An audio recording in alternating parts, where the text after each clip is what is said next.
Yeah. So, yeah, what was your thoughts on what was said earlier, and the laser experiment that we've just shared?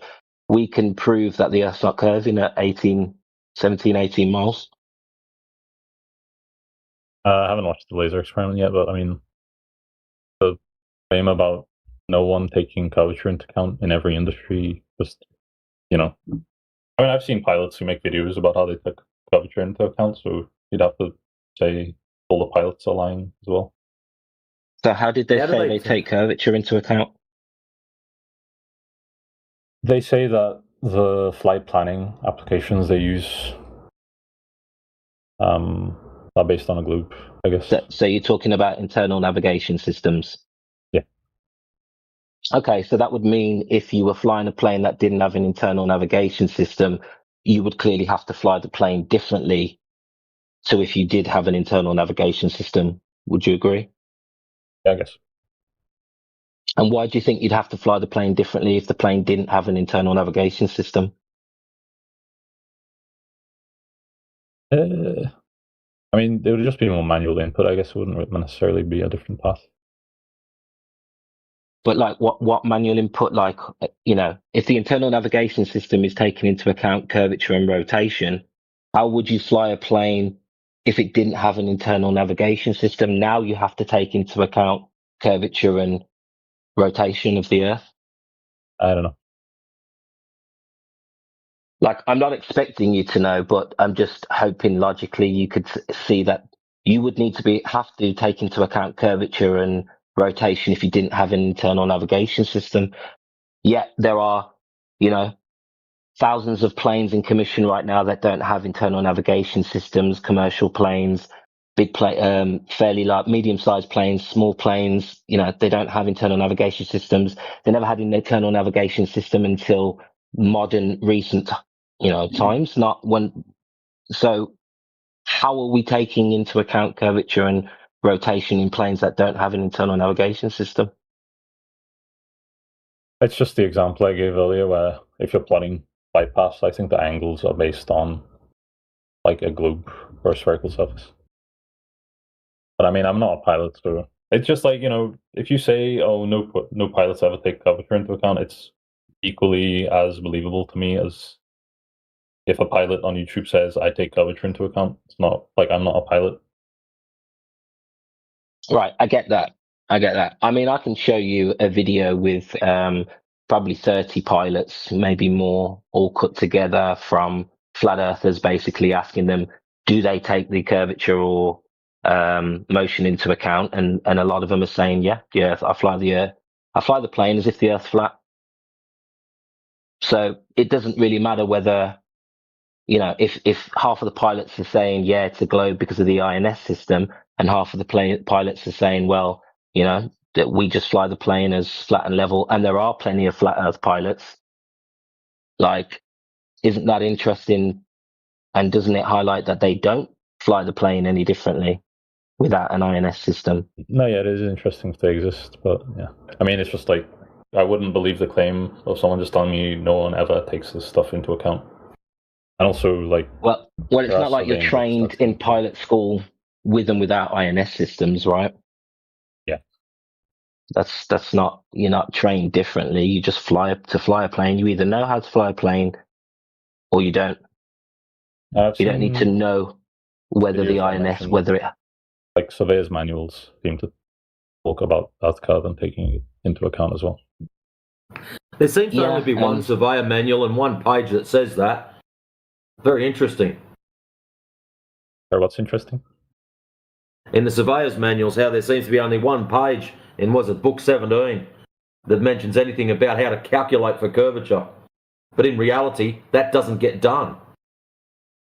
It's like as if that page had to be slipped in for some reason. I don't know why. They don't necessarily, like, if you're talking about geodetic surveying, they take plane measurements. Okay, they take, like, it's called planar surveying. That's what they do, and then later on they use math to fit the results to like a particular model, like a geoid. Right. So it's kind of done after the fact, but the differences are tiny as well over these distances that they're doing these jobs. There's not a large amount, regardless, either way. Okay. And yeah, so it's Fair enough. Yeah, I mean, you're gonna have to not a take great on. globe proof. You seem like an honest guy, though. I appreciate your line of questioning. Look, I don't know that much about INS systems, but I looked it up on like 3 different AIs just for fun. And this is what it told me. So I basically just prompted it, like, does the INS like take Earth curvature and that kind of thing into account? It says an inertial navigation system does not know the shape of Earth. It does not look outside. It does not measure curvature. It does not measure motion through space. It's a dead reckoning device, nothing more. An INS starts with a known position that's manually entered in by humans. From that moment on, it only does one thing. It integrates accelerations and angular rate changes over time to estimate relative movement from that starting point. That's it. No globe assumption is required for that process. Right. Take that with a grain of salt because it's from AI, but 3 of them said a similar thing. So Yeah, I mean, the answer's a little bit more nuanced, and Yoda knows quite a lot about this if he was here. It'd be nice to hear from him on this, but there is a part of some of the more modern INS systems that's called Schuler tuning, and apparently, if you Google that, check AI for that Schuler tuning, they allege that some of these INS systems do take into account, the curvature and the rotation. So, but Schuler tuning, I've got limited knowledge on, but Yoda knows a lot about it if he's around. But like I say, it's a very modern claim, and also it's not something you can verify. They send off the data. It's almost like a black box situation where you send off, this little part of software or whatever to a undisclosed location, 1 or 2 companies, and then they handle the data. Pretty much. So it's not something you can really verify. It's just a claim that seems to have popped up. Schuler tuning. But you're right, in general, that the very basic navigation systems, especially before more modern times, they didn't have Schuler tuning. You're correct that a basic INS system wouldn't have Schuler tuning, yeah. But either way, you don't fly a plane any differently with or without this Schuler tuning, which is part of some of the more modern planes navigation systems.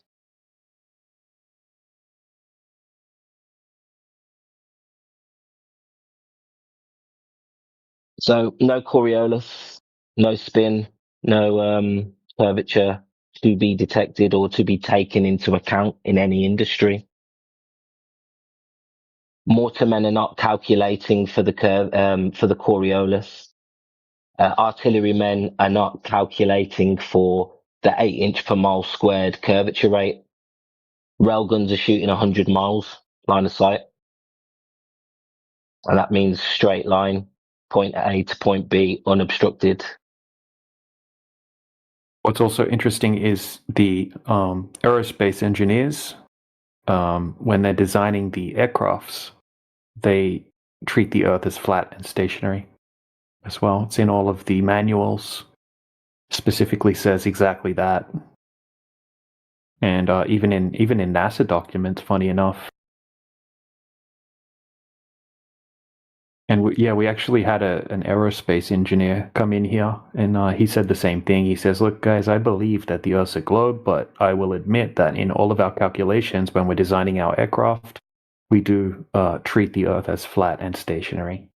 They say it's for simplification purposes, but isn't that interesting that they have to do that? I mean, Andorus, do you know much about the Coriolis effect?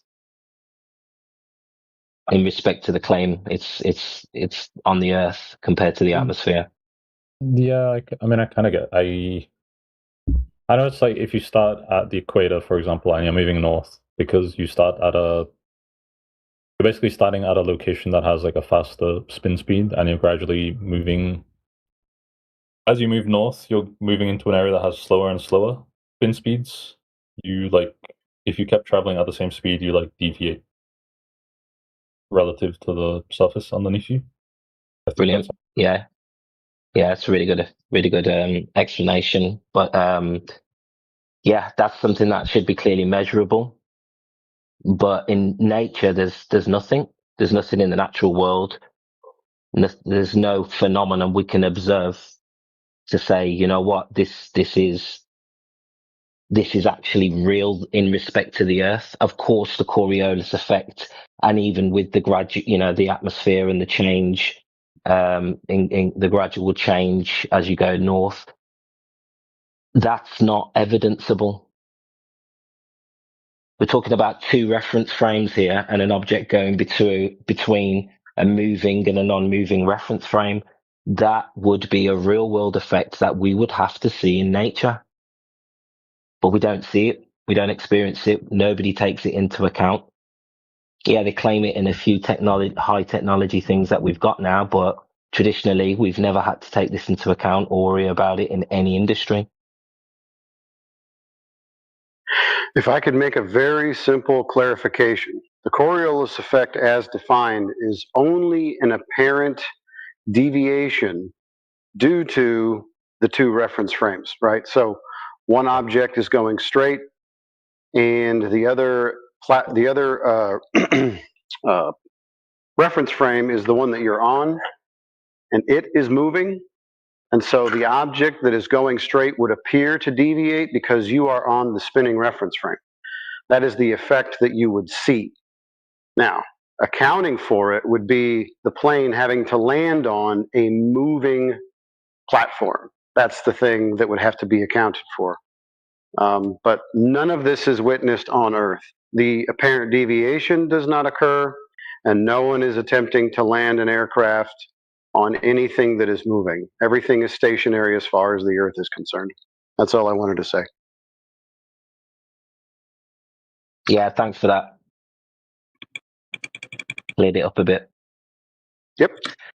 But ultimately, we're talking about, two reference frames, and that apparent deviation is not seen, it's not experienced, it's not, and like we said, the ground is not being taken into account for. Planes don't have trolley wheels.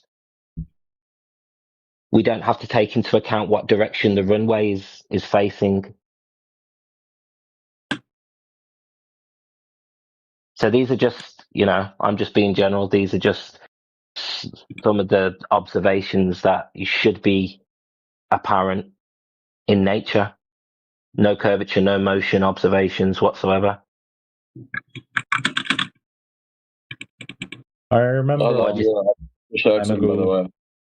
there's some video on this channel called Veritasium where they did an experiment where they had these big pools of water, I think, and they let them rest, and then they pricked a hole in the center and they added in a bunch of dye, and they tested which way it would swell, and they got it the right, the expected direction, counterclockwise in the north and clockwise in the south. You do know the way that things are built, the way the water hits the pan. There's so many things that influence the way water spins. It's a myth. It's a myth that water rotates down a plug hole in one direction in one hemisphere, and then south in another hemisphere. It's like an old wives' tale. That's definitely not confirmable. We don't see that at all. And it seems like they tried to account for that. I mean, they let the water rest for a while, and then they just had a tiny little pinprick hole at the center. So it wasn't just using a tap in a pan. No, in terms of people's claims that the toilet bowl spins in one direction in one hemisphere and the other direction in another hemisphere, no, that's provably false. Depends on the angles at which they're built. You know what I mean, and the way the water hits different designs of and different. It's not verifiable that the water is going down a plug hole in different directions. It's mostly a scam that people do at equatorial locations to trick tourists into donating money. It's well known. Even the mainstream doesn't say that that's like a globe proof anymore. You can look it up on YouTube. Just like type in like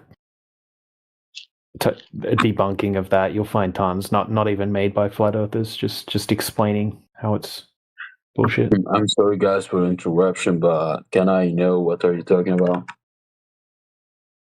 Well, it's also we're Okay. talking about myths. We're talking about myths and wives' tales that have been told that make people believe the Earth's a ball. For example, water spinning in different directions in the northern and southern hemisphere isn't Yeah. true. Just also like boats over the horizon. You know, we all watched videos when we were kids. Oh yeah, one way we know the Earth's a globe is that when boats go over the horizon, it goes behind the curve. Mhm. Well, now we can observe long distance. Civilians can buy high-powered zoomed cameras. We can debunk that myth. Yet that's the core reason why most people, I would say, believe the Earth's a ball. I feel like Wives' there's a lot of tales. videos. First question, by the way.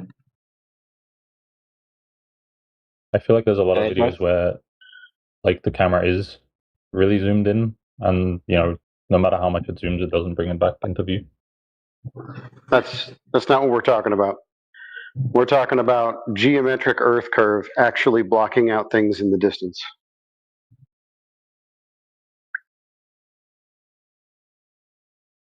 If a boat goes over a curve, you will no longer be able to bring any of that boat back over the curve once it's fully gone over the curve. That's not Right. possible, Roots. You know it's too biggy, it's flatty. There's like there's like videos of like a big container ship, and you can see only half of it. Okay. Right, but The camera that's is easy very to zoomed. explain.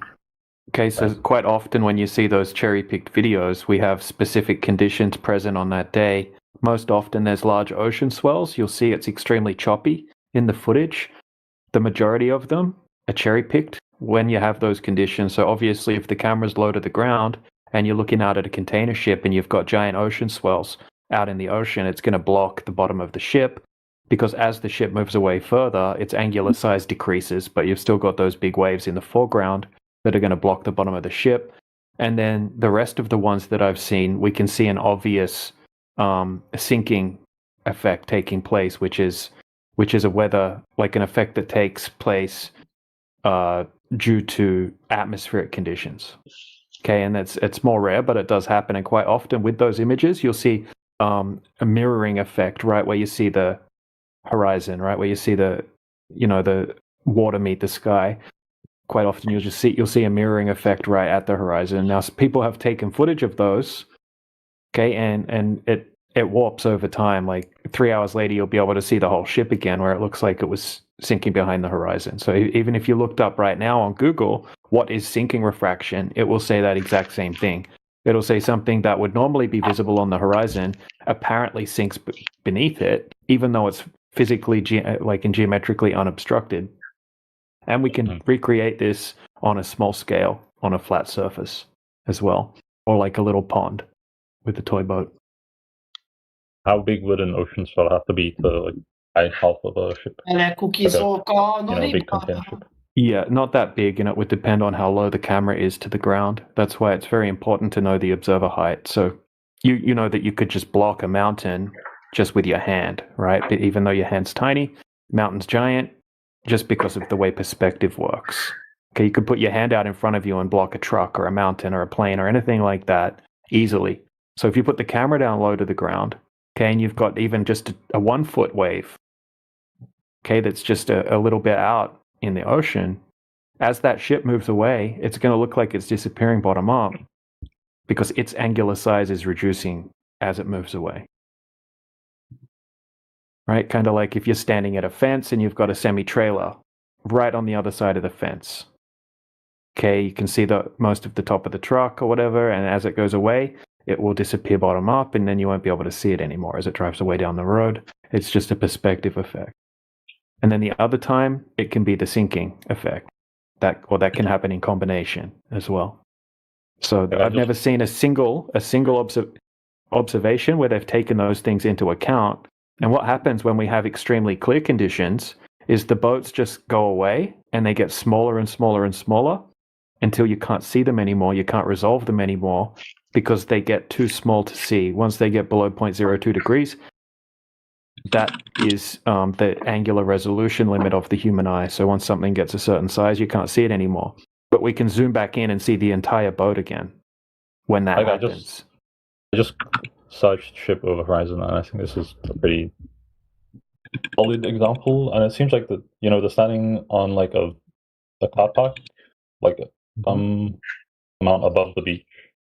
But they're not like sitting at water level. They're filming from like above cars in some kind of Okay. car park level that's already a few meters above the beach. So it's not. Okay, Endoris, just Yeah. so you know, that video that you've put up for us there is from a fella called Dazza. He's a known anti-FE. I mean, I'll be honest. It's like I didn't specifically look that one up, but when you look up ship over horizon, a lot of the results Yeah. kind of. Because it's one of the most common ones. It's just the way the algorithm works. It tends to lean towards anti-FE stuff quite often. All right. I mean, For some reason. anti-FE or not, it is a video of a ship that seems to be like Okay. 70% hidden. So All right, so let's try this a different way. Since we don't want to, commit a genetic fallacy by saying the guy that posted this video is a well-known troll, let's do it this way. Would you agree that the Earth size is set?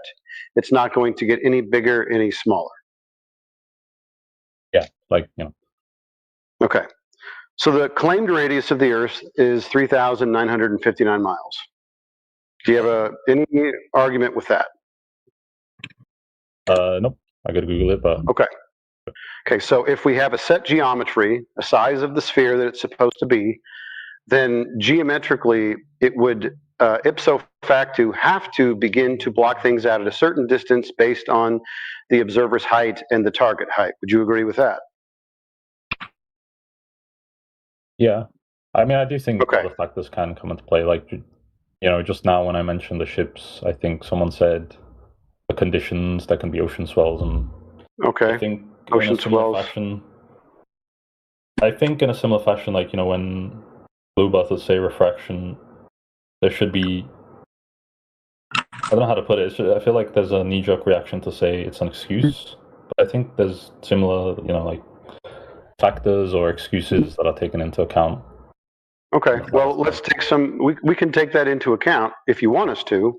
We would just have to make sure that we know the data behind the thing that we need to take in account, all right? So you agree that the Earth is a set size, and based on that geometry, physical Earth curve would have to block things out. That would be the horizon, would it not?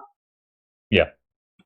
Okay, so if the horizon is the sagitta or the hump or the tangent point of the sphere, that is going to begin to block things out in the distance, that would also have to be at a set place based on the observer height and the target, or the horizon itself, right? Because the horizon, even in the Earth curve calculators, is supposed to be at a certain distance based on the observer's height. So I don't think there's going to be any argument about that. So if the Earth is a sphere with a radius of 3,959 miles, then every distance to the horizon must be no more than, right? It's a set size, no more than 1.22 times the square root of the observer's height in feet. That was the thing that we were talking about, observer's height and horizon distance. Are we clear so far? I mean, I don't know the formula to work out. Okay, well, you're more than welcome to check it. It's going to be in the Earth curve calculators. It's going to be 1.22 times the square root of the observer's height in feet. But we can make this really simple. So we're going to go and take a camera, put it right at sea level, right there at the ocean where the waves are crashing up, and we're going to put the camera at 1 foot, and it makes it really simple. That dictates the horizon itself must be at 1.22 miles, okay? Right. So in the side chat, I posted an image. These are known distances to these two particular oil rigs. The observer's height is 1 feet. There's a video that goes along with this. This is a well-known location. These are surveyed, and the distances to these particular oil rigs are correct. 6.21 miles, the one on the right, and then 9.41's the oil rig on the left. Can you tell me where the horizon is in relation to these oil rigs? Is it before them, in the middle of them, or behind them? Mm.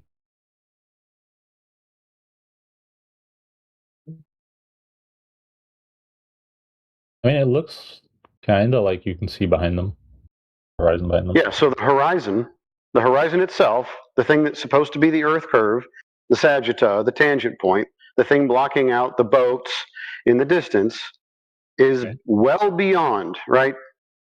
At least 9 miles further than it ought to be. So this entirely debunks the claim that the Earth is a sphere. I mean, is it fair to say that it looks a little bit distorted, at least? Okay, it's distorted. Where's the horizon? Great, it's distorted. We agree. Where's the horizon? I mean, just based on looking at it, it looks like it's behind them, I guess. Right. So the thing that's supposed to be blocking them out, distortion or not, is behind physical objects. So distortion or not is not going to move that horizon around. The horizon is supposed to be physical Earth curve, just like those oil platforms are physical. The physical Earth curve has to be at 1.22 miles. It is beyond them. The globe is debunked. That's all it takes. Yeah, I'll have to think about that. Why do you guys always bring up the same gotchas? Like it's always this or like the water. It's always that's the all we same need. thing. Well, we're just going by what the globe claim is, and we are Yeah. testing the globe claim. So that's all we need to do. We can end the entire argument with one photograph. Isn't that great?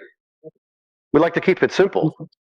Yeah, it's Yeah, not a I just want to say gotcha. it's not a gotcha. Yeah, it's definitely not a gotcha. Yeah, no, go ahead. Was that correct? Go ahead, mate. I'm ahead of you all night. Yeah, it's not so much a gotcha. It was a claim that was made, and the claim was tested. That's it. It's not like, oh, gotcha. Like like they tripped up on their Okay. words. There was a claim was made. A physical leading edge of a spinning Baltard blocks things bottom up. It turned out that's not the case. It's an optical effect that changes dramatically, sometimes within the same 24-hour observation. Okay, thank you.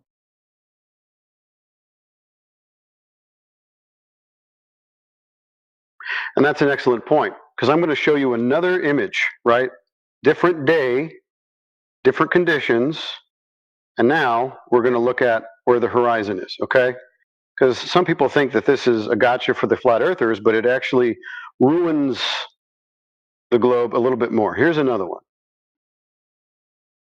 Now, has the position of the horizon changed from one day to another?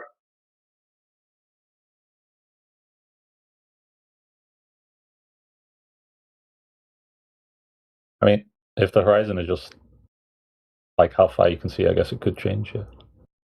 Well, the definition of the horizon is the apparent location where the sky meets the earth or sea. So it just looks that way. That's just a dividing line that can arbitrarily be at different positions depending on the day, the weather conditions. So it's not geometric. It's Yeah.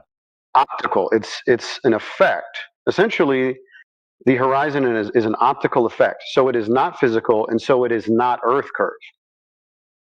So whatever you see out on the ocean, depending on the day, is going to be based on the available light, the weather, your observer height, all kinds of different things. Yeah. Yep. So this is the only thing that we need to end the debate, because if the horizon's not Earth curve and it's not blocking out boats and buildings in the distance, and it exceeds oftentimes the geometric claim, which means we are seeing flat Earth up to the point of the horizon, wherever it may be, then as you experience, the Earth is indeed flat and stationary. What was the point of the second image you posted? To show you that the horizon will change positions based on the day, the conditions, whatever, right? Right.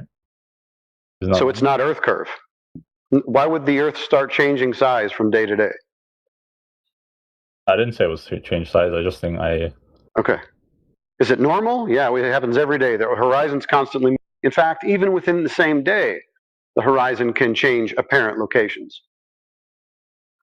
You know something interesting, Seisu? It never changes to the location where it should be if it were a globe. Correct. always- I The only have a question. Okay. Do you believe in gravity? No, I don't know what gravity is. It's not really very well defined. It seems to be a mathematic concept, but there's no Yeah, it's evidence just a for it, theory. especially scientifically. Yeah. Well, I mean, if I were to shoot a bird out the sky while it's flying and then it just drops, what is that? It's a bird That's a falling good out of the shot. sky. Yeah, so what Yeah. causes that? I just want to hear your opinion. It's not like an argument. Well, it was flying. You killed it. Now it's not. I guess you would be the cause. So what metaphysical force caused it to drop down? Not You know how, like, metaphysical. Metaphysical. What are you talking about?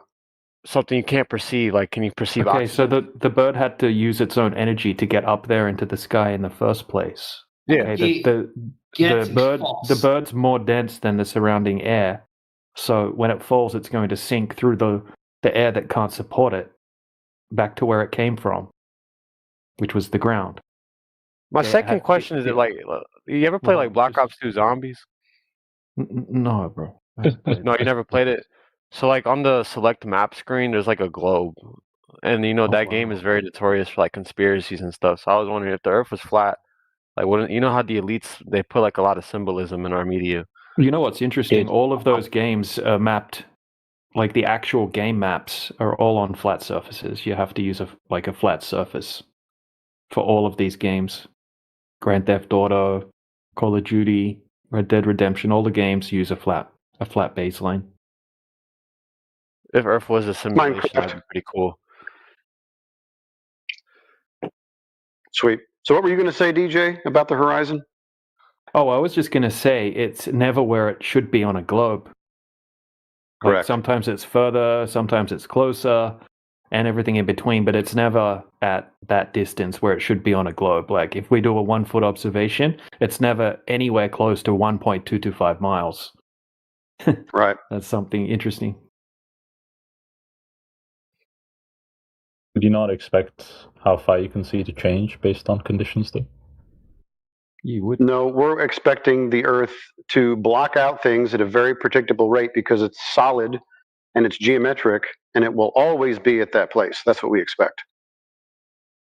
If I go on a like Earth curve calc that takes refraction into account and I mess with the refraction amount, then the distance Right. to the horizon seems to change. Terrific. So let's talk about that. So the refraction that they're claiming, right? Where did they get the values for that refraction?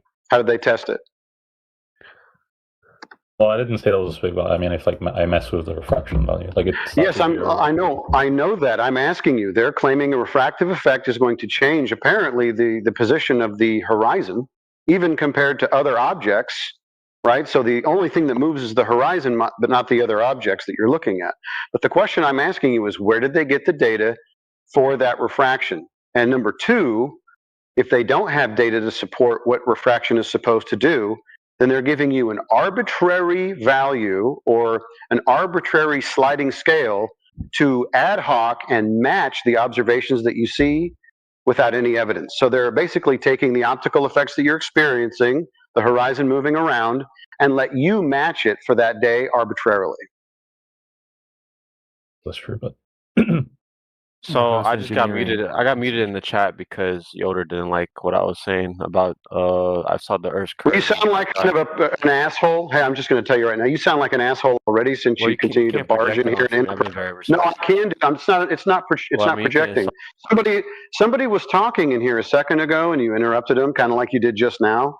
So you already sound like an asshole. So I support whatever Yoder did. Let's put it that way. Anyways, Here, here. continue about the refraction slider. What were you going to say? I was going to ask for the second image you posted. Obviously, like there's different conditions. The second oil rig seems to be a lot lower. Like, what would your Yeah. explanation be, or why? Dude, I already told you. Are you not listening to me? I'm listening. I don't know. Maybe I missed it. Well, then why would you Didn't ask me catch that question?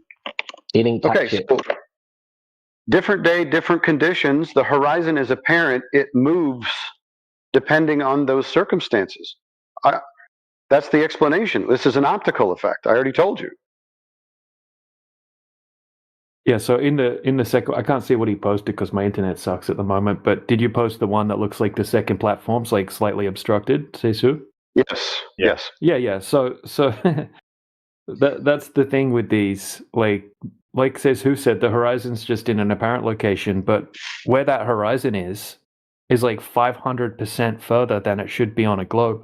It's at 6.4 miles. It's kind of like around where the first oil platform is.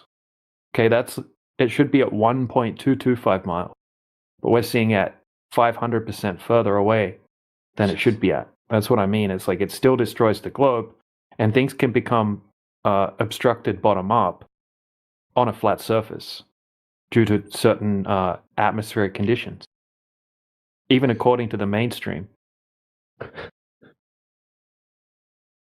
No, I Or guess the I just- acuteness of the angle. Like Yeah.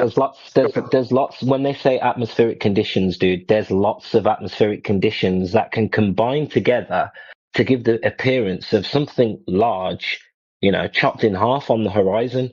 They're very, they're not everyday observations, but when you do get a combination of these, you can get atmospheric lensing, combined with a little bit of turbulence and a bit of sinking refraction going on where the objects drops down lower than it should be, and then just the fact that we just see when we see into the distance everything decreases in angular size, but at that vanishing line, the horizon line is a vanishing line.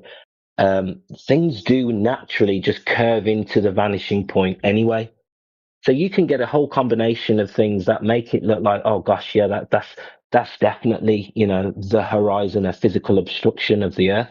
But, it just, to back up what says who says, it just proves to you that depending on the day, you can get very vastly different observations, whether it's the sun, whether it's an object on the horizon.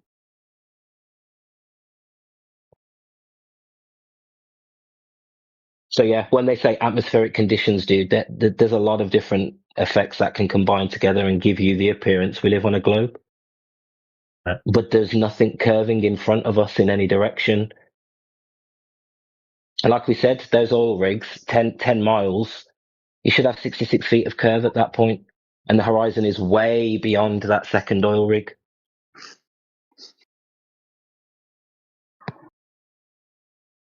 There's no physical curve of the Earth to be detected.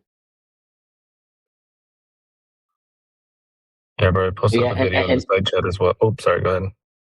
No, I was just going to ask if you had any more questions on atmospheric conditions and things disappearing bottom up or appearing to. I don't really have a question. It's just like it just feels a little bit like, if a globe Earther posted the second image and said, here's, this thing's blocked, you can't see it, how would this make sense on a flat Earth? And, a flat Earther explained it with atmospheric conditions, that would be fine. But then if a globe Earther tries to explain the first image with the same excuse, like atmospheric conditions. Okay. Yeah, that's where Feels like you there's a have to higher learn about standard. atmospheric conditions and what their limitations are, because the first one is a very well-known condition that can happen.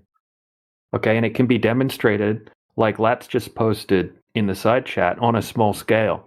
You can easily replicate it and make that happen over and over again.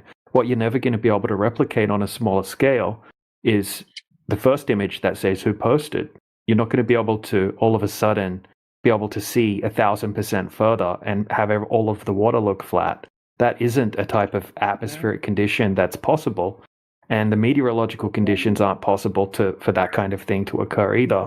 So that's where you have to dig into how these things work on a more technical level. And you'll realize that it's not able to be explained. And also, we're not making hyper-specific claims. Okay, if a globe Earth is specifically saying that is hidden behind Earth curvature, that's a specific claim. So they're going to have to take the conditions into account and measure things very specifically to make that claim. We're saying the horizon shifts around. It's just an apparent location where the sky and the ground meets. Right. And it doesn't match up with the globe ever. I have an example of curvature. Yeah. I wish I would be able to visually show it, but I posted the archive in the chat. Well, just quickly trying to before we get into that, I just want to explain the one that Lat's posted before it gets lost in the chat. So at 27 minutes after the hour, what this person does is they have a flat floor in their house, and they show the same thing happening. They show things disappearing behind the horizon of the flat floor, and all they did was manipulate the weather conditions. You can see everything that they lined up, and including a light in the distance. They lined blocks up across the floor that are all the same height, so you can see everything normally.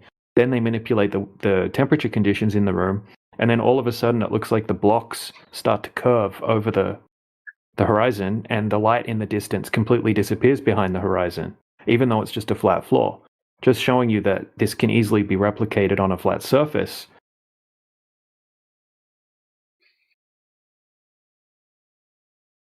Yeah, that's a great video. Let's appreciate you posting that.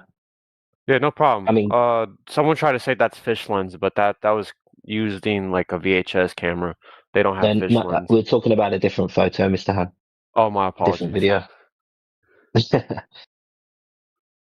But yeah, that bottom up disappearance caused by heat distortion, that's another one. That's a great one.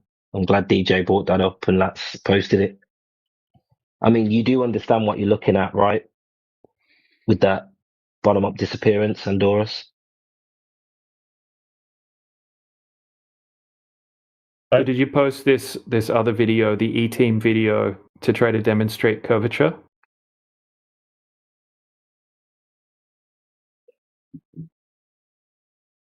Mr. Han, was it you? Oh, shit, I'm sorry. I thought you were talking about something else. What were you saying? You posted a video. It's meant to demonstrate curvature of the horizon. Yeah, this is. Yeah. Let me just cover that quickly. You said it's not because it's not a fisheye lens, because they were using like a camcorder like back in the early 2000s or something like that. It's about the focal length of the lens. It's about whether you're using a wide angle lens. You don't need to be using a fisheye lens. That's just an extreme version of lens distortion. You could be using any lens and you're still going to get lens distortion. So generally, the lower the focal length, like if it's like 18 millimeter lens or something like that. So basically, like when you're zoomed out on most camcorders, you're going to have the same wide angle effect, which is going to distort straight lines. And what you'll notice is that the only time you'll see the apparent curvature, which you shouldn't be able to see from that height on a globe anyway, is when the horizons goes above the center of the frame. Okay, and if it goes below the center of the frame, then you'll see it start to look like it's curving the other way. It's just a lens distortion thing. Camcorders will do it. Phone cameras will do it. Even like DSLR like cameras. Camcorders from the 90s can do that. Yeah, it's just about the focal length of the lens. It's not about whether it's a fisheye lens. It's just about the focal length. So usually when you're zoomed out, it'll be like 18 millimeter or something like that. It's like a wide angle shot. You can look it up. You can ask that question to like any AI. It will give you the same answer as what I just gave you. I just know this because last thing. I know this because I spent like about 10 years doing product photography, even using any lenses. Oh my right? fucking They distort god, you straight are lines. so fucking stupid. Let me get the fuck. Wow. Wow. Damn, No, you left DJ. before I Very could foul language. kick him. I feel I feel jealous a little there. DJ, well, Yeah, I brought out the demons inside. yeah, I know that invoked like golly, like calm, cool, and collected, just talking about the facts, and dude just broke. And he spelled pagan wrong. You're a pagan? How's that possible? I mean, if you were a No. pagan, it would make a lot No, of sense. bro, I'm not anything like that. But I'm just talking about lens facts. That's all. It's got nothing to do with the globe or a flat Earth.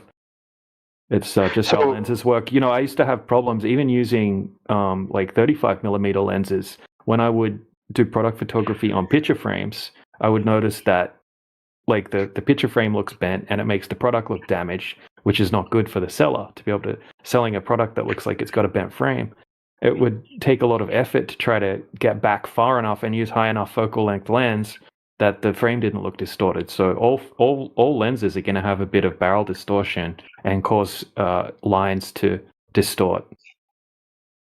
So I do have. Here's one thing that I love. I love exposing deception in the world, but you know what gets me is if there is no flat Earth model, how do you demonstrate how the world works and how the sunrise works if there's no model? Why do Like- we need a model? Why do we got to Yeah, there's no demonstrate that? You have to to the demonstrate buzzword. because you're providing something Well, very big. Why? Why? I don't have Okay, to so- demonstrate how the sun works. I'm worried Mr. about Professor, the ground, do you have not any the credentials sky. to verify your Yeah. profession? Yes. Mr. Also, Hand, we need- do you have any globe Earth models? Hold on a second. Do you hold on. Hand, do you have a globe Earth model that you could show us? Yeah, sure. So would you want me to explain like a model that shows us how the sunrise, how No, days? I want you to present How- the how does globe Earth seasons model work that in a does flat this for you. Friend, I'm asking you to present your model. So Yeah, I got you. Globe Earth model presenting seasons. No, all and things, everything No, on it. we're going to Season, talk about the seas- seasons no, because this is a seasons, big I one. want earthquakes You can't too. just be like nope I and want then earthquakes deny and it. seasons. Seasons, earthquakes, don't- and lightning. So you have no model of showing how the Earth works. You have Actually, no Mr. model of Hand, showing how these things work. What you will I don't probably think that you find. presented This one is a either. government disinformation Yeah, campaign. Mr. that Hand, you're that's involved great. in. What you'll probably find is you'll have different models to represent different things. So on your Baltard Earth, you're going to have one model to show the sun. You're going to have another model to show the seasons. You have no model. It's flat tard. It's basically. I don't need a model. No model. You can't demonstrate, and you ask. Why do I He's have already. He doesn't want to Hand, listen. You're spiraling. Okay, Hand. So you're spiraling. You figured out that you don't have a model that explains anything either, which is really upsetting for you. I get that. That's why the spiral and the swearing and the incessant. You don't have a model chant that you have. So if you could just provide the model that you have, and we'll even just do one. Just show us the seasons. But I'm going to ask you questions about your model. The first thing I'm going to ask is, if the Earth is a sphere in this model, where did that value come from? Where was the measurement taken? So I'm going to take you off mute, and you tell me all about your model, okay? Present it.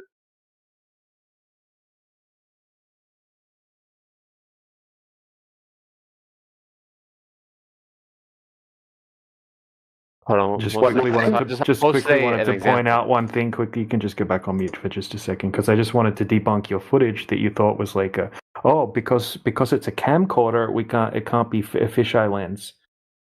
Okay, so I just took a screenshot, posted it in the side chat showing that even the side of the door when he's looking out the window is completely curved.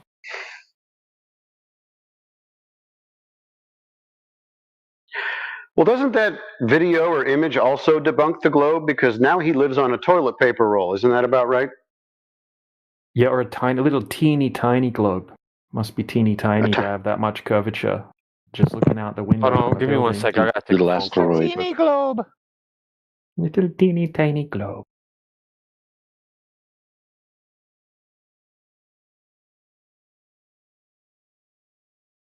Love it when they're trying to be nice, they're trying to be polite. But I'm then very their nice.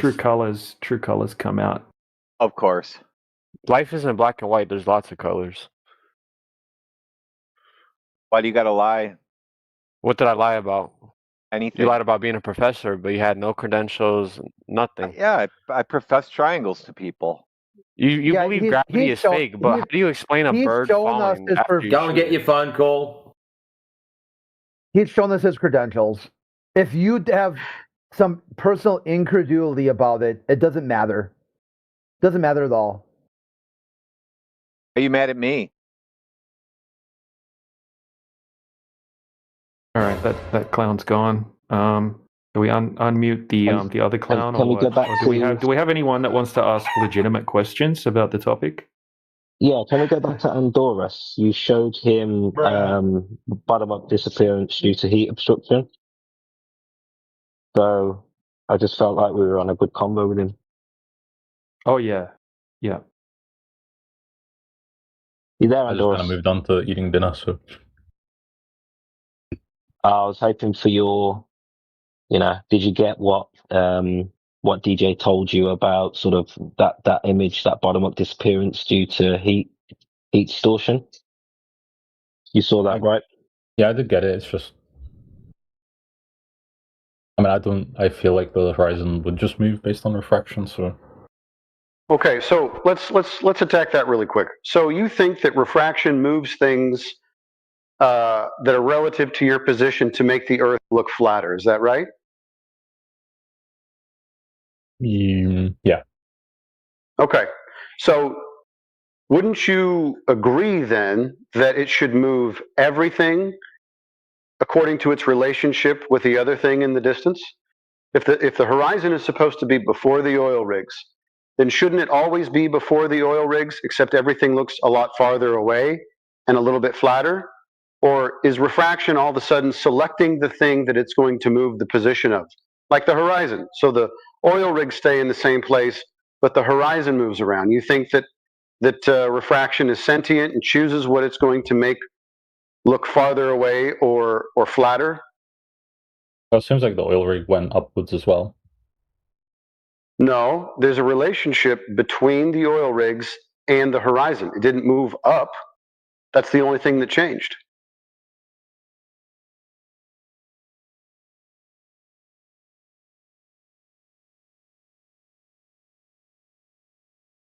I don't know. Maybe if I like modeled it, I guess. Well, okay, tell me how you would get the data for the model, because this is the thing I was asking before. Where did the data come from for this arbitrary sliding scale on some of the Earth curve calculators, where the only thing that moves is the horizon, but everything stays the same? How come the refraction is just moving the horizon? Well, it's not just moving the horizon. I mean, it seems to also be moving the rigs. Like the rigs are going up and down. Or they're being Do you know how that slider works? Do you know what it like? Do you know how it works? Do you know what it's about? No. If I scroll down, this is what it does. Okay, so it's got a scale between 0 and 1. Okay, and when it's set to 0, that means there's no refraction and the radius value is correct. And that means that the horizon would be the exact distance that it should be on a globe, say 1.225 miles from a 1-foot observer height. Right. Then what it does, it just increases the radius of the globe. Okay, so firstly, it pre-assumes a globe Earth, which is just begging the question. And then what it does after that, it just increases the size of the globe to make the observation work on a globe. When you get it up to 1, that means that the globe is so big, there's so much refraction that the Earth would just look completely flat anyway. Now, when we punch in the numbers for most of the observations that we have to slide it all the way up to maximum to where there would be so much refraction that the Earth would just look flat anyway. And all it is a reverse engineering calculator slider. So it's like, oh, okay, we want to make this observation that doesn't match the globe work on a globe. So they slide it up to this point and they say, oh, there was a refractive index, a K factor of a refraction coefficient of 0.6 on that day, with absolutely no data at all to support the claim. Surely you can see the flaw in logic behind that. Yeah, but I'd have to look into what it's actually doing, I guess. Yeah, so it says you can read up all about it on his webpage. Okay, and read about the refraction coefficient. It literally says on his webpage that when you slide it to 1, it means there's so much refraction that the Earth would look flat. And you can see your own asshole, by the way. Yeah. Right. I mean, something for you to look into, that's all. I think maybe the point is like if you I'm not saying that in all cases the refractive index is 1, but like hypothetically, if the light was bending enough to literally bend around the surface of the Earth, then it would be functionally identical to just looking across a flat surface. Yeah. So the meteorological conditions that would have to be present for that to happen are literally impossible. I mean, even in this case, I don't think you need that much. Like if I slide it to 0.99, like it doesn't even let you go to 1. If you go to like 0.9999 whatever, max, the horizon at like 1 foot goes to 122 miles. And does the horizon have to be at 122 miles for that image? What? What image are you talking about? The one with the 2 oil rigs. That horizon there, we have actually, because it's not physical, remember? We've already debunked the physicality of the horizon. there's no way to know the distance of it. That's the beauty of your little slider. It's an ad hoc rescuing device where they just say, we will give you an opportunity, since the Earth is indeed flat, but you want to believe it's a globe, to arbitrarily change the size of the globe so it matches your observation. There is no data supporting the value for the refraction. There's no one that has ever determined this. So it is only arbitrary, unless you can provide the data and the experiments and the testing to get the data to put into that value. Right, I just mean, like, you know, I was just told that you usually have to push it to 1 to make it match reality, and I was just saying that You have in to this max case, it out. You 1 have to seems push be- it up over like 98, 0.98 fraction coefficient. And then look, if you could go onto any AI or anything like that and ask it like what type of conditions would be present if we had a refraction coefficient of 0.98 or 0.99. And it will tell you that that's crazy. Like, that would be so rare. It's never been measured for that to even happen in reality. And you would see crazy distortion. You would see flipped images. You would see extreme Fata Morgana miraging. Like, it would be absolute chaos, right? Standard refraction, according to that calculator, is 0.13 to 0.17. Okay, that's like a 16% increase in the distance to the horizon, or 16% increase in the radius value of the Earth. Okay, you can't get conditions where it's like we're seeing over 1,000%. That Black Swan picture that Seizu posted, the first one, that's over 1,000% further. Right. Yeah, so it's not possible. And, you know, try to find us one observation that matches up with the globe where they actually accounted for refraction. It's not even possible to do that. It's not possible to measure exactly what's going on with the refractive index. You know, this is a little bit of lore to this too, as this photo was used by people on the globe side originally. A character called, this tip they had here, says who, that he came out with this and said this is a demonstration, an observation demonstration of a new type of refraction called super looming, that where you could see the curve of the Earth loomed up, over, and around the physical curve of the Earth.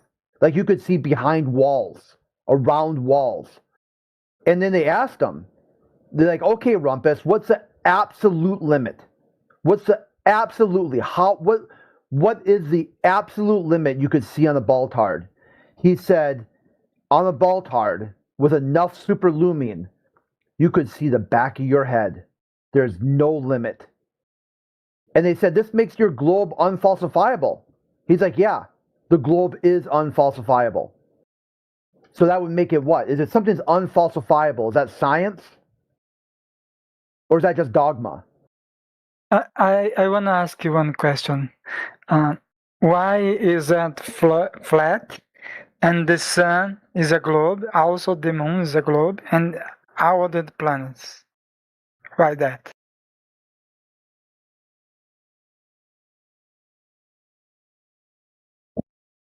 Yeah, did you direct that at somebody or just the room in general?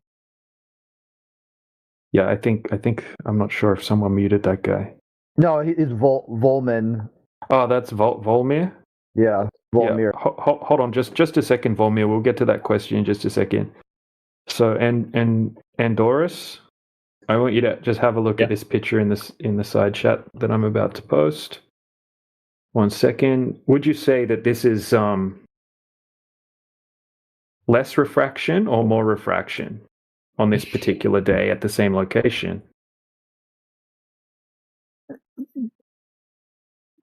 Let me see. I mean, yeah, based on the curving and stuff, I guess it'd be more refraction. Right. Well, not, compared to the normal condition, I wouldn't say it's more refraction than the original one you posted, though. You wouldn't say it's more refraction than the original one we posted. Are you sure about that? I mean, if you look at this, I think the original one had more, way more bent. The cranes look like way more bent in that one. All right, so let's just post it side by side again. Okay, we have footage of this, without any bendy cranes as well. By the way, on different days, there's just a bit of a band of pressure happening at that height. It seems to happen quite often at this location. You have a band of of cool air or something like that. But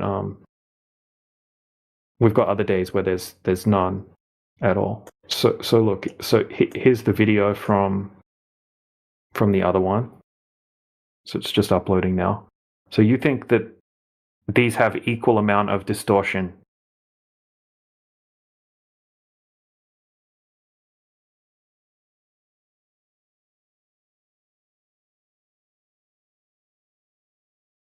Could I just grab the other image you posted so I can like? Let me see. Yeah. I've got it here. I'll just post it.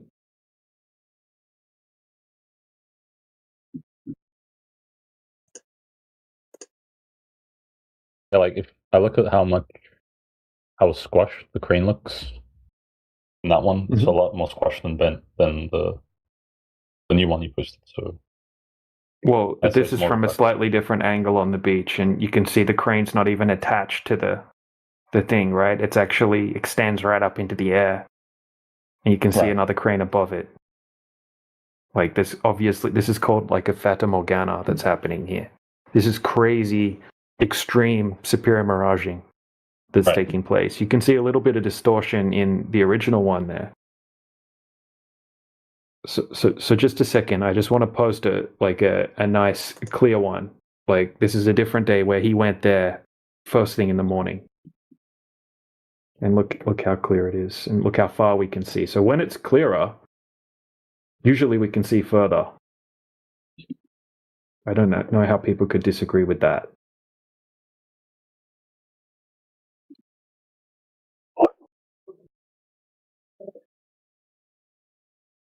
All right, check this one out.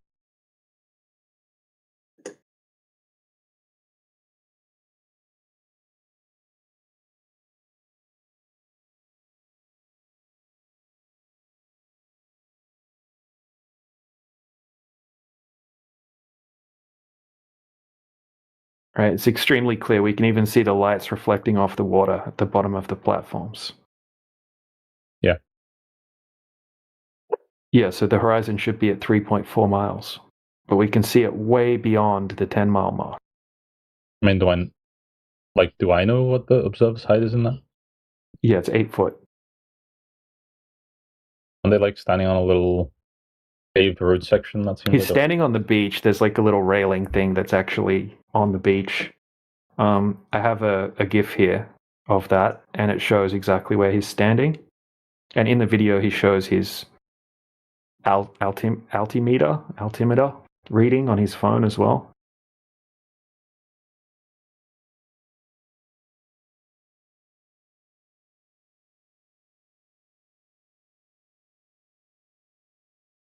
And it would be nice to see it for myself, I guess. Yeah, well, this is the thing. This is the thing. The horizon. It's 100% an ad hoc explanation, but I mean, like, it's not like I could just say, oh, he was probably a little bit higher, you know, and I don't really have any way of proving or disproving that right now. Yeah, that's why I'll post you a video of the entire process, and then if you want to, you can go to that location and do it yourself. You can get a ticket, you can take your girlfriend, you can spend a day at the beach, and you can take these measurements or observations, and you can do it yourself. Definitely. Yes, so you know how high you would have to be to have a horizon at that distance? You would have to be, well, the horizon's way beyond the 10-mile platform. So just to have a horizon at 10 miles, you would have to be just under 70 feet high. Okay, this guy's standing, and he pans the camera around while he's standing on the little railing at the beach. It's just 8 foot. Even if you said it was 10 foot or 12 foot, 15 foot or 20 foot or 50 foot, still doesn't work on a globe, even though it's clearly around 8 foot. And he shows his phone that shows the elevation.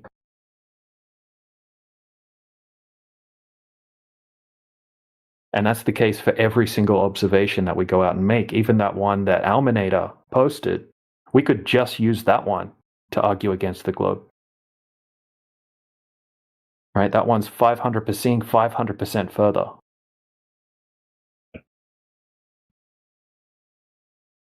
And I'll look at the video in a sec. yeah.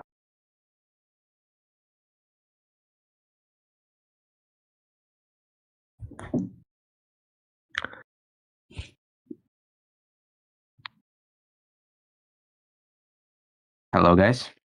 Anyone talking? Hello. Yes. So did the other guy? Apologies. Did you want to re-ask your question again? Yes. Why is only Earth that's flat, and all the planets, and including the Sun, is a sphere? Okay. Well, the Earth is not like the Earth is not like those things. They're something other than what the Earth is. The Earth has no characteristics of what those things are. We're not claiming the Earth is a flat disk planet in space. So what is it is? What exactly? Well, let me ask you a question. Why is the floor not like the chandelier? Not like what? I just don't. Okay, why is the floor not like a light bulb? So because it's flat, right? I mean, No, well, they're two different things, right? yes. Yeah, so floors serve their purpose as being flat and a place to hold us, or a place for us to walk on and walk around in our home. The light bulb is supposed to give the light. They're two different things. They have two different designs and shapes. But and about the moon and the other planets. Well, see, you're operating from a position where you think that Earth is another planet like the planets that you see, but that word other is the big problem. The Earth is not a planet. Planet means wandering stars. So all of the things in the sky are designed or shaped or whatever the way that they are for a purpose, I suppose. The Earth is the Earth. It's completely different. You are confused. So you believe in a globe Earth and an outer space and a sun and the stars being millions of light years away and so on and so forth. And so you're kind of not aware that cognitively you are still in that paradigm. And now you're trying to ask, why is the Earth not like it's supposed to be in that paradigm or in that idea? Well, that entire idea has been falsified if the Earth is flat.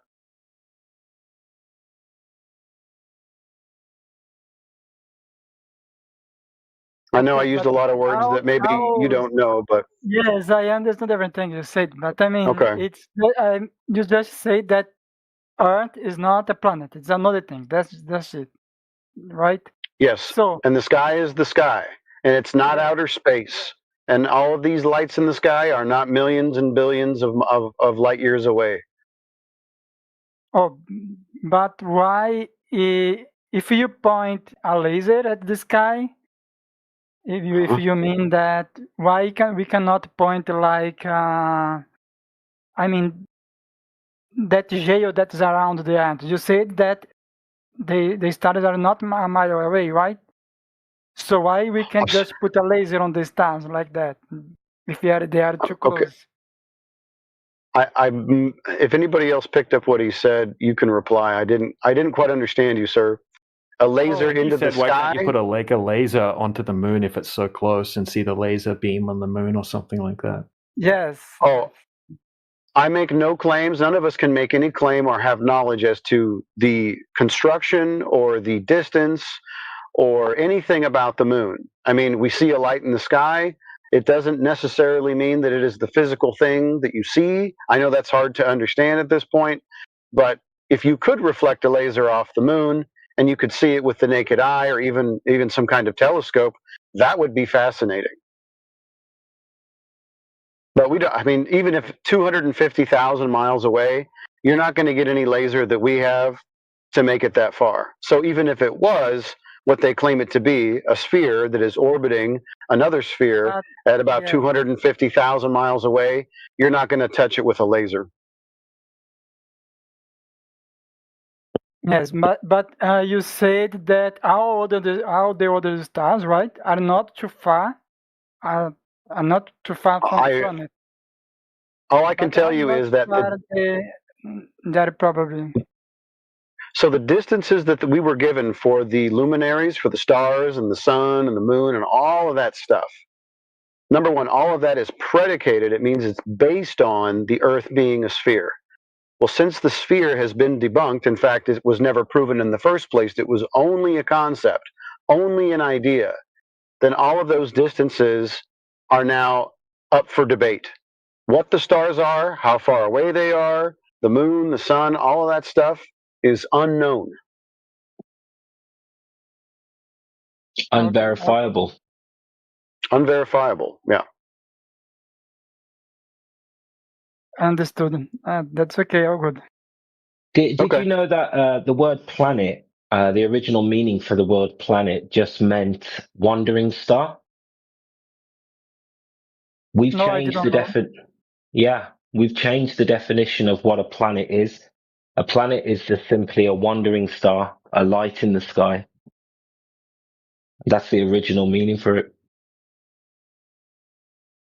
Okay. The idea that planets are balls of rock in a vacuum, you know, it's not only fantasy, it's impossible. It's not.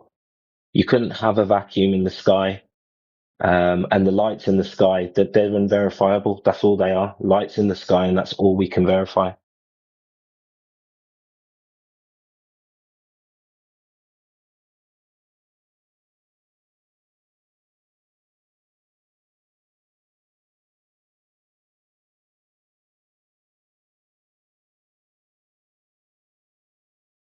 Now, when it comes to the ground, it's not curving and it's not rotating. So it would be logical to use your senses and be able to see through the deception that is the globe. The globe is a deception. It's a mind virus. You have to believe it's a belief system. It's a cult, but there's no evidence for any of it. No direct evidence.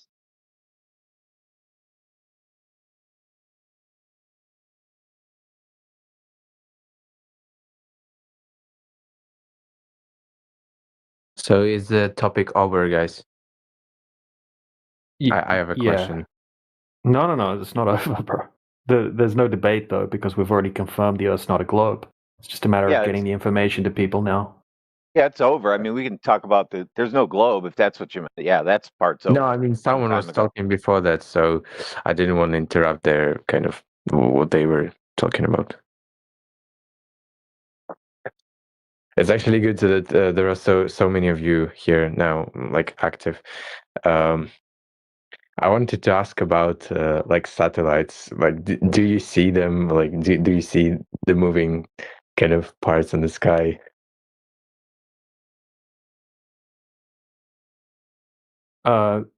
Sometimes you could see a little light in the sky. That's about it. You're not going to be able to confirm what you're looking at, what height it's at, or anything like that. I mean, if you go to Google and you type in photograph of a satellite in space, you just get pages and pages and pages of cartoons of satellites in space. The only footage that we really have of an actual satellite at high altitude is always attached to a balloon. No, just a visual, like seeing. You don't see it with your eyes. You see the dot. It's kind of very bright. I would say it's brighter than maybe 90% of the stars. Yeah, you see a little dot moving across the sky. Okay. Yeah. So yeah, how are you going to confirm what you're looking at, really, at the end of the day? Well, you can say it's not a plane. It's like it's not flickering like a plane. It's not like. How do you know what planets are supposed to flicker like? Not plane. Plane. How do you know what they're supposed to flicker like? They flicker with. No, is that about an airplane? Airplane. Was the red? Yeah, people were reporting these little lights going across the sky before satellites were even invented. They're called transients. That's something that people legitimately used to report happening. Transients in the sky, but that's just some random information I'm telling you. The thing is, we're not denying that satellites exist at all. We're just saying that there's no satellites orbiting around a globe because there's no globe for that to happen with. So when you see a little light in the sky, Yeah, you can't validate it. If I said pick a satellite right now and validate any satellite, like you're not going to be able to do it. You're not going to be able to validate that it's in the vacuum of space orbiting around a globe. You're just going to have to trust them. You're going to have to trust some app that says it's tracking some particular satellite or something like that. It's all faith-based. But did you ever see like ISS? It's like very bright when it flies right above you. Yeah. So what height is it at? And how fast is it going? 400 kilometers, I think. How do you know that?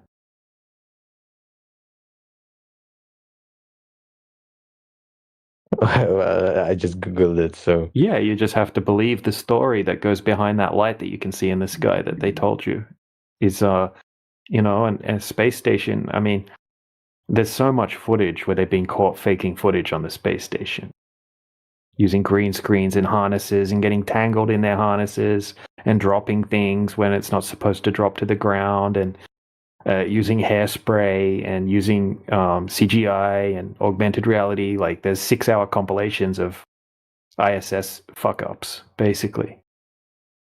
yeah. Yeah, I've seen ISS, NASA have got more blooper reels than a Jim Carrey movie, dude. There is so much Wait, so footage there is of no them messing up. IS test. Is it there or not? You think? Not what we're being told about it. No. I'll just say straight up, no. How's that? Some people like to give you guys the benefit of doubt and say it's floating up there on a balloon and all this other crap. There ain't nothing up there with people in it floating around for years at a time. Have you seen pictures of like photographers catching a moment when ISS passes? No, just like, one. in front of Only seen one picture. in front of the Yeah, moon. there's like one or two Yeah, out only there. one. Only one. Yeah, I've only seen one. I've seen dozens. Like when Oh, you have? Because I've only seen one. in front of the moon, so you like see the like not the Oh, shadow, yeah. because it's technically not a shadow. It's like how you call it. So it's like when you have a sunset, so trees Silhouette. become like a silhouette. Yeah. That's Yeah. So look, it still doesn't really match up with what they're telling us about the distance of it, because we also have footage of planes being silhouetted when they go past the sun or the moon, and they look roughly the same size, tiny little bit bigger than what the ISS looks like when it does it. Now the ISS is only around the same size as a giant jumbo jet, tiny little bit bigger than a giant jumbo jet. Now a giant jumbo jet only flies at about 6 miles height. Okay, and it's so small that you can barely see a jumbo jet when it's at 6 miles height. Let me But there are definitely no balloons there, no silhouettes of balloons. Well, if you have I'm not claiming it's a balloon or anything like that. We don't know what height it's at. It could be much, much closer than what we're being told. We have no idea what we're looking at. We can't confirm it. Okay, what we can do is we can continuously measure that there's no curvature. So whatever the light is, it's doing it above a flat surface. But you're going to have to choose whether you want to believe the story or not. That's it. Okay, and if there was a balloon, last thing, sorry, Roots. They have these balloons that are almost impossible to see, and the angular size of the balloon would be so small you're not going to be able to see it anyway at that height. Okay, all you're seeing is a light. You're not seeing the actual thing. You're just seeing a light. Yeah, bang on. And just for the record, we're not telling you that all satellites are balloons. There could be lots of different technology, high altitude platforms, airships. There's all sorts of technology that can be up in the sky for a long time. So just because there's a satellite system, which isn't used for very much, but that's irrelevant. Just because there's a satellite system doesn't mean that space exists and that anything we're seeing in the sky is in a vacuum in the sky. Like, just because there's a satellite system doesn't mean that the globe is real. But you guys, they could. For satellites, you're making so many different assumptions, like about balloons, about light, about everything. And I remember yesterday. Oh, you're making an assumption that they fly around a ball in a vacuum, and we've already debunked that. So yesterday, I think DJ, you said that spherical round Earth takes more assumptions about stars, sun, rotation, and that kind of stuff. But in terms of satellites, there is only like one thing, and it explains everything if Earth is round. But for flat Earth, it's like you need Yeah, to so make. you don't have any under- evidence of the one thing that you're claiming, but you don't realize that we're not making any assumptions about satellite balloons. Okay, we have tons of footage of satellite balloons. I can show you satellite balloons orbiting, being silhouetted by the moon as well. We can show you them being launched, right? The stratospheric balloons. Have a look in the side chat. Here's all sorts of But things is there like a fast moving balloon? Because Well, how fast? How fast is the ISS going? I mean, if you measure the like angular momentum, not angular momentum. You can't measure shit. You don't know how high it is. You don't know how big that light is. Thing could be 2 miles above your head for all you know. Right. Yeah, we're not making any assumptions. Satellite balloons exist. The only satellites that crash to Earth always have balloons attached to them. Okay, we can show you footage right now of satellites being launched. Satellites right up in the sky. NASA's first satellites were literally balloons, Echo 1, Echo 2. They were up there for many, many, many years. About the height, you can measure that with like parallax if you observe it from two different object points, and if it's close, like you claiming, you like assuming it's close, but if it's close, it's No. You can't do that. What? You can't measure it with parallax. You can't make up stories and say parallax. Now we know something. You're Okay. making that up. You can't do it that way. You understand, Okay. right? Yeah, You can't use that now. Okay, now you can't use that. Okay, good. You say it's close, but No, we're saying we without can't that- tell the distance. We're saying we can't tell. We just see a little light go across the sky. We can't even tell what it is Okay, specifically. so what we can possibly do maybe is at the same time from different locations, which we know like distance between them, and we look at the moving, for example, ISS, yeah, and we measure the angle comparing, for example, to the direction of your compass to the north, for example, and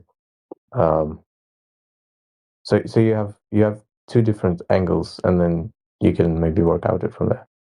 No, you maybe can't. If you look into it, you want to do that. If you want to dig Especially into for that, spell. you definitely can't do that. Okay, you All don't right, so know the let's height try of it. something. You don't know the size of it. Yeah, that's what I said. Let's you don't try know height, something. You don't know the size. That's the end. You can't do shit with it. No, why do you need to know size? You only need. So what we're trying to find is distance to it, not. Yeah, how are you going to know the distance if you don't know the size of it or how fast it's moving or anything about it? That, Or how that's far what I away it said. is? Parallax, like relative to, for example, its Oh, background. no. Stop just saying that. You sound ill-equipped for this conversation. So let's try something, right? You're talking about angles and size and parallax and all that stuff. Let's start with a very simple thing called angular size. So is my image in the side chat there at 12 minutes after the hour? Wait, hold on a second. Your microphone is too loud. I'll make it a little bit quieter. Okay. Yeah. Yeah, image in the. Yeah, I see it. Okay, so you see the ISS, and it's relatively close to the size of a commercial airline jet, right?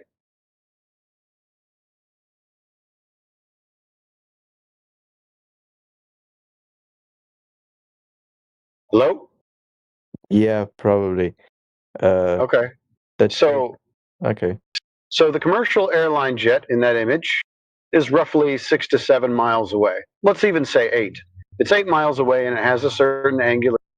Most of us can see commercial jets at altitude between 35 and 44,000 miles away from us, feet, which is 7 miles. The ISS is supposed to be 250 miles away. Can you give me the angular size that the ISS would have to be at 250 miles? No, I guess no. Wait, no. Well, you could, but it would be extremely tiny. Not something that you're going to get a silhouette of, right, with the moon behind it.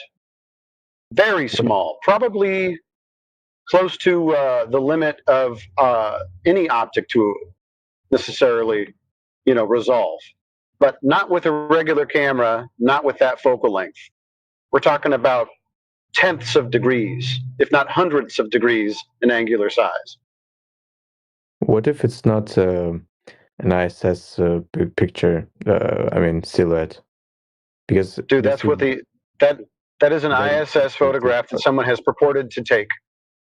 But okay, I mean, what else do you think that might be? What is that then? Every picture that is compiled on the internet, like there are so many like fakes. And okay, right. So we're not going to use any photographs of anything to verify anything. Is that right? Now you're throwing out all photographs because that ruins all of your photographs as well.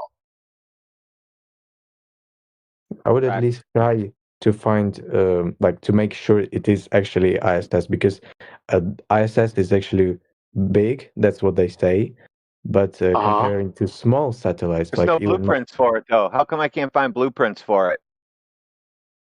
there are pictures of like Prints, assembly, engineering prints. Why can't I find prints for it? What if I want to build a craft that attaches to it? How do I get the prints? just Google the prints if they're available online. They Oh my God, you think that's how you do things. You just Google it. Is that how your life works, dude? No, I'm saying you can Google Oh, I pictures can't. of We've tried. already Oh, a assembled. picture. Oh, a picture is going to give me the dimensions. Yeah, I'm Is that sorry. what you're telling me? I haven't finished. I'm saying that if you Google a picture of a already built satellite, it's on the ground. It's built by NASA. Okay, but it's like a it's kind of prototype, and it's like size of it. Marian, you're being disrespectful, man. I don't want to hear about your hypotheticals about where it could be or what it looks like or all that stuff. Okay, you're giving us excuses that you don't even know if the excuse that you're looking for exists. We're telling you that there are no blueprints for this machine. We're also telling you that we have no footage of this being assembled in outer space. Do you have any idea how hard it is to put things together in a vacuum as they're moving at 17,500 miles per hour? That's why I asked. I didn't claim. I didn't debate about it. I came here to. What are you saying? Let's not use hypothetical excuses for the things that you think could be the case. Okay, I want evidence where you can just go, yeah, that's a bummer. The angular size of the ISS should be pretty freaking small. I really shouldn't be able to see it, although even at night, I shouldn't be able to see it at all. Why? Because the Earth is blocking out any light that it's going to hit the ISS, ricochet off of it, and end up in my eyeball. So you wouldn't be seeing any satellites at night unless they're illuminated with a very, very, very large light. So anything that you think you're seeing at night, as far as satellites are concerned, are not satellites.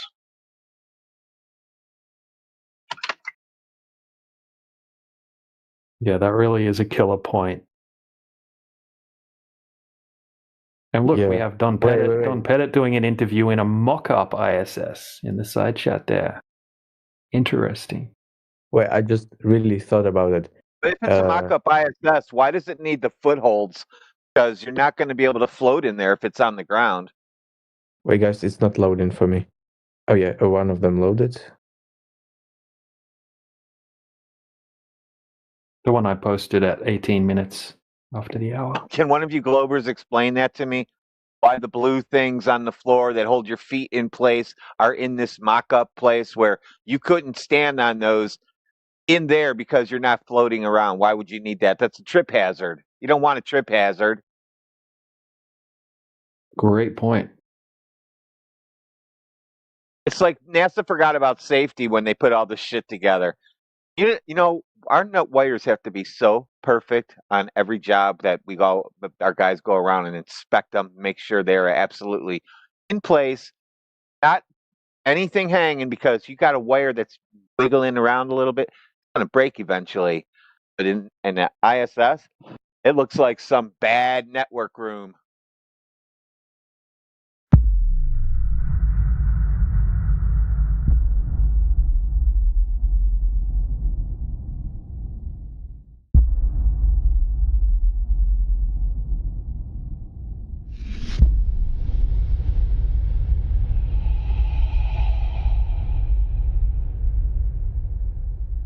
What'd you say? How's the Earth flat? Yeah. Well, the ocean. Do you think water's flat and level? Nah. No.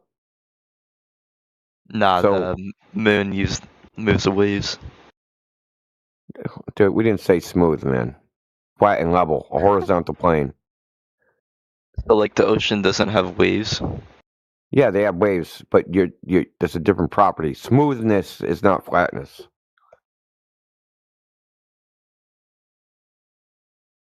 Dude, I dare you to write. Go to when you got Thanksgiving coming up, right?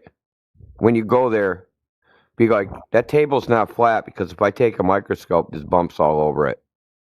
And you're gonna be eating outside. Okay, stop being pedantic.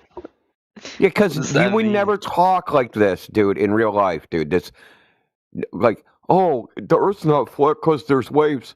It's 193 million mile on the horizontal axis, and it's 3 feet high on the vertical axis, so it's not perfectly flat. Yeah, but like, how is it flat though? Like, I want to know how it is. I'd like I to be just told you, educated. the oceans of the world, there's only one ocean. I mean, we call them different oceans: Arctic, Pacific, Atlantic, but it's all one connected ocean, right? All the water is connected. That water is flat and horizontal. It does not curve into a ball. Most of the surface of the Earth is water, right? So if that water doesn't curve into a ball, then the Earth's not a ball. Water in a bathtub, flat on the surface. Water in a lake, flat on the surface. Let's just making shit up. Water on the sea, flat on the surface. That's making shit up? We literally, when we want to make flat things in construction, we use a water level. Yeah, it's called gravity. Do we use it to make it curved? Go start a construction and be like, oh, what's this level for? Oh, it's to make curved floors. What the fuck? Exactly. Sounds stupid, right? Yeah, it is stupid. Yeah, because in reality, so you have, like, comparing a planet flat Earth versus and globe thing is fuller. this. There's one is based upon reality and the other one's based upon fantasy.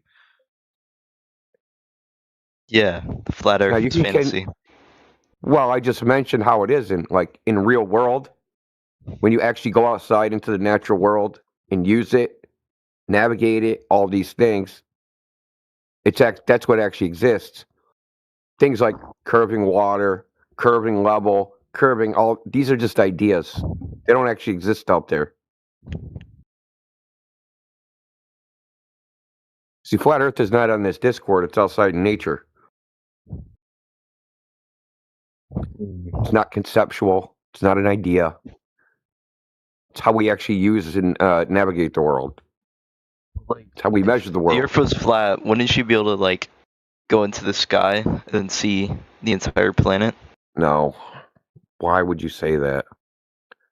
Earth isn't a It's planet, A. Earth is not a planet. Sorry, it's a plate. It's not a plate either. It's not an object in space. There is no outer space. There is no outer Okay. space vacuum with shit floating around in it, dude. Okay, so what is there? Not that, because that's impossible. You know why you know why it's impossible? Because we're breathing air, and if we're breathing air, that means there's air pressure. And if there's air pressure, that means it can't be next to a vacuum without a barrier. Because all the pressurized air would fly off into the vacuum. Just like it does in every experiment ever done in the history of mankind, is that high pressure goes to low pressure. So like, how does gravity work then? What does that mean? What do you mean by gravity? When I drop something. Okay. Yeah, it falls. And? Yeah. Yeah, so? Wouldn't like the flat Okay. Earth just curve, like, and rip apart? What are you talking about? Alright. So you're confusing two different ideas. I drop something and it falls, with mass attracts mass turning things into a ball. Those are two separate ideas. Yeah, but if Nothing. there's gravity, wouldn't the gravity collapse on itself? You're trying to combine flat Earth. with a No, so you're big G. confusing two different ideas. One is Yeah. called big G, the other one's called little g. Little g is known empirically. We drop something, it falls, it accelerates at 8.8 meters per second squared. But nobody ever dropped something and said, certainly the Earth has to be a ball because that thing fell to the ground. No one ever said that. That observation does not tell you the shape of the Earth. Now, there's an idea that the big G thing, F equals G times M1 times M2 divided by R squared, which is the Newton's universal law of gravitation. There's that idea that predicts that things would form into balls, like a bunch of free-floating matter in a vacuum would form into a ball. First of all, that's never been observed. Okay? It's never been shown to happen in a lab. And thirdly, it's not even a prediction of the physics. That would be a special case. Because you're going to get an uneven, distorted frickin' blob. The starting frickin' condition would have to be homogeneous. All the particle sizes will all have to be the same. It would have to be isotropic, meaning there isn't more mass in this place than this other place. Wait, so what is pulling the objects to the ground? What makes you think there's a pull? I don't know. They fall. They don't go up. Oh? They don't go sideways. How do you know it's on a push? What would be pushing it? What would be pulling it? Why are you using Gravity. an analogy of pushing and pulling it all? The current rhetoric is it's not neither of those. The current rhetoric is the distortion of space-time.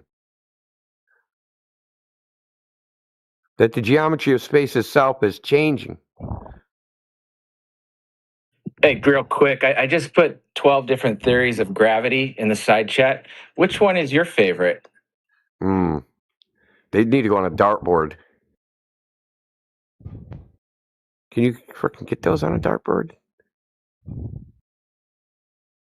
Put it on a roulette wheel.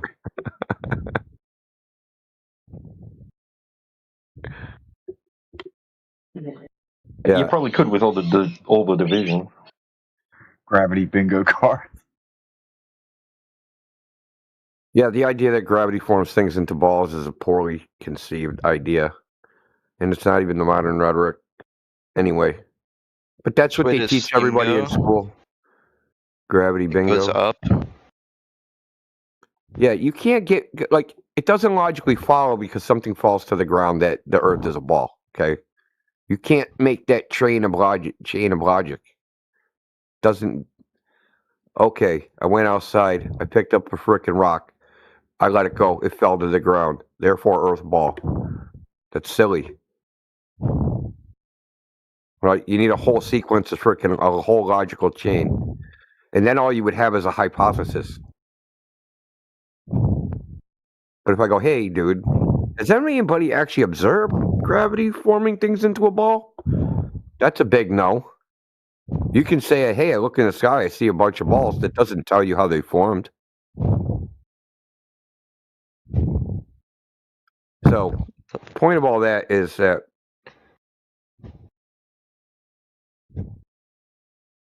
even, let's say, you have this whole hypothesis that gravity forms things into balls.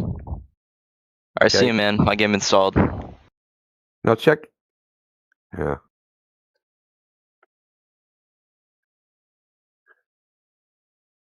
That was Heretic's Razor right there. Perfect example. Yep, exact. That was definitely Heretic's Razor.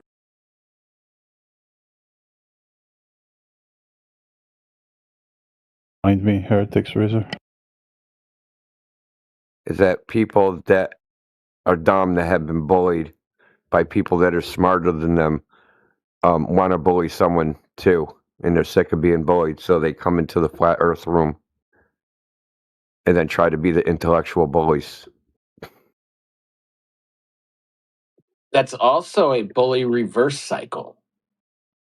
Yeah, exactly.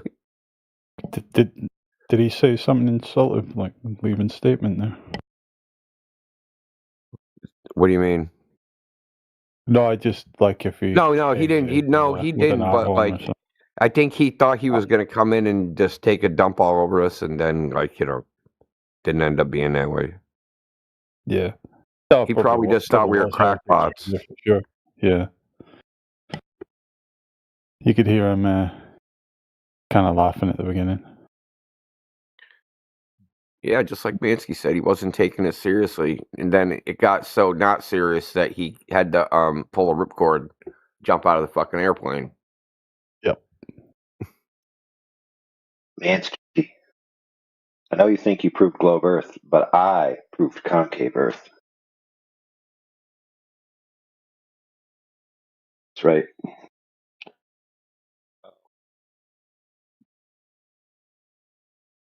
Here, I'll show you the evidence.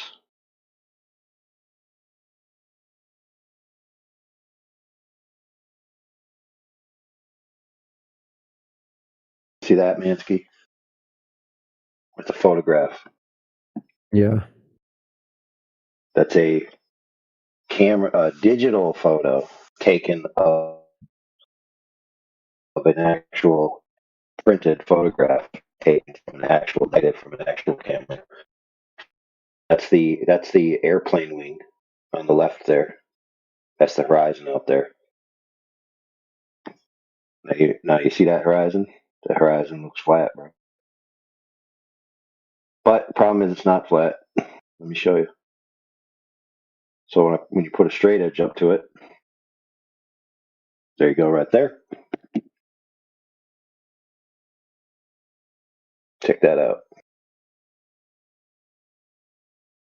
That horizon's curved up, buddy. Sorry, buddy. So someone told me you could see curvature of the Earth from an airplane window. So I was like, all right, bro. I happen to have some pictures from an airplane window. So if it's a curve of the Earth from the airplane window, then the Earth is concave. Well, guess the Earth's not a globe there, bud. Damn, sucks, doesn't it? Didn't show up until better cameras existed. Yeah.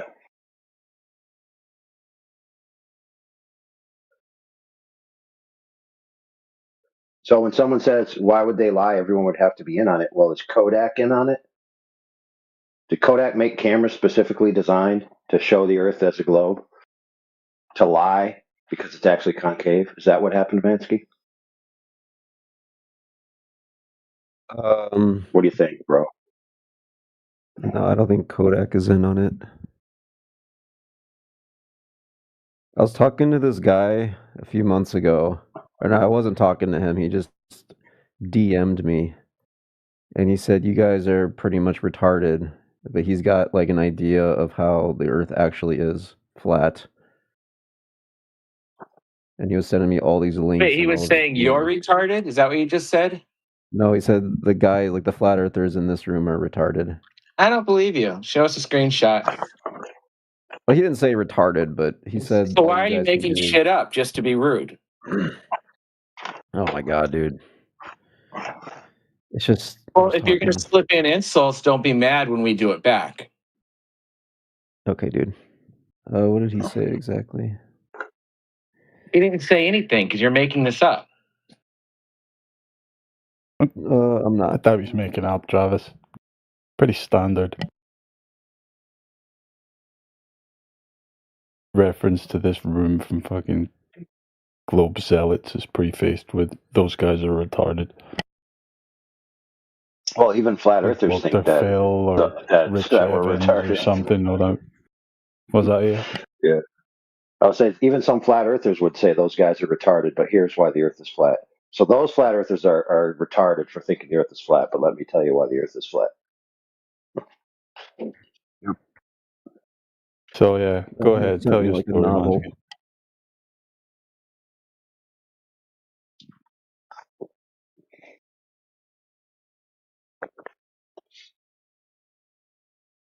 Yeah, Mansky, what were you going to say? Go ahead. Tell us. No, he wrote me a lot. I'm trying to find what he said exactly about you guys. Oh, okay. It's all just fucking personal insults. Yeah. Or did he have some evidence? No, it wasn't really that insulting. Was there any constructive criticism? Why the fuck can't I find it? Probably because it's not that important, man. Now this guy has like a bunch of really interesting theories that you guys don't talk about. Oh, by the way, the guys at 24/7 aren't the best at providing anything more than water's level, etc. So he pretty much clowned on you. Yeah. Well, we fucking share laser measurements all day. That's all we Right really off, need to it's claim, a though. limited hangout, to be honest. Damn, you guys got clowned on. But you claimed that he said that we were retarded. Okay, dude. Like, come on, read between the lines there. Okay, but what greater point did he give? See, AI is the only intelligent one in this room. He can actually look past the whole retard thing. What greater point did he give? Oh, T-Dub's getting fucking triggered now. Would you kindly answer Okay, take it back, Travis. I'm losing interest real fast. Respond to AI. Yeah. This is your moment, Mansky. When the girl is Mansky, the girl has put her face in front of you. She's pouting her eyes, her lips are puckered, and you're sitting there talking about something else rather than taking her and kissing her. Okay, so she's about to break up with you, bro. So get it done. Let's go. Let's go. We live within / below an electromagnetic field. That's why the stars move into rotations like we observe, and why the latitude and longitude lines mirror the sky. Then he sent me this weird GIF, and then magnetic field versus electric field. You see. Then he sent me a bunch of links. Bet it was BD or something. And the kicker is the sun actually does a figure 8, not circles, like almost every flat earther still assumes at this point. Stay tuned. Most people, flat earthers and ball earthers, are quick to assume the 2-pole flat earth would require a Pac-Manning sun, but this isn't true. They'll see when I make the graphics show it along with the explanations, blah, blah, blah. What was the blah. guy called, Mansky? Hmm?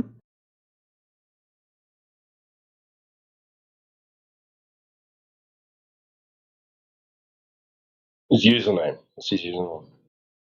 Oh, his username? New Perspective. New perspective. Yeah, we know that guy. Yeah, we know who he is. No way! Yeah. Oh, but by the way, allowed in our channels because he keeps rabbling on fucking esoteric shit. He's now angry. Oh, really? I don't know. He seems to be working on something pretty big. What's up, Flurfers? Hey, leave your mum out of this. What's up, Globetard? Well, you see, the difference, bro, is that let's say he's correct, that's how the sky works. Okay, let's say that's true.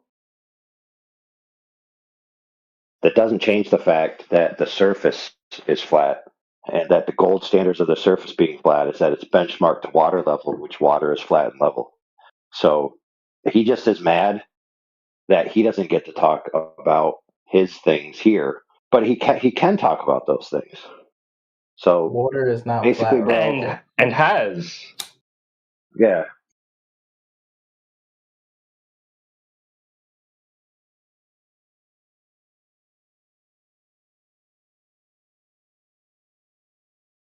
And borrowed clips of us, right? He made clips of us for his programming on YouTube.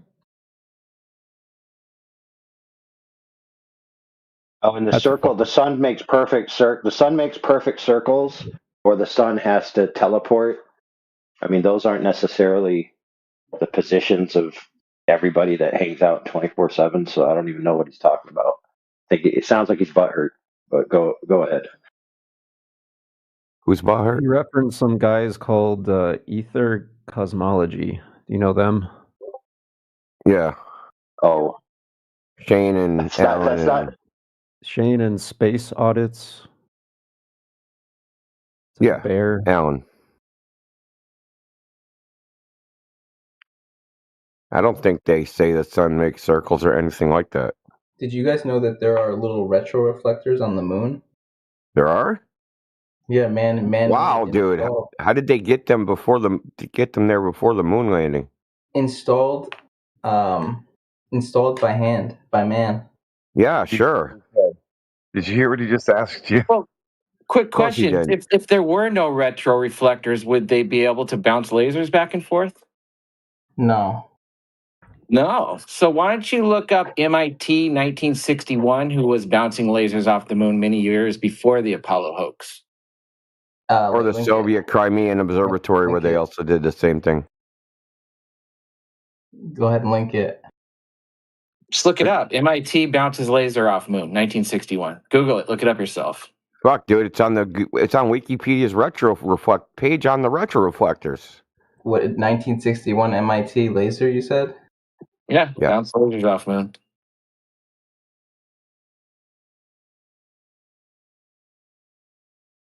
No, he's gonna throw his own. Watch, he'll throw his own claim under the bus right when he gets back. Yeah, he said no, they couldn't be possible. So.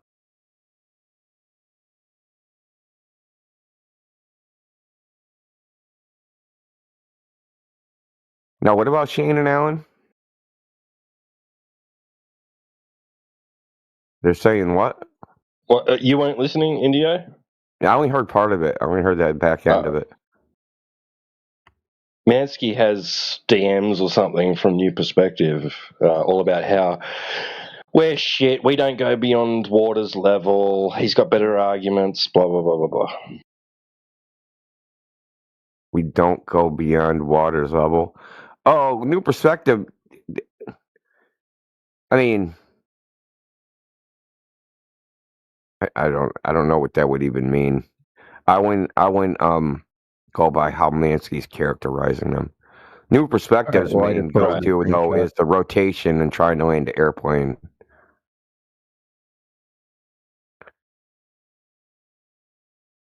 I wouldn't go by what Mansky, whatever he said. You know, Bro, I posted a New screenshot. Perspectives. Huh? Yeah, right, this is just all on Mansky's word. We're going off here. Dude, you can see his little avatar or profile picture, his name. Yeah. My brother do a great job explaining. Hold on. Let me see. Let me go to read the first one. Tag him indirectly. Maybe he's around.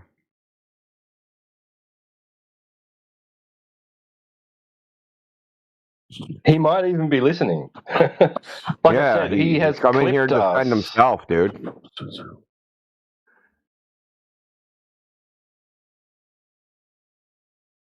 Is this like a pathetic version of Divide and Conquer, Mansky? No, I just randomly brought it up because AI was talking about concave Earth. And What does any of this say about Flat Earth Discord? 24/7. By the way, the guys at 24/7 aren't the best at providing anything more than Waters level, etc. They're right about this, but it's a limited hangout. Where's that? Towards Which the bottom. screenshot is that in? Oh, it's the second one. guys at 24/7 aren't the best at providing anything more than Waters level. They're right about this, but it's a limited hangout, to be honest. I'll send you links to some servers that go further and aren't overly cautious not to speculate. You can join those from YouTube. What's that a link to? He sent me a ton of links. Yeah, we don't speculate. If they want to speculate, feel free.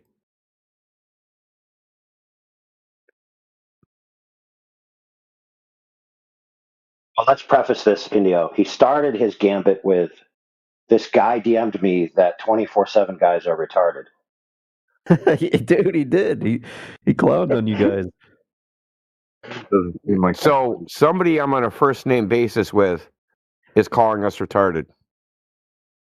You guys are the water's level that bros. flat Earth dude knows in real life and like hung out and had beers with like he's calling us chart, but it doesn't say anything about him doing that at all. And he posts our freaking videos on his YouTube channel.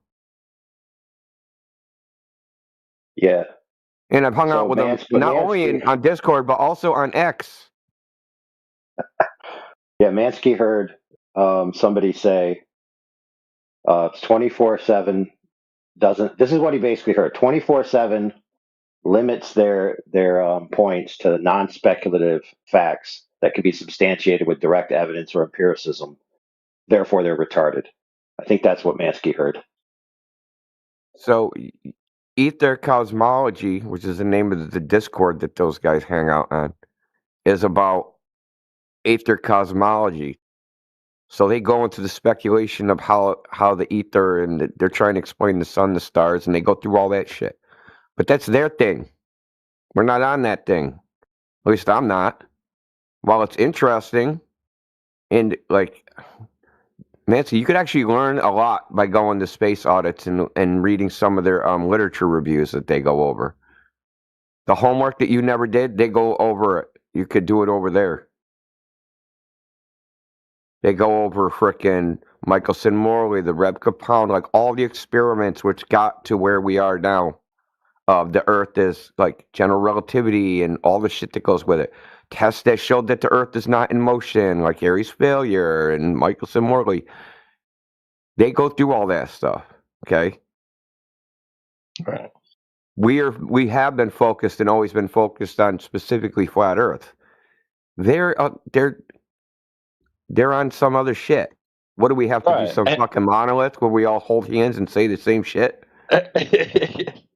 But I mean, too, as well, like we're pointing out that it's not dependent, like what we say, on providing alternatives when they demand that we do, right?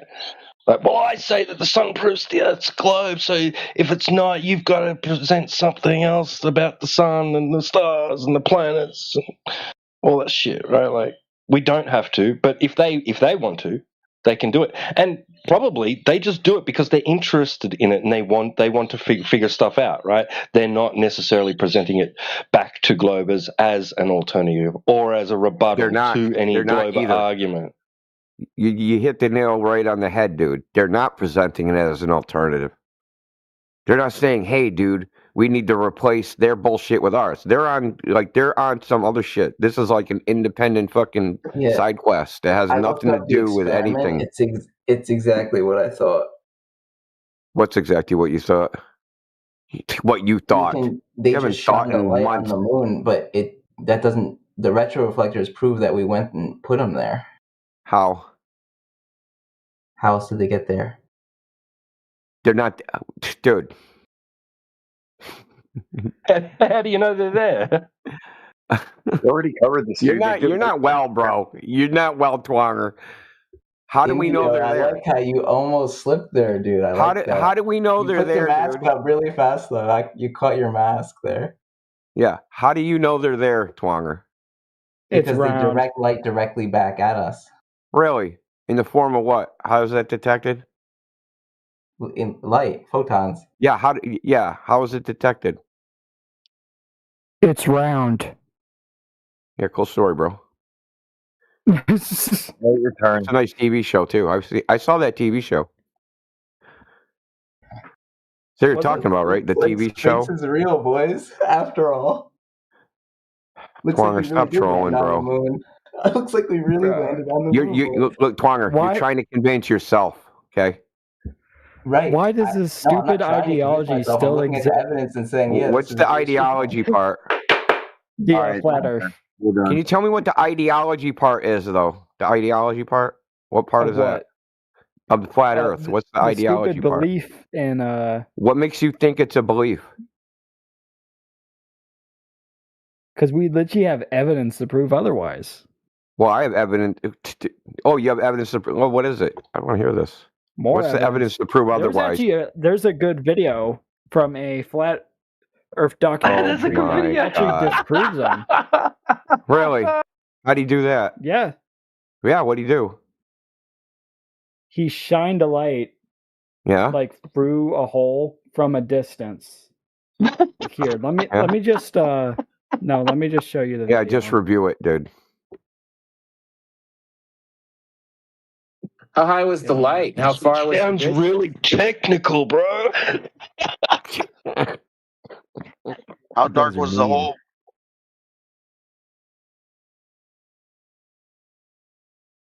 I'm looking up the video real quick. Why do you have to look up what you already believe? What? You're looking up what you already claimed was true retroactively. You believed it first and then looked for the evidence later. It's a documentary. I let you watch the whole documentary about a flat Earth. Is this what you based your view of globe Earth on? Is this how you decided that you're on a globe? Yeah, because we live on a globe. Yeah, but you said it was listen, bro. You said it was a belief. So if it's a belief, why did people before the globe idea came around? Why did people think the Earth was flat? What was that based on? Because they probably didn't know what a fucking roundness was. Okay, so they said, didn't I don't know what roundness is, exactly what therefore the Earth gravity is was. flat. How did they know? Well, they didn't really know what flat. If we're talking like what timeline are we talking now, or like before way in the past? Plato's wrote Timaeus, which is the first reference to the Earth ever being a globe. Before that, before anybody ever thought of it, why did people think the Earth was flat? The Mayans, the Chinese, the Indians, fucking everybody thought the Earth was flat. I just want to throw this in. Plato's pretty awesome. Thank you.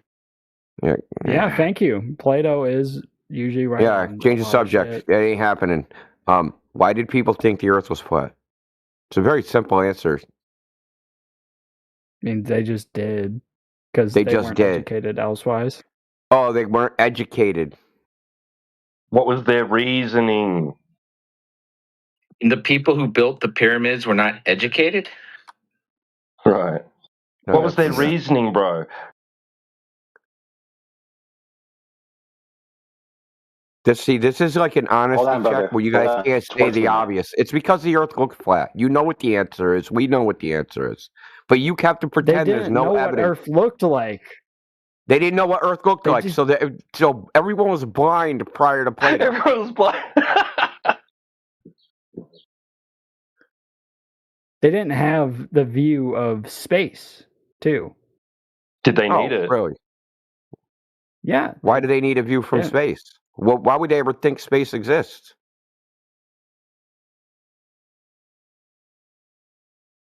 Now bro, this is so. Right, so that sounds like a concession to me that while you're on the surface, it looks flat.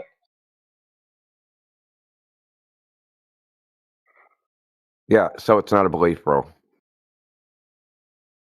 Beliefs are acceptance without evidence. Looking flat is evidence that it's flat. What else would it be evidence of? Evidence that it's curved? It doesn't even look flat. You could see the curvature From of where? the Earth if you look From where? outside. Really? You could literally look outside and see the curvature. Let me see the side of a house, dude. I don't know what you're This talking should be about. good. This should be good. Yeah. So where do we go I to looked see this outside. curve? I looked outside and I not see a at ball the field. side of There's your a house. ball field in the back of my house. Earth is pretty big, and it's definitely very Ants on a ball. Here we go. definitely. So this is the part where you try to variety. convince us that we can't actually tell if the Earth is a ball. I mean, And you that it looks can. flat, that it's a flat-looking ball. This is that part of the. I mean, you can't with dialogue. how big it is, yeah. But if you definitely look far enough out into the horizon, you could tell it's curved.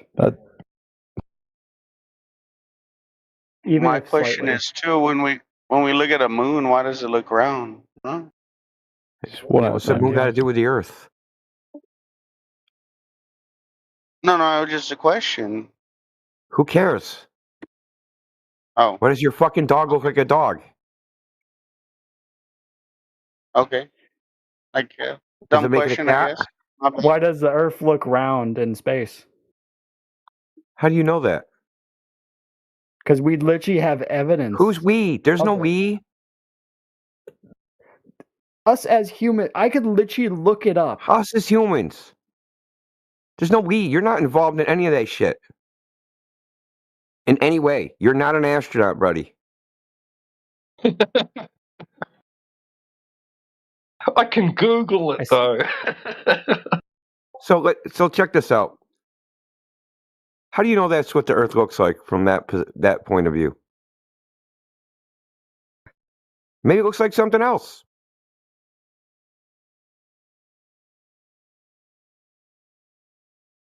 You just blew his mind. This is You don't know. You either trust ask it. these new guys. Sorry, I just have to ask. Like, do you think we're sitting here as flat earthers because we forgot to go to Google Images? No, you just want to be countercultural. No, now it's a psychological problem. You just kind of want to be countercultural. Then why didn't I? Then why didn't I start my argument with I fucking hate the government? Why did I start it with, hey, dude, why did people think the Earth was flat in the past? And I pointed to evidence. Do you want to know what you didn't point to? You didn't really. Evidence that that the Earth looks flat isn't evidence it's flat. What's it evidence of? It doesn't look flat completely. I've even said out in the horizon it's curved. In what way? In what way is it curved? Can you tell us? Inform us. Is it curved left to right? What do you Is it mean? curved down? You know the horizon means bounding circle? That's the ancient Greek, means bounding circle. That means it's no matter what direction you look, say you're on an island, you can see 3 miles in every direction. Say you could see 3 miles in every direction, that would be a circle. That's why horizon means bounding circle. The horizon's flat. You could do a 360, it's flat. Water's flat. Water's flat and level. Most of the surface of the Earth is water, right? And if that water is not curving, then the Earth's not a ball. It's very simple. If the water's curving, Earth is a ball. If the water's not curving, Earth is not a ball. We know the water's not curving. But it isn't a belief that it's not curving. We can observe this. You've observed this. The difference between us and you is they say there's some point that you can't see where it does start curving. Well, you can measure to see if that place actually exists, and it doesn't exist. No. You know why? Because we checked. You can check too. Yeah, true. Yeah, but, you can check. You are missing a huge, and I mean huge part of. You're missing a huge part of the Earth that could possibly hide it being, round. That being, it's fucking huge. Not when it. Oh god, you sound familiar. What's your YouTube channel name? So big. None. I don't have a fucking YouTube channel. Round Earther. Huge is not a size. It's common just your sense. opinion. There's specific numbers that are given to us. Sorry, I didn't mean to distract there. Continue on. Sorry, India. That was my bad. Dude, let me see. What is the actual size of the Earth? I keep forgetting. Because they can only be Wait, so big. you don't even know? They're only so big. Because it's just big. Why I don't don't you know have to have the already? exact numbers stored in my head. Well, how You're can going you to come make in here claims if you defending don't know something. the You should numbers? know everything about it. I was just joining. I was exploring. I wasn't. Yeah, that's fine. Well, I mean, you were quick to assert the Earth was a globe Give as him a soon as you chance to entered the find channel. the. Now you seem to be backpedaling. Don't you find it odd that you have to make the argument that the globe is undetectable? For the record, I'm exploring too. Yeah. Don't you think that I that's mean, like an odd this is just argument? stupid. Oh yeah, I that's just not kind really of an joined because argument. I think that I wasn't really here to try to argue. I was just Well, kind of. you said you tried to claim we have an ideology, which is horseshit. Yeah, you kind of do. Okay, so observing the Earth is flat is an ideology. That's an ideology. Yeah. Do you know what ideology means? Yep. It means not with the senses, dude. Yeah, It would that's mean what I it would do. mean a When mental people come construct, on the an job idea. site, It comes from. Go ahead, AUI. Sorry. Yeah. when people come on the job site, the first thing I do with them, I say, "Can you read a tape measure?" If they say no, I go, "Okay, now let me explain the ideology real quick." Then I say, "Can you use a level?" And they say no, and I go, "Okay, let me explain the ideology real quick." I mean, dude, measurements aren't ideology, brother. Yeah, when you're on a job site and you're trying to level a foundation or you're trying to level a floor or put up a wall vertically, is that an ideology?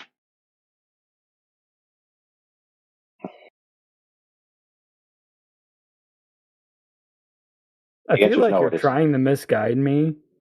And some. No, I'm not, dude. You come in here claiming that observing something flat and concluding it's flat is an ideology. Okay, that's just ridiculous. It doesn't. The Earth doesn't even look flat. You're already entirely misguided. We're trying to unmisguide you. At what point is How it the fuck am I misguided? At what point is Because the you Earth think not? you live on a spinning sphere with no empirical evidence of it.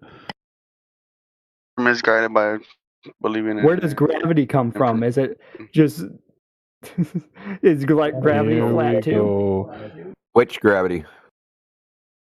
The fuck you mean which Earth's gravity? Einstein's or Newtonian gravity? Which gravity are you talking about? There's a whole bunch. They don't believe in gravity. They don't believe in Is it- gravity? Nobody, Do you don't not even know believe what in gravity? What does that mean to not believe is in that what it- gravity? Yeah. Is that what it requires? Belief, trust. What's going on in chat? Let me see chat No, real quick. No, see, this is the problem: is that you guys conflate two separate ideas. One idea being things fall, and that's called gravity. That's the effect we all observe in nature. But you conflate the cause with the effect. Why things fall? You think it's because there's a magic pulling force that forms things into balls. That's never been demonstrated experimentally. It's never been observed in nature. It's just a bunch of nonsense. Things fall is observed every day. Gravity forming things into balls, that's horseshit. Now, what you should be paying close attention to is the major infirmities, the ideas you have, or you've been taught are, when you actually think about them. The cause, the effect is called the cause. Hey, dude, what's gravity? What forms things into a ball? I don't believe that happens. Oh, drop something. Well, what causes that? Oh, I don't know. What causes something to fall? The thing that forms things into a ball. So, well, how do you know that? Drop something. End up in a loop. Circular logic.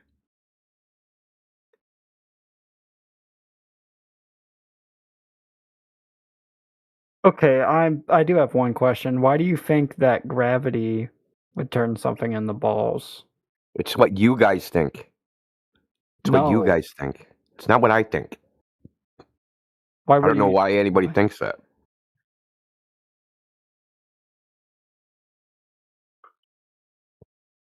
What? You said You'd have water to- is flat. Yeah, the mainstream claim is that Earth is a sphere and all the planets are spheres. It's because gravity pulls mass into that shape. That's the mainstream claim. That's what you believe. Yep. Yeah. Yeah, that's never been observed in nature.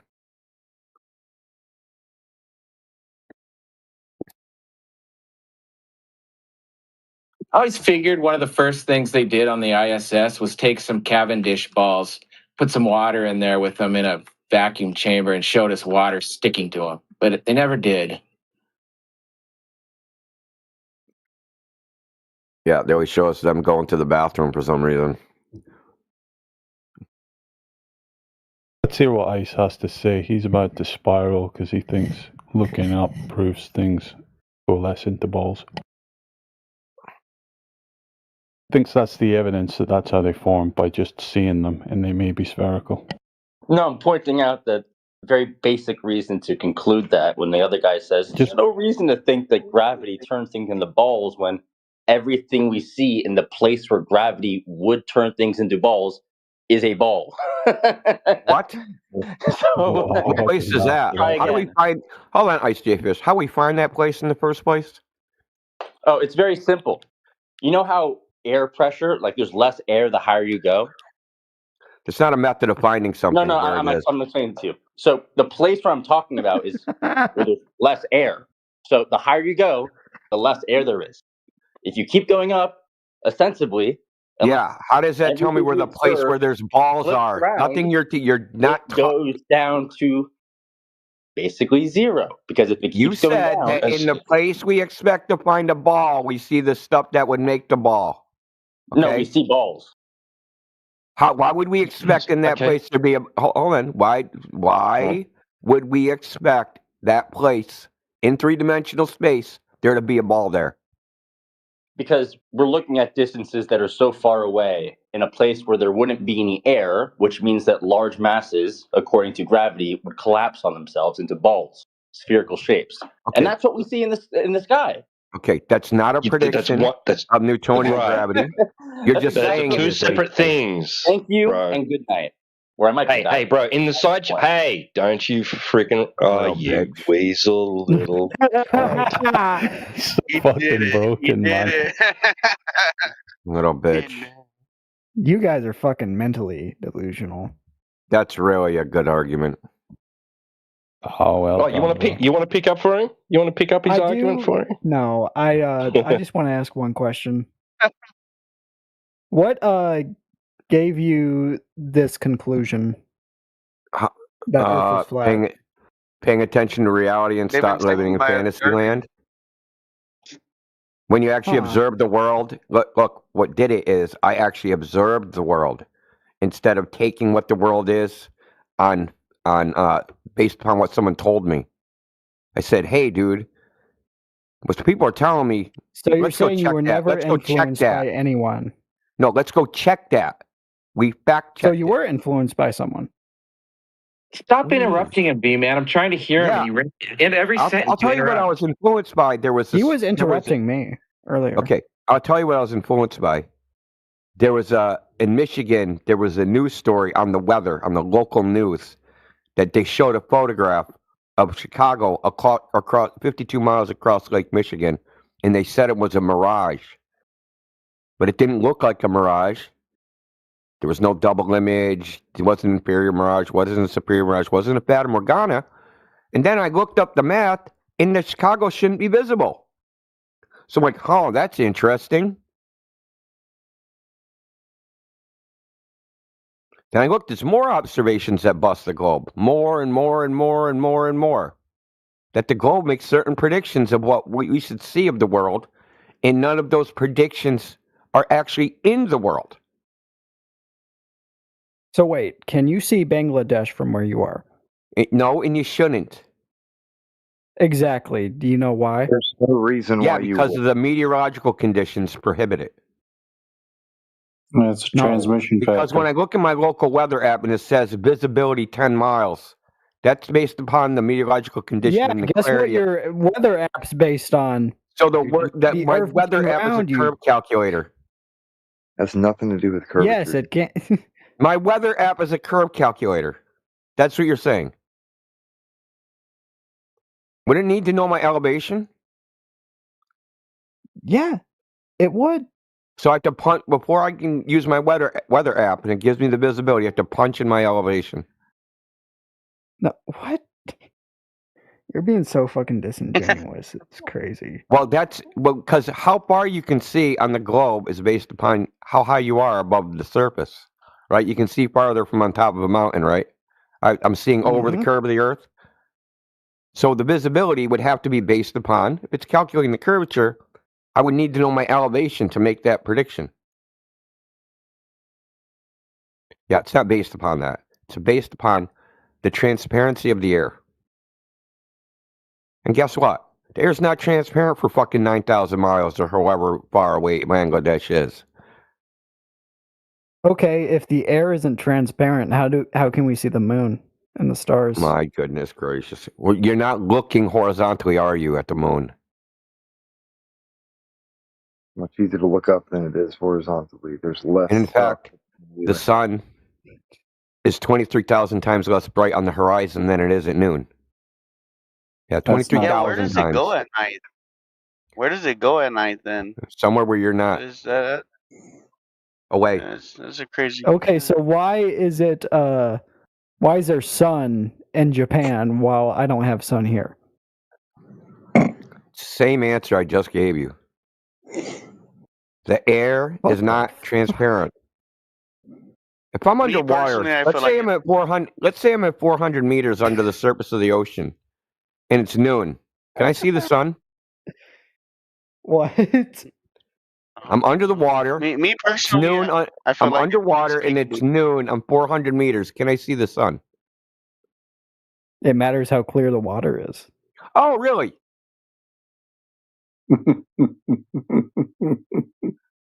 Yes. But not the air.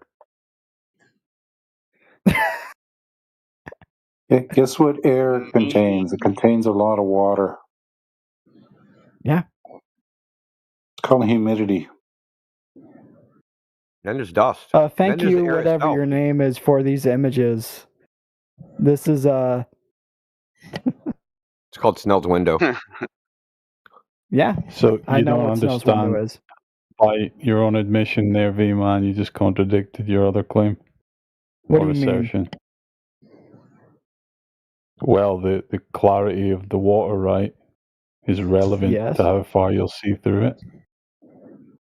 So I've seen some very clear water, and Mhm. air is just a very, Usually just very shallow clear sea. Yeah, water, the air is a medium depending as on well. variables. So can you see fish 500 feet below you on super clear water? All right, friends. Oh, All right, I'm I gonna can have to see smack the the facts real quick. What happened in this image, V-Man? Did the Earth fucking shrink? And that's the horizon there, just past the skyscrapers. That's fog. Oh shit! Me Mm. personally, I believe it plays peekaboo. So a high density of water in the atmosphere. You understand that with distance, the light is going to attenuate through the medium. That's why you can see the sun on the horizon. You can look at it because it's passing through all of that gas.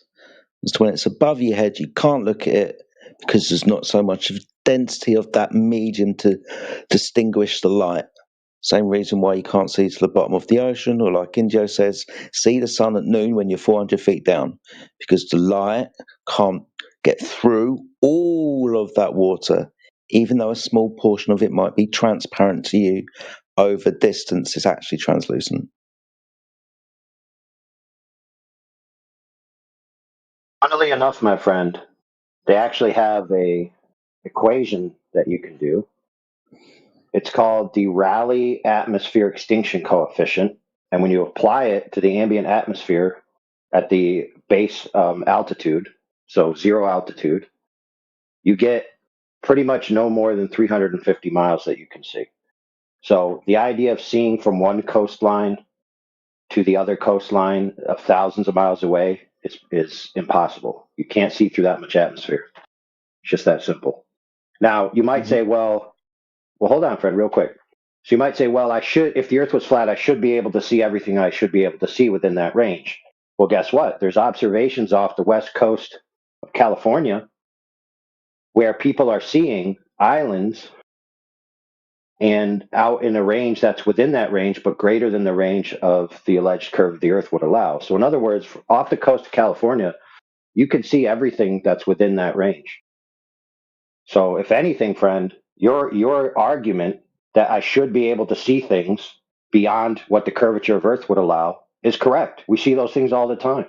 So whether you realize it or not, you actually defeated that the Earth was a globe. So good job, the Earth is flat.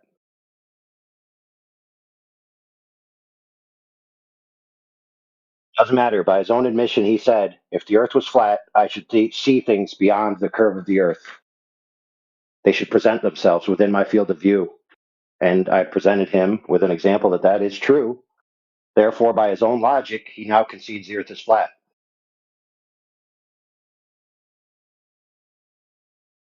And that's based upon the misconception that he can see the moon at nighttime and it's thousands of miles away. Go ahead. Well, he could definitely see the moon. They don't realize that you're not seeing the surface of the moon. You're seeing the light that comes off the moon. How else would you see anything? Exactly. That's what they don't understand. They think they're seeing an object thousands of miles away. No, you're seeing the light travel to you. That's fair, but the main point here is that he's confused that if I can look straight up and see something that I assume is thousands of miles away, therefore, when I look horizontally, I should see things that are thousands of miles away. But the atmosphere is more dense, the lower altitude, right? So the occlusion rate is higher looking out horizontally than it is looking diagonally, than it is looking straight up. Yeah, that's why they put telescopes on high mountains so they can avoid the thick part of the atmosphere.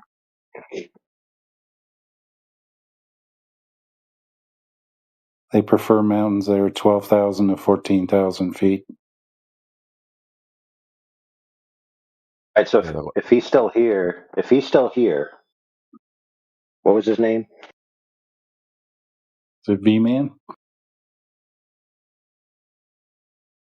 Yeah, he's here. Yeah, V-Man, I addressed your question about the visuals and why it's different horizontally, look vertically. And I also addressed the fact that you can see things out horizontally within your field of view, within that 350-mile range, that supersede the globe geometry. So according to your logic, the Earth is flat, V-Man. What do you have to say about that?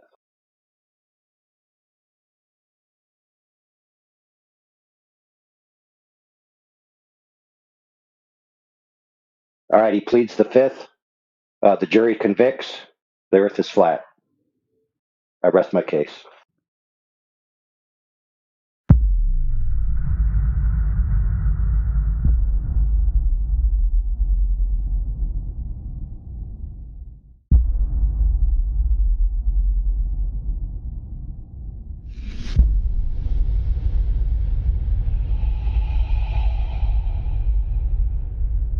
Good morning out there to all the NASA fans and NASA detractors. So am I hearing this correctly that NASA plans to put astronauts into space and orbit the moon? Is that what's happening in 2026?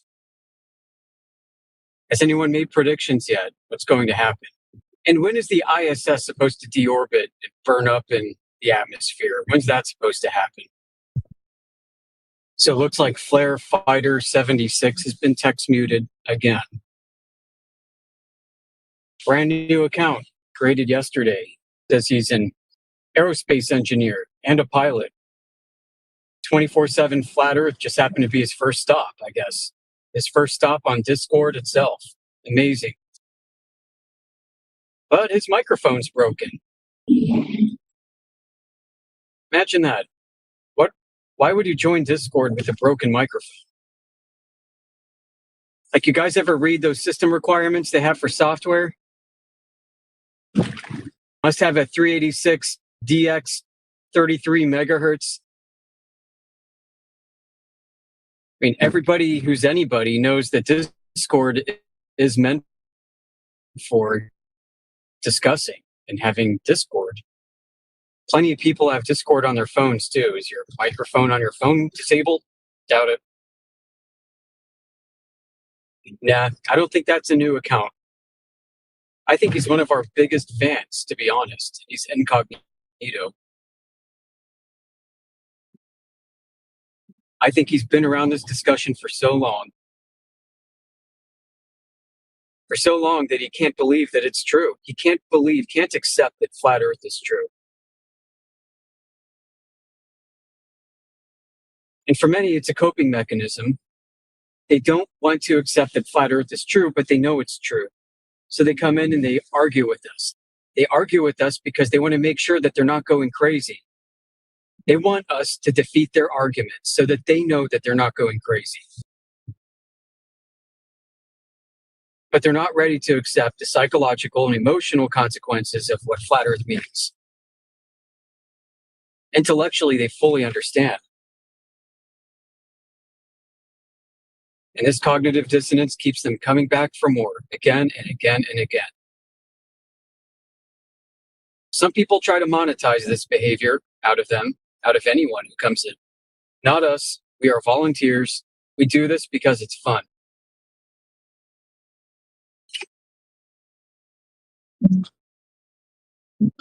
Welcome to, is that Janus? Welcome to Janus, to 24/7 Flat Earth. If anybody out there is on YouTube listening, feel free to come in, stop in. The temperature is warm. Jay Tolan, he's a flat earther. He runs a YouTube channel called Jay Tolan Media, JTOLAN. He specializes in radio frequency engineering, optical and radio both.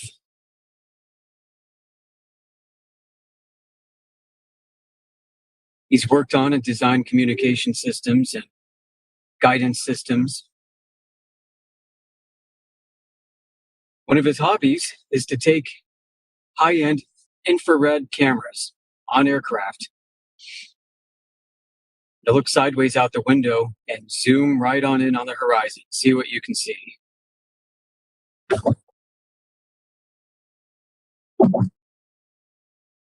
Let me tell you what, very few people on Earth, very few people have seen what he shows you in these videos. Count yourself lucky if you've ever seen anything like this. It's just incredible because the more he zooms, the flatter it is. There's no curvature, no horizon line separating the sky from the ground for the globe. No, just perspective and atmospheric density. Seeing a range multiple times what the Earth should be if it were a globe. His latest video is quite interesting. He invokes NASA as a hostile witness. He says, let's see what NASA says about the Earth. He pulled up some footage from the International Space Station. Some of you, if you're old enough, you might remember NASA TV. NASA TV is or was a TV channel. It was offered with the Dish Network package if you subscribe to a satellite dish service. About maybe 25 years ago. One of the channels that you got was NASA TV, where they'd show you looping clips from the ISS, the view from Earth and outer space. They'd have some educational content from NASA astronauts and so on. So some of this still exists today. He took some of that footage. He said, you know what? Let's apply some photogrammetry principles to this and see what we can measure. What's photogrammetry? Photogrammetry is basically taking images and taking a known scale factor. So you look somewhere in the image for something that you know is of a specific size or dimension. Let's say you've got an image of a city and you see a Honda Civic. And you see a 2008 Honda Civic. You can look up, you understand what the dimensions are of a Honda Civic. So with that Honda Civic, you know its length and width, you can see what other objects are in its vicinity related to that length and width. And you can do some proxy measurements, can't you? You can say, well, this building is 5 Honda Civics long.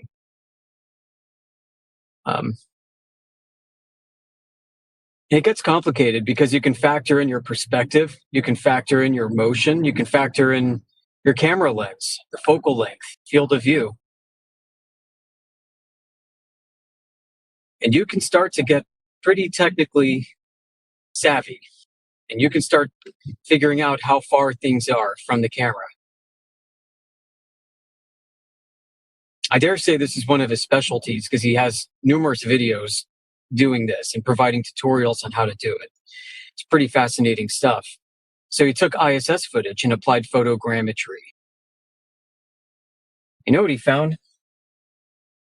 He found that if you measure the Earth, what's visible from the ISS, from its claimed orbit 250 miles up above a globe, that the circumference of Earth approaches 100,000 miles. It's something like 95,000 miles. Almost 4 times what the claimed globe circumference is. Now, is he saying it's flat? Well, it's definitely not the globe that NASA told us if it isn't flat. And I believe these constraints on a claimed circumference are only given as such because that's as far as his imagery was able to allow him to compute.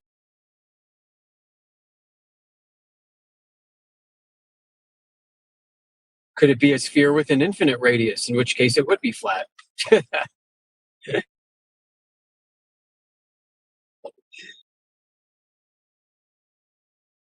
Something is definitely wrong with what we've been told, with what people believe, how they conceive the world. Something is vastly wrong.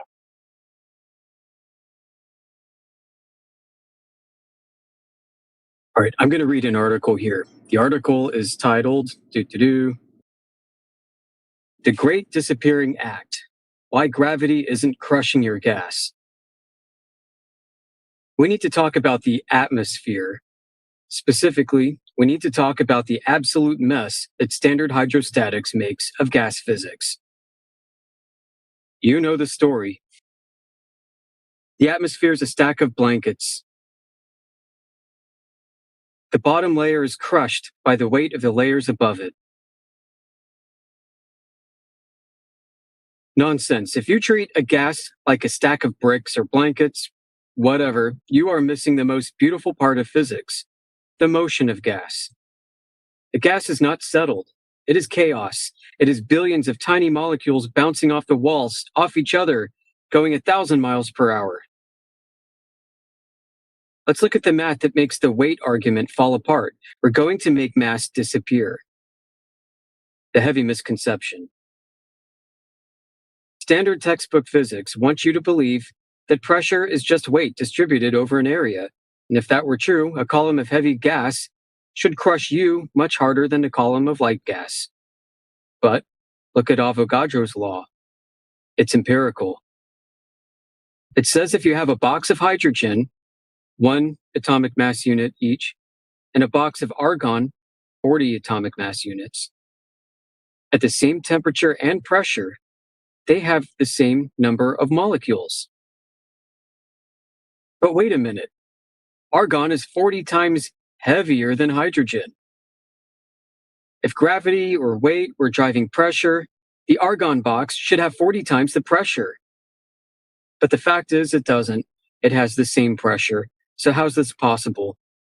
Is Newton lying to us with mass attracting mass? No. No. You're just looking at the wrong equation. The kinetic reality, watch the math. Pressure in a gas isn't pushing down, it is bombardment. It is kinetic molecular theory. Pressure is proportional to the mass of the particles times their velocity squared. Now here's the secret that gravity causes pressure. Forgets. Temperature is the great equalizer, not gravity. Temperature is a measure of average kinetic energy. If two gases are at the same temperature, their kinetic energies are equal. But because kinetic energy is 1/2 mass times velocity squared, a heavy particle must move slower. The velocity of a gas particle scales inversely with the square root of its mass. Do you see it coming? It's beautiful. The disappearing act. Let's plug that velocity back into our pressure proportionality. We have pressure, so we substitute our velocity term. We square the term, and what happens? Look at this. The mass cancels out. It's gone. I'll share the article later so you can see. I'm not going to read all the formulas, equations. It's going to be too boring. But the mass cancels out. Yep, when you make that substitution, the mass is not there. The heaviness of the argon atom is perfectly, mathematically destroyed by its sluggishness. The lightness of hydrogen is perfectly compensated by its immense speed. The pressure has nothing to do with the so-called weight of the particle in a gravity field. It has everything to do with the energy, that is temperature, and its containment, volume. But what about that barometric formula? You have to look closer. Don't just memorize the formula, but look at it. This equation isn't calculating weight pressing down with the little g in there. It is describing through g a statistical distribution. It is a balancing act between the energy of position, that is so-called gravity trying to sort them, and the energy of motion, which is temperature trying to mix them. Since we just proved that the kinetic energy term inherently accounts for mass in the velocity distribution, the mass in this equation is essentially fighting itself, and that's why it cancels out.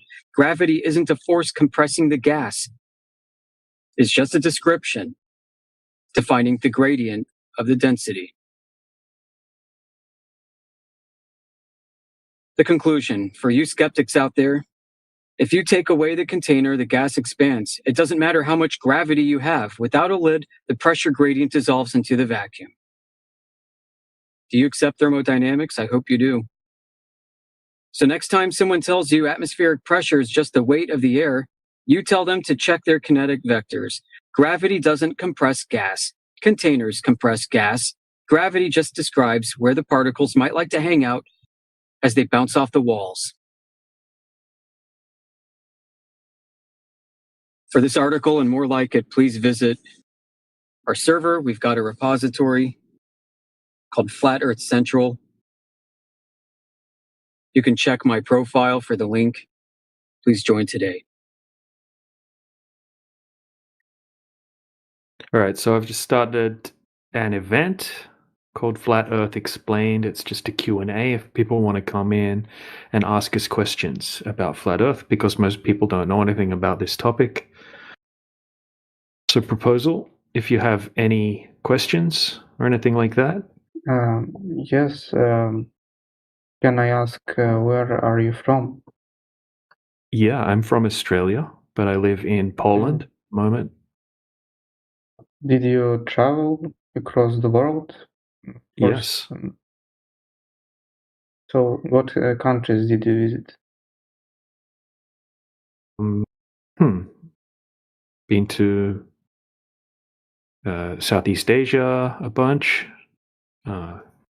Greece, Spain, Sri Lanka, India, yeah, a bunch of places. So you told the people about the Earth in these countries, or you just traveling like a tourist? No, just a tourist. Yeah. Okay.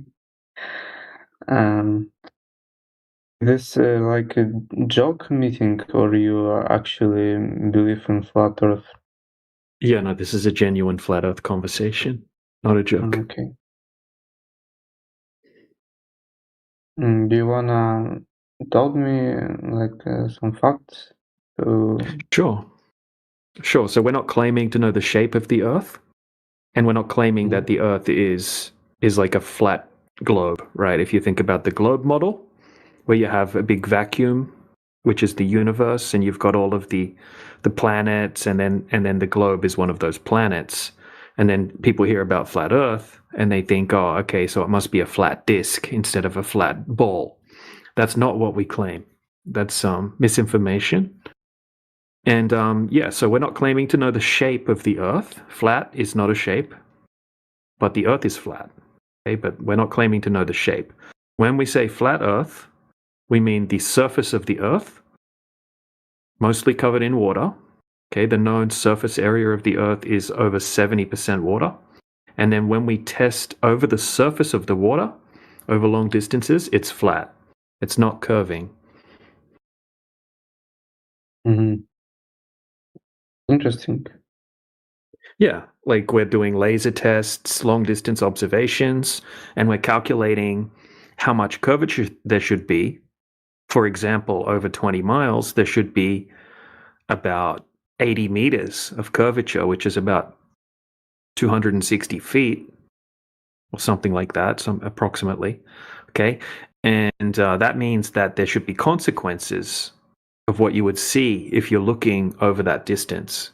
So if you go to like a 20-mile distance over the surface of the water and you've got a landmark that's 20 miles away and you're just standing there on one side of the body of water, you shouldn't be able to see something that's you shouldn't be able to zoom in across and see the shoreline 20 miles away, or you shouldn't be able to zoom across and see your friend standing on the other side of the 20-mile body of water, because it should be hidden behind the curvature of the Earth. But that's not happening when we go out and look over these distances. We're not seeing any curvature. We're seeing our body standing 20 miles away. We're seeing the shoreline 20 miles away, for example. Okay, what it proves? What's that? What it proves? You don't see your body getting. You need to maybe talk a little bit louder into the microphone. It's a bit soft. I've turned you up. I'm saying what it proves. What you are trying to prove? The Earth is flat. Yeah, that the Earth is not a globe, and that there's no curvature detected. Okay, there has a lot of images or something that if you look at into those images, then you will realize the Earth is not flat. It's like a orange shape, this kind of thing. It's not flat. Yeah, but that's just pictures that you're seeing that NASA gave you.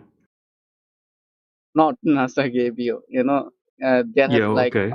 Which picture then? Okay, find me a picture of the globe that's not from NASA and put it in the side chat. So, like a video where a guy put on a balloon and Can you see Burj Khalifa from America? No, I can't. But hold on a second, right? I just want to talk to one person at a time. So just hold on a second, Arkan. We'll get to that question in a second. What did you say? Proposal? It's actually Prospal. Prospal. Sorry about that. I saw a video when some guy put a phone on a balloon and it went to the space, and you can see the curvature that you was talking about. Yeah, so if you have a closer look at that video, what you're going to see is that the curvature that you see in the video is just because of the lens. It's lens distortion. And what you'll see in the video is that when the camera moves around, the horizon will actually change. And when the horizon's above the center of the frame, when the horizon's above the center of the frame, it's going to look like a globe. And when the horizon's below the center of the frame, it's going to be curving the opposite direction. Okay, and it's called lens distortion. It's because of the focal length of the lens that's being used. You can check that. If you want to find the video now, you can put it in the side chat and we can take some screenshots and have a look through the video, because let me search for it. Okay. Yeah, your turn, Arkan. Go ahead with your question. Why can't you see forever? Why can't you see for really long distances? Yeah, I can't see Burj Khalifa from India or America. The Earth is curved or round, and Burj Khalifa is another side of Earth. Therefore, we can see Burj Khalifa. If the Earth is flat, then we can see all the mountain or the Burj Khalifa, all the building from every corner of Earth. Yep, good question. So if the air was perfectly transparent and you had some giant telescope, maybe you would be able to, if you had a clear line of sight. But let me finish. Okay. Let me finish. Hold on a second, my friend. Okay, so the air has a visibility distance that you can see through the air, because in the air we have fog, we have mist, we have water vapor, we have dust, we have pollution, we have gases.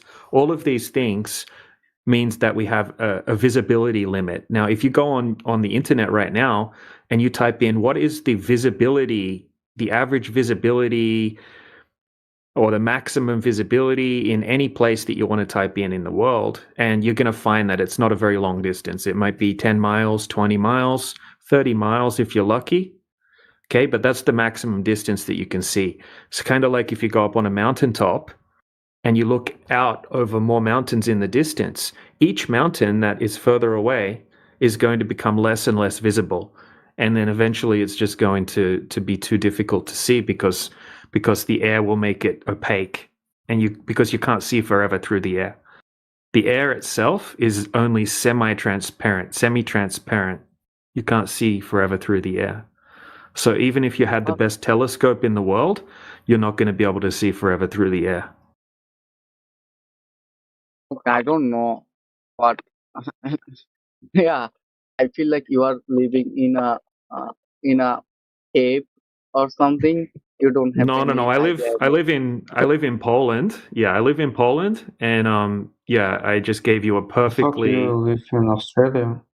No, I'm from Australia, but I live in Poland. Oh, okay. Yeah. You sound really good. Your accent is really good, bro. Oh, thank you, bro. Your English is very good as well. But this is the thing. Yeah, I don't live in a cave, right? I live in reality, the same reality that you live in, which we experience as flat and stationary. The only reason that we thought it was a globe or think it's a globe is because it's something that we've been taught growing up. And we've seen some pictures on the television. Yeah, I'm not concerned about whether the earth is gold or rounded or circled or flat or whatever. As long as I can live here freely, it's okay, Mm-hmm. Yeah. So, can you see the link to the video I posted? Yes. Yeah, I'm just opening it now. I'll have a look at that. Just got to wait for the ads to play. Just a second. Yes. Actual video of on the space in the end of video after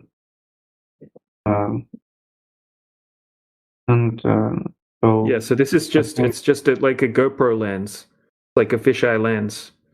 So have a look through the video, and you'll see the horizon changing constantly. It's a wide angle lens. They're probably using an action camera. Okay, so you'll see that when the lens is moving around, you'll see the horizons changing, completely changing. I'll post some screenshots. Actually, I don't see any lens on this camera. Well, all cameras. I mean, all cameras have a lens. What do you mean? Okay, so here. Right, hold on a second. Let's go through some screenshots. Okay, so this is 5 minutes 39 in the video. And we can see that now look, it looks like it's curving the wrong way because, like I said, when the horizon is below the center of the frame, it's going to look like it's curving the opposite direction than it should be. Now, as soon as the horizon goes above the center of the frame, then all of a sudden it's going to look like it's actually curving like a globe. I actually. See what I mean? What is the horizon and what the effect you are talking about? Yeah, it's called lens distortion. Okay, so yeah, lens distortion. Okay, so here we go. We got 5 minutes 44 in the video. Okay, so just a second. All right, 5 minutes 44. I'm going to post a screenshot. So just look in the side chat. Okay, so 5 minutes 44. We have a flat horizon. Okay, and then just literally 2 seconds later, the camera pans up a little bit, and then the horizon's above the center of the frame, and now all of a sudden we have curvature. Okay, so we have 3 images there in the side chat. We have the horizon below the center of the frame, and it's curving the wrong way. Okay, and then we have the horizon closer to the center of the frame, and it's flat. And then we have the horizon above the center of the frame, and now it looks like it's curving. So that's proof that this is just the type of lens they're using. They're using a wide-angle lens, and that's the reason that we're seeing what we're seeing in the video. It's not evidence of a globe or a flat Earth. It's just a cool video where you could see, from a high height. I think the higher they go, the more you can see the curvature, and this is not dependent on. No, the same thing will happen. The same thing will happen even when they're close to the ground. Exactly the same thing will happen when they're close to the ground, because it's just purely a lens distortion effect. So you can send up as high as you want. So the maximum height that we can send a weather balloon is about 120,000 feet. All right, so I'm going to show you some footage from 120,000 feet. What is this in meters? Oh, well, there's 3 feet in 1 meter. So, like 40. Hold on, I'll check exactly. So it's like 36,500 meters. That's about the maximum height that you can send up a weather balloon, because they pop. Once they get any higher than that, they pop because of the pressure. So when we send up a weather balloon that doesn't have a wide-angle lens on it, we just see a flat horizon from that height.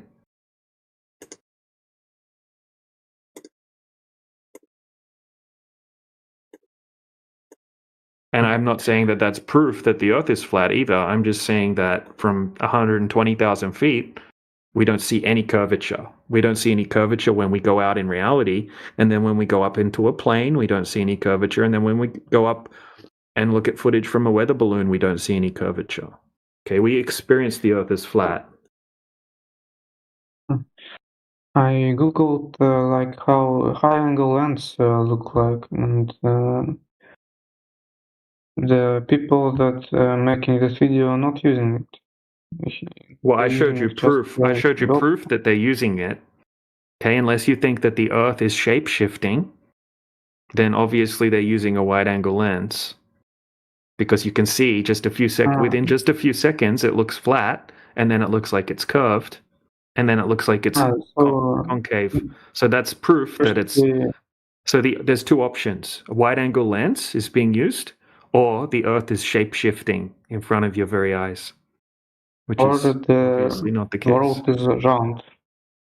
No. Or the Earth is a donut, right? Because it looks like a donut in the top picture, doesn't it? Yes, first option. Why you not taking the best options? Okay, because it's a wide-angle lens, and the horizon is distorting because of the lens that's being used. Or the world is round. Because of the lens, it looks like that because of the lens, right? And then it looks flat. Can you see the side chat? No. Can you see the side chat? Yes, I already. Okay, can you see the middle image? Yes, I already. Okay, does that look like a globe? Why is it flat? Why is it not working? Okay, so why is it flat in that image? Because the balloon is not that high that at third picture. No, yes, it is. It's taken. This is a screenshot. Look at the time. Okay, look at the time that I took the screenshot. Okay, hold on a second. There are. Have you not watched the video? Yeah, so I'll put it in again with the time this time. Okay, so 5:44 and 5:46. 5:44 and 5:46. So you think in 2 seconds, 2 seconds later in the video, the Earth, all of a sudden, you can see all of that curvature 2 seconds later. Yes. Why not? 2 seconds. You think like 2 seconds and nothing can happen with the height in these 2 seconds. You can. Oh, okay. Well, how come it flattened back out again after that? Maybe the balloon calmed down. No, the balloon. You should watch the video first, right? Look, it's flattening back out again.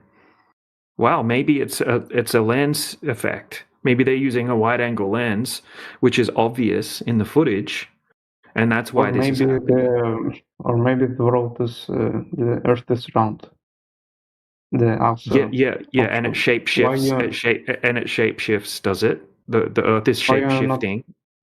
Why are you not taking this as an option? I just wanna learn about that.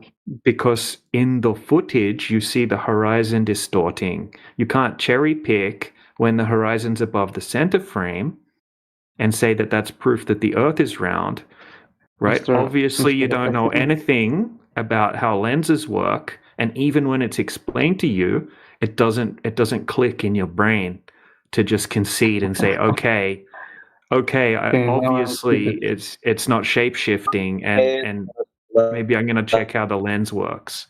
If there's anyone else in the chat, right, that maybe wants to ask I don't want to talk to you. You're rude. Sorry. Bro, you're okay. All right, buddy. Well, put yourself on mute. Very nice. Guys, do you think that Earth is flat? No. Yeah. Put yourself on mute, bro. Why? Why? Why? Because when we go out and test the Earth, in reality, there's no curvature. Okay, can you prove it? Yes. No. How? Long distance observations, laser tests, where there would have to be a large amount of curvature between point A and point B, and there's not. It's not there. It's never there. And we can test it over and over again. Just like we experience, the Earth is not a globe. Okay, we have tests, many tests that have been done. Now, there are a lot of people who, are fighting for this. And I don't actually understand what is the purpose. I mean, what is the difference? I mean, who cares if the Earth is flat or circle? Who cares? Well, people care enough to join a flat Earth channel and emotionally defend for the globe. Right? Maybe, but maybe, yeah, definitely. Let's say the Earth is flat. Okay, the Earth is flat. Let's suppose that it's flat. What are you going to get? What are we going to get? What, do you want to get a prize or something like that? Yeah. Yeah, so you get to know. You get to know that. What's the purpose behind what? Behind all the fucking, all this buzz that's happening because of this stupid topic. No, it's a great topic. Okay, so this is the thing. I'm not going to believe anyone until I see it by myself. And who cares?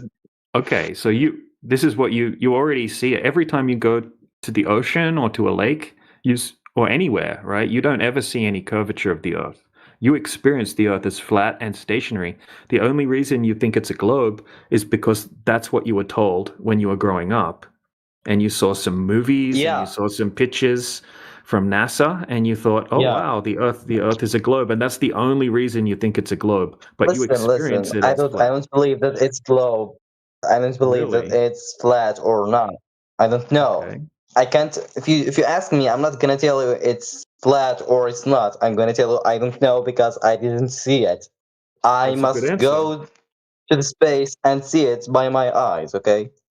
Okay. Well, okay then. So you're not sure, but you experience it as flat when you go out in reality, right? I mean, you can't know. Let's say that you are a small, small. You are small. You are too The small. Earth's really big. And The Earth's really big, and you're really small, and the Earth's really big. So you experience it as so you flat. can't you can't see if it's actually flat, because you will see it's flat, but you can't make sure that it's flat. So you experience it as flat. You just just say yes. But you can say yes. Yeah. Yeah, there we go. Yeah. Okay, that's a starting point. That's a starting point. Okay, and now if you want to claim that what seems flat is actually curving, then we need to go out and test the Earth, and we've done that. And it's not a globe. It actually measures flat when we do long distance observations, laser tests over huge distances where there should be many, many hundreds of feet of curvature. Actually, the only way for me is to go out. No. We can't get high enough to see any curvature, even if the Earth was a globe. We can only get up to the height of a plane. Okay, like 40,000 feet high, or we can send up a weather balloon with a camera on it, and it looks flat from that height. Okay, we can't go up higher than that. But when you go to the space, it's not flat. No. You didn't go to the space. Okay, you've only been taught a story about space. Nobody is going to space. America faked the moon missions. That they're the only people. They're the only people. Why? Because they wanted to seem like they could do something that no other country could do, perhaps. Okay, we could speculate all day long, right? They got billions and billions of dollars in tax money. Who knows where that money really went? But they got seen as the most powerful country because they could do what no other country could do. They beat the Soviets in the space race. And they went to the moon, right? But if you have a look at the footage is inconsistent. Why would they start a race? I have a question. Why would they start a race and there's no, end line? Yeah, well, there was an end line, wasn't there? Where you say that America did it? America, the greatest nation, because they could do what no other country could do. Right, the most technologically advanced country did what no other country could do, and they went to the moon. No, all of us know that a lot of countries did. No other countries put a man on the moon. No other country sent a person to the moon. Not to the moon, but to the station. That's not very high. That's not even high enough to see the curvature of the Earth. That's only 250 miles up. The moon's 250. No. If you look at pictures through a wide-angle lens, if you look at pictures through a wide-angle lens, if you look at the pictures or the videos that are made through a wide-angle lens, and the horizon is above the center of the frame, it's going to have lens distortion and make it look curved. If you have a look in the side chat, there's a great example there. Okay? If you take a still shot of that GIF in the side chat, when the horizon is curving, right, you'll say, oh, look, we can see the curvature. But as the horizon goes below the center of the frame, you can see that, no, actually, it wasn't Earth curvature. It was just a lens effect. So that's what you're seeing from the ISS footage. What about the trouble of Magellan? Is this a lie? No, it's not a lie, but it doesn't prove that the Earth's a globe. He turned around the Earth. Yeah, so look, let's just say you have a big lake with islands in the lake, and you get on a boat and you go around the lake and come back to where you started. That's a flat surface. You just went around the lake and you came back to where you started again. That's all Magellan did. And if the Earth is flat, then we need some kind of outlines because outlines. What do you mean? The water will, because the oceans will just go to the space. Oh, right, like on a globe where you have all of the water stuck to the outside of a ball. Oh. Uh-oh.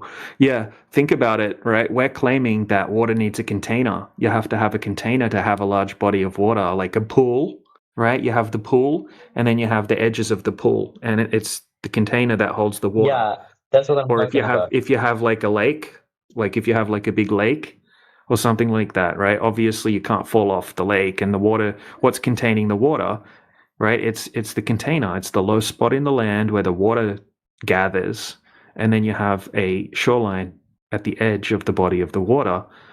Okay, we say that you need to have a container to have a large body of water. That's common sense. That's logical, right? We're not saying that we have a ball that's spinning through space with all of the ocean stuck to the outside of a ball that's spinning through space at like over 1 million miles per hour in all these different directions. Like that's the crazy claim. But we've been desensitized to how crazy that claim is. Okay, we think of that as normal, where that's not normal. What's normal is that water needs a container, and then the surface of the water is flat. That's what we're claiming. The logical standard, right? The logical standpoint is that water needs a container. The water on the surface of the container is flat. Okay, on the globe, it's all stuck to the outside of a ball. And then you need a magical force called gravity, right, that holds all of the water to the outside of the ball. So all we're claiming is everything that we all experience, everything that's logical, okay? It's anyone can go and test it anytime out in reality. You don't need to have a belief. You don't need to have faith or trust in higher powers like astronomers or astrophysicists or space scientists, theoretical physicists. You don't need to trust these people when you have a flat Earth. Okay, because we can just go and experience it in reality. We can test it. And we've done that. We've tested it over and over again. There's no curvature. Can I ask a question? So anyone else want to speak? Yeah, we got Mikey. What's up, Mikey? Right, so I do believe it's flat, and I do agree with everything you're saying. But one thing I don't understand is why the stars are not always visible 24/7 in the sky. Even in those pictures you sent. Mm-hmm. Well, I think it's just sometimes see stars in the sky. Yeah. But on photographs like you sent of what we call space, they're not there. Where do they go? Kind of crazy, isn't it? Yeah, I don't know. The higher you get, the less stars you seem to see. And the lower you are, I mean, to a certain extent, you can see more stars. It's kind of crazy. Like, what the hell are stars? That's another question that we don't know the answer to. We don't think that they're burning balls of gas in a space vacuum, millions of miles away and much larger than the Earth. So yeah, I'm not sure. Stars are a trip. The sky is amazing. It's a big mystery how the sky works. But it could be to do with the exposure settings on the camera or something, why you can't see stars in these pictures. I'm not sure. I'm sure there's an excuse that the Globeside has for this. Yeah, maybe. And have you seen NASA's first picture of Earth this year? This year? Yeah, I believe they posted it on the first day this year. Okay, now that basically, if you compare that picture to every other single one they've apparently taken, only that one has all the stars and everything else in the background. Oh yeah, I can see it now. I just looked it up. Yeah, I'll post it in the side chat. Yeah, I didn't know about this. All right, here we go. Tell me how fake that looks. It looks completely fake and ridiculous. Yeah, it's ridiculous, right? I think they've gone to the point where they're just seeing how, delusional people can be. They're really pushing it at this point. How much they can get away with. Yeah. That is such a fake photo. And literally no other photo they claim is real looks like that. They all look completely different. Mm-hmm. And what actually made me believe it's flat is someone told me to look up a real picture of a satellite in space, and I literally couldn't find one. Every single one looks fake. And that's when I basically started to transform into a flat earther, basically. Yeah, so anyone listening can just go to Google and type in photograph of a satellite in space or satellites in space and just hit images. And all you're going to see is a whole bunch of cartoons, every single one. There is, in fact, not a single photograph of a satellite in space. Some people claim to have zoomed in on the ISS, and you can see a little blurry picture of the ISS. Okay, but just a regular satellite that we get told about. Every single one's just a CGI picture. That's kind of crazy, isn't it? Yeah, it's insane that they're just lying to everyone's face. How fast are these satellites moving in space? Well, they claim to be moving at like 17,000 plus miles per hour or something like that, aren't they? Depending on how high they are and that kind of thing. But how are we going to confirm that, right? That's just another story that we're being told that we have to have faith in or not have faith in. You're not going to be able to validate that. It's just a claim.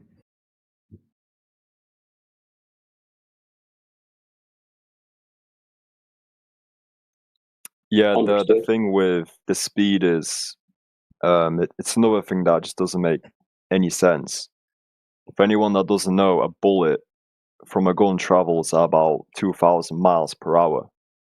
And, NASA, they claim that we, as a solar system, are moving through space, through this infinite vacuum, at 800,000 miles per hour, while somehow there's also all these satellites surrounding our Earth that are following us too, while we spin in this corkscrew pattern with all these other planets. The more you sort of explain it, the more dumb it just sounds. Yeah, the more you look into it, definitely the more outlandish the claims become. They throw such big numbers at people that it kind of short circuits people's brains. They don't realize that the speed of sound is less than 1,000 miles per hour. Okay, and then they claim that the globe is spinning at 1,040 miles per hour at the equator, and then it's orbiting the sun at 66.6 thousand miles per hour, and then it's chasing the sun at the same time that's traveling at 480,000 miles per hour, and then that whole system's moving as well at like over 1 million miles per hour. It's freaking crazy, the claims. People's brains kind of just short circuit when it comes to those speeds. Yeah, and the moon as well. It's circling around Earth, right? They say, like, so while we fly, somehow the moon is also circling the Earth. It's insane. They claim that there's 15,000 satellites in space. 15,000. Damn. 15,000 moving 17,000 miles per hour. I don't know. Damn. We can't get a picture of one. Well, you can't even find a fake picture where there's two in one. The only pictures that I've seen of satellites, like photographs, is when they're on balloons, like stratospheric balloons and things like that. They're up super high altitude, and you've got like what looks like a satellite attached to a giant balloon. That's the only ones that I've seen pictures of, like actual photographs of. Never. Yep. So just observing when people are questioning flat Earth genuinely and wanting to know, one thing that I've noticed is they can't grasp the fact that they've been lied to. I think that's where it all starts. It's like, why would they lie? And then you have to Exactly. And you know, my answer to that is that I don't think people, for the most part, are actually lying. Like the vast majority of people genuinely believe that the Earth's a globe. Even professors and most scientists and things like that. I think they're just, you know, they've been taught it in the textbooks. They've learnt it their whole life. They never questioned it. They've never tested it. They've never been presented, you know, alternative arguments. And, you know, they're just running off a spherical model, a mathematical concept, basically, that was how the globe was born originally. It's not because people went out and started measuring Earth curvature, that's for sure. Okay, they took a celestial sphere and basically inverted that into the globe through philosophical reasoning and things like that. People who were mystic cult leaders like Pythagoras.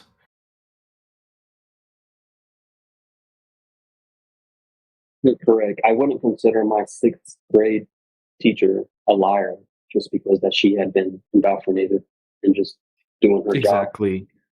Yeah, exactly. They're pushing the bullshit because they're experts at memorizing the book of bullshit. And, you know, that's their job, is to memorize and regurgitate information. And then it's the students' jobs to memorize and regurgitate information on the exams. And then you get a stamp on your wrist and a good grade. You got an A, little Bobby. You know, you regurgitated the information just right.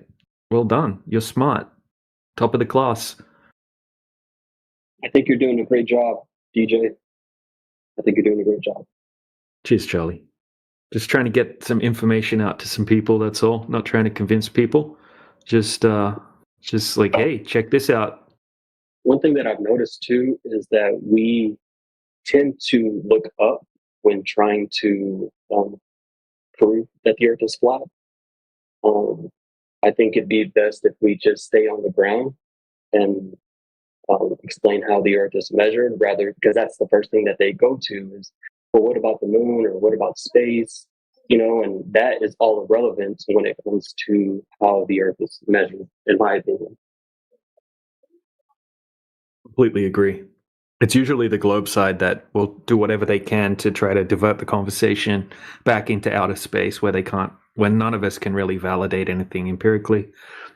While we're trying to keep the conversation on the ground, it's like, this is the one thing that we can test, and this is the one thing that is required for the Earth to be a globe, and that's that the water is curving.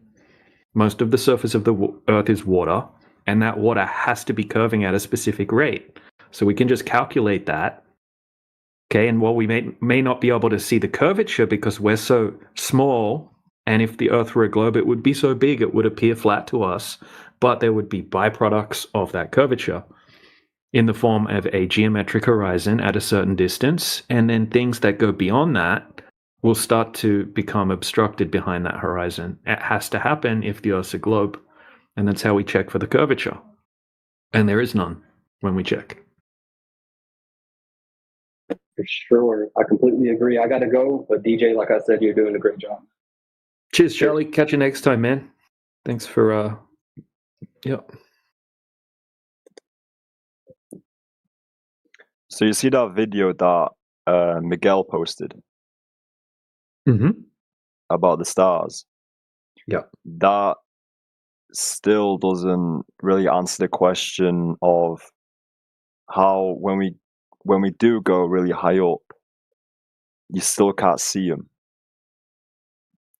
What Miguel is showing is if we, outside of cities, they're nice and clear. But once we go really high up, they're still not there. Yeah. So that's what really confuses me. And it's a question that I just struggle to answer when someone asks me about the stars.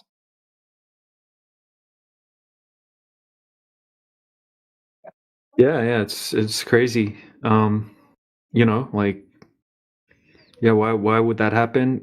It could be something to do with the camera exposure settings, I guess, but I don't know enough about how that would work. Yeah, and it's interesting the astronauts when they interviewed the astronauts about can you see stars when you're up in space? How some of them would say that when you're up there you can see all of the stars like way better than you could ever see from the Earth. It's like you can see everything, and then other ones are like I don't remember ever seeing a star the entire time I was in space, like Neil Armstrong, for example, says I don't recall seeing a single star. It's the blackest black you could ever imagine.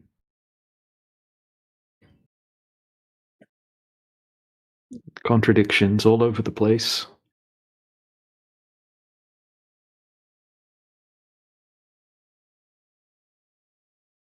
Is there anything that might make you believe it's a globe? Well, not really at this point, because there's been so many tests on now showing that there's no curvature. Now, the only explanation to the tests would be some kind of crazy refraction that we don't know about, right? Because when you learn how refraction works, you learn that that's absolutely not an explanation for why a laser would hit its target over a huge distance in all different locations all over the Earth, completely different weather conditions. Why would a laser beam bend hundreds of feet or dozens of feet, depending on the distance, to perfectly hit the target every single time? How come every single time we go out to do a long distance observation, that geometric horizon isn't anywhere to be found? Okay, we've just got probably thousands of observations and laser tests and things like that that are being done now, all showing that the Earth can't possibly be a globe. So they would have to prove that it's a globe via the same type of method, right? Empirical testing, measurements of the surface of the Earth, right, over the surface of the water, and then they would have to somehow explain away all our tests, and then they would have to repeat their tests to show that it is actually matching up with the claimed globe mathematics. So, they got a bunch of problems that they need to explain, but it's always going to go back to the curvature problem. Whatever's happening in the sky is irrelevant if the surface is measuring flat, right? Because whatever's going to happen in the sky is not going to change. It's not going to make the water start to bend. So it's pretty much something I could say I know it, as a fact, because it's been empirically tested, and anyone can go out and verify these tests themselves. We encourage people, go out, do your own tests. You don't have to believe us. Just go and check. And then you get people like Dr. John Dee, who's a PhD in optics, spectrophotometry or something like that. So he's an expert when it comes to optics and light and how light propagates through mediums and things like that. And he went out originally to try to debunk flat Earth, doing different types of tests, using different spectrums of lasers and using super zoom cameras and things like that. And he became a flat earther in the process. So we encourage people, go out and check, and then post your results, and then we can all go over the results and analyze it and, be intellectually honest analyzing it and come to a logical conclusion. So this is where I'm at, basically. Like, we all have a baseline. We have a base axiom that we all experience, and that's that the Earth is flat, stationary. And then when we go out and test it, that checks out as well. So until someone else can provide something that goes against all of this logic and common sense and common experience, then it is what it is. What do you think the sun is? Absolutely no idea whatsoever. Because I see flat earthers post different videos of what the sun is, and I see videos of people trying to show us the sun being local, where clouds literally go behind it. Have you seen those? Yeah, I got a whole folder of them. Then there's videos, like the screenshot she sent from, where you send a balloon into space, and the sun is beyond everything else. Right. So how do you know which one is the actual sun? Do you know what I mean? Well, okay. So, what the sun is that we see is an apparent light in the sky, and it has to do with the way that our atmosphere works as well, or atmo.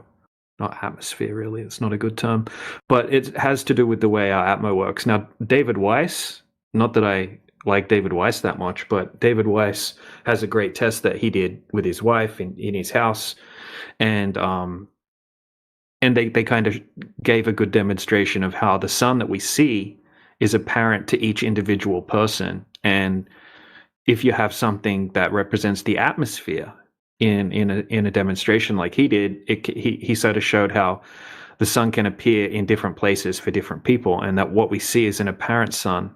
So what he did is he stood on one side of his living room, and his wife stood on the other side of the living room. They had a big sheet set up, and then they had the light source, right, to represent the sun behind the sheet.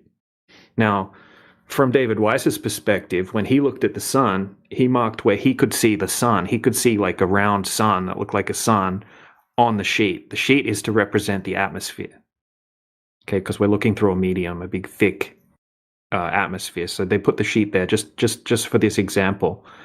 Okay, so he pointed onto the sheet and drew a little mark where he could see the sun. Now they moved the camera over from where David Weiss was standing to where his wife was standing, and he said, "Okay, where can you see the sun?" And she's like, drew like a a little mark on the sheet where she could see the sun. So they could both see only one light source. Okay, but they could see the sun at completely different places depending on where they were standing. So the sun was apparent, right? So where David Weiss, like where David Weiss could see the sun, where he drew the little mark, when his wife's looking at the light source, right, she would just see the mark on the sheet with no light there at all, and vice versa. Kind of like when you're standing at the beach and you got the reflection coming to your feet from the sun, and it's lighting up all the water. Okay, you're the only person that can see that light. Is that really lit up? Is that water really lit up by the sun? Because no one else can see that light. Right? You could have someone just standing down the beach a bit. They can't see that light coming to your feet at all. Right? That's personal to you. And they'll have their own beam of light going off the water to their sun. And the way we see the sun up in the sky acts in a similar way, kind of like a reflection, more than seeing it the actual source of the sun. Because of the way that the atmosphere works, and probably a bunch more that we don't know about, but yeah, it's kind of trippy. So sometimes the sun appears looks like it's embedded in the clouds, but for anyone to suggest that the actual sun is sitting there embedded in the clouds right there, that would be ridiculous to make that claim. But it's appearing there, right? So that's why I think like the sun that we see in the sky is an apparent light in the sky. I guess it's unexplainable what it really is then. Yeah, exactly. We can't check. And that's why, NASA had to create all these lies, because with all this technology we have, people would question, what even is it? So they made up it's a huge ball of fire. I forgot like the actual size of it, but was like 100 times of the Earth. Yeah, it's freaking huge. I forget the exact size. It's insane. You could fit a huge amount of Earth inside this, the sun. That's how big it is. Yeah, and they claim it's like a burning ball of plasma gas in a vacuum. Yeah, and they claim it's about 93 million miles away, which is just hard to comprehend. Yeah, they push everything as far away as they need it to be for it to make sense in their heliocentric model, I guess. So what is the heliocentric model? Well, it's a concept. It's a mathematical concept. Okay, because I'm That's all it is. still sort of new to all this, and I don't really, throw myself into these sort of arguments because. Okay, so first, first they were sort of suggesting that the Earth was in the center. Okay, the globe, it was in the center, and then all of the sun and the moon, the planets and everything were revolving around the Earth. And then when Copernicus came along, right, he suggested that everything is actually... Bro, hold on a second. Try not to interrupt. Just wait a second. Gotta put yourself on mute for a second, bro.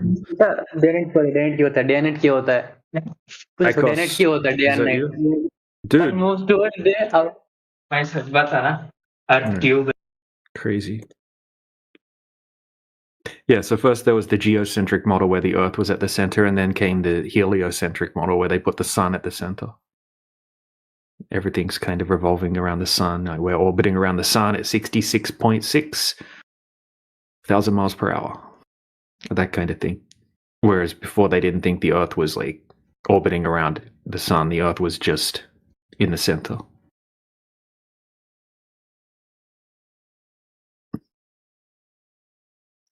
What is the... Helio. Go ahead. Sorry. I was just going to say helio just means sun, right? Sun-centric, heliocentric. Yeah. I understand. Okay. Yeah. When somebody asks you for proof that it's flat, what is the first thing you point out? What is your first piece of evidence? Like, what is it? Okay, my first piece of evidence that I would present to someone is clearing up the misconceptions first, and then showing some long distance observations. So basically, showing a distance over the surface of water that we know the distance, right? Say it's 10 miles, and then calculating how much curvature there should be over that 10 miles on a globe, which is 66.6 feet of curvature over 10 miles. Okay, and then showing a long distance observation from a certain height, right? Like say you set up a camera at 1 meter high, and then you're looking across a 10-mile lake. Okay, and if the Earth's a globe, there has to be 66 foot of curvature, which is 22 meters over that distance. Okay, so you shouldn't be able to zoom in across that lake and see your buddy standing on the other side of the lake at the same height that you're at. He should be hidden by more than 50 foot of Earth curvature if the Earth were a globe. So I would say, look, where that curvature that has to be there, if gravity exists the way that we're taught, if the globe exists the way that we're taught, then that water has to be curving at that exact amount over that distance. And if it's not, that debunks the globe. It completely debunks the globe. It debunks gravity, right? Their claim of gravity. Everything being pulled towards the center of the globe. That means the water has to be curving at exactly that amount over that distance. And if it's not doing that, it cannot possibly be a globe. And then you wouldn't just do one test. Okay, you would test it at different times of the day, and then you would go to a bigger body of water. Then you would try it on a lake, and then you would try it at the ocean, and then you would try it in Canada and Australia and all these different places until you've accumulated repeated like a huge list of tests that show that there's no curvature over these distances. And then people can start using different methods and maybe showing laser tests that people have done, where instead of just using an optical device like a super zoom camera to look across, you can actually set up a high-powered laser beam and then make the laser beam horizontal with the water, the surface of the water, and shoot it across the lake, to a target that's safe. Say you've got a 1 meter high target that the laser's being shot off, and then you've got a 1 meter high target on the other side of the lake, and then see if the laser hits the target. And if the Earth's a globe, the laser shouldn't hit the target. It should miss the target by a huge amount. But the lasers always hit the targets. And some of the laser tests have been done up to 40 plus kilometers away where there should be over 400 foot of curvature. Sorry, I keep jumping between metric system and imperial, but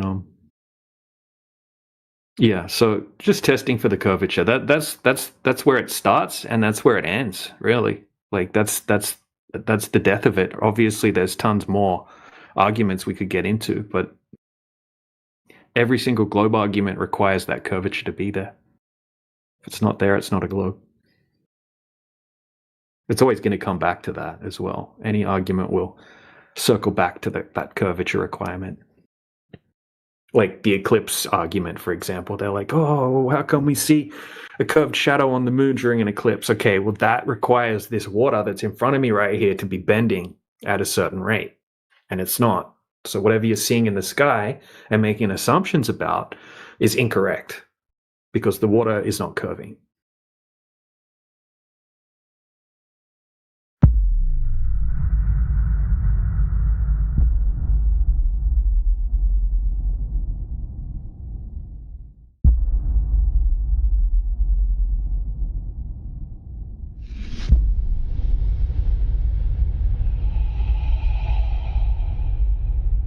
You need to back up. Okay, nobody here thinks Earth is a planet.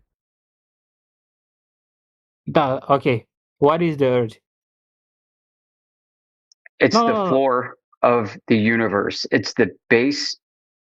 It's the basement of the universe. The entire cosmos is above it. Yeah. Okay, it's a good idea, but it's a 50-50, yes? No, we don't measure a globe, and the sun, moon, stars, planets always appears above us. Yeah. Okay, understand you. Yeah, he thinks if you get a telescope, you can see for thousands of miles horizontally. Yeah, no.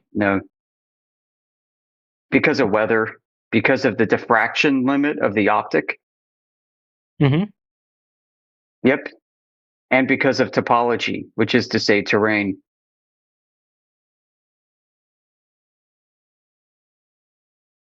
Okay, but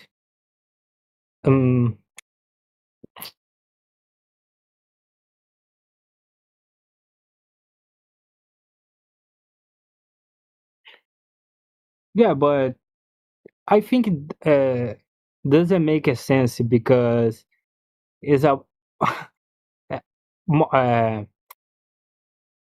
it's do more sense for me. Example, I cannot see the people 1,000 kilometers away from me because the Earth is a globe. So no, it's because of what's called absorption and scattering. The temperature. Yes. You have Rayleigh scattering and Mie scattering.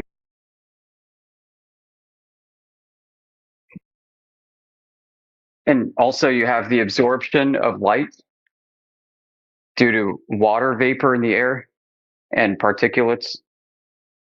Mm-hmm. Yeah, understand it. When you say this, I understand you. But doesn't make sense for me. Well, yeah, that's what I said. There's got to be a lot of interference going along if you're looking horizontally. So, no, you cannot see thousands of miles for a telescope. No one claims that. That doesn't mean it's a globe. So when you look in the horizon, you can see the everything vanish in your vision. I understand when you say this, but if what caused this would be a particulars in the earth or in the air, you could see this vanish a little bit and a little bit and a little bit and a little bit. But when you look in the horizon, you don't see the thing disappear a little bit. You see the everything disappear like a cliff in the end. Understand me? Yeah, so that what you're looking at on the horizon is usually an inferior mirage. Yeah. So objects disappear bottom up because just above the bottom of the object is an inferior mirage that's reflecting what's above in the sky and the object itself. Furthermore, there can be sinking, what's called sinking refraction, even though it may not be refraction. Yeah. Right, so that's not curvature.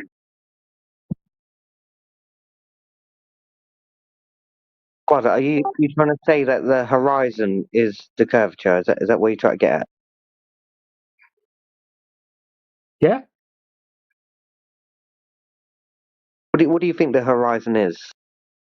You think it's the curvature? Horizon. When I see the horizon. Yeah. No, for me is the curvature. And what about when it moves? Because we all the earth pull us for it is a normal thing for me. So we just described an optical phenomenon called miraging, along with total internal reflection. Oh, I understand the mirage. That's not curvature, dude. Example in the desert. In the desert, when you are in the desert, you'll see the mirage because the heat in the earth. Yeah, and you can see the same thing over water too. Yeah, because the example when you see a fire, when you take a fire into something, example in the wood, on the paper, you can or in the gas in your house, you can see the gas distortion your vision. This is a mirage, and in the desert is the same thing. When you see a thing a kilometers from you, you see the distortion this because the heat. Yes. Yeah, that's not curvature of the earth, is it? No, yeah, this is not a curvature, but it's an example for the mirage, how it manipulate your vision because the temperature or weather. Understand me? Yes, it's called a temperature inversion. Oh, so yeah. But example, I have a question.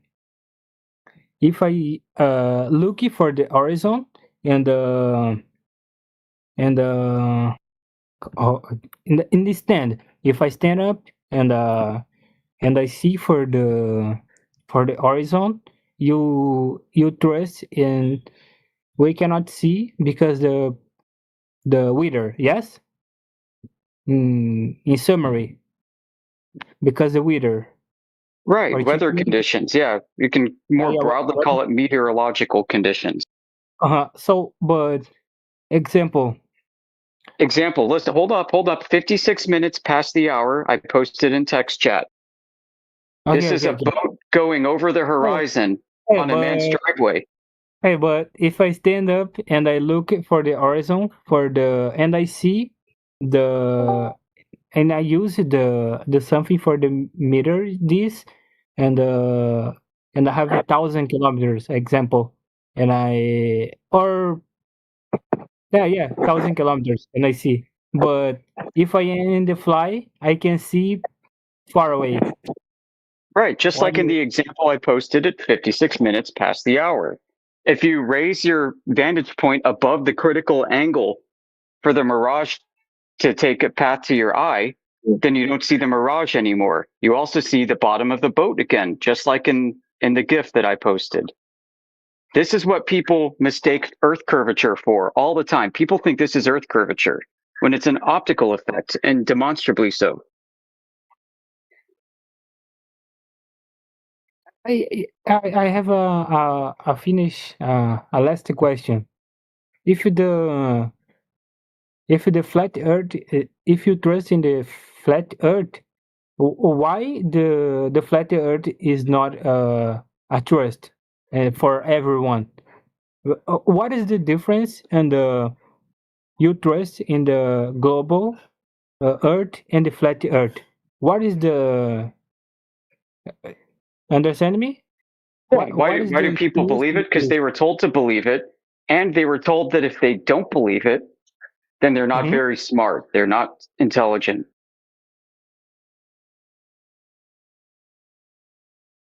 Okay. Yeah, you were taught to believe in the heliocentric model, and if you don't believe it, then you're stupid.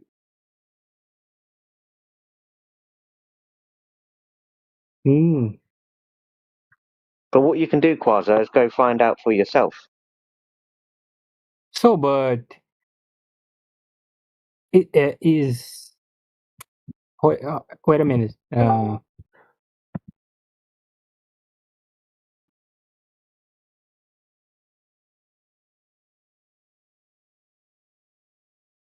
But it is not underestimate you when you say this. Example, if I trust something, I am intelligent, and if other people don't trust in this, it is not a intelligent. It is not a under.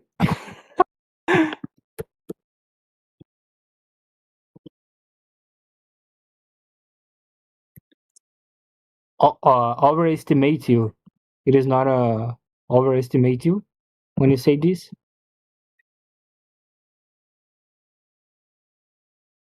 Sorry, what was that? Example, you have a very courage when you say this. Example, there are million of people who can debate of you, debate with this about the plate and the globe Earth and the Aristotle himself study about this, and you in your house can determine what is intelligence and what is not intelligence. What do you think about yourself, about this thinking? Because this Yeah, this is called critical thinking. This is called using your senses to derive information and knowledge about your world. Yeah, but this is evidence-based thinking, right? So if you don't think this way, then what you're doing is you're imagining a belief to be true, and then you're trying to apply your senses to fit the belief, which is not reality. We're teaching people to think critically and align their senses with their visible reality and their lived experience. And this is a very, very powerful thing, a powerful achievement.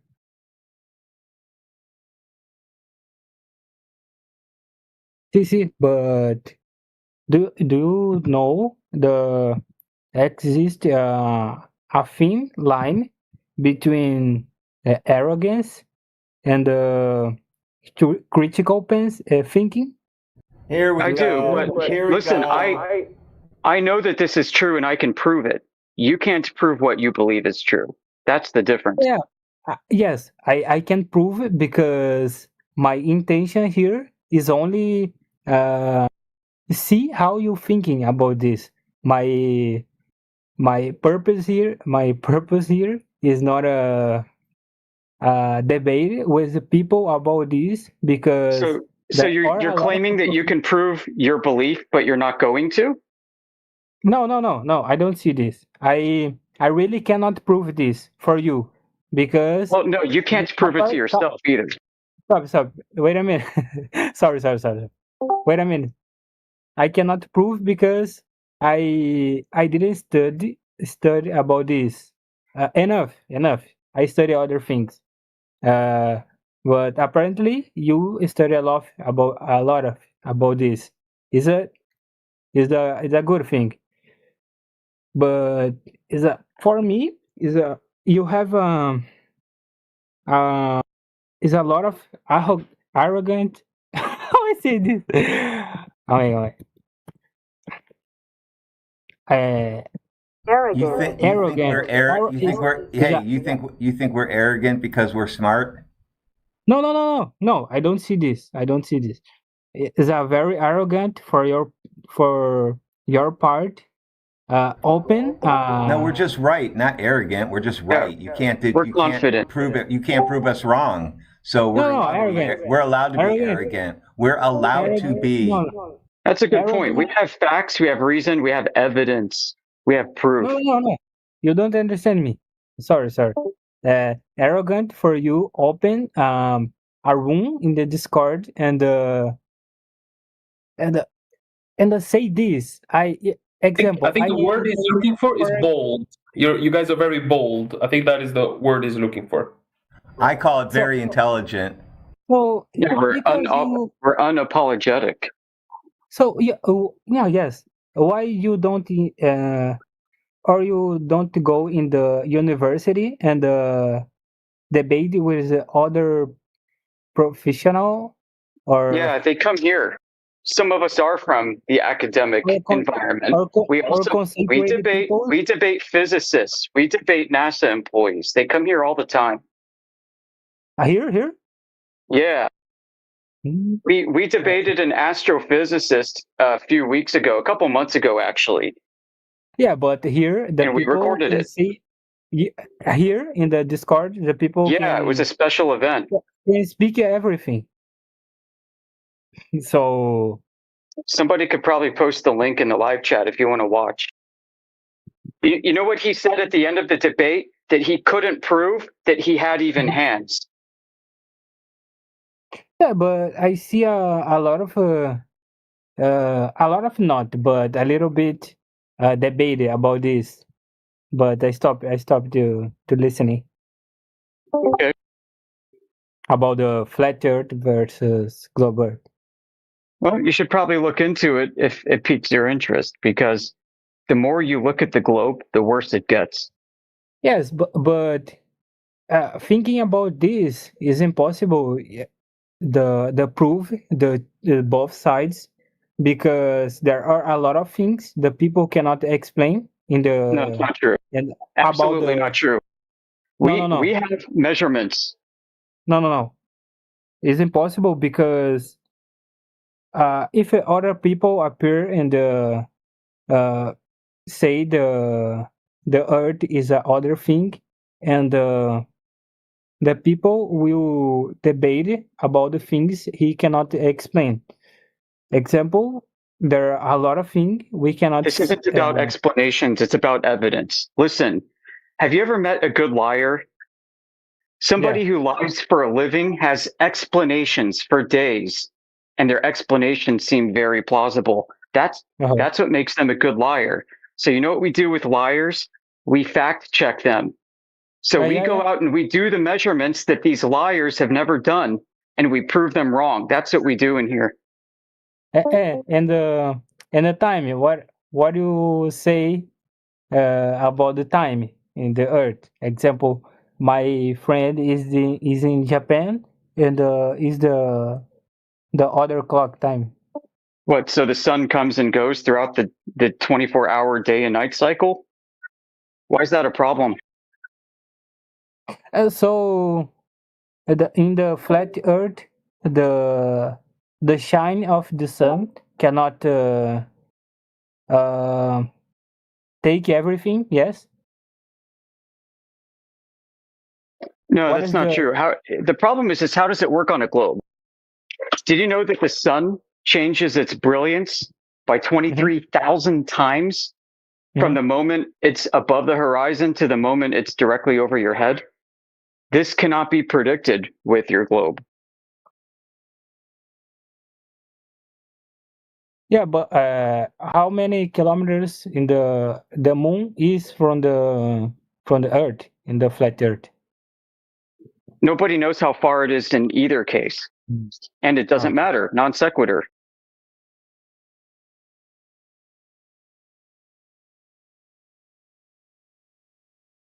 Okay.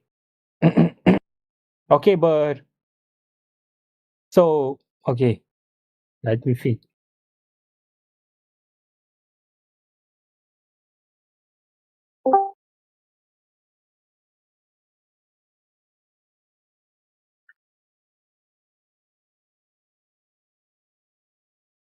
What you see is what you get, and you can measure it. I am thinking in the ask something, and I think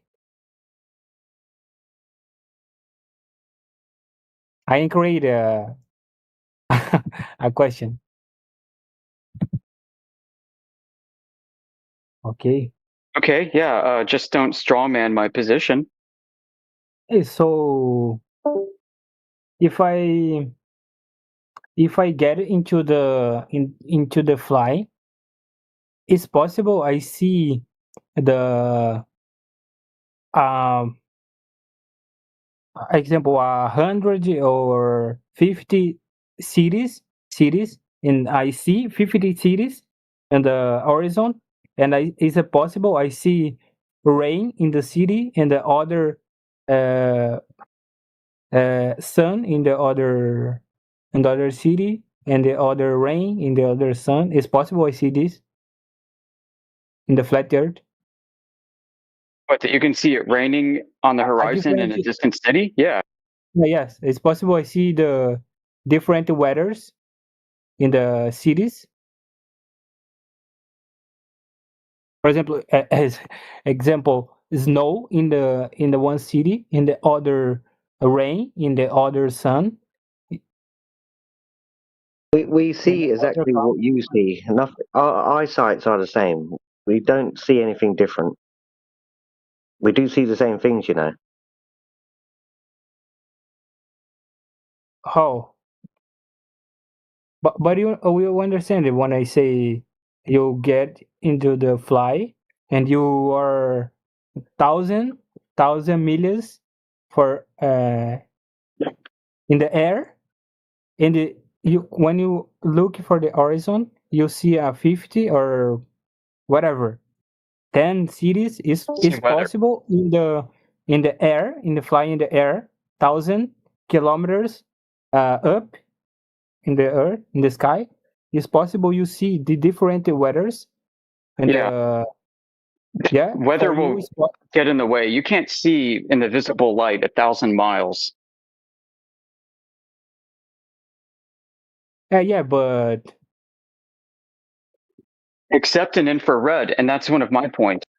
I can show you a video by somebody in our community who has gone in airplanes and used infrared optics to zoom in very, very, very far. Is a limitation the vision you say, yeah? Yeah, the optical device and the sensor and all that. Yeah, I mean, he was able to document terrain that's 1,000 miles away and 1,200 miles away in infrared.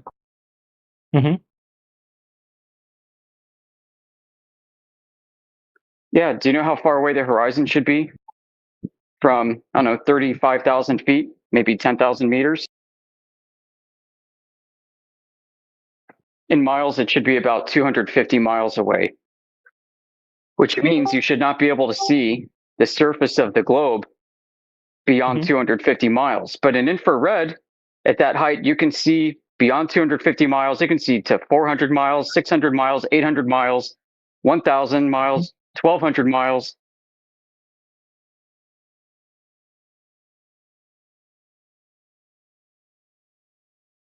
Would you like to see? Nothing. I am thinking. I mean, yeah, I can share, but if you don't want to see it, that's all right too. I mean, I would love to see it. I would love to see it, but I would want to add to Corza's inquiry. I would like to add that it is not necessarily very. You know, there is an approximation. The Earth is not a perfect sphere. There are imperfections in this sphere that takes it away from a perfect sphere. So it's yeah. Do you know how much imperfection there's claimed to be? I mean, so your friend actually. So what did your friend exactly do? He flew on an airplane and he directed the infrared light towards the horizon, and that and zoomed in. light. Yep, and kept zooming in, and he pointed out very obvious, very conspicuous geographical features. In this case, what I'm referencing is one particular video. He zoomed in on the Great Lakes from the United States, looking northward, and he kept zooming in. He's got another one from Texas where he zoomed in on the Baja Peninsula out in the Pacific Ocean, which was 760 miles away. So doesn't exist the space for you? Yeah, I mean, just not the same way. I don't think outer space is a gigantic vacuum, because we couldn't be breathing air if that was the case, not without some kind of physical containment. So what about gravity? Breathing because of atmosphere, and atmosphere is held because of gravity, right? Well, that's what they say, right? But if you understand molecular behavior, gravity is not a force that compresses gas. No, but it attracts, right? It attracts molecules. So I'll give you an example. So I work I'm a dental student, and dentists use this dental mirror a lot. Now, when we use our mirror, we kind of get an advantage of seeing things that we can't really see with our eyes. And we would put this mirror into the mouth in an angle so that the light actually refracts. So the light will actually bounce on the molar teeth, or the teeth that you have far back, like the grinding teeth, and it will bounce on the mirror. Very similarly, the infrared light, what might have happened, I'm just trying to hypothetically come up with what possibly might have happened and why he's seeing what he's seeing. It could be that it was maybe somewhat a humid day, and the light actually refracted on the horizon of the Earth, or the atmosphere. So tiny droplets in the air, and this refraction went into the camera, and he was able to register. So it register what he saw further away. Yeah, well, infrared refracts far less than visible light. It diffracts more, right? Because the Ares disk are going to be like twice as big at like 720 nanometers than at like 400 or 500. I have to go again, guys. I'm so sorry. All right, so yeah, I mean, infrared diffracts more, but now, for you to claim that we're seeing this far due to water droplets forming a lensing effect now requires that every ray that you could trace of every point of light, trillions and trillions and trillions of them, each of these rays is following a different optical path, independent of one another, that is bent, coinciding with the curvature of a globe. So they're all bending at different rates, physically being redirected due to meteorological conditions localized for each ray. Trillions and trillions and trillions of them are conspiring together to produce a flat and stable image in infrared. Is that what you're claiming? Sounds like a conspiracy theory.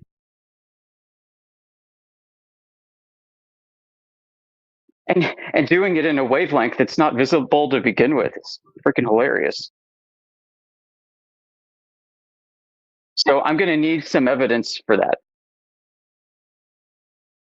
You know, like, logically, we should be able to pop open an infrared lens onto the camera and then see the globe horizon.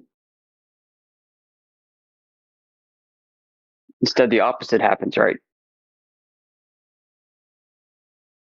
Yeah, like what kind of temperature would be required? You're going to require some kind of very exotic temperature gradient.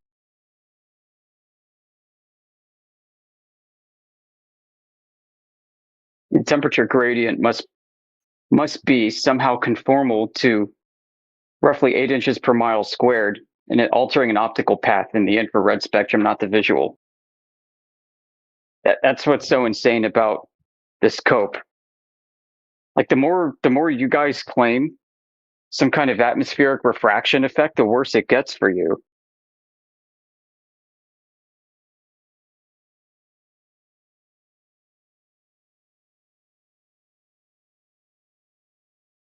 And then ultimately what you're going to be left with is wondering, how could these people be right and the rest of the world be wrong?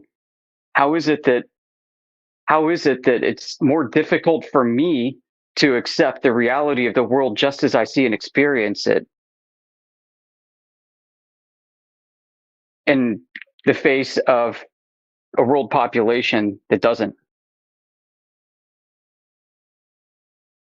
Why is everybody else rejecting what they can observe and measure?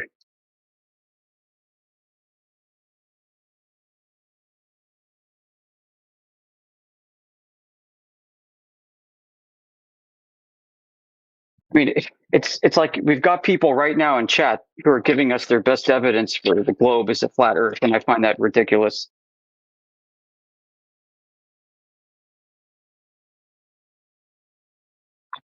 "20 minutes ago, they were telling us just how much boats going over the horizon is obvious proof that you see everywhere. And then we pop on an infrared lens and they're saying, well, that's also proof." We pop on an infrared lens to cut through the haze, to cut through the distortion. And when you should see the curvature in all of its glory, you don't. And then that's proof of curvature. Okay, guys. Did you check your brains at the door? But that's the debunk of their claim, because they claim that more distortion of light is that shows flat Earth and puts you away from the curved Earth, the ball Earth. But if you use those lenses like infrared lens, thermic lens, something like that, or thermic camera, not lens, it's not a filter.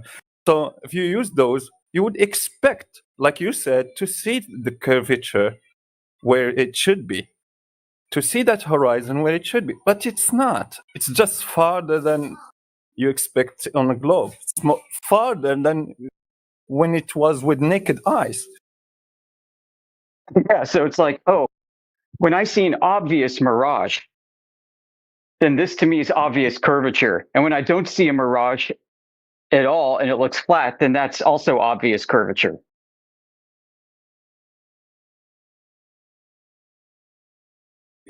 No, so it's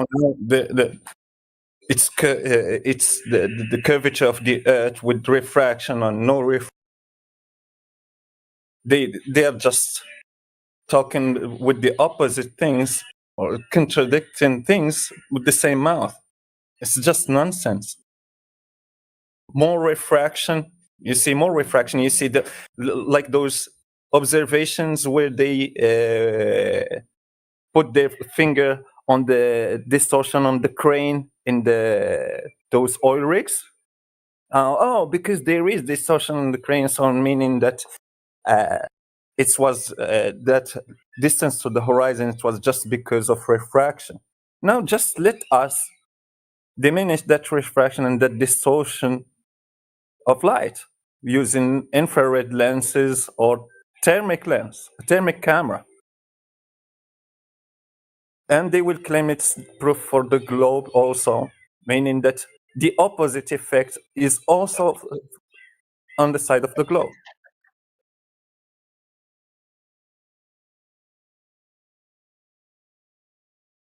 They want to make their claim unfalsifiable. That's all. Yeah, it's like, oh, every time it looks curved, it is curved, and every time it looks flat, it is curved, and every time you can't measure the Earth rotation, then it's still rotating, and when you think you're measuring rotation, it's also rotating. Even when your gyros spin backwards as predicted, or the Foucault pendulum oscillates and precesses backwards than what was predicted, it's still evidence of rotation in the right direction as predicted. It's so stupid.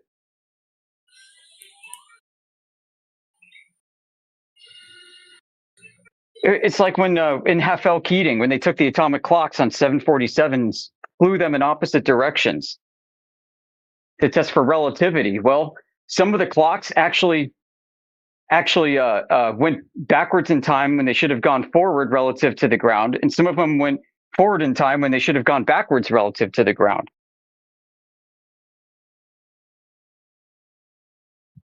But this too is also proof of relativity, you see. Yeah, and also the test Michelson-Morley, so they expected to see difference in those beams when the beams will split, so one will reach the detector before the other, and there will be visible difference. But there wasn't no difference. A little bit, just a little bit of difference, but still a proof for the globe. Yeah, it wasn't enough as predicted. Yeah, and just like Foucault pendulum, the Sagnac effect was only visible once they started spinning the lights on the table.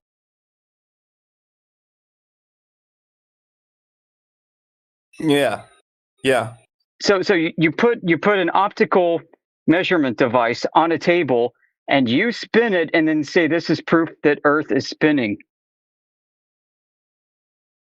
You take a Foucault pendulum, you start to swing it and you say this is proof that Earth is spinning underneath it.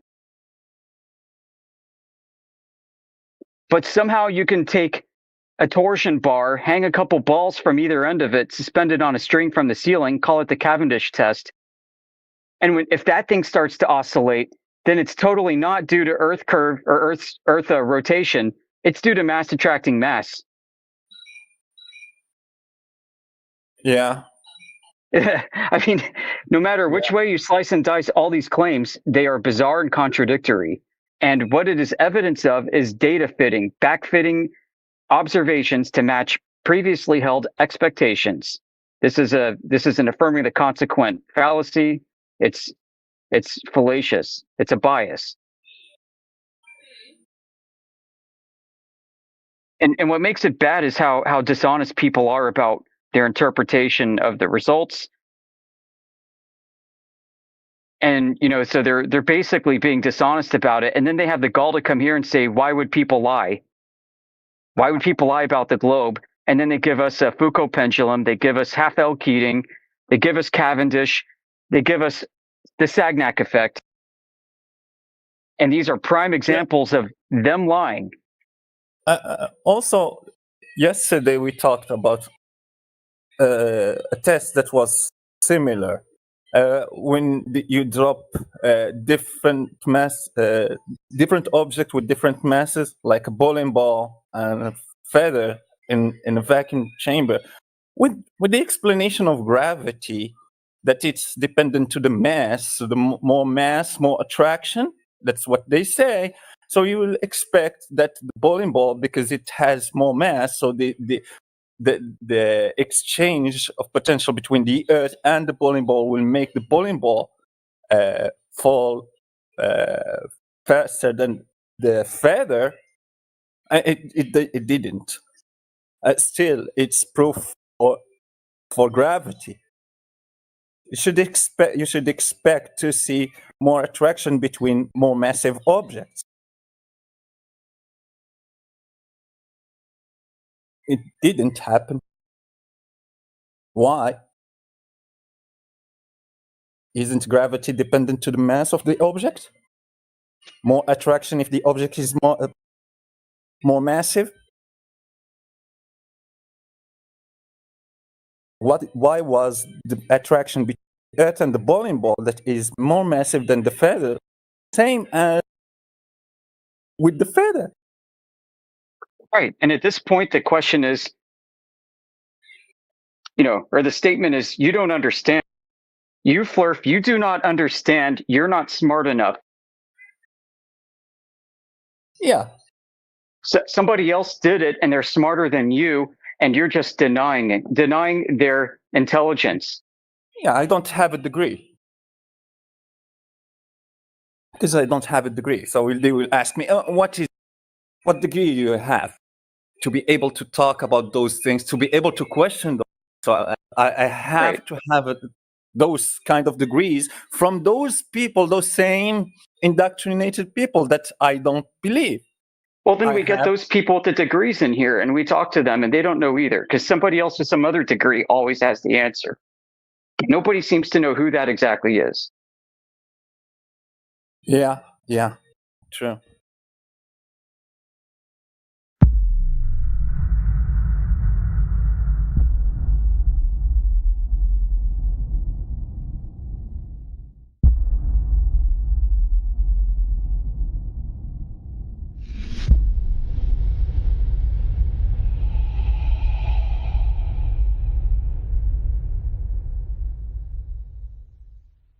Is it like it's about what is it now? That the Earth is not spinning. That's the claim, right? Yeah. So I can only claim something which I heard from some professionals that might be a little bit outside of the like mainstream shit. I know how to say it because English is not my first language, but there's one piece of evidence that I could point to that might not be about the Earth spinning, but it might be evidence pointing towards that. All right. Okay. All right. So, like, I work with, like in my field of expertise in where I work at, it's about like scales, like you're weighing things, right? You step on a scale, you weigh yourself, or anything. You know what a scale is, right? Yeah, we know what weight is, mate. Yeah. All right. Yeah. So there's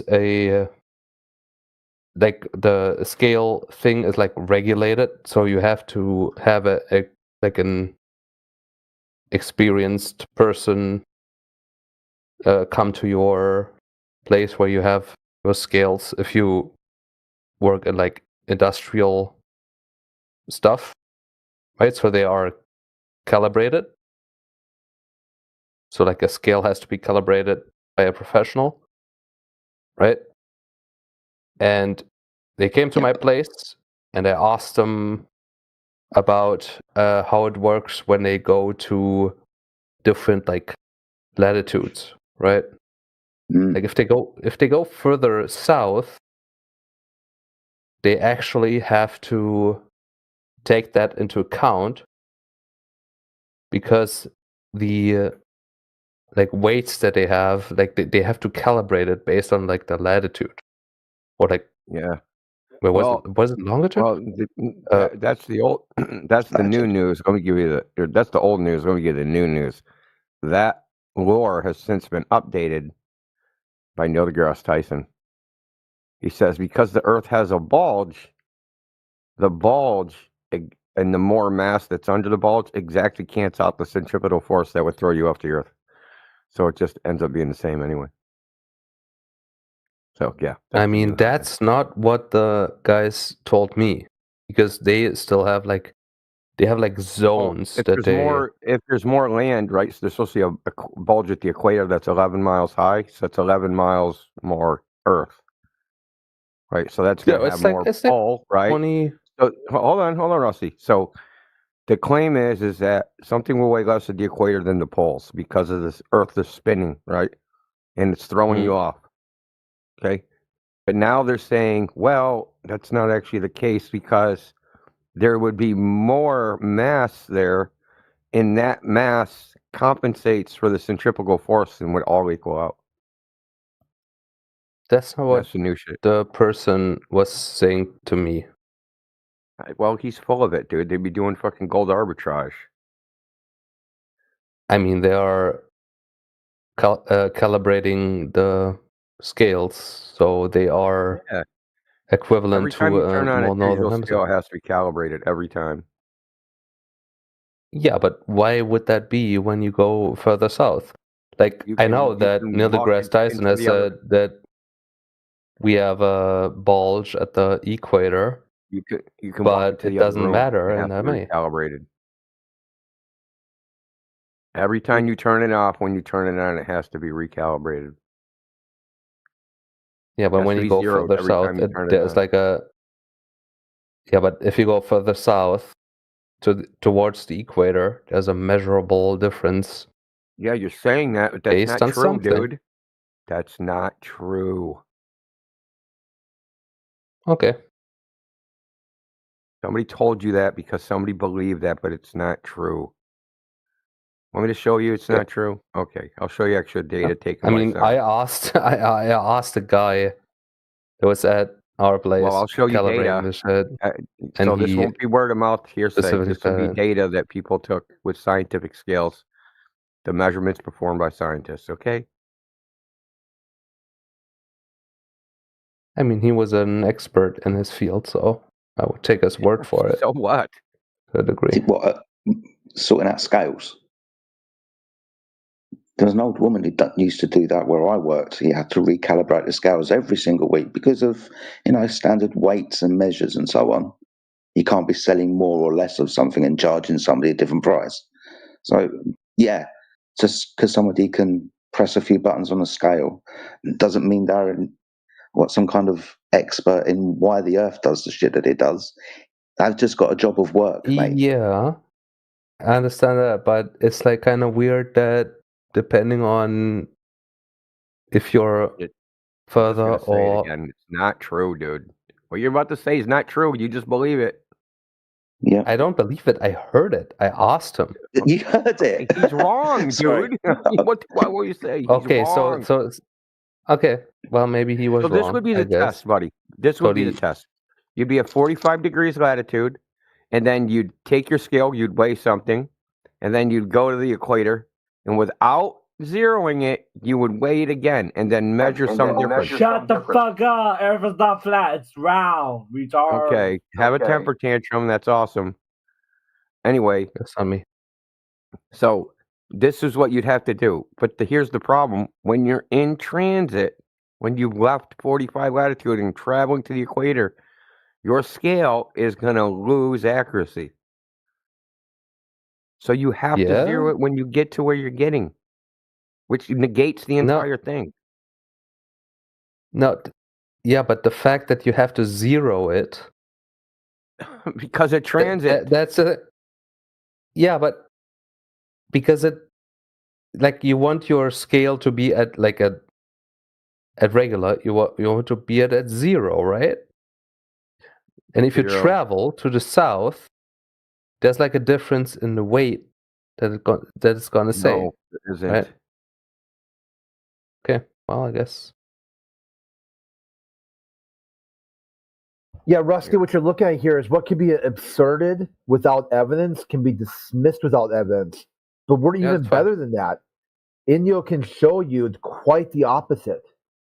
Yeah. Give me 1 sec. I just got one more graphic. Yeah, I'll show you. I'll show you, dude. Because like they did this as an experiment. A bunch of so current scientific scale companies took scales and sent them all over the world to a bunch of scientific facilities, and they did this test, dude.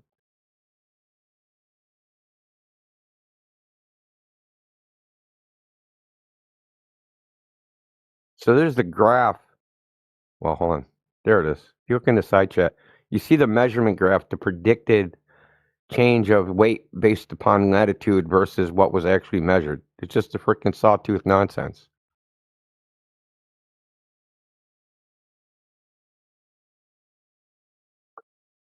But I was trying to tell you, the new hotness is saying that the mass of the Earth cancels out the centripetal force or centrifugal force because gravity's going to be stronger at the equator, but the rotation is going to counteract that gravity. So, but it all evens out. Neil deGrasse Tyson said he's been telling the story that you told for 20 years, and he's been wrong the whole time. He admitted being wrong the entire time. I mean, how are you going to invoke like centripetal force if you don't believe in it? Kind of weird, isn't it? This is called an internal critique of the globe claim. I can probe an idea internally to check it for consistency and accuracy without adopting it. All right. Yeah. Well, that's fine. Yeah. Just like you can say on a flat Earth, X would happen, right? That's an internal critique. Mm-hmm. That's right.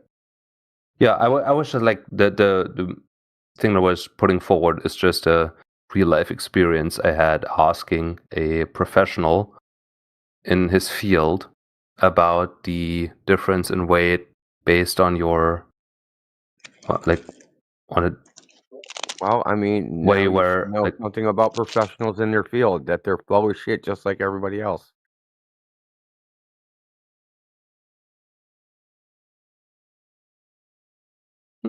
They're professionals in a field that doesn't exist.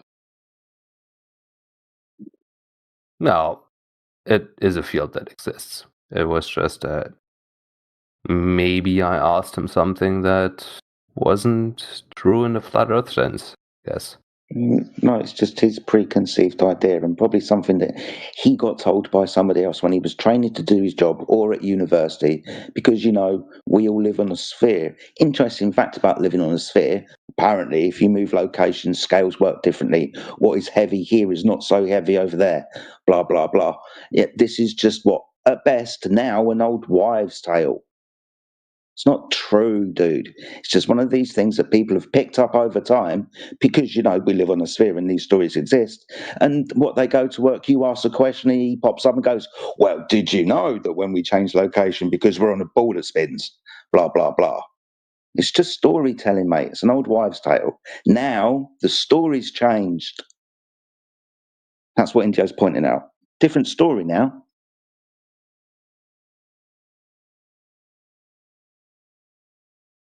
Well, it's I was just it's retroactive.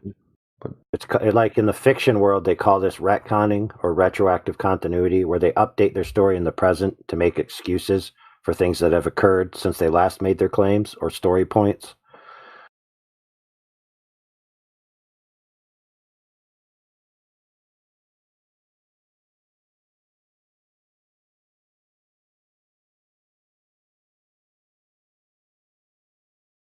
But look, most of the claims from Globers about any of this stuff is from an idealized model. You know, for example, a famous one is the Verrazano Narrows Bridge in New York City. They say that the towers are 1 5/8 inches apart at the top than the bottom in order to account for the curve of the Earth. That's a claim that was aired on television on a TV show called Modern Marvels. Yet, there's no evidence that they even are 1 5/8 inches out at the top, let alone that it was engineered to be so, and let alone that it needed to be so in any manner. All as they did was they took a idealized model of curvature of the Earth and just said if two objects were this far apart and the direction of down was a radial to the center of a circle, then this is how much they would be if all of those other things I just said were true. And then people just believe it. And then people will come and say, oh, did you know they have to take into account the curve of the Earth when they make bridges? Like, get real, dude. Pure fantasy.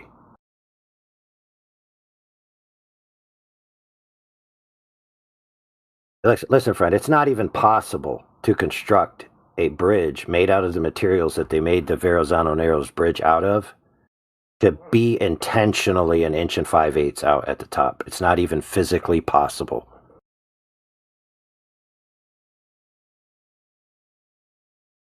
How could they even check it? Exactly.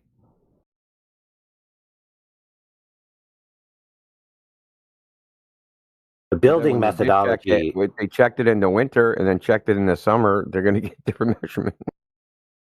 Yeah, dude.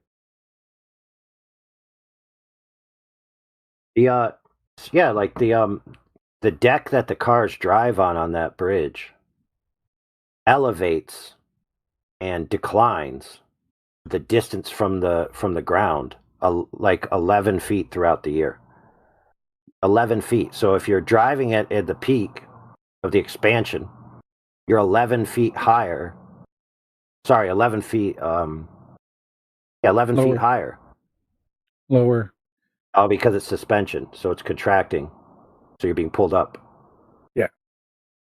Yeah. Either way, whatever. You drive at one time of the year, you're 11 feet higher, and then the other time of the year, you're 11 feet lower. Yet they want you to believe that they engineered this thing to be 1 5/8 inches out at the top versus the bottom with cement and steel, right?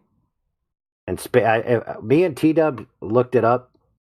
I can't remember the exact distance of the spans, but the concrete's accuracy is like 1 3/4 inches over a span, which was like, in the tens of feet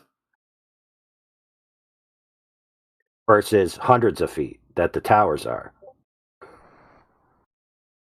Well, you got to finish their argument, right? Their argument is the bridge would have fell down if they didn't do this. Oh, yeah. If they didn't make Everyone that would tolerance, die. then the bridge would not work.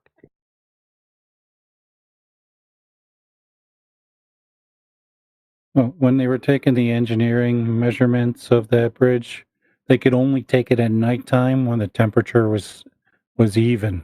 They couldn't take them during the daytime.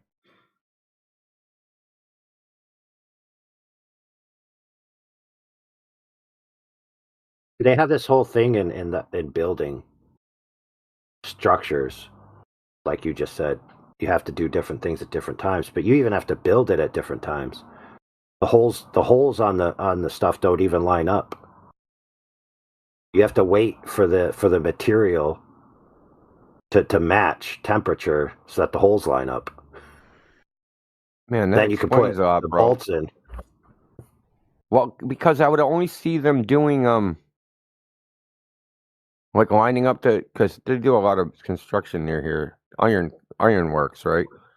So I'd see them using the come along in the crane to put the steel girders together, but I'd only see them do it like into the morning, like between like 6 in the morning and 11 in the morning, and then they would stop and the crane would be doing something else all day. They wouldn't be actually assembling the metal anymore, right? Assembling the steel, like putting the bolts in, they wouldn't be doing any of that. They'd be like putting the decking, the floor decking and all that. And that's how they kind of worked every day, where they would do putting the steel girders up, the uprights, all that stuff. And then in the afternoon, they would do like the composite decking, all the other shit that went along with it. I just thought that was because, I don't know, their scheduling.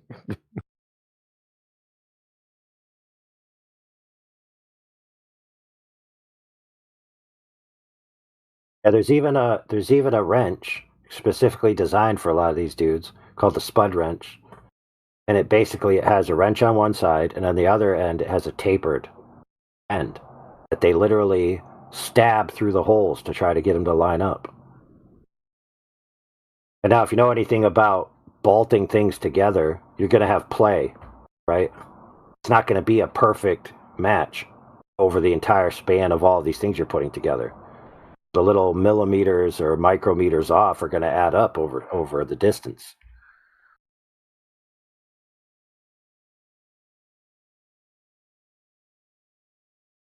But these guys want you to believe that if they didn't engineer this bridge 1 5/8 inches out, and then even engineering it is one thing, let alone employing the engineering, because anybody who's ever actually built anything understands that you almost rarely go exactly to the engineering plans. So they expect you to believe they engineered it intentionally, and that the people who built the thing were able to actually manufacture the thing 100% accurate to the plans, and that if they didn't do it with 100% inch and 5/8 accuracy, the bridge would fall down and everyone would die because the Earth is a globe. I mean, it's laughable how dumb these people are. What? Oh, you think Russ, people you're not actually believe aware? that? No, they People come in don't here and believe that, no. argue it. They come in here and argue it against us that this proves the Earth is a globe, dude. So yeah, they believe it. Did a bridge exist because the Earth is a globe? No, I don't believe that. No, Well, maybe, I guess. Yeah, there's a bunch of. I'm not No, claiming that the that. bridge has to be. Listen, the claim is that the bridge has to be engineered to account for the curvature of the Earth that results in the towers being splayed out at the top an inch and 5/8 versus the bottom, because otherwise the bridge wouldn't work correctly. That's their claim. And this is how I know the Earth is a globe, because nobody on the bridge died and the bridge didn't fall down. Oh, okay, yeah, I know that. I know that. I know that reasoning. I don't think it's true Yeah, though. pretty stupid. Yeah, I no, think no, it's not only is it not true, it's stupid. Yeah. I don't think they have to take that into account. That the Earth is a globe. They don't have to take that into account.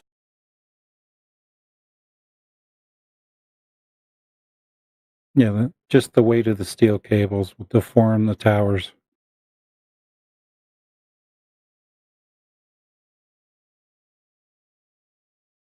And David jumped to the conclusion that, now let's imagine the towers are tipped away from each other. That would just be normal, tilting them away so that some of the downward force is, instead of pulling it laterally, it's going more down. Right. Into the what do you call it? Footing.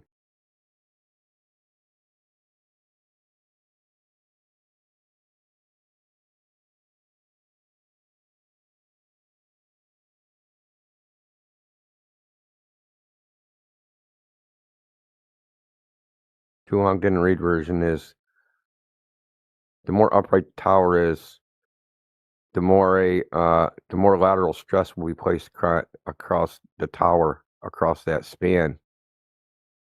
If you tilt them back, then the ropes hang, and that initial part is going along, like more parallel to the tower itself. Yeah, guess how much lateral inward deflection of the tower top was during when they fully loaded the towers. Oh, dude, I This bet is the same thing as the reciprocal zenith argument. Only Globers using that argument say they need like 30 to 70 miles to measure the divergence. But here you got bridge guys who can do it over the span of a mile. Yeah, with frickin' tape measures, man.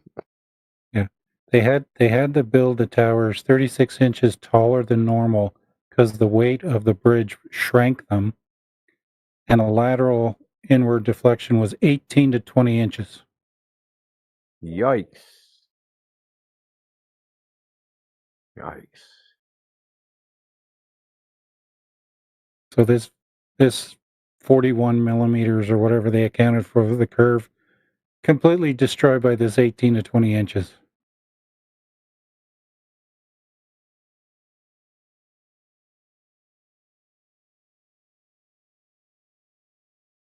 Glover Now, so response wouldn't is, you flat earthers deny everything. Now I gotta.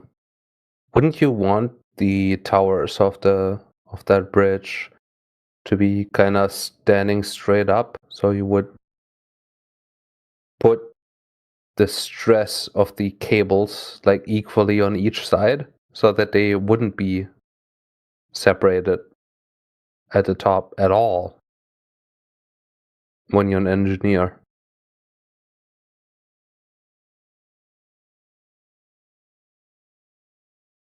Like you wouldn't want them to like lean to one side, or basically apart from each other. Well, right? it depends on the bridge. It depends on the bridge. So some bridges, the towers are canted away from each other on purpose for the way that they're doing the load. So it just all depends on how it's designed.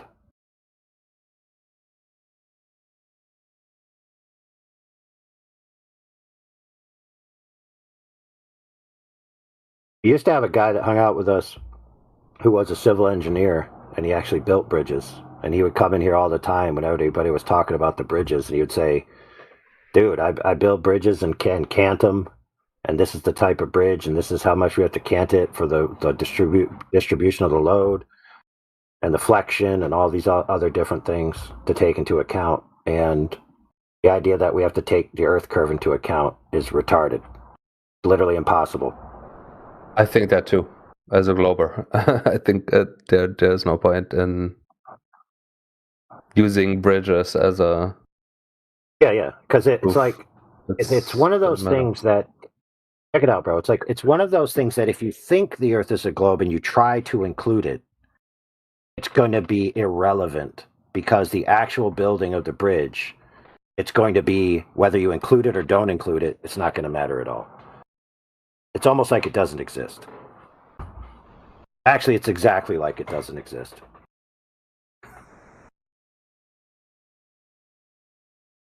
Yeah. But Overlord, don't pilots have to account for the pitch of an aircraft when they go from New York to Paris? No, they have to account for it when they fly over the towers of the Verrazano Narrow Bridge as they leave JFK. If they don't, then they'll run into the second tower. Oh, wait a minute, brother. Wait a minute. Too soon? Sorry. It's called the Brian's turbulence criterion.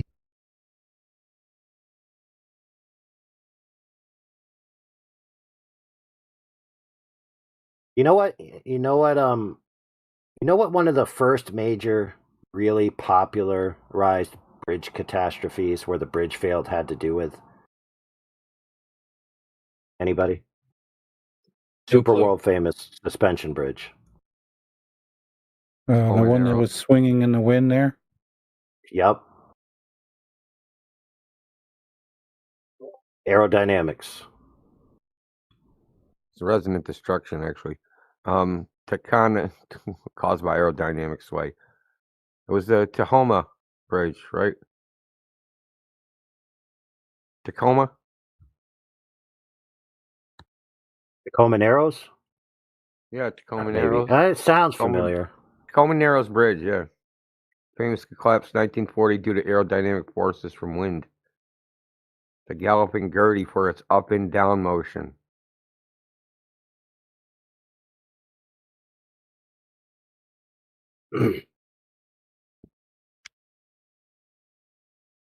Caused the bridge to oscillate in a twisting motion that became more extreme until the structure failed.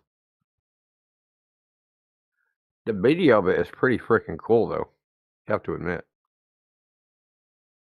Yeah, dude, it's crazy, like how much that it almost looks fake. Don't it? It's like a miniature almost. And the wind load wasn't that bad. It was only 42 miles an hour. Is that the video where it's twisting left and right? Oh, yeah. Yep.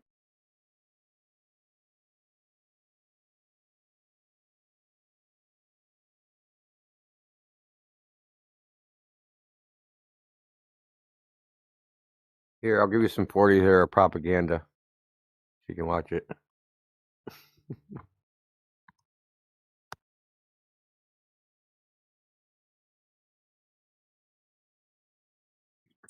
So you mean to tell me it wouldn't survive the sonic blast of a nuclear bomb detonation? Shit. Hey, just looking at that bridge, though, I mean, it looks, that screenshot there, if you just disregard the fact that part of the bridge is missing and just look at the left side, it looks pretty strong. It's like, yeah, man, that's strong. There's no way it's coming down. Maybe it's because the Earth turned flat at that moment. Oh, wait a minute. Well, are you saying that what actually happened was a globe earther and a flat earther were arguing, and a globe earther was constantly appealing to a change in the radius of the Earth, so the Earth was actually growing and shrinking underneath the bridge, which caused the stress? Possibly. It's one possibility, isn't it? Well, I mean, that's what the Globers believe. They believe that the horizon is a physical location known as the curve of the Earth, blocking things in the distance. But then all of a sudden it's in front of the thing. And then all of a sudden it's behind the thing. And then all of a sudden it's 10 times too far. So it's like, in their worldview, the Earth is literally changing sizes. It could also be that the straw man that you're constructing has just punched away the support of that bridge. Perhaps. What straw man would that be? The shit that you just said. Oh, wait a minute. So what you're trying to say is that the horizon is not the geometric edge of a giant ball? Okay, good point. You're right. It's not. Yeah, it depends on the perspective. I don't know. Who said anything else? What do you mean? What do you mean by that? Do you mean if you move around the horizon changes, or you can stay in the same place and the horizon changes? No, the horizon is the horizon is a perspective thing. Like it's So not a that physical means place. that the clown car of endless people that come in here, especially this week, which has been a hot topic, of ships going over the horizon, that's cap, right? That's just nonsense. What? How does that relate? Yeah, because the horizon, if it's physical, then it blocks boats. But It's if not. it's just optical, then it's just an optical effect. It's not physical blocking of boats. No. I think you What cuts the boat in misunderstand. half? The horizon? No, he doesn't Yes. misunderstand. Okay, now There that is a thing is physical or optical? thing. It The horizon is based on your observation. Like wherever you are, you have a Yeah, horizon. that's why I right? clarified that before It's you as far tried to as you run can away with. see. Yeah, that's why I started with. Does it change when even though you're in the same place? When If you you're in the didn't- same place, well, Yeah, if I just it I can go to the change, beach, but I just stand there for a week, dude. Will the horizon move around? it can, yes, but Okay, so it's not geometric. generally not. Generally, how do you know what happens in the general case? What's the cause of the horizon? Well, I mean, Just to be clear. You just said perspective, but the perspective Yeah, geometric. I mean, that's what he's saying. It sounds like he doesn't want to say that. No, there is a geometrical horizon, but okay, there it is right at the end. We How do we thought find when that? you said the we thought. Sorry to be clear, Rusty. We thought you said the cause of the horizon was just and only perspective, as in angular resolution, loss of distance of the surface you're looking across. Right? We thought that's what you said the cause of the horizon was. You seem to be perspective, the way we see the world, a bit ambiguous. Yeah, I mean, the distance that you can see is based on, well, of course, physical facts, but like what? It's about what? Yeah, what physical facts? Well, the most prominent one is the geometric shape of the Earth. The most prominent one? Really? Yeah, then you have...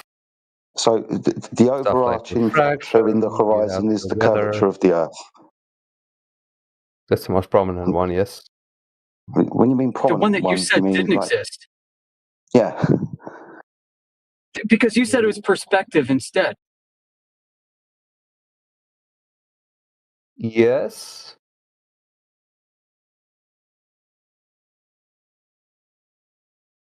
I mean, it depends on where you stand.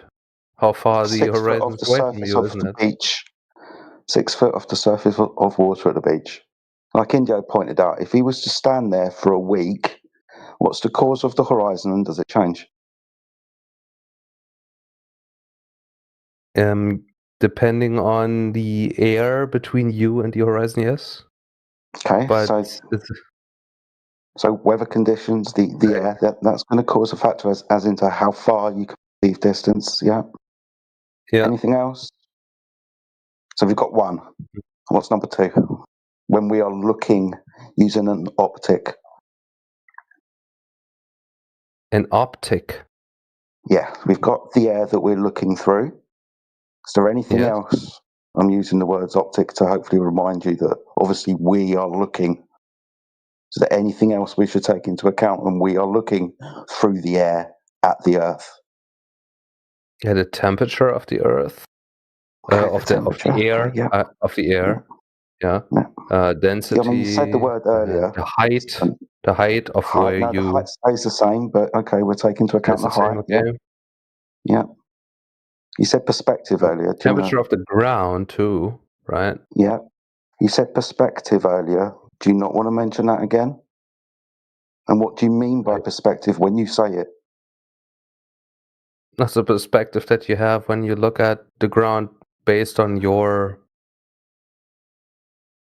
like, when you say like that you are 6 feet above the ground, you're looking about the sea.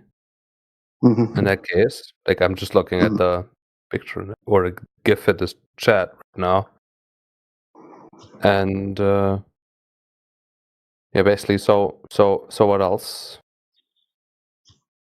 Okay, I'll give you a hint. Do things get smaller in the distance? I'll give you a hint. Do things get smaller in the distance when you look at them get further? Yep. Yeah. What causes that? Perspective. Okay, so that's what you mean when you say perspective, things getting smaller in the distance till eventually you can't see them anymore. Right? So when we ask you what causes the horizon, do you think this angular resolution loss with distance should be applied to making an observation with an optic? Because that's going to play a factor into how far you can resolve the surface you are looking across at distance. Yeah, but I'm not saying that things only get smaller. And I know, but we're trying to clarify what the cause of the horizon is. Okay. So far, you've said the air and temperature, the height. I'm asking you if we should take into account some mathematics that suggests how far things appear to get smaller with distance. All right, yeah. Things get smaller equally based on distance. All right. Okay. So if we're looking across a surface, the Earth, is there going to be a limitation to how far an optic can resolve that surface until it's unable to resolve that surface? Looking horizontally. Yeah, your eyes. My eyes, yes. Yeah, cool. So do you think that's what would also cause the horizon?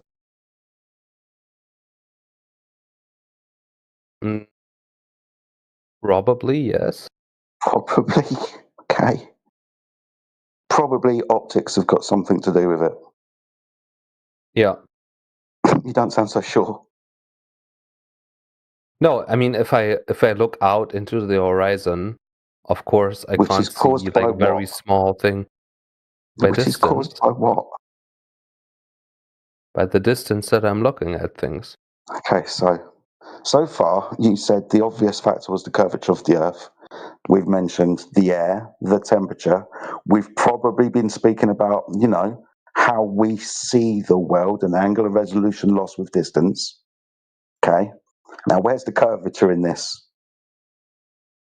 Well, that starts when I can not see that things only get smaller, but that things start to appear. Things get smaller. Now we talk about the horizon. Yes, but things get smaller from the bottom up. That's when things kind of start to get weird. Because Do normally, things disappear from the bottom up before they get to the horizon? After the horizon? What's the horizon? That's Is that optical? At the horizon, yes. At the horizon. Do all things disappear from the bottom up at the horizon? That's not true. I have never seen anything that I could clearly see. Like from, if they, of course, like disappear beyond a table or whatever. right? I can of course, there's an obscure obstruction between me and the thing that I'm observing, but when I look far away, I have these windmills that generate power. Mm-hmm. What I call I can see them. They're pretty far away, but I can only see the top of the windmills. I get you. Spinning above the horizon, right? Yeah, they appear to have sunk. And I know there's not a mountain between us because I'm actually living at a highest point in my area that I live in. So I can actually I can just see the blades basically go over the horizon. Yeah, I get you. They appear to have sunk beyond the horizon. Now, when we go back to your list of things that can cause stuff, atmosphere, the air that we look through, the meteorological conditions, the density and the temperature, and do you think there's anything that within that spectrum of stuff that can be categorized or classified as sinking? Can cause an object to appear to have sunk with relation to the horizon at distance? Yeah, I mean, the air is, of course, possible to make it see again, to make something appear as... we're talking about disappear. You said it appears to have sunk. It is sinking. Is there anything in the categorization of atmospheric diffraction that talks about sinking? In the case of the windmills object that I was talking to the about, horizon. Then if it's sinking, it would have to always be that way. No, if the meteorological conditions change, that's not true. If the cause of the apparent sinking, it would have to be Well, what I'm trying to get you to is you mentioned earlier the weather conditions, the temperature and stuff, because that can cause light to deviate when we were talking about the horizon earlier. If we're talking about things like atmospheric causances, like refraction, then there is a category of refraction called sinking that is categorized this way because objects in the distance in relation to the horizon appear to sink. Now, the cause of this isn't any physical obstruction. The cause of this is the meteorological conditions. So there's no physical obstruction between us, the observer, and the object in question, the wind turbines. The meteorological conditions appear to make it look to us like it's sinking. Okay, so the meteorological conditions basically say that we live on a globe Earth, but they don't actually do that because we live on a flat Earth? That's when we look at the categorization of atmospheric refraction, like sinking, like looming, towering or stooping, inferior and superior mirages, they have definitions. Within those definitions, there is a clear line of sight between you, the observer, and the object in question. The reason why it fits into one of these categories, why it looks like it's sinking, why it looks like it's towering, taller at the top, is because of the meteorological conditions. Within the definition, there's no earth curve in the way, there's a clear line of sight. The reason why these categories exist is to explain these phenomena. The explanation of these phenomena are the meteorological conditions. Again, there's a clear line of sight between you and the wind turbines. The meteorological conditions will probably fit the category of the causation of sinking because you're describing it to me. It fits that category. Posted a couple of citations for you in the side chat. The images above that are not examples of that. I was posting that in response to him saying that beyond the point of the horizon, right, the object should appear to become obstructed from bottom up. I'm thinking, well, what's going on here then? But yeah, that's going back, not to take his back to that, but to support what you're saying. There's your citation. Thanks, buddy. I appreciate that. Do you want me to read it out, or do you want to read it yourself? No, I see the picture, but it's still. No, ignore the pictures. How- They're not to do with that citation. They're a different phenomenon. Oh, my picture is Yeah, the but windmill. it's So I'd like still to talk about these for a something. second. Oh, So never mind. this is a picture that's on Wikipedia showing "quote unquote" the curve of the Earth. This windmill farm. This is the Thornton Wind Farm. It's off of Belgium. Okay. Now, at first glance, you think, "Hey, those things are going over the curve of the Earth," but on closer inspection, if you look at this, you'll notice that the windmill, the two blades all the way to the left, that there's a problem. That the one that's farther appears higher than the one that's closer. Now, how is that possible? What? So the windmill, so the inset with the arrows, those are the two windmills all the way on the left. Yeah. Okay, this is zoomed in. So there's two arrows.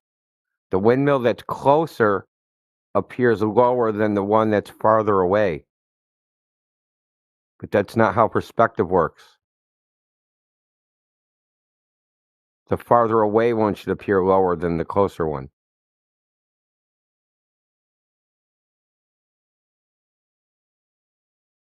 It tells you that I don't this know the whole thing is location an that optical effect. these. Well, it just tells you that this is caused by some meteorological optical effect. It can't possibly be the curve of the Earth.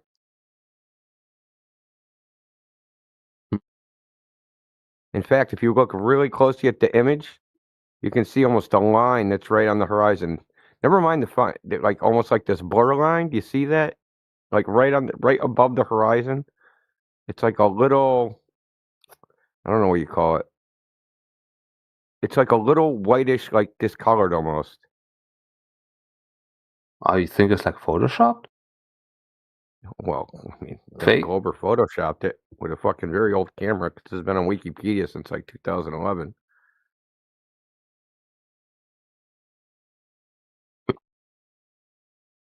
All I'm saying, we get presented this photograph as Earth-proof windmills over the horizon, but then if you go closer, that can't possibly be that.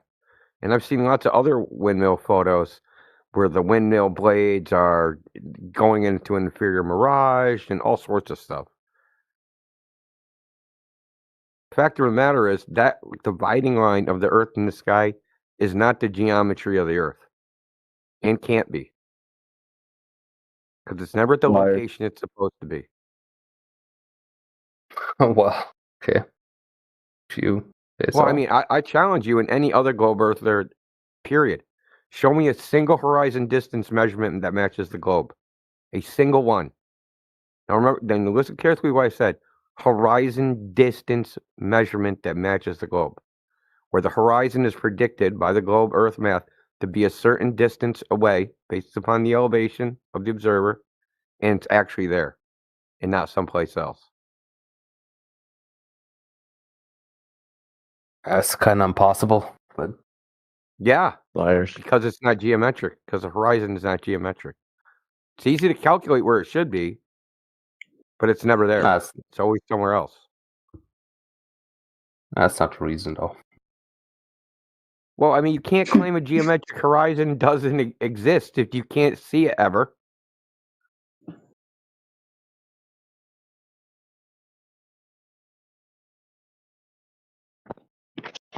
Yeah, it literally doesn't exist.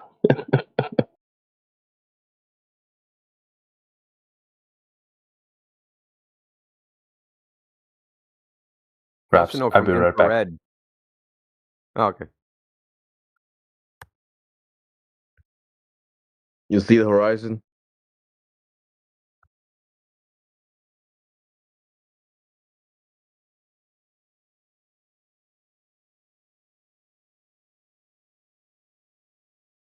The people that have been, railing on the horizon all week and ships over the horizon to come in here and listen to this guy. Yeah, and he wanted an example where he can see an object past the horizon and see it in full view. Well, I gave him two.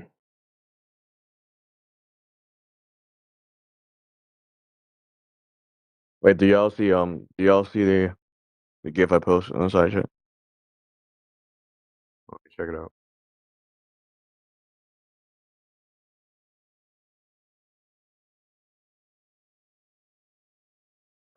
that keylogger. You never seen a girl before, dude? Do you see a horizon? Yeah. No. Do you see the curvature over there? Yeah. I would if they got up.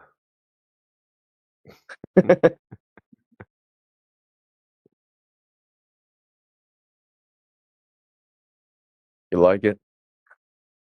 Huh? Not impressed. Go Skanky. I mean, I'd hit it. Don't get me wrong. Leaf, are you a pimp? Huh? Are you a pimp? You can ask your wife about that. Oh. Pimping ain't easy, man. Are you starting with that again, Leaf?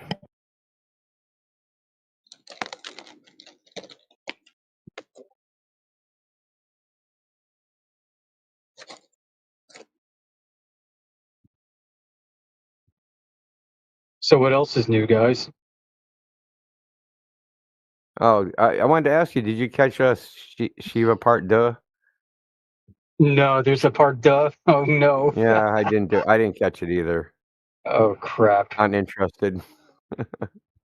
It's so bad. I mean, I think it's worth doing just to get it on record at least, but there could be entertainment value here.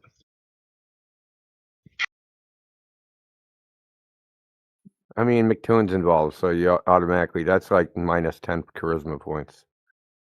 Yeah, jeez. Yeah, he promoted Eratosthenes as his glow proof, so I guess he's going with the classics. Shout out to obviously. With sun, so azimuth and elevation angles as his gold proof. Oh, of the sun, both of those angles together. Yeah, the azimuth and elevation, right?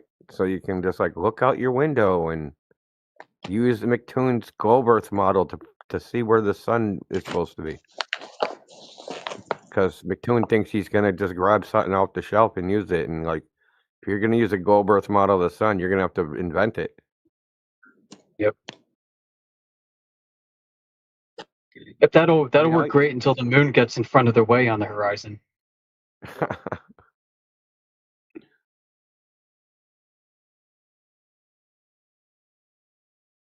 You know, that doesn't even work on a globe, right? Like, you pointed this out. You can go to SunCalc on the equinox in Tula base and down in McMurdo or somewhere similar latitude, right? And the sun is rising to the north in Tula and a little bit to the south in McMurdo. Yeah. And then if you go north, it's going in the other directions. It's like 86 degrees or something. Yeah, so it's freaking wall-eyed. Like wall-eyed. How do you? How do you stand at the equator and face east and point at the sun at the same time if it's coming from two different diverging angles or converging angles? Is that why they call it wall-eyed? Because it looks at both walls at the same time. Yeah, that's right. It's like that meme from Con Air, that guy. Yeah.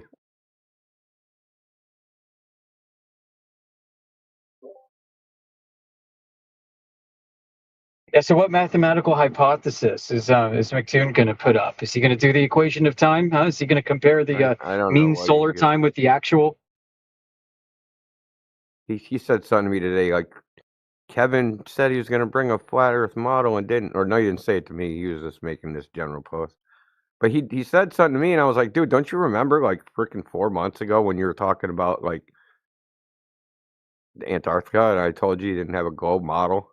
Yeah, he's pretending like none of that happened. So I reposted it. So now he sees it again, and he'll ghost that thread too. I'll just have him keep ghosting threads of me telling him that time and date don't use the any globe model. Like, I mean, I don't know why they just don't fucking get that shit. Right. Right. I mean, you can apply it to observer's on top of a globe. It's like, no, they don't care what you're on. Like, they just don't. It doesn't matter. because it's inside the celestial sphere. Doesn't matter where you are. Right. Yeah, you're always at the point of origin. They're never going to concede to that. Yeah, and the only other thing you need to find is where are you relative to the celestial equator. And once you have those two, where's the celestial equator above the horizon? What's the angle? And that's it. Yeah, shit. Then that's all you need to do and get the time and date, right? And now you know where the sun is. Yeah, bro. Yeah. It's going to be somewhere on the ecliptic. And that's going to intersect on the first point of Aries. And you only need to take a 23.5 degree thing off of that ecliptic, and you can plot a path. It doesn't matter where you are. You don't have to be on a globe. You don't have to be anywhere. Who's saying hello?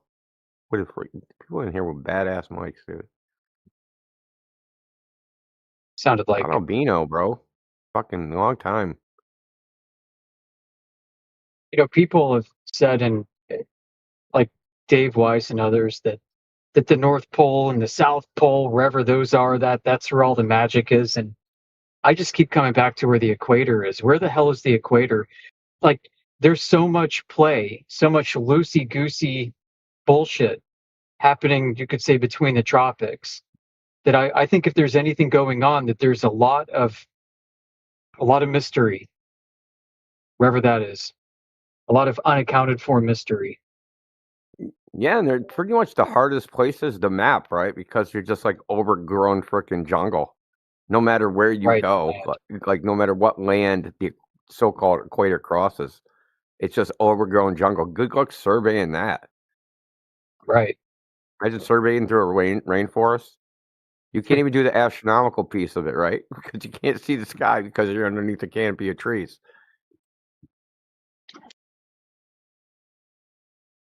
Right, unless you're in Africa. I think between the tropics, there's just a shit ton of islands. So there's a lot of water.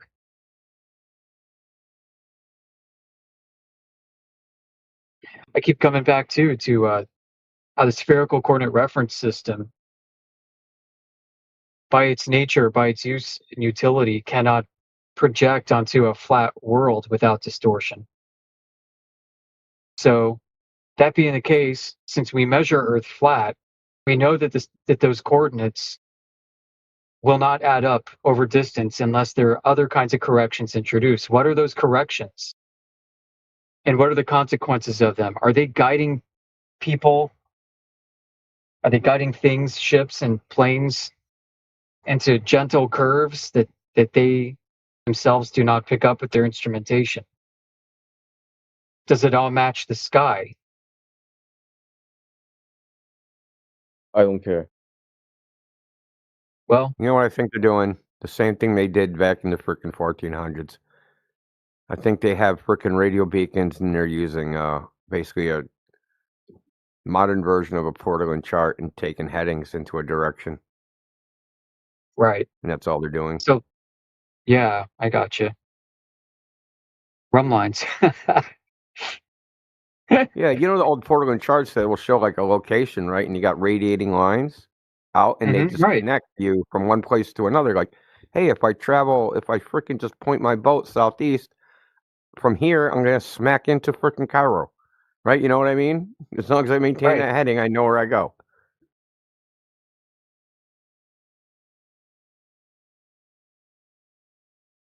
Right. Especially in the airplane. You know what I mean? The horizon's like 200 miles away. You only got to get like within 200 miles. Like that's pretty. You know what I mean? Like, how far away can you see New York City from? Yeah, from up there, hundreds of miles. Right. How lost do you have to be not to be able to find New York City just by pointing your plane in the general direction? Right. Follow a coast. No, you're right. I mean, even from Europe, right? Like you could just see like, okay, what's my heading supposed to be from London? As long as you maintain that heading like within a degree, you'll probably freaking hit New York. Right, but the Globies say that they don't do that. That we follow great circle routes, and I'm like, oh, do you really understand how complicated that would be? even if Earth were a globe, because you're not following one heading. Traffic. Yeah, but you're not just following one heading, right? You may be on a globe following one direction, but your heading is going to be constantly changing. It's going to be changing at different azimuthal and azimuthal rates depending on which direction you're pointed relative to north and south. Like the degree away from north-south you're going from the meridians. Yeah, because you're like rotating too. Well, yeah, there's that. No, like as you're going over the curve, relative to like the direction you started, because you're kind of like you're rotating in like two axes, so you end up kind of like you said, your heading gets rotated too. This is where the same thing with the reduction of the horizontal direction surveying. When they take the vertical plane and they tilt it, that rotates the azimuth. Right. Right. So you're pointed in one direction and the coordinate reference system is yawing. Yeah, basically, yeah. Right. So calculating that out requires a constant rate of change. You're going to be using calculus. So it'd be much easier and more practical if people would follow like lines of latitude that aren't great circle routes. Then they could maintain headings, but then they're not going the most efficient route, right?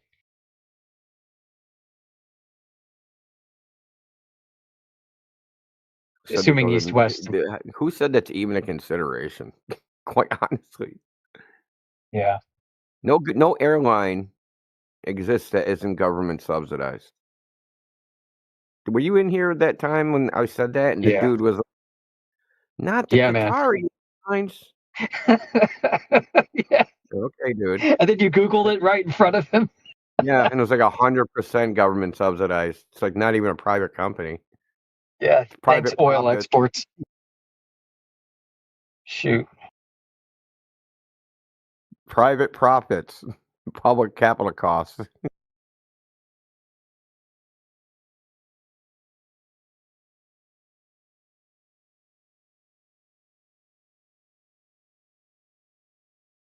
Like when Matthew Learns comes in, right? And he says, well, all the stars move 15 degrees per hour. And I'm like, oh, really? In your field of view? Bullshit. Bullshit. Well, it's kind of whack that Matthew Learns even resorts to parroting sometimes. I know. Like, if I'm at 45 degrees north latitude, and I'm facing, like, I don't know, east at nighttime, the stars to my right are going to be displacing more in the sky than the stars to my left.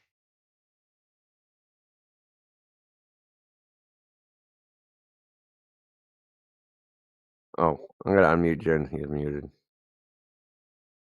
Yeah, I got you, Jen.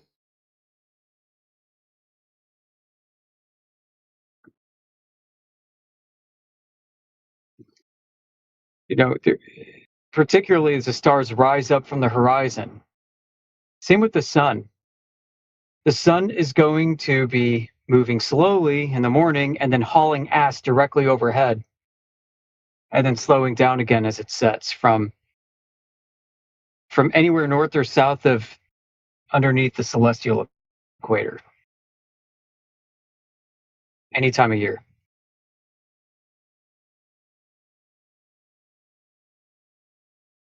It's going to be variable. Now, the 15 degrees per hour comes from the reference frame where the globe imagines himself in outer space and sees the Earth spin at 15 degrees per hour, and then reasons, well, because it's spinning 15 degrees per hour, all the stars in the sky from that vantage point move 15 degrees per hour. The only ones that supposedly do that would be the ones that are on the celestial equator, the declination of 0 in the sky, and you're directly underneath them, and they rise in the east and go over your head and set in the west. And if you hold out your arm and you can trace it by pointing at the star in the sky, your arm will move at 15 degrees per hour. This will not happen if you point north from the celestial equator at a star. Your arm will not move 15 degrees per hour as you trace where, like, circumpolar stars are in the sky from underneath the equator, right? So when Matthew Learn says that they all move at 15 degrees per hour for everyone everywhere in the Earth at all times, he's just parroting this stuff that we hear all the time from globies. It's a fundamental misunderstanding of how the sky works. I've had the same discussion with Mez. You know, like if you are at 45 degrees north latitude at nighttime and you look west and you look directly 90 degrees west. So you got like Polaris like in front of you and 45 degrees up in the sky, and you rotate your body 90 degrees to the left and you're looking due west. Any star that's above the horizon by any amount of degrees is going to be due south. Is this essentially because they're traveling smaller circles in your field of view? Well, that's part of it, yeah, because you're at 45 degrees north latitude. Your latitude, if you look west, is going to eventually curve to the right because it's not a great circle route. So the stars that you see way off in the distance, right? That's right, dude. Right? They're concentric. They're ever shrinking concentric circles. Correct. So I'm like, Mez, how do you calculate that? Is that going to be 69 degrees? You know, are you going to experience a 69 to 1 rule as you move closer to that star? Hell the fuck no. That's some complicated math, isn't it? I had this realization when I was working CellNav out with a fucking spreadsheet and a 2023 edition of the Nautical Almanac, trying to calculate distances and stuff and do triangulations of points in the sky over cities at various times. And I'm like, holy shit, this is way more complicated than even Prototad makes it out to be. His fixes are easy compared to what could be practically done. Well, I mean, I'll just refer back to the celestial navigation that the video that's in the main server where he goes through how to do celestial navigation, as in actually do it. They're not trying to do the shit that these guys talk about. They're not trying to like just go towards a point. They try to like the way he was describing it is they try to sail straight and take a bunch of measurements of stars to get that straight lines relative to position to the stars, right? You just basically like make a line on the chart. Right. And then you're like doing a different type of triangulation. You're doing a triangulation over the surface of the Earth, not just like finding the GP. They're finding like a bunch of GPs. Correct. That's one of the methods you can do that with the sun, called the sun run sun method. You can do it with the stars. And then there's like the Hilaire method, the Mark St. Hilaire method, where you can do that with two, and you're basically taking two stars on opposite ends of the sky from each other, and you get like 6 of them, and you do an asterisk to get your position. It's almost like how the Polynesians did it. Yeah. Yep. It's pretty freaking nifty. Yeah, it is. They try to make it so easy because the sky is complicated, folks, and it doesn't even behave like a sphere. Like they simplify it to a sphere, and it's still as complicated as I described earlier. I'm just about to try and say that. I'm wondering how scuffed our actual true understanding of the sky is, you know, from all potential locations on Earth, you know. I mean, this is the way I'd do it. I'd be like, populated areas, but this is the way I'd do it if I was like reinventing this shit from scratch. I'd be look at the Nautical Almanac, say I want to go to Cuba like Christopher Columbus. Well, he was trying to go to India. I'm going to go where he didn't know he was going. So I'm going to go to Cuba. I'm going to estimate how long it's going to take me to travel there. Right? Say 10 days. Now, okay, what stars are going to be over that in 10 days? And I would try to sail in such a way as I would meet the star. The star would be a fucking zenith at those 10 days, right? Right on. Yep. Like, boom, here I am. And look up, there's a star. And then hopefully that star's over fucking Cuba. Hopefully I'm not a day late. Yeah, that's exactly right. Then I get screwed. But you could just start over even if you were a day late, right? You could just start from scratch. You'd have to plan ahead, exactly. You have your waypoints, and that's exactly what waypoints were. You have to be at a certain position at a certain point of time to get your fix and confirm that you're on track because you planned this out ahead of time. Yeah, you'd be like, okay, on day 5, this star, Arcturus, should be like azimuth this, freaking elevation angle that, right? And if it's there, then I know I'm in the right location, and you can figure out how much you deviated from your track, right? And you can try to get into that position that you missed. And you basically zigzag. I think this is what they admit they do this. They just basically zigzag across the ocean. Mm-hmm. Yeah, as long as they're not zigzagging backwards, they're heading the right direction. Yeah. Right. I mean, it's a lot sloppier than they make it out to be than some of these guys, and yeah, I mean, it's a lot harder to do it on the fly than to plan ahead. Yeah, they act like you just point a ship and they're like, oh fuck, dude, on the globe, the Great Circle, I just point northeast and freaking hit the gas and just fucking go in a straight line, and I just smash into where I want to go. You wish it was that simple. Right. If you're corniest. No, go ahead. Back to it is corny. Back to that example, right? Like, let's say I'm still at 45 degrees north latitude and I'm still facing due west. If I find a star that's to the east azimuth, like 45 degrees from there, then that's eventually going to be in the south direction too. It's going to bring, you know, it's curving. So all of these directions that you're heading on are actually going to be curving on the coordinate reference system.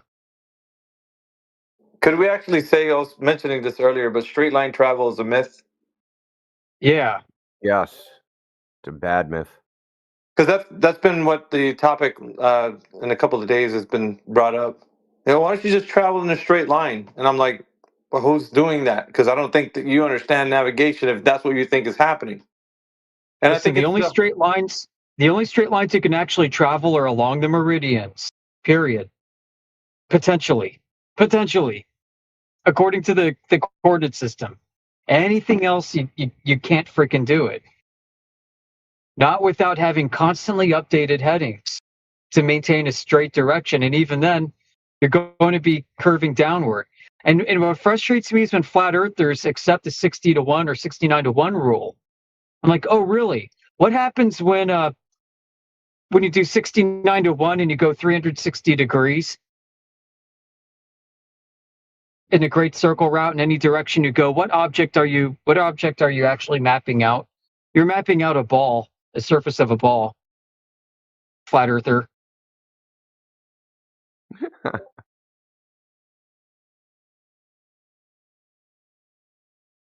I mean, so no, when we measure flat distances from A to B, we're debunking the map distances on a spherical coordinate reference system.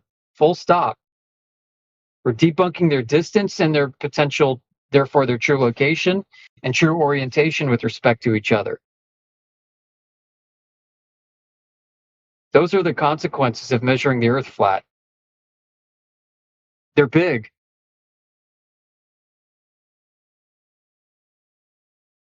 Big consequences.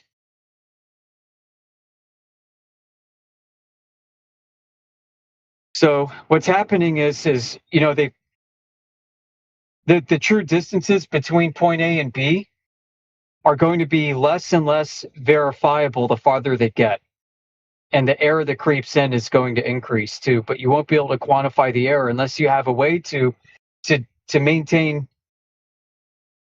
measurements that aren't using the spherical coordinate system. You're going to have to do external validation. You're going to have to use planar surveys to see just how far off your spherical coordinate reference systems are going to be. But the problem is the whole fucking world thinks that GPS and spherical coordinate reference systems are the gold standard. So any planar surveys you cough up, they're going to say those are going to be off and those are going to be wrong. But it's the exact opposite that's true.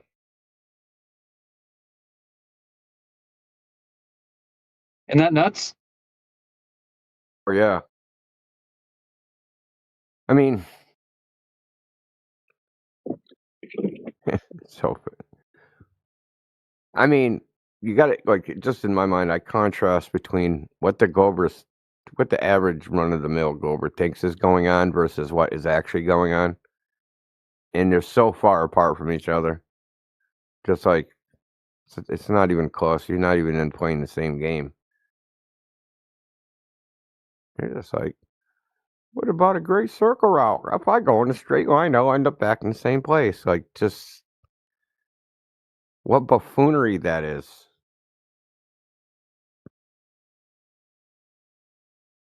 And then celestial navigation is like, obviously it's complicated because it's killed a lot of people for failure to actually do it correctly. So it is what it is. So you got any goblins in here?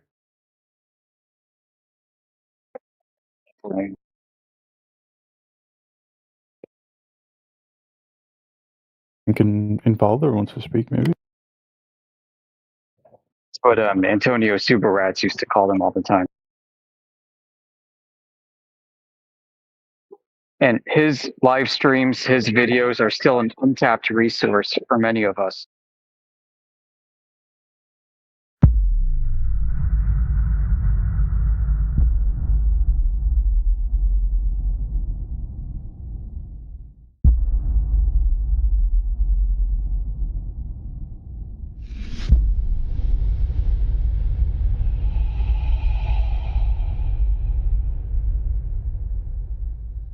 No, I'm willing to hear you out about your like how you measure it flat. Sure, we can get into that at some point.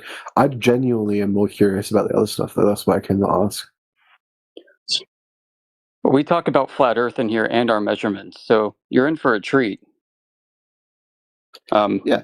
So one such measurement was at Lake IJssel in the Netherlands. A group called FE Core Field Engineers Core, they're an independent research group. They conducted a long-distance laser engineering test over Lake IJssel. This measures about 25 miles across, or 40 kilometers. So they positioned their laser at one end, 1.5 meters high. They positioned a target at the other end, 1.5 meters high. They took measurements of the water, of the surface, I should say, and of the air. And the laser was able to shine a beam onto its target. The target was able to see the beam, and not just like a beam dispersion, but the actual centroid, the very middle of the beam. So if Earth is a globe, there'd be 90 meters of curve of a hump in the way. Instead, there were no meters. You look, bro. I'm probably too much of a sheep. My brain is too small to understand, like, how the measurement like that works. Because like that doesn't make sense to me. I don't know. Like, genuinely, I don't know how that proves it. I think like some basic context. Is that what you're looking for? About what we mean by flat Earth? Yeah. Treat me like I'm an actual like baby. Hold on 1 second. My wife's just calling me. Back in a second. Oh, good, bro. Treat me like I'm a baby, bro. Like, treat me like I don't know shit, because I probably don't, and probably don't. Because like I understand, like obviously a lot of the world is flat, like from our perspective, right?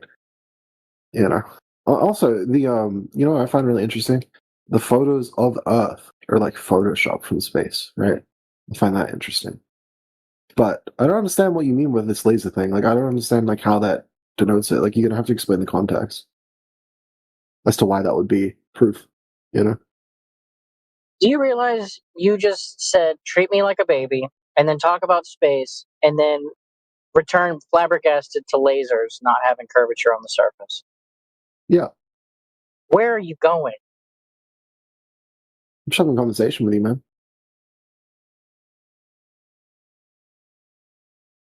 Is that so hard to believe? Like,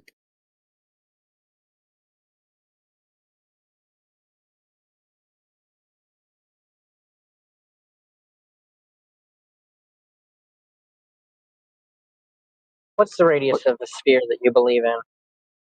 I don't know. What's the distance to the horizon on the sphere you believe in? I don't know.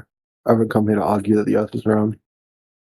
So how do you falsify the claims that I'm not you've trying to been told? falsify anything that you've telling me. I'm not trying to falsify it at all. Stop assuming that I am. I've told you how many times now? Okay, so how many times now, man? How many times? The radius value is 3,959 miles. So that would mean that the distance to the horizon should be 1.2 times the square root of the observation height in feet. That'll give you the distance to the horizon in miles. If you go out and you make your own observation and you see farther than what that claims, you are not looking at the radius value of the Earth that they claim. And then when you watch the horizon change distances to you, then you are not looking at a sphere. You're looking over a flat plane with visibility changing your distance based on the environment.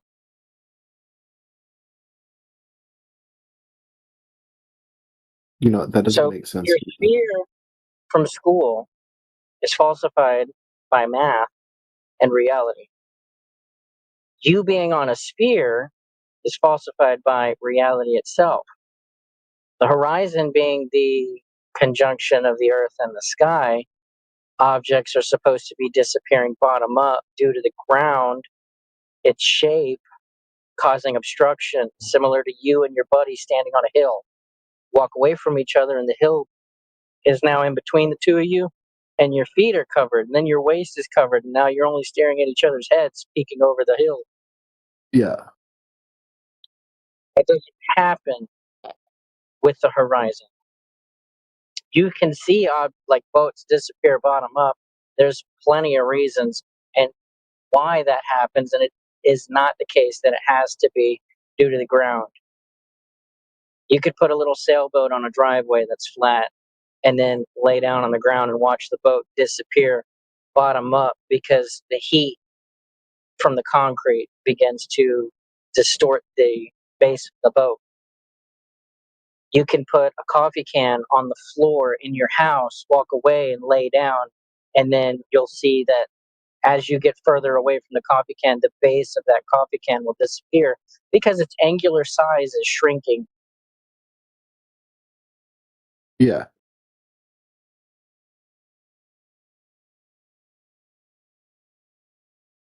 Like, bro, I don't know, I don't know shit about measuring anything. You know what I mean? Like, this is even easier than that, right? Because, like, I'll give you an example. If we have a 10-mile body of water, let's say we have a 10-mile lake. Doesn't matter. It could be any. Well, I don't use miles. What's like? Oh, what's kilometers? Okay. 10 miles is like 16 kilometers. All right. Yeah. Gotcha. Okay, and over 16 kilometers, there should be 66 foot of curvature, which would be like 1/3 of that would be in meters, so like 22 meters of curvature. Okay, that's kind of like a 7-story building. Okay, so if we go to a 10-mile lake and just say I was standing on one side of the lake and you were standing on the other side of the lake on the shoreline, I shouldn't be able to zoom in across the lake and wave at you or see you. But wait, how much curvature should it have? You said 22 meters. Like you would have to be 23 meters tall, and then I would just be able to see the top meter of you, giant head sticking out over the horizon. So yeah, but what we find is that there's zero curvature, right? We can go out and test any 10-mile body of water, and there's zero curvature. But on the globe, you would have to have that 22 meters of curvature over that 16-mile distance. And then we'll go try double that distance, okay? Because it's exponential, because you've got to square it. So over 20 miles, there would be 266 foot. So whatever, what's that in?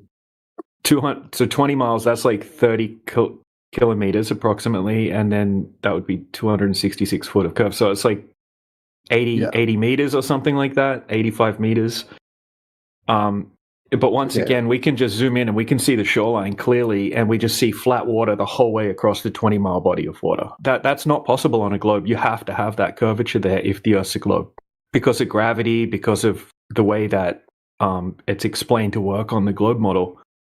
And we can test that over and over again. We can go to different countries, different places, and then we could shoot lasers across. We could shoot radio signals across, all sorts of different ways. And this has been done hundreds of times. It's been done by engineers, PhDs, all sorts of people have gone out and done these tests, and some of them trying to debunk flat Earth, right, and becoming flat earthers in the process. But yeah, it's just about testing the claims that should be there if the Earth's a globe.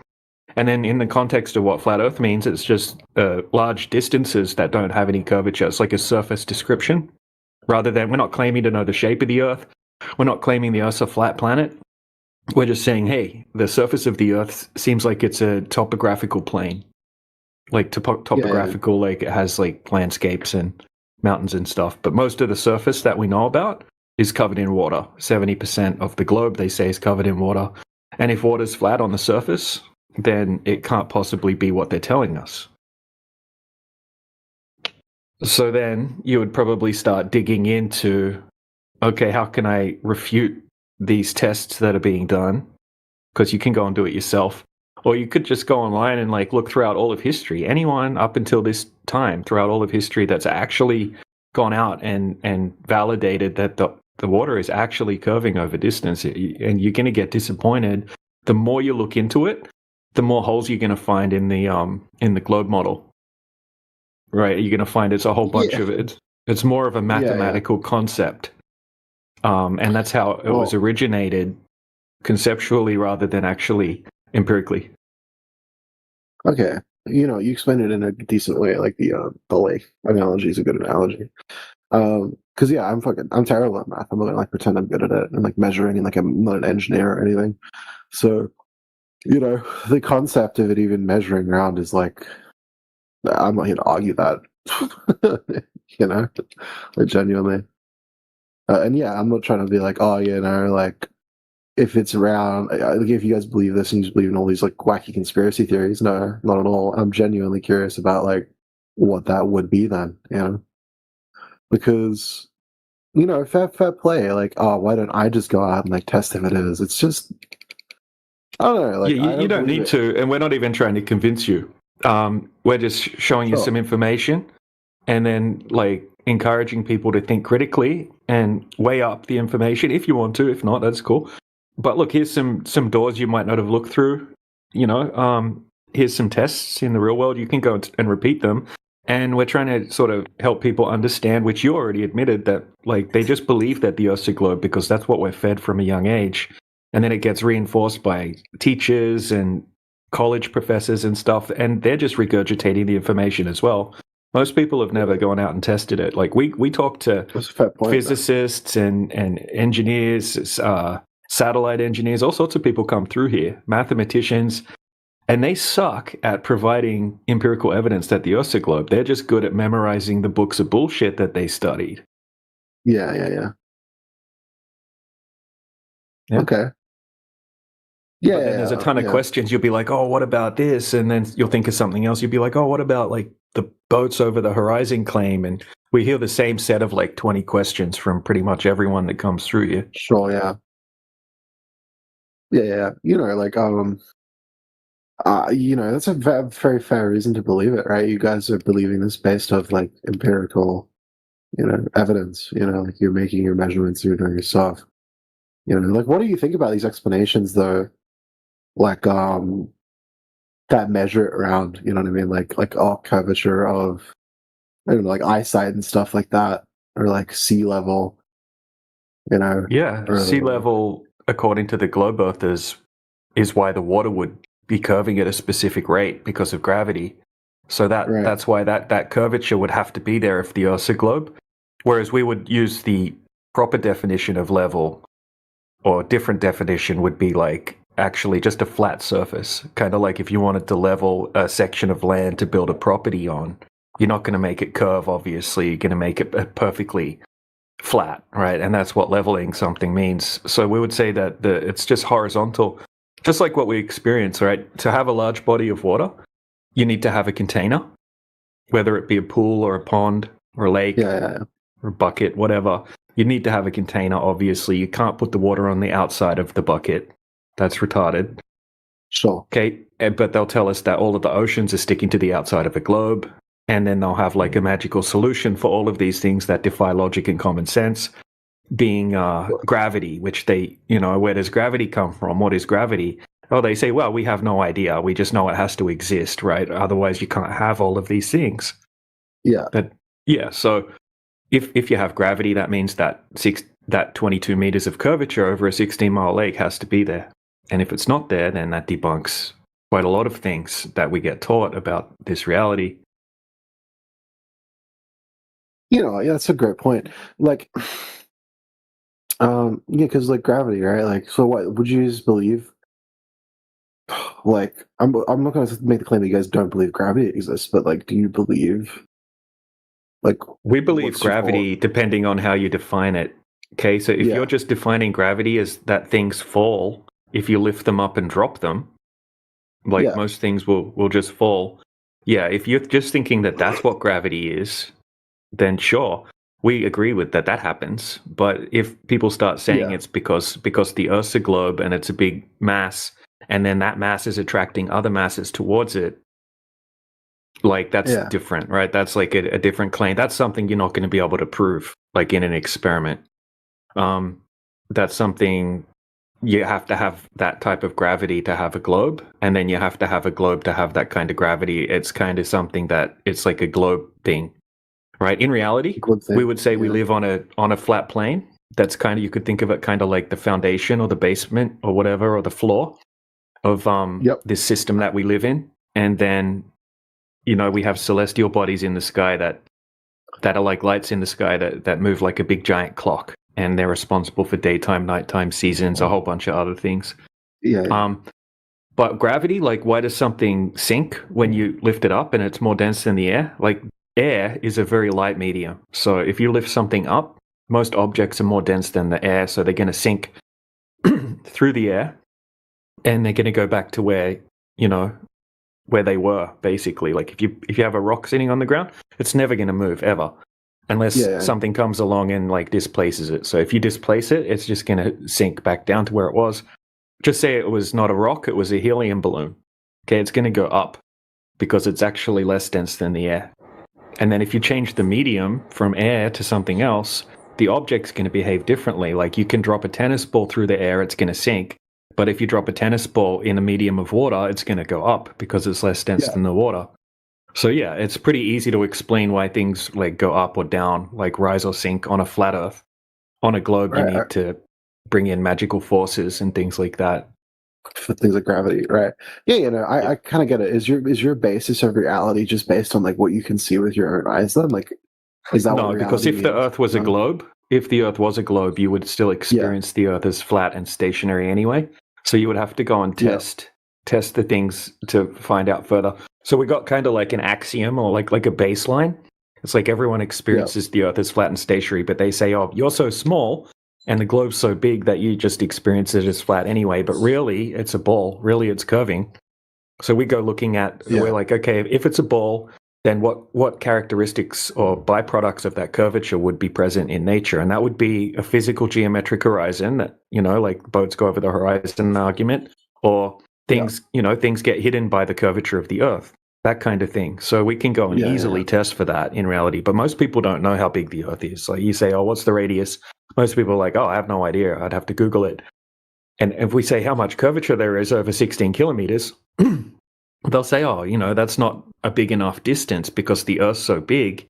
That's not big enough distance to test. And then we'll say, oh, how much curvature would there be over that distance? And they're completely clueless. If we ask them to guess, they'll say some completely incorrect answer. We're just like, first thing flat earthers do generally is like learn a ton about the globe that most people don't really think about. The motions, the size, all of the geometry that would go along with it, that kind of thing. And then look at how they actually came up with that in the first place. And what you're going to find is it's not like they went out and did measurements and experiments. It's crazy people like Pythagoras and the people that came after him that were like mystic leaders of like the cult of Pythagoras, and they worshipped spheres, and they thought like the universe was a musical instrument, and the sky was like this big celestial sphere with the stars on the inside of this big giant celestial sphere. Yeah. And then because that's a sphere and spheres are perfect, then the divine creator would have to have made the earth a sphere as well. Otherwise, yeah. you know, and then so the earth must be a globe. And yeah, it's kind of crazy the way the globe came to become a thing. But yeah, we're just testing it out and seeing if it matches up with reality, and it doesn't. Cool. Yeah, I totally respect that. I think it'd be really cool if the Earth is flat. Like, it'd be way better than it being a globe. That'd just be way more interesting. It's like reality to live in my opinion. Yeah, definitely, man. It's just cool. But like, how would you explain stuff like the southern stars and like the northern stars, for example? Like, yep. So there's two big like points, they're called celestial poles. So there's two points of motion in the sky where the stars seem to revolve around. Exactly how that, like, we don't make definitive claims about things we can't go and check. So a whole bunch of assumptions need to be made. But yeah, there's some, like, what exactly is a star? Like, the heliocentric model says all those stars that you can see in the sky, they're all like suns, these ridiculous distances away, and they're in a space vacuum. And all of this story that goes along with it, and there's all dark matter and diamond rain and diamond planets and all crazy claims. We say we're not sure. Like, we all observe the same thing. All the stars will just rotate around the celestial point, like depending if you're in the north or the south, or if you're at the equator, you see kind of like a mixture, kind of like a vortex, kind of like if you were to swish your hand through a pool in the water, and you'll see like a whirlpool spinning one way, and then on the other side it'll be spinning the other way. So yeah, whatever medium the sky's in, however the celestials work, like, I don't know, there's some crazy electromagnetic stuff going on up in the sky. I think people like to pretend they know more than they do actually know about it. Even the astrophysicists and stuff like that. There's a lot of guesswork, and they even admit that. But yeah, like like if you're in a different place on the Earth, you have a limited range of perspective, and you can only see a certain, distance around you, and things will kind of like project into your field of view, in a sense. Kind of like if you stand, just say you're out in the ocean, and you could only see like a certain distance in every direction. So you're seeing like a big circle. Like the horizon might be 5 miles in every direction. So you look around 360 degrees, it's just a big circle of vision. And then if a plane was to come from, say, in front of you, and you're going to see it, it's going to look like it comes up from the horizon, right? Due to perspective, it's going to make a big arc over the top of your head, and it's going to fly away and do the same thing in the other direction. Even though that plane was the same altitude, because of the way our perspective works, it looks like a big arc. So we kind of view the sky, the clouds, the sun, the moon, everything like in a big, like, kind of like a dome of perspective, not a physical dome, but just due to the way our eyes work. Because things get lower in the distance when they move away from you. So yeah, there's a lot of mysteries about the sky. We definitely don't claim to have a counter claim for every single claim that the heliocentric model makes, but we're just testing what we can validate. Because if we made a claim about the specific claim about the stars, like what's a star? We're like, it's like an electromagnetic orb, it's like solar luminescence and blah, blah, blah, it's frequencies. And you'd be like, can you prove that? And we'd be like, well, and then we would get, It's hard to really prove something you've never been to, right? Like, well, it's too high for us to get to. So it's there's gonna be assumptions and stuff like that have to go into it. Like when they measure the distance to the sun on the globe model, right? They had to make a bunch of assumptions. They had to assume that Venus was the same size as the Earth, and a whole bunch of assumptions get thrown into all of the mathematics that are behind the globe. Not to sound like not to this, we probably get asked this all the time, but how does that like fit in with like humanity saying, we've been to the moon, we've been to space, like well, does that change anything? Like, because like if we've been to space and we've been to the moon, then like, I don't know, like does space change that sort of at all? Yeah, we would say outer space, as we get told in the heliocentric model, is impossible to have a big vacuum of space, and then to have a planet Earth that's covered in water and gas inside a big giant space vacuum that's 100,000 more times powerful than any vacuum chamber we can create on the Earth. It goes against natural laws. It's not something we can demonstrate. It just exists as a theoretical concept, basically a mathematical model. Yeah. So, like the moon landings, I don't know if you've actually had a good look at the footage. There's some good films out there, not even made by flat earthers, right? Just like experts in certain fields of like camera work, photography, and they're calling bullshit on it. And then on top of that, the actual footage looks ridiculously fake as well. It looks kind of like like a studio. And when you see the lunar thing orbiting around the moon, it looks like a little model inside a studio. The way it moves is very unnatural. And then you've got I agree. Like they're sus. Yeah. And they were kind of like fighting for, world power in the sense of like, oh, we're the first country that can get to the moon, and we're in this space race with Russia. Yeah. We want to be seen as the country that can do what no other country can do. America, rah rah rah. So yeah, I think that they faked the moon landings because of so many different reasons. Even if I thought the Earth was a globe, I would call bullshit on the moon landings. Same. Yeah, like Buzz Aldrin even said it was fake. Like he straight just said it. Exactly. He leaks little things, whatever he can say without getting himself freaking killed by the CIA or whatever. Right. Like crazy. Little bits and pieces. Yeah. But at the end of the day, like it's information that we can't verify or validate 100%. It's belief. Like you could believe it or not believe it. You're never going to be able to go and check it. Whereas we say, you can go to a lake, you can buy a $400 camera and go to a lake and zoom in across the lake and validate if that curvature is there and go test the shit out of the actual surface of the Earth over and over and over again, try to find the curve. Yeah, big difference. It's like empirical evidence versus faith-based claims. Yeah. Well, it's like obviously there's going to be like a billion reasons why it's round. You know what I mean? And like there's going to be some very strong reasons as to why it's flat. I'm assuming. Like, what would kind of make you say that you were wrong? Like, what is missing? Yeah, curvature.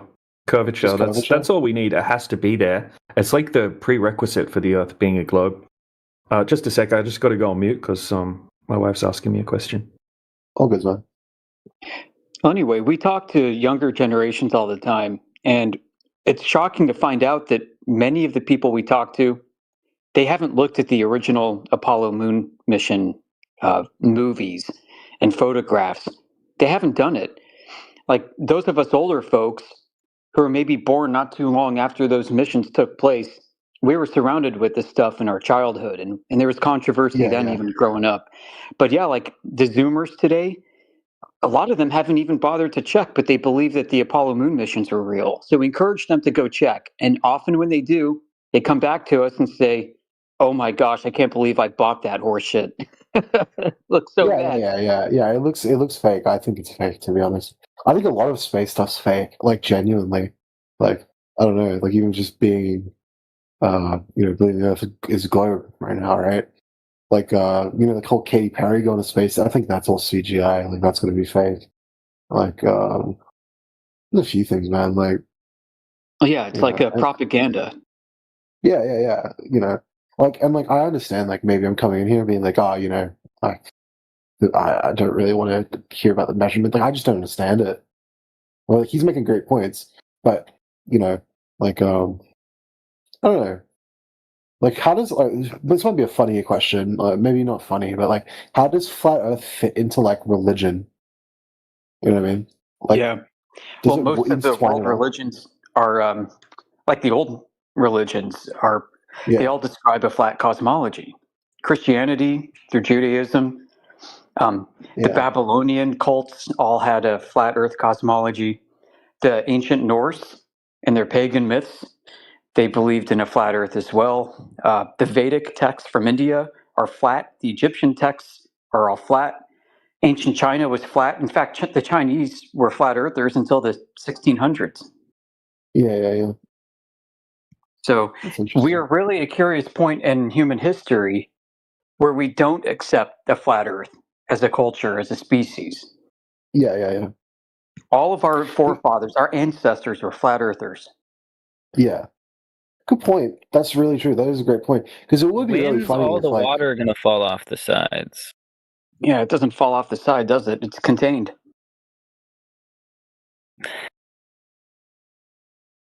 What it'd if be the really Earth is funny. flat, just not from our dimensional perspective? What if it is a sphere, but it's technically flat, and we just see it Yeah. as a sphere because we see wrong?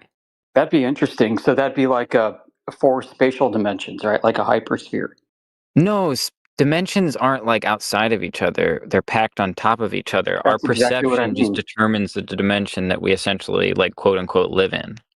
Well, right. So Like, in this case, it is a fourth spatial dimension that we don't perceive, but is nonetheless there. You could have a curving well, radius. in a fourth cosmology dictates dimension. that there are infinite dimensions stacked on top of each other. Well, not really stacked on top of each other, just folded into each other or out I from don't know each if other. it dictates it, but Well, it's kind of the prevailing theory. Like, you can't, yeah, until you get down to the Planck scale, and you're like, "Fuck, what do I do now?" well, that's why there's we're just in a glass box in a laboratory theory. Yeah, like a terrarium. Yeah. Yeah, so listen, I mean, we measure Earth flat. Even geodetic surveyors who are paid to measure a globe measure it flat first, and then they calculate it into a ball based off of a chosen coordinate reference system. Like pilots, when they fly their planes over a flat Earth, their coordinates on a screen show a ball that's spinning underneath them, but they're flying over a flat Earth. And all of their measurements, all the instrumentation, like the inertial navigation system, it's taking physically flat Earth measurements the entire time. Well, no, it's not. There's a computer system in it that actually predicts the curvature of the Earth based on. Well, it predicts, the air data inertial reference unit, right? So when that thing is spun up on the tarmac, you have to provide latitude, or it has to be given a latitude entry. And at that point, it'll take your location, and it will calculate your position for WGS84. It's just a line on a graph based on how high you are. It's not really that complicated. Well, yeah, and it's not measuring a globe Earth. No, it's not. It's measuring how high you are, and then it's calculating based off of how high you are the curvature of your flight path. Well, yeah, the curvature is called the transport rate, the rotation, and that's calculated in order to provide a coordinate system on a globe that doesn't exist. There is curvature. Well, that's funny because it's not measured; it's calculated. Okay, there's curvature in our perception. The Earth is flat, but it is round to us because, and hear me out here. Any significant mass, due to like entropy in the glass box theory, essentially, is like slowly leaking out at the center. Like, that's why suns slowly get smaller, and planets get smaller, and everything it's like at the very center of each planet there's a very, very, very, very small Planck scale hole where something's leaking out. Someone's story. like draining us for energy. That's a cool story. So is bad. gravity reversing entropy? Well, gravity is more of a byproduct of entropy. Really? So do you believe that gravity is compressing gas towards the surface of Earth? No. So then what's containing the gas in the infinite space vacuum? Gravity doesn't do anything. It just affects perception. Oh, so then what is the role of gravity then when it comes to the atmosphere? Does it have any effect at all? Yes, perception is like the state of the universe. Not a perception. Any physically measurable effects? Okay, no. Think of it like this. You put something near a black hole and you take a picture of it with any camera, any sensor, what does it look like? It doesn't change in shape, but the perception of it changes. What, like on a computer?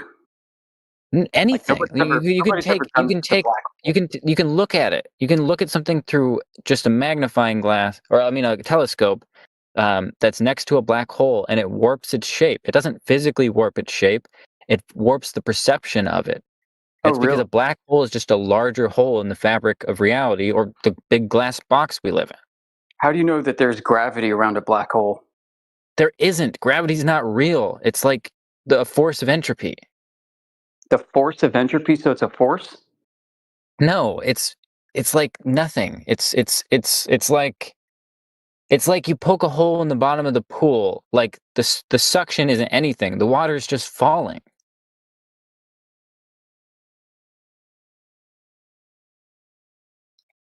So the air is just falling?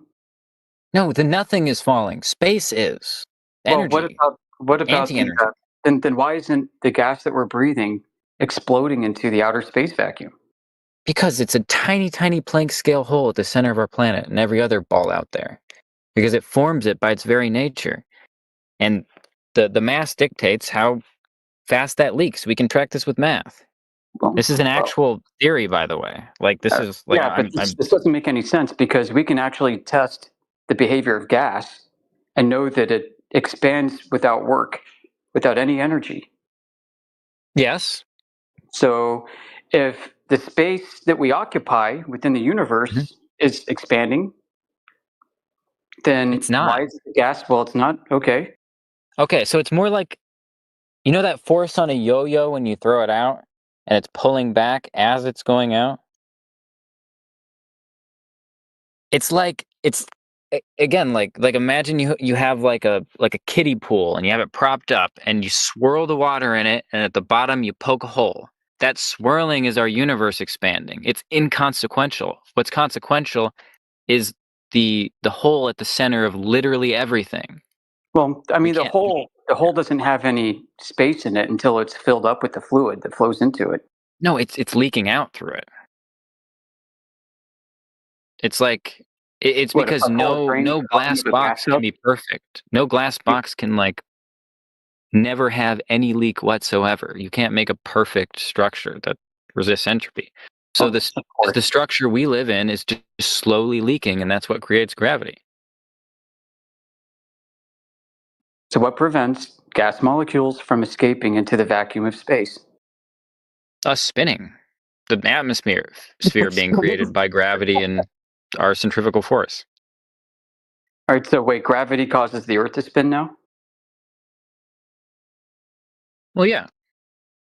Oh, yeah. Can you measure Earth's rotation? Like, is there a torque vector that we can analyze? You can't really measure the force because you'd have to like build something really, really big to do that, or just have a different understanding of physics than we do at the current moment. But you can measure the speed of the rotation. Yeah. Well, how do you know it's the Earth turning and not the sky at night? Because we rotate around and through different planets, and you can make a three-dimensional model. How do you know Earth is the planet? Because we've like sent a lot of people into space, and they say it's a planet. So is that the only way you know that Earth is a planet? Because we sent people to space. I mean, you can like. There's also been like lots of like high altitude balloons and shit like that have taken pictures of like the entire curvature of the Earth. Really? I've never. This argument's falling apart. Holy fuck! You guys are right. I'm kind of curious. How do you measure the curvature of the Earth in order to strike an orbit? Wait, what? Yeah, I mean to put something. What did in you orbit. say? No, what did you say? I didn't hear it. How do you measure the curvature of the Earth in the first place to have orbital mechanics work? I don't think we need to measure things for orbital mechanics to work. Why not? If it's too big, then you don't accelerate enough. Well, I'm just saying things are going to accelerate without us having any input. They did when we were monkeys. Oh yeah, like what? No. I'm just being facetious. Yeah, I've been just saying Earth's been spinning long since before you perceived it to be. That's a cool story. Now, how do you know it's spinning and it's not the starfield that's spinning? Oh, the astronauts. So how do you know how the astronauts measure the Earth in order to go out into space and orbit? Well, they don't really need to. You can just look at it. How do but that proves my perception. I take a telescope, I look at Jupiter, and I see Jupiter's like Earth. Like, come on. You know? You've never seen round a globe. Like, you've never seen the globe. Nobody's ever seen the globe. And if you're shown a picture of it, you don't have enough knowledge to judge whether or not it's correct.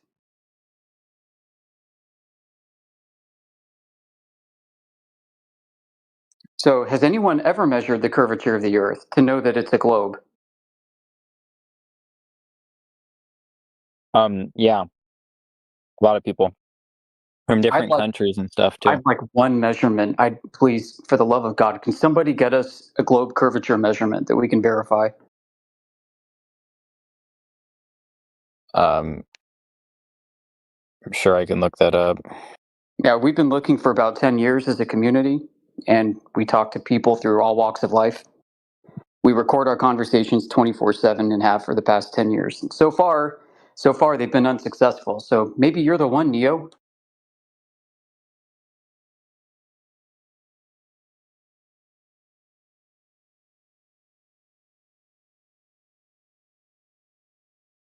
The entire cosmic distance ladder depends on this. Cosmic distance ladder, what's that? So this is the foundation for the astronomical unit, essentially, that provides the structure of distances for the solar system and the back-engineered supposed masses of the planets to explain their orbits using, Keplerian Galilean mechanics.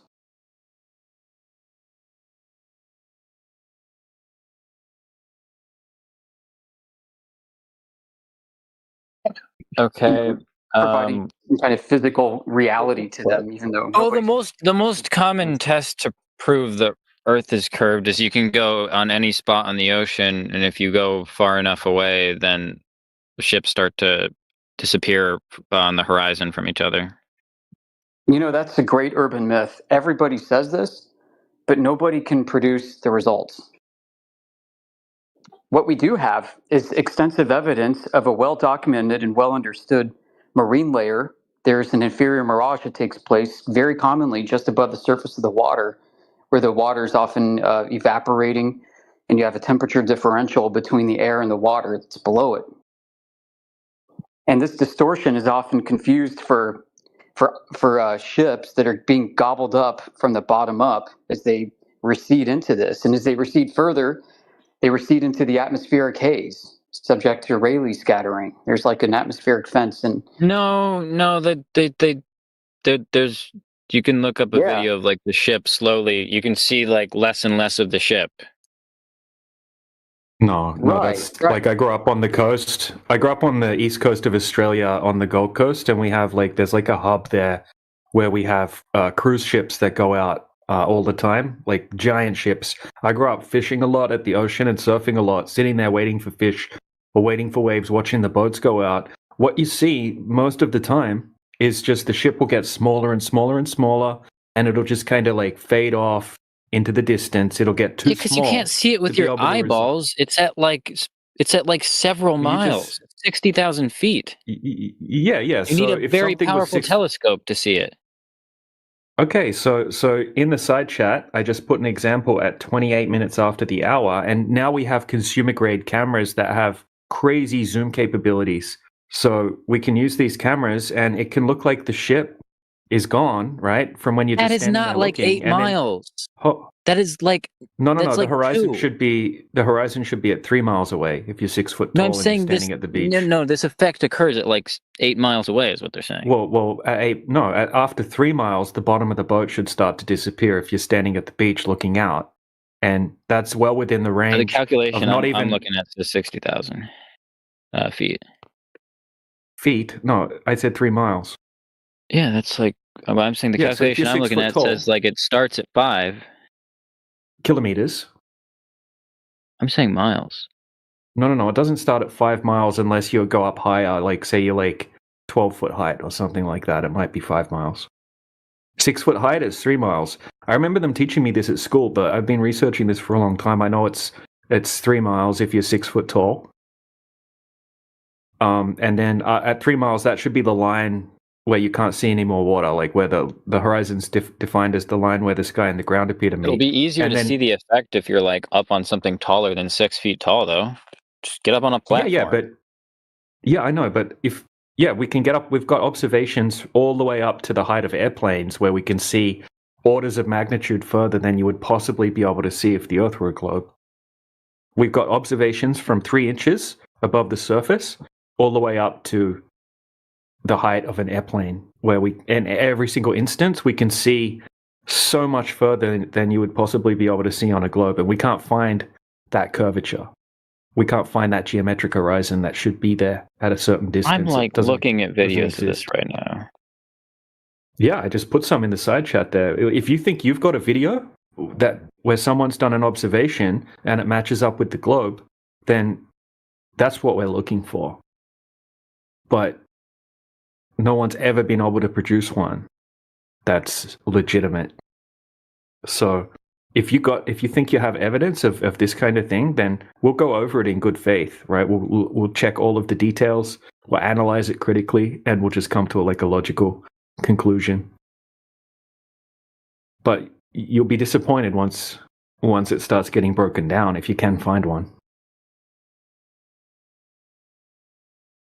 Because we've got thousands at this point where we have crystal clear conditions and we can zoom across like a 20-mile distance and we can see something completely unobstructed that should be hidden by the height of a skyscraper.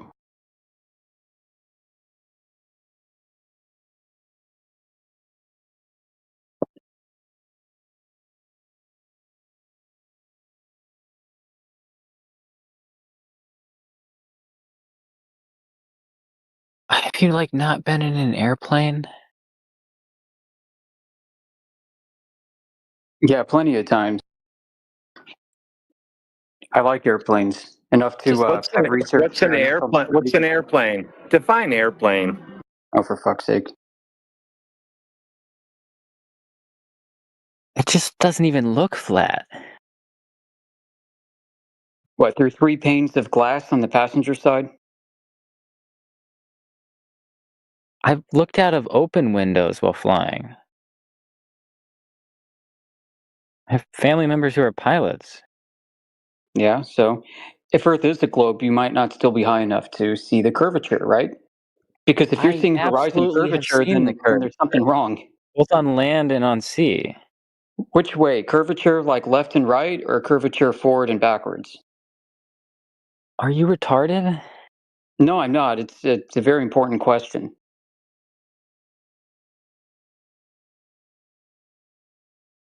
Just can't help some people. Well, bro, don't Google it. Google. That's an ad hom, my friend. Yeah, that's if you can't answer the question properly. Like then you start insulting people instead of answering their question. It's an ad hominem fallacy. Like, try not to do that. You're having a good faith conversation up until that point. Okay, it's a fact that you would only be able to see 0.1% of the surface of the Earth from the height of a plane at 40,000 feet. That's not high enough mathematically to even see any curvature. I've flown all over the world, and you don't see curvature from a plane, man. Listen, so from the beginning, when I was a child, I studied everywhere I see. They say the Earth is oblate shaped, which is kind of like round, and you're saying it's flat.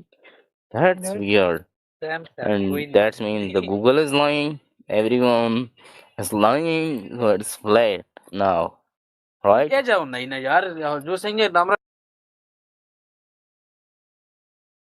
Dude, I'll just put footage, like a time lapse footage from a flight in the side chat. Even from like 5 times that height, they say you wouldn't be able to see curvature. Even astrophysicists say that from 300,000 feet height, you wouldn't see curvature of the Earth. Relax, bro. MSK, chill, man. Calm down, sir. Please calm down. I'm calm, man. You can give your explanation to my question. All right, dude. Don't worry. I'm actually amazed. You guys are actually on. I'm not even trolling. Like, that guy's argument fell apart in 2 minutes. That was actually crazy. The guy said the gravity's like pulling a drain in a bathtub. Yeah, what the fuck? What is he on about? I don't know. I don't know, man. I don't know. You guys actually make compelling points. Thanks. So, if you Stick don't mind around. me just saying, my friend, just for the sake of just pointing out that, we were sounding a little adversarial earlier on, but debates, or what do you say, people stopping by like that, I think you'll see why we sometimes get a little aggressive a little quickly. So I appreciate your patience and sticking around with us, friend. It's been quite my honor to have you around. Oh, Elvis, brother, I understand. You guys like flat earthers, right? So it's like you're gonna get people like that every day. Like, that's not an insult either. Like, that's just gonna come with the territory. Like, you guys are going against the beliefs of like probably like a very vast majority right now. But you guys make excellent points.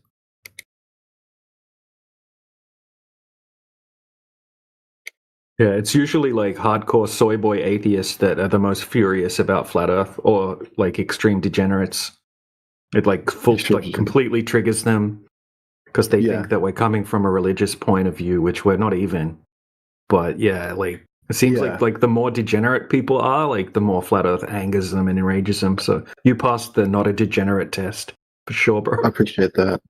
Yeah, no, like I'm genuinely like curious, like because like if like you're right, like I've been told like my entire life, like us around, I really just like was a kid, was like, hey, whatever, I don't really care, like to me what they said made sense at the time, but you're right, like you guys have some very good points, so like like, but it's a genuine curiosity, like what that does mean then for reality, right?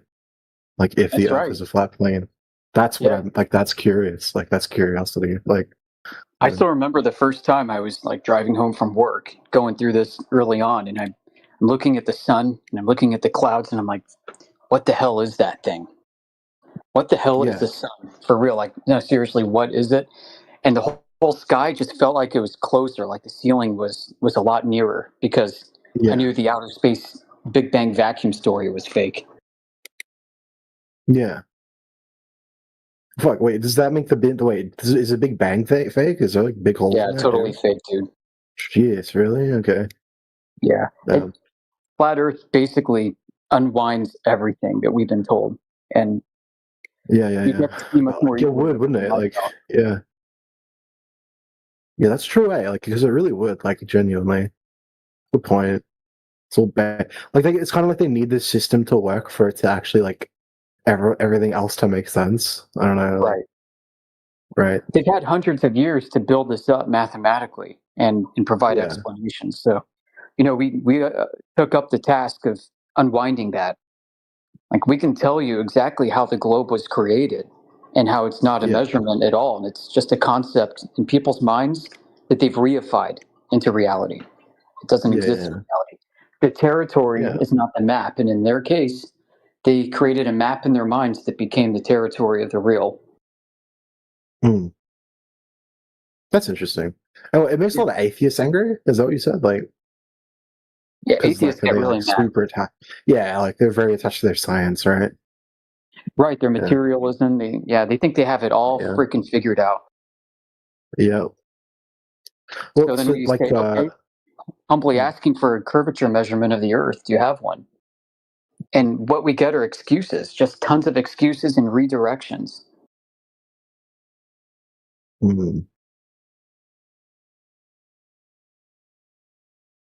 Well, what other major scientific kind of theories is like a flat Earth like kind of like falsify them? You know what I mean? Like pretty much anything having to do with astrophysics or any kind of theoretical physics. But I mean, we're champions of science, mainstream science. We're champions of applied physics, of chemistry, biology, and so on. Like we're not we're not proposing some alternate like laws of the universe. We get to keep the actual laws, the same ones that people who believe in the globe get. Yeah, because like I'm not gonna pretend I'm like smart enough to debate you guys. You guys definitely seem like you're way more into this aspect of science. You know what I mean? Like I'm really built for this. Well, there are different approaches that people can take. Like, I mean, some people are not going to be swayed by the technical discussions, but they'll be swayed by the philosophical discussions or the social aspect to it. Like one of the things we found is it's going to be much, much harder for people to believe that the world is crazy with its globe delusion than it is to accept the verifiable facts of your direct sensory experience that Earth is flat and stationary. That's a fact. Yeah. It's harder to accept that the world is crazy sometimes than it is to accept that the Earth is exactly as you see it. And that's what's kind of crazy, effed up about it. Mm. So the societal struggle is true. There's a social cost. Like if you go out and declare yourself a flat earther to your boss, to your coworkers, friends, and family, like there's a high probability that they're going to think you're crazy. Maybe you want to get your head checked. Yeah, they're going to want to make you defend. Same thing with like being religious almost this day and age, like, yeah, it's very interesting. Right. Right. So, the funny thing is all you have to do is say, well, what if Earth is as we experience it? It's the opposite of being delusional. Like what's delusional is when you watch the sun set, but then you say, well, it's not really setting because the sun's stationary and Earth is rotating backwards. Yeah. Which one of these is delusional? Yeah. Pointing at the moving sun in the sky, like you can point at it and move your arm as it sets. Good point. Yeah. Yeah. Yeah, or that's a great point. That's a great point. Right. So that's it. We try to align people's sensory experiences with how they think about the world too, so that they're one and the same. When those two come into alignment, a powerful thing happens in your mind. It starts unlocking doors, and you start to be able to think critically through things in a much different way, a much faster way. Because right now, basically, the entire world has been brainwashed into accepting paradoxes and contradictions as truth. So if you can brainwash people to think that the Earth is rotating backwards as the sun sets, even though they directly see the sun setting and Earth is stationary, you train people's minds to accept paradoxes, then their minds become more pliable to accept other contradictory terms. They're more pliable to brainwashing and other avenues in life. Do you think that's how it started? How did this doesn't sound like too conspiracy theorist, right? But how did we get to like a flat Earth? A round Earth as like an accepted point. You know what I mean? Like, how did that even happen? Because I just got told it was flat one day, someone pulled out a globe, right? Right. If you talk to different members or different people in our community, you'll get different answers. My take is that this is almost like an urban myth that got out of hand. So I think it started in the age of sailing. Like that's when it started to get picked up. People were using the stars to navigate, and they're running into mathematical problems trying to get linear distances calculated on a flat surface when they were taking angular measurements of perceived rotations in the sky. As the stars move. So they developed a globe where they started taking the land masses of Earth that they were sailing to and from, and they plastered them into the celestial sphere. And they called that a globe, and it was useful in navigating. And then people started to believe that that was real, that map was reality itself when it isn't. And that's it. We've just been stuck with it ever since. It's been a convention.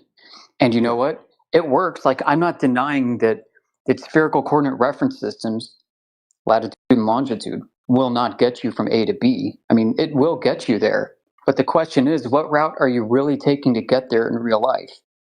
And until you have an actual measurement without using the spherical coordinate reference system, that is to say you're doing physical measurements apart from that to externally validate it, you have no way of knowing for sure what's going on. So, so our community, when we've done these laser tests all over the world, and we've done these long distance, high altitude observations in infrared, the very fact that we're seeing things too far away and not measuring curvature means we know for a fact that the unmitigated coordinate reference system that we use, latitude and longitude on a ball, is wrong. And the orientations of land masses as depicted is not going to be accurate. It's not what's really happening in the real world. Their sizes are also going to be off.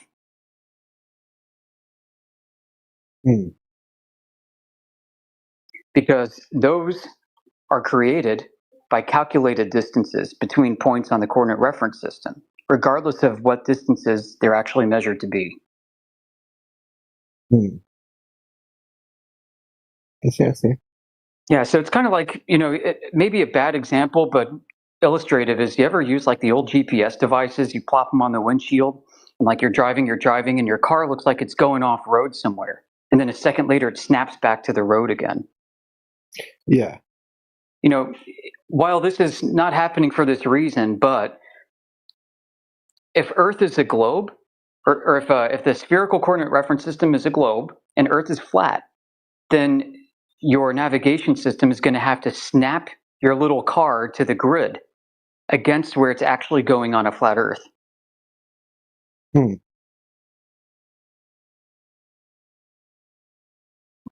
True. So I think this is happening on a massive scale. The errors between a flat and a globe Earth do not accumulate much unless you're going over vast distances. And most people don't have the resources and time and manpower to actually go out and perform an independent survey to determine what the true distances are. It's so much easier to just use GPS and to map things to stars, which they had done before GPS.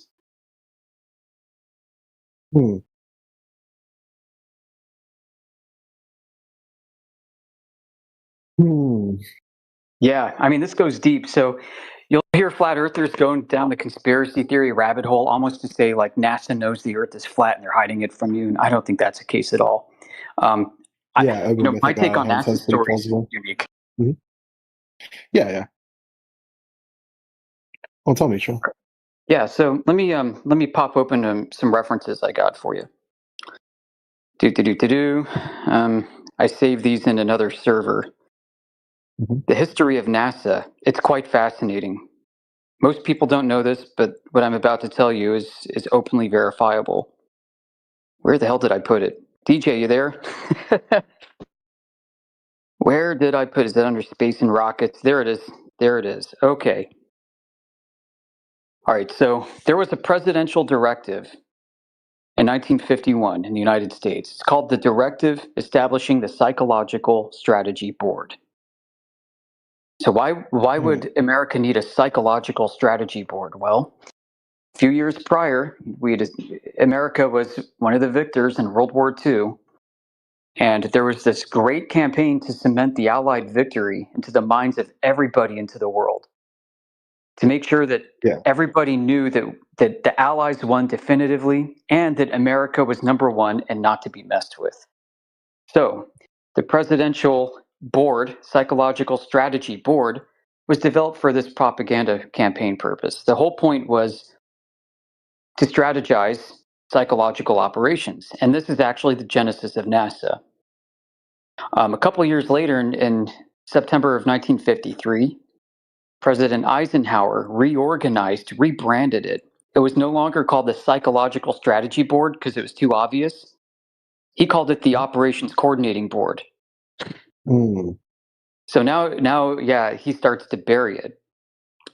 And then in 1957 came an executive order that organized the Operations Coordinating Board under the National Security Council, integrating psychological operations within the national security framework. One of their documents that came out of the Operation Coordinating Board, titled NSC 5814, it came out in June 1958, emphasizes the need for a U.S. space program that includes specific psychological exploitation objectives. This is in this document. It's calling for a judicious selection of outer space projects to include those with even limited scientific value or no scientific value, whose primary function is to achieve a favorable worldwide psychological impact for the United States, essentially creating a space program that projects U.S. technological superiority at all costs. So we also have, around this memo, we've got letters, working group memos. There's one where CIA Director Alan Dulles appoints his representative to this effort to build this burgeoning space program. The OCB Working Group on Outer Space agreed that the Department of State would be the organization to provide a chairman to head up NASA in its very founding. So the OCB Working Group, the Psychological Strategy Board for PSYOPs, chose the Department of State to nominate somebody for this, for the first director of NASA. And immediately the CIA appointed his representative.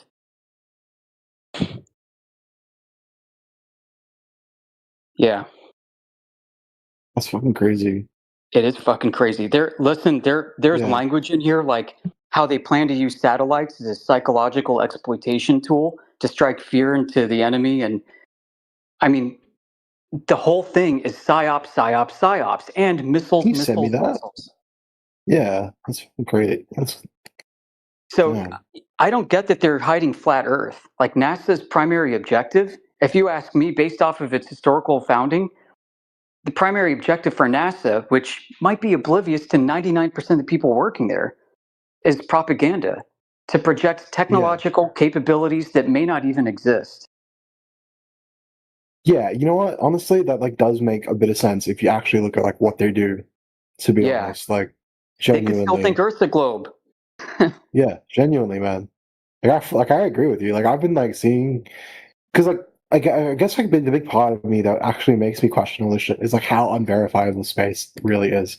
Because like people like it is so, it just looks fucking faked. Like everything that they do around it just looks like fake bullshit to me. Yeah, it really does. And CGI and green screens, all kinds of crazy crap goes on.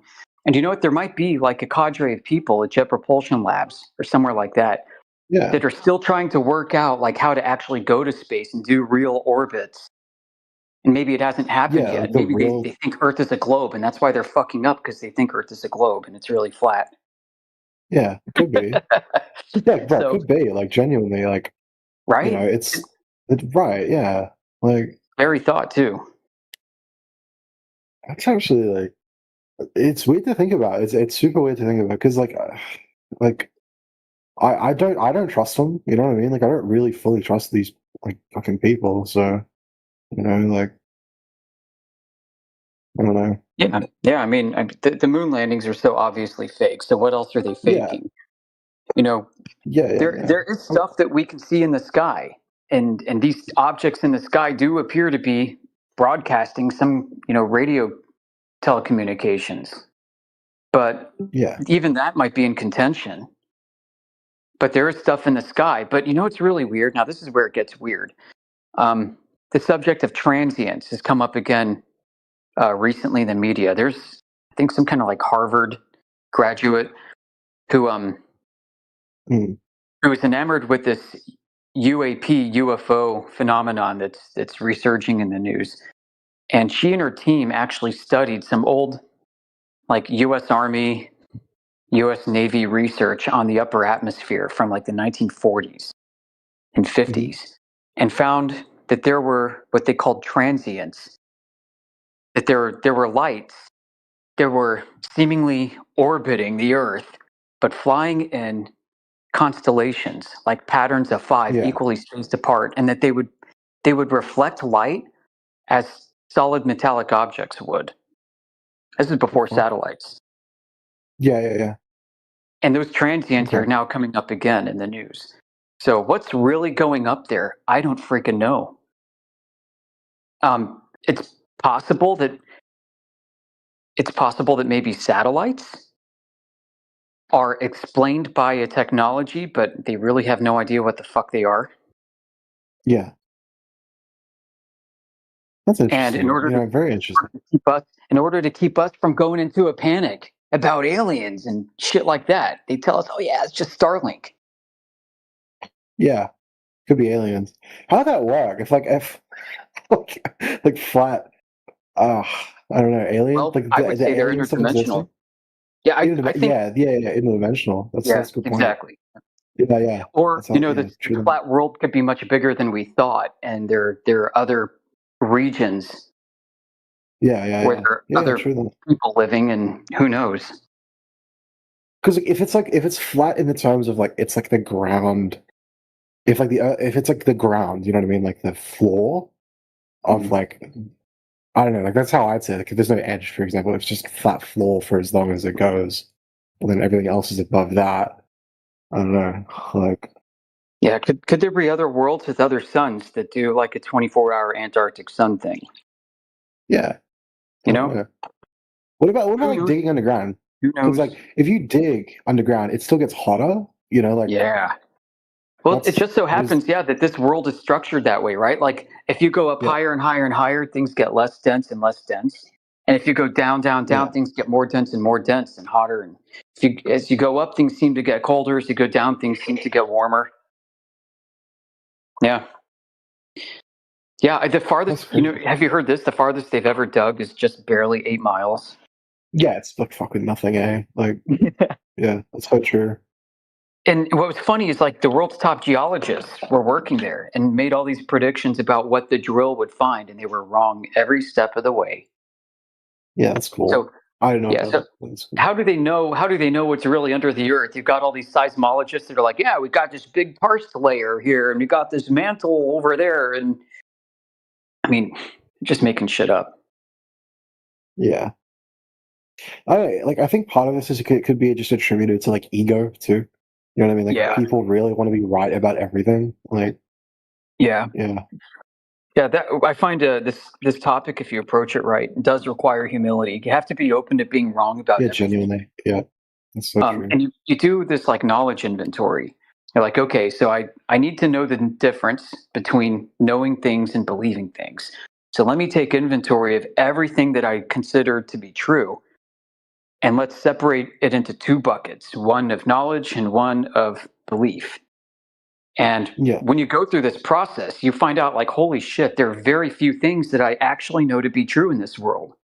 And the things that I know to be true are things that I've directly experienced myself, or that could be true based off of the likelihood of me experiencing that thing.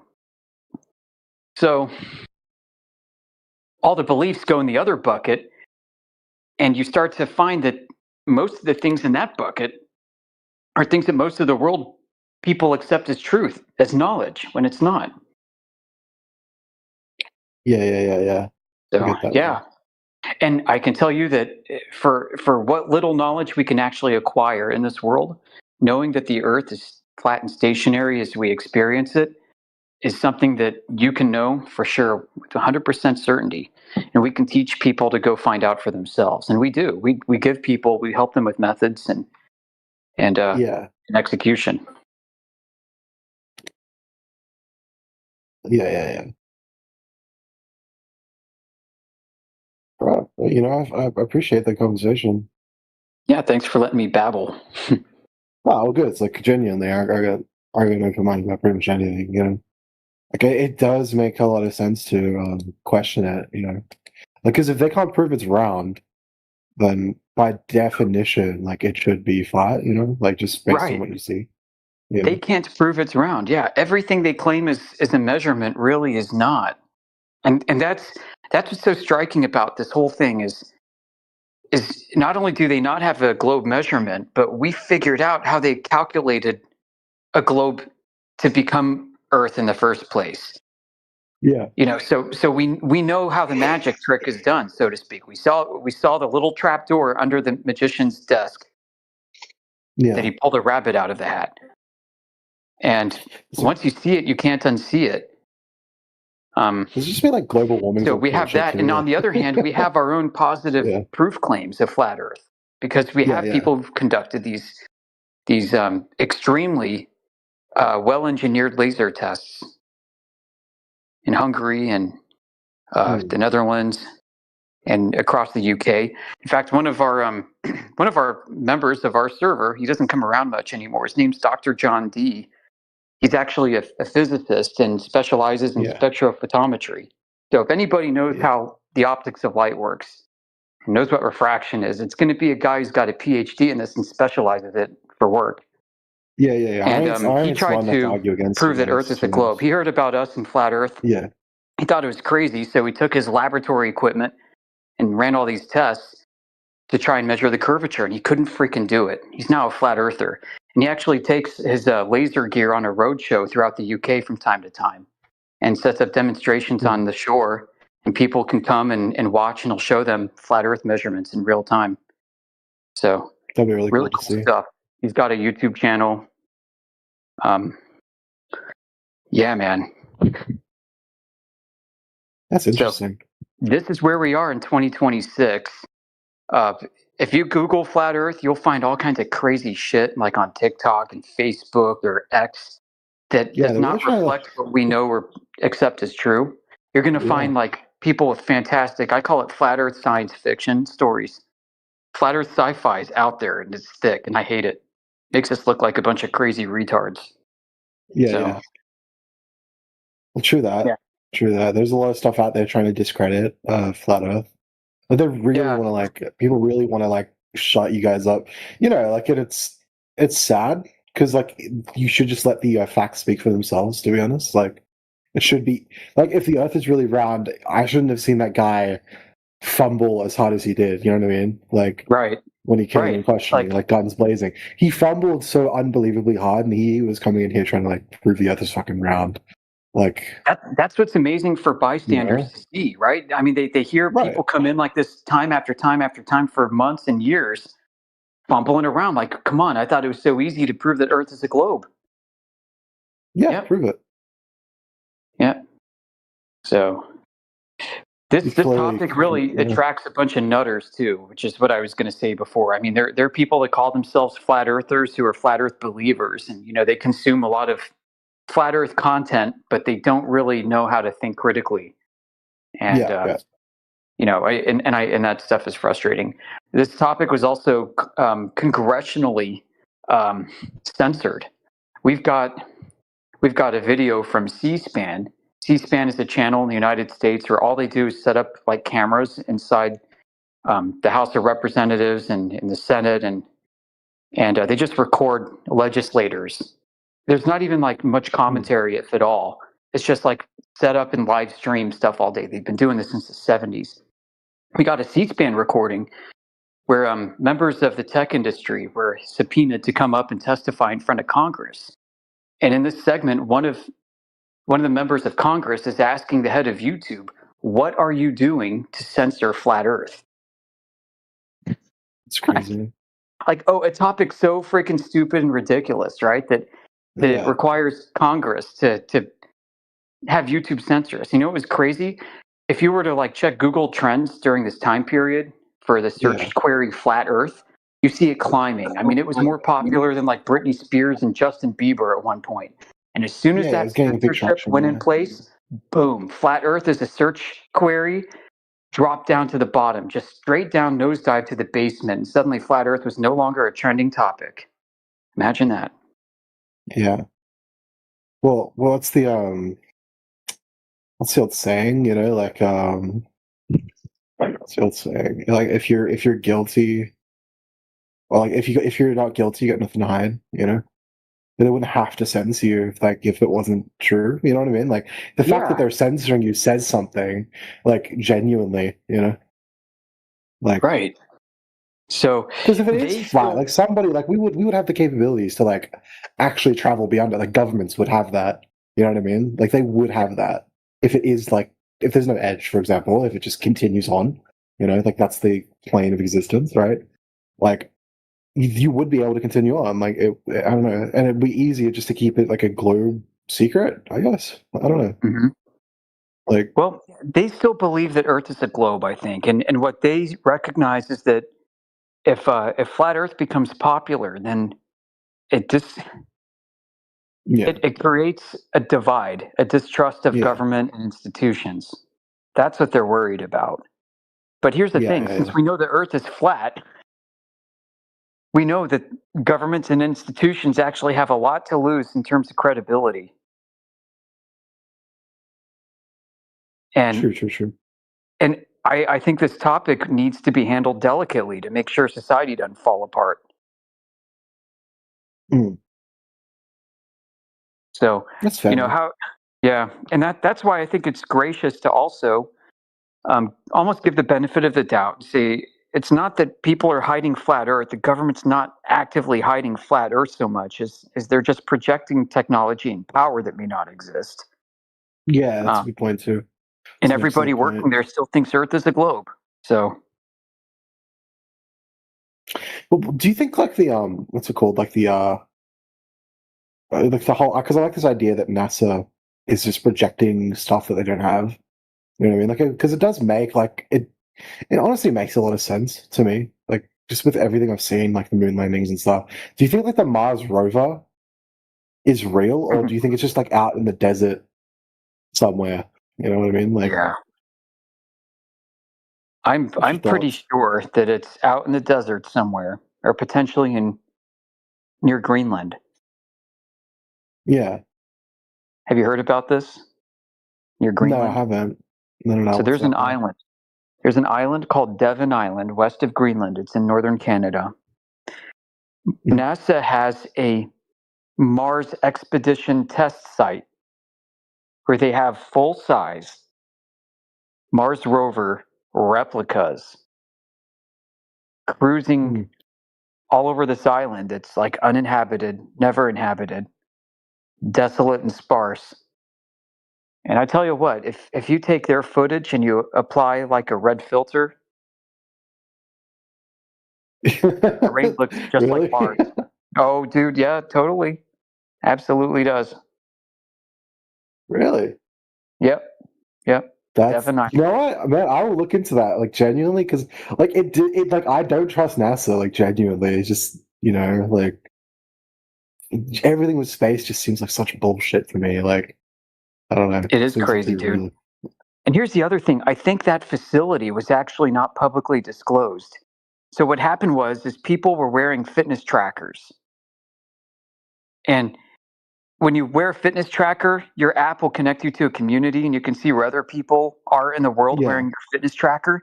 And people started noticing all these fitness trackers on Devon Island. People are like, what the hell? What's going on in Devon Island?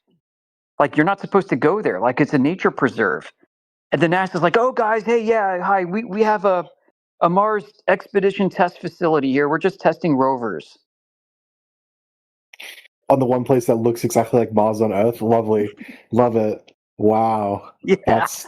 You're fucking stupid. Oh my god. I don't think. Are you fucking serious? Is this true? Yeah, I'm looking at it right now. What the fuck is this, man? What? Are you pulling images up? Yeah. Yeah. Like, what? Holy shit. Holy shit's right. That's crazy. That's fucking crazy. What? Yo, I kind of like. I asked that, like, not expecting an ad. Like, that's such a strong answer too. Like, that's fuck, man. Neil deGrasse Tyson must be like spewing when like, holy fuck, man. Like, poor guy. Like, holy shit. Damn. And then it gets bad, right? Because we've gone through footage from the Curiosity rover and the other rovers on Mars. Their panoramas. Yeah. We're finding like we found a barrel, like a rusted barrel. Yeah. Out in the middle of the desert. We found a crushed up juice box. Don't know how that got there. Also, really? There was an iron gate. I've seen an iron gate. Birds, yeah. Iron gate, birds. Yep. I've seen several birds. Oh, that's crazy. Oh, wow. What the fuck? Oh, that's crazy. That's actually crazy. Nah, like, I don't trust them for shit. Like, ever since I saw that Katy Perry space video, that just obvious CGI, like, no. Like, that's like 100 times more compelling. Like, that, just explain that. Like, can someone explain that? I know. Probably not, man. Oh yeah, the Arctic Lemming. DJ just posted it. So there's that's crazy. Lemming. Yeah, and Devon Island. The top images were supposedly from the rover. But there it is. There's a little Arctic lemming between the two rocks. Sniffing around. Some guy didn't cash it or got fired or got executed. That's a joke. Right. You know, like, that's... What the fuck? Right. So they're doing this. They're not hiding flat Earth, man. They're just projecting... Yeah. They're just projecting this for, like, technology sales. or something, you know? Yeah, like they want people to Power. think that they have the power to like leave Earth or something, or like. And here's the I don't thing: know. wouldn't it be great if you were invited as another member of the space community to come be a part of this? And now you're Yeah. faking space too for your people. And then what you say is you tell them this is for national security, for international security. We're all going to blackmail each other with the space program fakery. And if any one of Yeah. us gets out of line, we blow the lid. Yeah. It's That kind of space like a isn't bunch of real. mafia Yeah. bosses getting together who all have dirt on each other because everybody had to murder somebody to get a seat at the table. And now they can trust each other with mutual blackmail. So what if the space program is the mutual blackmail program for international security? That's a good point. That is such a good point too, to be honest. Like that is a great point. Excellent You point. know? Yeah. I know exactly what you're saying, man. Like that's actually crazy. What the The Apollo, the command module or what, lunar module. Look at that thing. Yeah, that's Look at that fake. thing. Bullshit. It's like wibbly wobbly. It's on strings in a warehouse. They're rotating it. Yeah. That's crazy. Dude. I've never seen that footage before. I've only seen them like on the moon. That's crazy. Yeah, they don't want to show you the goofy shit. They're embarrassed about it. That's like straight out of Star Wars, man. Like what? That's like straight out of George Lucas. Like what the? That's worse, to be honest. Like they did a worse job. What the fuck? That Devon Island thing, that's crazy. I didn't know that at all. Yeah. God. Okay. It's the biggest rabbit hole that you can go down, man. This flat Earth thing. You'll never be bored. It's true. Like David Weiss says this a lot in his videos. I don't really like his style and stuff, but he's right. You will never be bored in your entire life when you start digging into flat Earth. You will learn things that you never thought you'd learn in your whole life, and it's interesting. Yeah. You just can't like share it with people that unless they're into flat Earth too. True. I mean, like right now, honestly, like I have no reason to believe the Earth is round. So, like, apart from what I've been told, you guys have made a compelling point about it being flat. I don't understand it enough yet to be like, I'm a flat earther, right? But I'll look into it. I'll come back and talk some more. You know. Yeah. Yeah. Thanks for stopping by, man. You're welcome anytime. Appreciate you guys, man. I'm gonna go get some sleep. But yeah, I thank you guys so much. Very interesting stuff.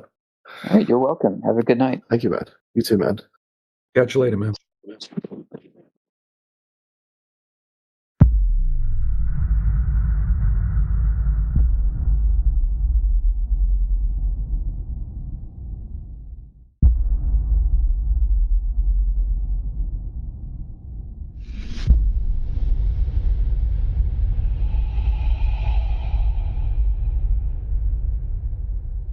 What was that? What's an So do you have any oblique spheroid? Oblique? Oblique. I don't know how to spell it. Oh my Oblique. goodness. You know what oblique means, right? It's that if you ever wonder how like little kids they hear a word one time and then they try to repeat it, he heard some kind of word about ob something and he's like oblique. Oh yeah, it's an oblique sphere. That's like art. Yeah. That's like painting or glass. It couldn't be or something. It couldn't be OBLATE by any means. Yeah, I'm sorry for spelling it wrong. Oh Jesus. Oblate. Yeah, that's all right. Okay, so Earth oblate spheroid. Is that your stance? Is that your position? That the Earth's a sphere, yeah. What's the size of the Earth? You want to give me the you want the radius? Radius, circumference, diameter. I pick and choose. I'm pretty sure. Well, hold on, this guy posted it. 3,959 mile radius. Awesome. So, with something that size, you think we could calculate like drop over distance? I would say on a local scale you could calculate probably small amounts of drop over distance. Yeah, but it'd be difficult to do on like a If you're 6 foot wider tall and scale. you look out over water, how far away is the horizon? I'm not sure. How far away is it? Surely we could calculate it, right? Yeah, you could calculate that. Yeah. I mean, a quick Google search will Yeah, I'll confirm Google. it, I'll but Google. it's 1.22 times the square root of the observer's height in feet. So take the square root of 6 and multiply it by 1.22 to get your distance to the horizon. So it's about 3 miles away. If you're 6 foot tall. Yeah. Yeah. What's wrong with that? Oh, it's not. It's further. When we go out to test this claim of a geometric horizon that should be at that calculable distance, the horizon does not appear in this location. In most instances, it appears much further than it should do. Okay. What do you think about that? If it's further than that, if it's supposed to be in a certain location, but it's not, and it's further, what does that tell you about the shape of the Earth?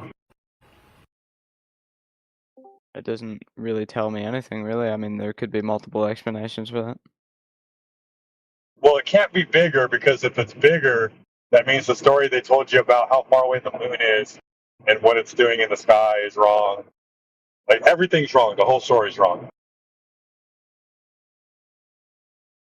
I mean, how far away do you see it then if it's supposed to be further? Well, hang on a sec, bro. Because in order for you to have a reason why your globe doesn't look like a globe, right, you'd need to know it's a globe in the first place. So did you ask how far we see? No, I didn't actually ask anything. These guys asked me to start talking about the horizon, so. Okay. I thought you asked how far we do see, like from a flat Earth perspective. But I apologise if No, that we were wasn't just your talking question. about how far away the horizon was. If you're 6 So- foot, and that's about 3 miles. Yeah. So the horizon distance is going to change, and that's going to depend on two primary factors. One, the technology you use. You understand that you're probably going to be able to resolve things in the distance better with a telescope or binoculars or a high-powered zoom camera than you are with your eyes, obviously. And the other factor is going to be the weather that you're looking through, right? The meteorological conditions, like fog, rain. If it's clear out, for example, you're going to be able to see further. Now, these are really, apart from how high you are above the surface, these factors are going to determine how far the horizon is going to appear to you. The problem is we're told that the horizon should be at 3 miles away if we're at 6 foot. We can see a horizon with good optical conditions and good high-powered zoom technology like cameras and stuff. We can see a geometric horizon well beyond 3 miles. In some instances, it appears to be about 30. And that's just from about 6-10 foot above the surface of the water. And what technology would you be using to see that?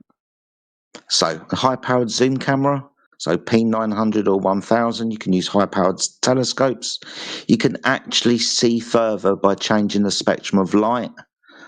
We can use the infrared spectrum, which kind of mitigates for the atmospheric hazing effect that we get with distance. So we can cut through that with infrared. And when we view in the infrared, we see much further than we do in the visible spectrum. It's because we have more clarity. That's why. Yeah, then you find out that the horizon is due to. You find out that the horizon is due to the convergence of perspective, not because of the consequence of curvature. Yeah, but the zoom of the camera doesn't break the curve. It just enlarges what refraction would Yeah. let it through. We And refraction never understand. brings back the parts hidden behind the curvature. So Well, let's try this one then, real quick, Jedi. Before you go into it, because I know you want to talk about it. If you lower yourself down to 1 foot of observation height, right? 1.22 times the square root of 1 would give you the distance to the horizon. Maybe we should talk about that kind of an observation.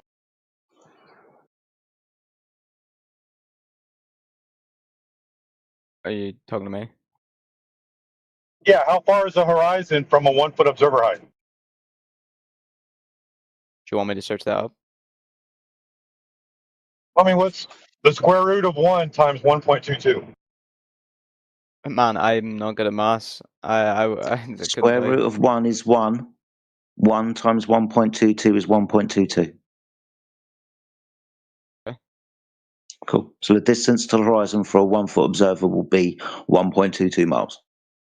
You just you get the square root of the observer's height. So 1 foot in this instance. So what we can show you, and I'll get around to it a bit, I've just got to deal with this quickly and I'll come back. What we're told is the claim that we can Google to the distance to the horizon. Now, when we go to confirm this claim, we don't see that horizon where it should be. That's the point. You brought up earlier about getting a distance to the horizon. That's kind of hard to do. So we'd have to use like known landmarks to estimate a distance to the horizon. Let's say, for example, we had a landmark out to sea that was 10 miles away, and we could say it was beyond it or in front of it, showing it was less than or more than 10 miles. It will be that type of measurement. You understand? Yeah. Cool. What I would like to say, if we're talking about the horizon here, Yeah. let's say we're looking out towards the horizon over water, and we're watching the sunset. We're standing at the beach with a telescope or something like that, and we're watching the sun set below the horizon, and we're looking through a telescope, and we see it start to set, and then if we get up to a higher altitude, like a hill or something like that, and then we can still see the sun. We can see it again. What would you say about that? Because that's really only possible on the curved surface. No, one. Right. So we have to understand that when we're making observations, we're using our eyes or an optic. Eyes and optics have limitation of what they can resolve at distance. Quite simply, that's the angle, or angular size of the object. So that's the reason why that mountain far away looks small, and the one that you're standing next to looks really, really big, right? It's really simple to understand. Things get smaller in the distance. Same things apply to the Earth that you look across horizontally. Eventually, with distance, the angles that you can perceive are going to be too small for you to resolve. This extinction limit is known as the horizon, the limitation of what you can perceive of the surface of the Earth. Now, when you change your angle, climb a mountain, climb a tree, you've changed your angle. That angle with distance opens up because you're further away from the object. It's like putting your hands close to your face. You can't see the entirety of it until you move back a little bit. Same thing like with a huge surface that's thousands and thousands and thousands of miles. You can only perceive 3 miles when you stand up. You can perceive more when you get further away from it. It's like when we were down close to the surface. Like put your face down across the floor, and if you've got a tiled floor, like black and white squares, you'll notice the ones in the distance appear really, really, really small until you can't distinguish the difference until you stand up. Doesn't mean that your floor's curved, just means you've changed your angle. Want to know why you can see the sun again? It's the same answer. You've changed your angle.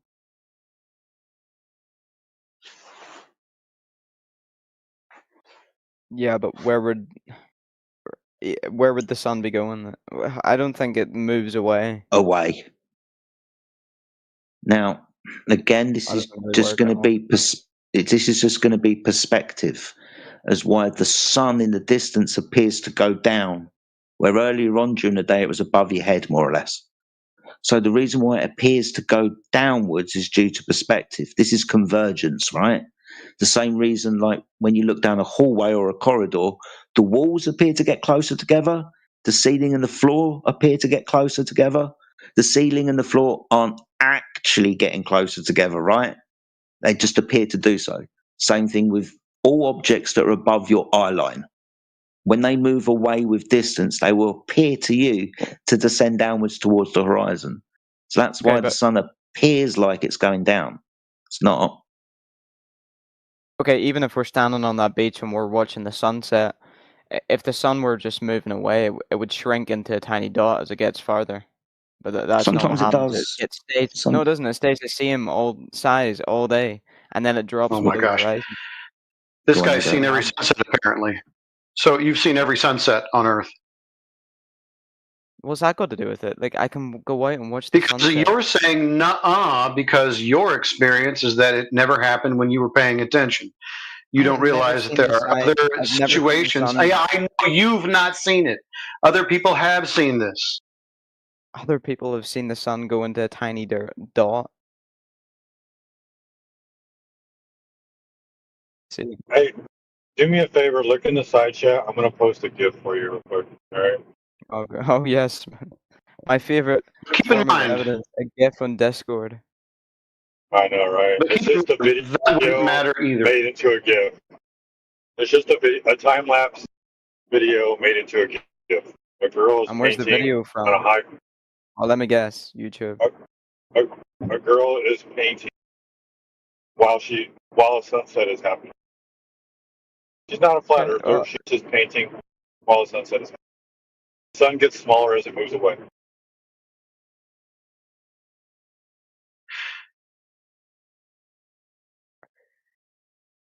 This is all nonsense anyways, though. I mean, if you're going to affirm the consequent with sunsets and sunrises, then you've already lost. At the end of the day, the Earth is flat because everybody measures it and uses it that way. That's how it is. It's measured to be flat. There is no Earth curve measurements. Who cares about the sun? Has nothing to do with the surface of the Earth. Well, how do different countries see different sun angles at the same time then? Hey, does that have anything to do with whether or not the Earth is curving? Does that have anything to do with whether or not the Earth is curving? Because it works exactly on a curved Earth. It I'm sorry, it doesn't. I'm sorry, dude. You can keep chanting, but you and I both know that that's ridiculous. Well, yeah, the because Earth are you is telling me? measured as flat. Sorry, Cesar. Yeah, but are you telling me though, right? Okay, so if you're closer to, let's say, a tower than I am, that we'll both get the same angle to the top of it on a flat surface. On a flat surface, let's say you're closer to a tower than I am, and we both measure an angle to the top of it, and we're on a flat surface, right? Are you saying that we'll both get the same angle? Not what I'm saying. I'm saying okay. Your version. So from different positions on a flat Earth doesn't work. Right. So from different positions on a flat Earth, you can get different elevation angle measurements to the sun. Sorry, what version of flat Earth are you strawmanning us with? What have we presented you? Well, the Earth is flat, so what version of flat Earth are you talking about? I mean, it's the Earth being the one outside. Or anything. The one outside. That version. Yeah, the Earth under your feet. Yeah, it's flat. It's measured. Let me ask you, B-Man. The B-Man, right? Yeah. Is the surface of water in a swimming pool flat? It's level. It's flat, right? I wouldn't call it flat. What would you call it then? I would call it level. Level is flat, right? No, level's not flat. What is level to you? Level, I believe, is. What was the definition of it? I think it's to do with having no point higher or lower than another one. That's the definition of level. It's a horizontal plane. Yeah. What's horizontal? Having no.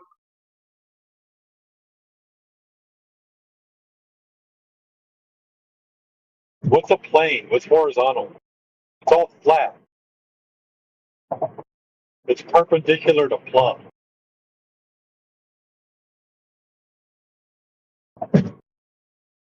So what's your point? So my point is, water on the surface at rest is always flat. At rest, it's flat. Okay, well, level would mean perpendicular to gravity, not Right. not perpendicular. Yeah.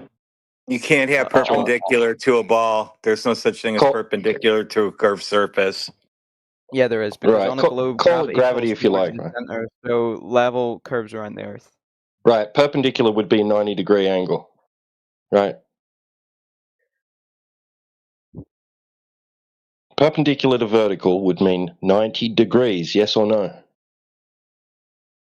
I don't know what degrees it is. I just know that Yeah, it would be the center. a right angle.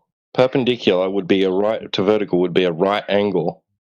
And if you're saying the surface of water or liquid at rest is perpendicular to vertical, then you're telling us that the surface of that liquid is flat and horizontal, because perpendicular to vertical is horizontal. Like horizontal is not curving. Okay? So you're agreeing with us. No, because you're saying the surface of the water is flat. But it's Yeah, not so are you. flat. So are you. If you say that the surface of the liquid is perpendicular to gravity, then you're calling the surface of the liquid horizontal. No, perpendicular just tells you Yeah. the angle at one point. A surface. Yeah, can be 90 perpendicular to degrees. Gravity. It can be perpendicular to Dude, gravity you can't everywhere. have you can't have an angle to the surface of a ball. You cannot make an angle to the surface of a ball. Try something else. No, just because a surface being 90 degree to gravity locally doesn't make You it can't flat have on a 90 global degrees to scale. a curve. You can't put a stick onto the In a surface really of a big- ball and call have it you an seen angle. Have you seen a really big circle? If you Dude, zoom in what's and the one of the angle lines, between a it'll look flat. basketball? What's the angle between a basketball and it's sitting on your table? So your basketball's now sitting on your table. What's that angle? I don't know. You tell me. Exactly. There's none. Well, you can. If you're Begging using the a question of the basketball, ball anyway.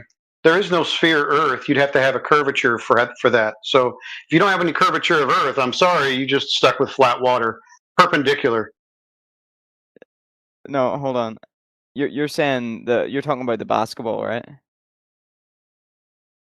I wasn't talking about a basketball, but someone asked you about the talking about a angular sphere. relationship between a flat surface, or you could use a stick. Put a stick and put it on top of the basketball and tell me what angle you get.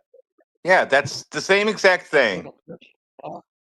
Yeah. So saying perpendicular means flat is like we're saying a basketball comparing is a flat. sphere Every point to on a the flat. basketball is 90 degrees. Hello? But the whole surface is still curved. Comparing the surface of a sphere to the surface of to a flat surface. That's the comparison. Whether we use a basketball for an analogy, a baseball for an analogy, a soccer ball, or the earth, just know that we're talking about the sphere and the lack thereof. Right.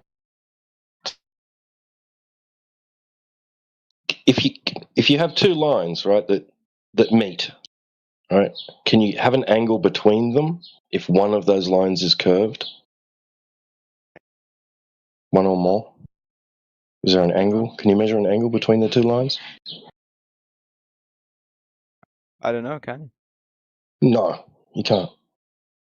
An angle will require the intersection of two straight lines. At least two straight lines.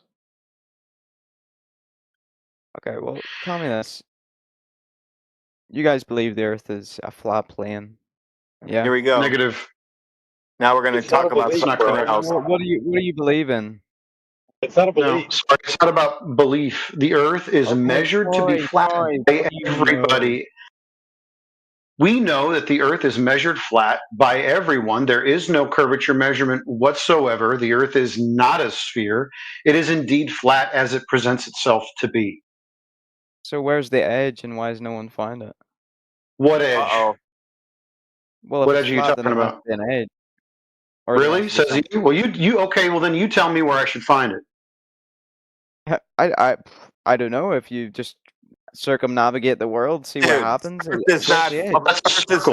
Earth is not floating with your other planets in space. So where's the edge at now? What's going on? So what's going on then? Where? How can it be flat and there be no edge? Oh, because it's the floor. Yeah, it's the floor of the universe.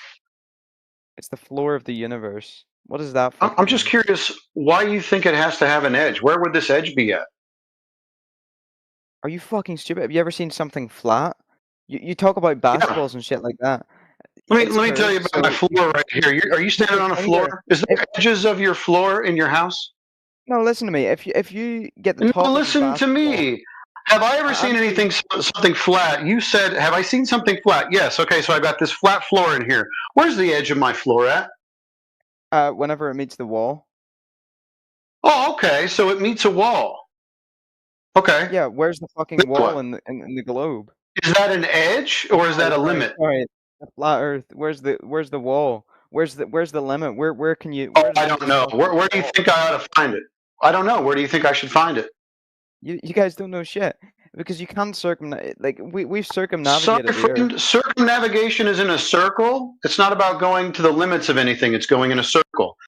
You should probably think about the words that you use before you say them. Huh? Yeah. Well, if you go from one point on Earth and make a complete circumnavigation of it, and you return back to where you were, it's called a circle. You'll be at the same point. You're not moving around. Yes, can you walk in a circle on your floor? Wait, you're not moving around something? You're moving around the fucking. Can you walk in a circle? Can you walk in a circle around your floor and not see your wall and not run into your wall? Can you walk in a circle around your floor? Yeah, you can, but where's the wall that you guys are talking about? I don't know. Nobody here said anything about a wall except for you. You brought up the wall. You tell me where it is. Yeah, because you asked me a question. You said on a flat plane. You were talking about your floor, and I said, "Where's the edge to that?" And I said, "The wall." So how come we've never found the wall? We've explored the entire. Have we? How do you know? Dude, you brought up the wall then, just like you said. We didn't bring up a wall, just like you said. Yeah, I know. I'm bringing it up. We've explored. I don't know about any walls. We didn't make up a wall. That's on you, dude. We can't answer your question you made up. So, let me get this straight. My interpretation of something being flat is there either has to be a limit or there has to be an edge. Okay. Or something, okay? Now hear me out here. We've explored the entire planet minus maybe like a large portion of the ocean, yes. You don't have any evidence for that. Every single fucking landmass we've discovered. I mean, come on. What did you discover? Yeah, tell us about what you discovered. I discovered anything. I'm talking. Well, you said we. Everyone fucking else in human history. Okay, what are we pretty much dominated everywhere. Okay, great. What are their names, and can you tell us where they went and they found the edge? What I'm saying here is I don't know their names. You know, Christopher Columbus, the likes of those sort of guys. You know, Alexander the Great, who went around dominating everything. And we've been to every fucking island, every little nook and cranny of the planet. Did you know that we discovered 7,000 new islands off the coast of Japan? Right off the coast of Japan. Yeah, he didn't know that they found 7,000 new islands off the coast of Japan because he thinks everything's been discovered already. 7,000 new islands? Yeah, that's correct. Let me see these islands. Hold on.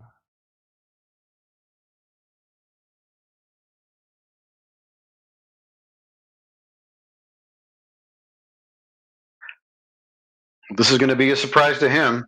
He says we already found everything, whoever we is. Well, flat earthers are stupid. An undersea volcanic eruption created a new island in the Pacific in late 2023. So yeah, it created a new island. What, not one discovered. island? They No, were we're sitting talking there, no one 7,000. discovered. 7,000 islands, bro. Hold on, 7,000. Let me see this. 1, 2, 3. Japan did not discover 7,000 new islands. What the fuck are you talking about? There's literally no proof of this. Where did this happen? Oh, he's a skeptic now. Okay, so let me be a skeptic. How do you know we found every piece of dirt on the Earth? 1 second. I'm reading into this Japan thing. He's reading AI. Whatever AI makes up about it. PNN travel. Yeah, there's multiple reasons to why these islands have not been occupied. Well, that's probably the only ones that have been. That's probably the only ones that we don't know about, right? Because of different. Yeah, I'm sure those are territorial disputes and shit. But I'm sure someone discovered it at some point in time. Now he's sure. You hear that? Oh, he's sure of it. 1 second. Just bloviating, dude. No, I'm fact sure check. somebody went to your edge at some point. Yeah.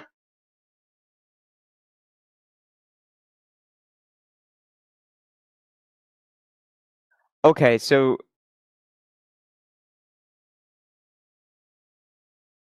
Say, okay, you guys are right. Okay, so the Earth is flat. I'm sorry. because they discovered 7,000 new islands. Yes, because you said everything's been discovered already because we live on a ball.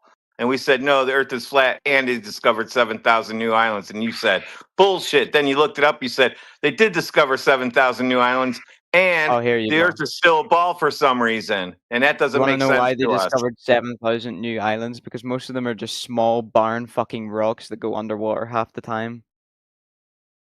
Yeah, Wow, I can't believe they didn't find those before. Still some shit that So now pop up you're here giving and there. excuses as to why they didn't find them, even though your argument was that we've discovered everything, and now we found out that we haven't discovered everything, and you're giving excuses for that. See, How pathetic. These are little pathetic islands, okay? Right, little pathetic islands that we didn't discover. We've discovered all of the major land masses, and I'm Oh, pretty okay, sure, no problem. a wall I need your surrounding evidence for the that, fucking please. Earth or an age would Can you be give me a the pretty evidence major for that, land please? mass. Sorry, I don't know why you're still talking. I just need the evidence for that, please. The evidence for that we've discovered all the major land masses and continents. And Yeah. look at a map. Nope, that Okay, doesn't so work. It doesn't It work. doesn't work. No. No, I'll look tell at you why. Pacific Why doesn't it Ocean. work? Pacific Ocean doesn't have any land in it. Yeah, because it's an ocean. Prove it. Prove that it's an ocean? Are you stupid? No, I want you to prove that that's been all explored. Okay, so let me go to the Pacific Ocean and search for some fucking islands and shit like that. What's in the Pacific Ocean? Like, what does it matter? Where's this big, massive, fuck off wall surrounding the globe? I'm pretty sure. There's your wall again, dude. Your wall, dude. Your Yeah. wall. You brought up your wall what's- again. Your Yeah, wall. exactly. It's your I'm wall, not not ours. I'm not saying We didn't make up the wall. You did. Why do you want us to talk about your wall? So what's going on then?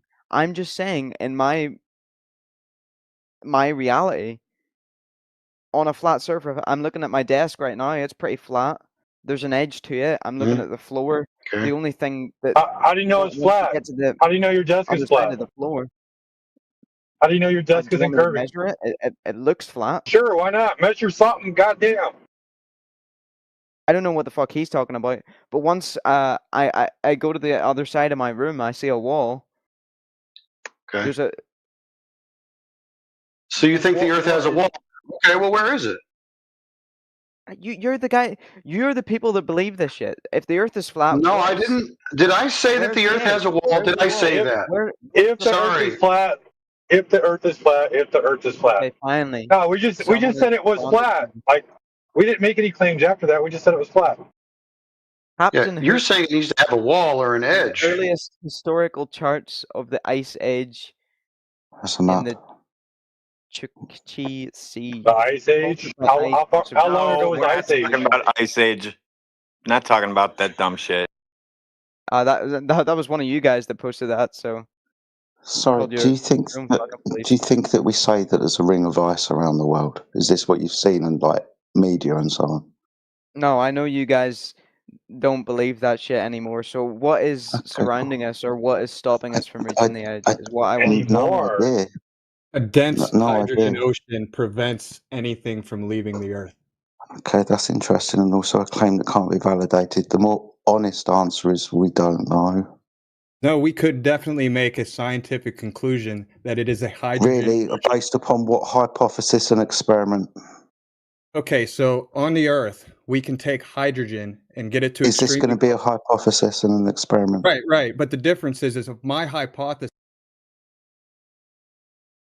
Go ahead and talk to the other guy. That guy's retarded.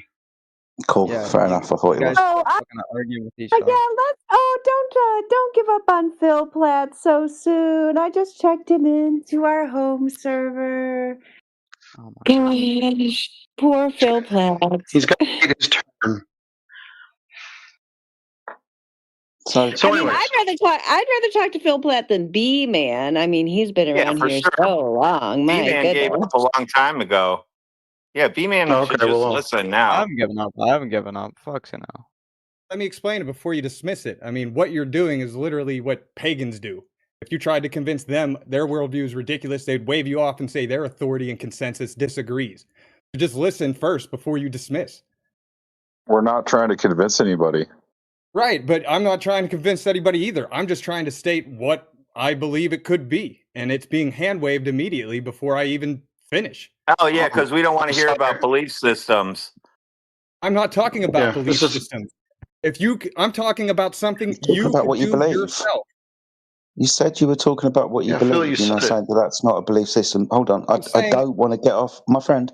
I don't want to get You off on the talk wrong about foot the with you. scientific process, right? You understand that I'm observation, measurement, repeatability is what declares Obviously, empirical doesn't want the validation, olive branch. No problem. right? You understand that, though. That's the empirical process. The question was. So get on just with for the measurements brevity, then. All right. Well, this is what I'm saying is that if we can observe a pressure gradient, then we have to look at the scientific laws. What does a pressure gradient require? It requires a container. containment.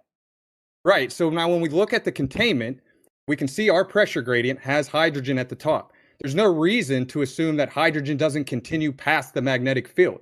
And we know What that measurement? Sorry, what measurement is the hydrogen claim based on? hydrogen claim, I don't know. I could use hostile witnesses all day. None of your model is claiming that hydrogen isn't at the top of the atmosphere. They agree. What model? But the Yeah, we don't have a heliocentric model. Are you telling me your That heliocentric model. model We're not. doesn't believe Hold on. a density Hold on, gradient my in the friend. atmosphere? My friend. Yeah, we talk about gradient. You were talking. Right. Sorry, Right, is there a specifically density talking about one particular gas, hydrogen. Right, and there's a special property about that gas, and it's a special Hold property on, before you run that off. is a big Hold deal on, in its location. my friend. I don't want to get off on the wrong foot. All right. I know. I'm trying to explain to you an empirical fact, and you're dismissing it know. as if it has nothing to do with my No, final. not dismissing it. I'm trying to walk through it slowly. That's why I keep Right. kind of mumbling and trying to interrupt because you're going quite fast.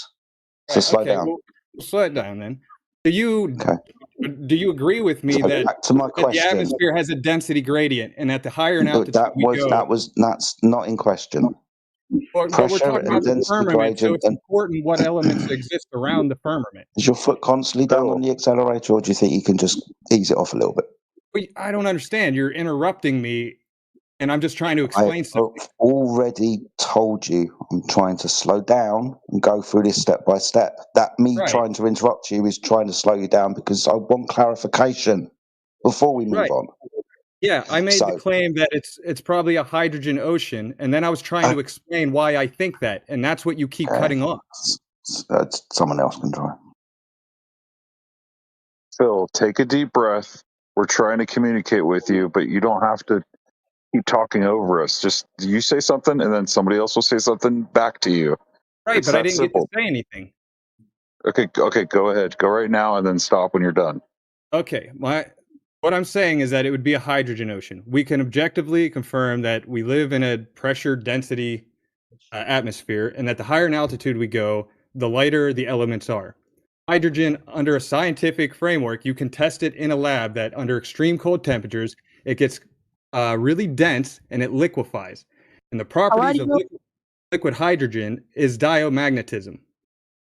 It is repelled by magnets. And so literally, if outside the magnetic field is a dense hydrogen cold ocean, then it would be at the bottom of an extremely dense ocean, creating a pressure from the magnetic field meeting that diamagnetic hydrogen ocean. That would create a pressure bubble that we exist in. Okay. Yeah. Fuck you. Right. That is empirical. Well, it's empirical because that's what hydrogen does. We can do that here on the surface. No. That's great. No. Hey, What we mean by empirical is, hold on. What we mean by empirical is, so far, lovely story. I think we're all kind of nodding along, but at the end of the story, we want validation for it, don't we? So What do you mean by validation? What aren't you agreeing with? But have you been there to confirm that your hypothesis, in this instance, or theory, is probably better, is true? That's a fallacy. Science is about scalability. Yeah, it's about scalability. The fact that you say I'm not allowed to prove anything I'll try because to I add can't more go there. clarity if you'll allow me. Thank you.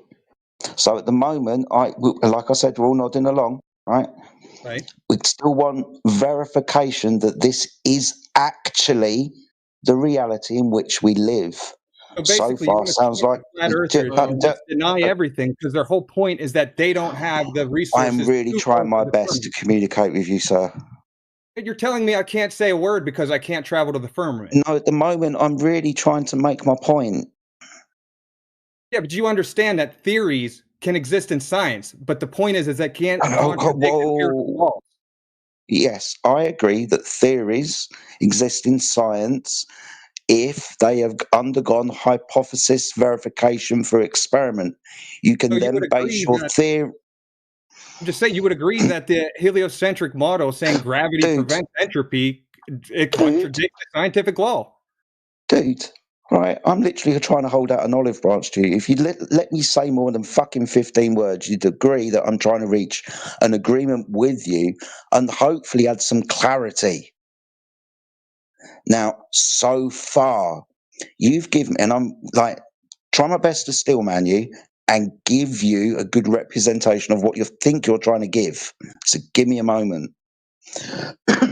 So far, I'll agree. You're giving me what is probably a good scientific hypothesis. A good scientific theory based on a few hypotheses that have been demonstrated to be true. Like you require a container for gas pressure, the observable reality that there is a gas pressure gradient. You're hypothesizing a cause for this, something that you could probably do in a laboratory and say this does cause that. But until you observe the reality and go there, you can't verify this theory of yours to be true, right? Right. I'm not saying that's why it's a theory. If it was more than a theory, I'd be calling it law. Yeah, so it's a good idea. I don't think anybody would say that it isn't a good idea.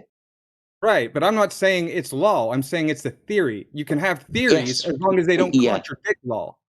Yeah, I understand that. I'm just glad we had this conversation so we could add clarity to what's being said. There's no need for us to think that each other's being hostile. We have agreements here, but we also have limitations. This place that you are in at the moment tries to deal with what's empirical. When we get to theories that can't be tested, we must admit that this isn't empirical and underlie it as a good speculation or theory to a probability, an idea. Right, but a hypothesis is just that. You take your theories and test them against empirical law. If I can you need to get this order. Sorry, sir. Sorry, you need to get this order right. Scientific theories are based on an accumulation of scientific hypotheses that have been demonstrated to be true with verification through experiment. You've basically got to complete the scientific method, have an experiment, and then you can base your theory upon what you've proven to be true, which is what you've done. You've conglomerated a few scientific hypotheses and are basing your theory upon that. Now, at the moment, we must agree that it is just a theory, something that you can't actually demonstrate to be true until you go there. But I could demonstrate the science behind it. That is my point. Yeah, this is why I said we were all nodding along.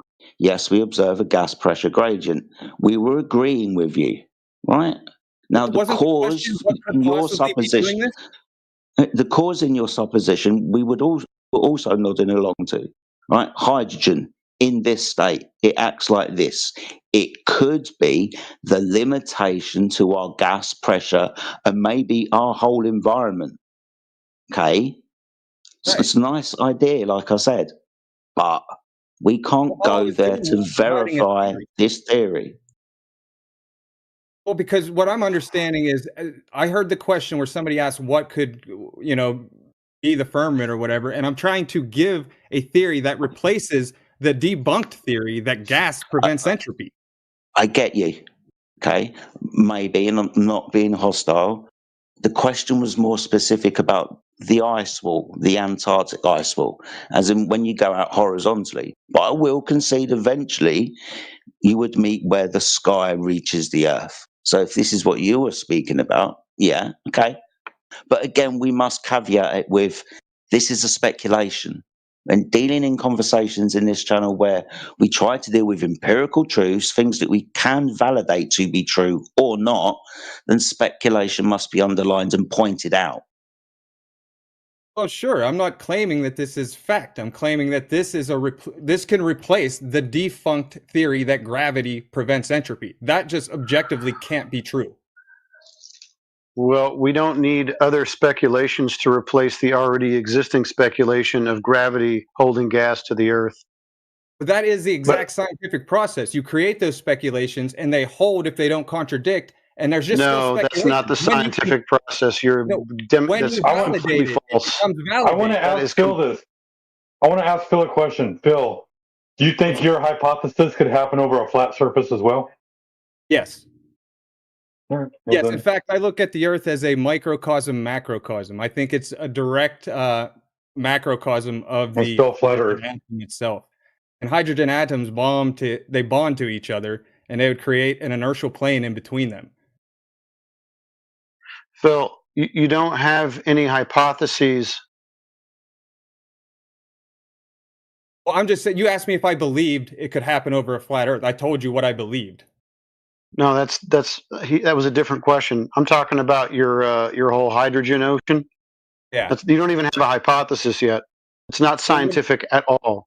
Well, what do you mean? I can take in a lab and I can take hydrogen, liquefy it, and I can create a magnetic field and watch it repel. Nobody cares. It's not science. It's not science. It's literally science. No, it literally isn't, because if you're going to use the scientific method in natural science in this situation, you would have to have a naturally observed phenomena. Can you give me the naturally observed phenomena? Yeah, the magnetic field of Earth. And okay, so that exists at the top of the density gradient. No. We're dealing with your original observation. You observe, apparently, in nature, a magnetic field. So what? So science is what about science is about recreating conditions. That's false. Right. That's to false. be specific, it's not about recreating conditions and then manipulating the variables. Specific, when we ask you what you see and you say the magnetic field of the Earth, the next question, because we've got the observed phenomena when creating a hypothesis, is very simply what caused that. What caused the magnetic field? Yeah. The Earth. What do you mean? Like, are you saying the Earth doesn't have a magnetic field? Or are we not? No. Listen, we're agreeing with you that you see this electromagnetic, right? Compasses follow these lines, for example, right? If you're saying that this is the phenomena that you observe, the method's very strict. If this is your independent variable, sorry, your dependent variable, then the independent variable, the cause question must be answered, right? So what caused that? What you observed? You're asking me what causes the Earth to be magnetic? Yeah, because that's what you gave as your phenomena. Like I said, maybe you should, hold on, my friend. That's why I asked you. Maybe you want to give a different phenomena, because that one's not going to fit into your hypothesis, dude. Not the one that you're trying to give. Are you saying that magnetic fields are like personal, like they're different? Like if I create one magnetic field and another one, that they're somehow different? All right, okay, right. And I'm English, and I know my English is British to you, but I know that everybody else understands what I'm saying. I'm trying to understand why you don't. It's it's about science and doing experiments with scalability. Okay. First step of the scientific method is the naturally observed phenomena. When questioned about that, you gave the magnetic field of the Earth. The next step is to answer the question, what caused that? Now, you said science. That would be the construction of a hypothesis that we're going to test for experiment. I think so. This isn't a thing that you're trying to talk about.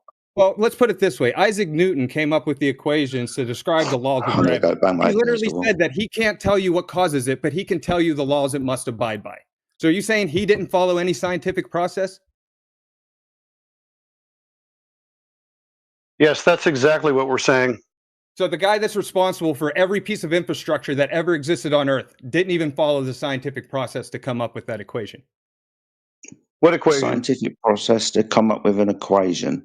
The only way that you can come up, hold on. The only way that you can come up with an equation, which is the use of language, which is math, to express what has happened within the scientific experiment. Yeah, Isaac Newton came up with. So we need the experiment then. Gravity must follow. He said he doesn't know. So what was the experiment then? What was his experiment? Yeah, what was the experiment the formulae or equation were gained from? Observation, measurement, and repeatability. He took physical objects. So what's the hypothesis? With their gravitational. So what's the hypothesis? So what is the hypothesis that Newton gave? He gave his mass equal, or I'll look it up so I don't get it wrong. But he definitely gave you a hypothesis. Okay, when you said you were going to give me an equation, a hypothesis doesn't come in the form of an equation. Use him as an example. I'm not here to argue that, but I can look it up and argue Newton. I'm just saying that he literally says he doesn't know the cause, but he can tell you the laws that it must obey. Dude, you're rattling around like one of them balls when they draw the lottery. You got to stick to one thing. I'm telling you. But you're telling me that I must tell you the cause before I tell you the laws. And I'm pointing out that one of the most prominent scientists ever literally did not do that. No, you're claiming hydrogen, water in the sky, right? I'm claiming hydrogen is in the sky, and I'm saying that hydrogen at extremely cold temperatures will be dense and it will liquefy. And that, we can produce that right here on Earth, and we know its properties. Cool. So act as a container for the gas pressure, right? Right. Cool. So that's not the magnetic field doing that now, is it? No, it's the magnetic field meeting the hydrogen ocean. Oh, okay. So you now need to observe this phenomena. Right. You can create that in a lab. No. The phenomena in the natural world. See, you're pretending like I have to. I'm pointing out.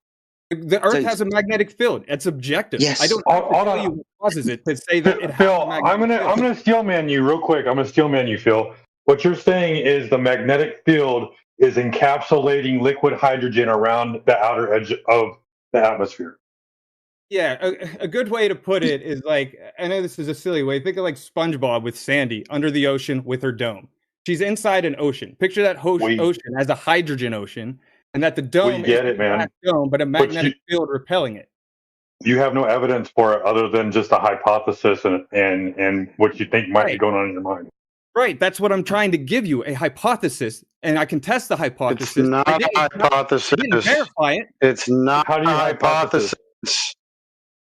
That is exactly how science works. You create a hypothesis. No, it isn't. You can't just make it up as you go. You're making up stuff as you go along. Give me the naturally observed phenomena and then the independent and dependent variables. We're not going to do this anymore. Give me the naturally observed phenomena and then give me your hypothesis. Magnetic We'll see if it's any good. and hydrogen at the top of the gradient. Those are Okay, so that totally incoherent. Your magnetic field is apparently your observation in nature. You see natural magnetism, and now you're going to claim that the cause of that is what? Why would I have to explain the cause for it to be real? Oh my God! I'm not asking you whether or not it's real. That's not what science adjudicates. It adjudicates cause and effect relationships. So the effect that you're observing is the magnetism. Exactly. You're observing a magnetic field. What causes it?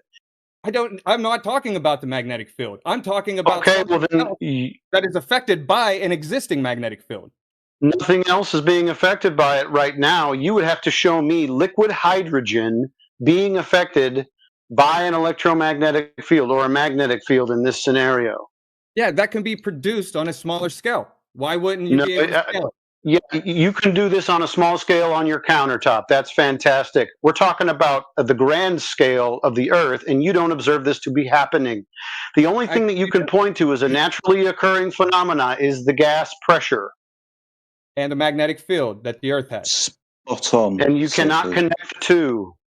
I don't have to tell you the cause of something that exists if I'm not trying to explain to you what causes. Hold on. My friend, you were giving us a claim to the edge of the Earth, right? And I use the term loosely, as in what contains us. Right. That would be the cause of the gas pressure, wouldn't it? The cause of the gas pressure, yes. And that is... Yeah, you're saying, so I know we'll follow, you're saying that the electromagnetic field of the Earth meets hydrogen at a high level and creates this container. Yes? Yeah. Yes. Okay. Lovely hypothesis, but every single time we ask you for the phenomena, you don't observe it. We've gotten past it's not the electromagnetic field. The phenomena needs to be the electromagnetic field meeting the hydrogen that you claim. Right. Because that would be the cause of the gas pressure. Creates the containment. I'm saying that hydrogen ocean creates the containment. It's being repelled by a magnetic field. Yeah. So you would need to observe this as the cause for the phenomena of gas pressure. So you're saying, though, even though I can reproduce it on a smaller scale, that I'm not allowed to scale that up like normal science works, but I'm just supposed to just say it's not a case unless I can travel there? No. We will reach the conclusion that the gas that's under pressure requires a container. We can't reach a conclusion as to what that container is. But we can create hypotheses, and that's what I've done. We can make theories, best guess. Sure. Why can't I have that? You can have your best guess, but it's not proof. Right. I didn't. Here's the thing, Phil. Here's the thing. You create a small scaled down version of that on your countertop. How do you go about proving that up in the sky? Scalability. No. You still have to go up to the sky and verify that that's still the thing that you think it is. Yeah, you need to make 14.7 psi at gas pressure when you do this. Also, don't forget about that. How can heliocentrists make that claim when Albert Einstein made his assumptions like in 1905 when they didn't even claim to send a probe up? He used to stick his tongue out. So don't go by his word. Right, that's what I'm saying. It's like the heliocentrists, they have this idea like they're allowed to make all these hypotheses and theories and nobody's allowed to challenge they're not. Them. We already threw them all out. Oh, then what are we? Oh, we're talking. Well, I'm just creating a theory and a hypothesis. If these are flat earthers, I'm just giving you ideas. You're not. Yeah. So sorry, right? It's definitely scalable. Yeah.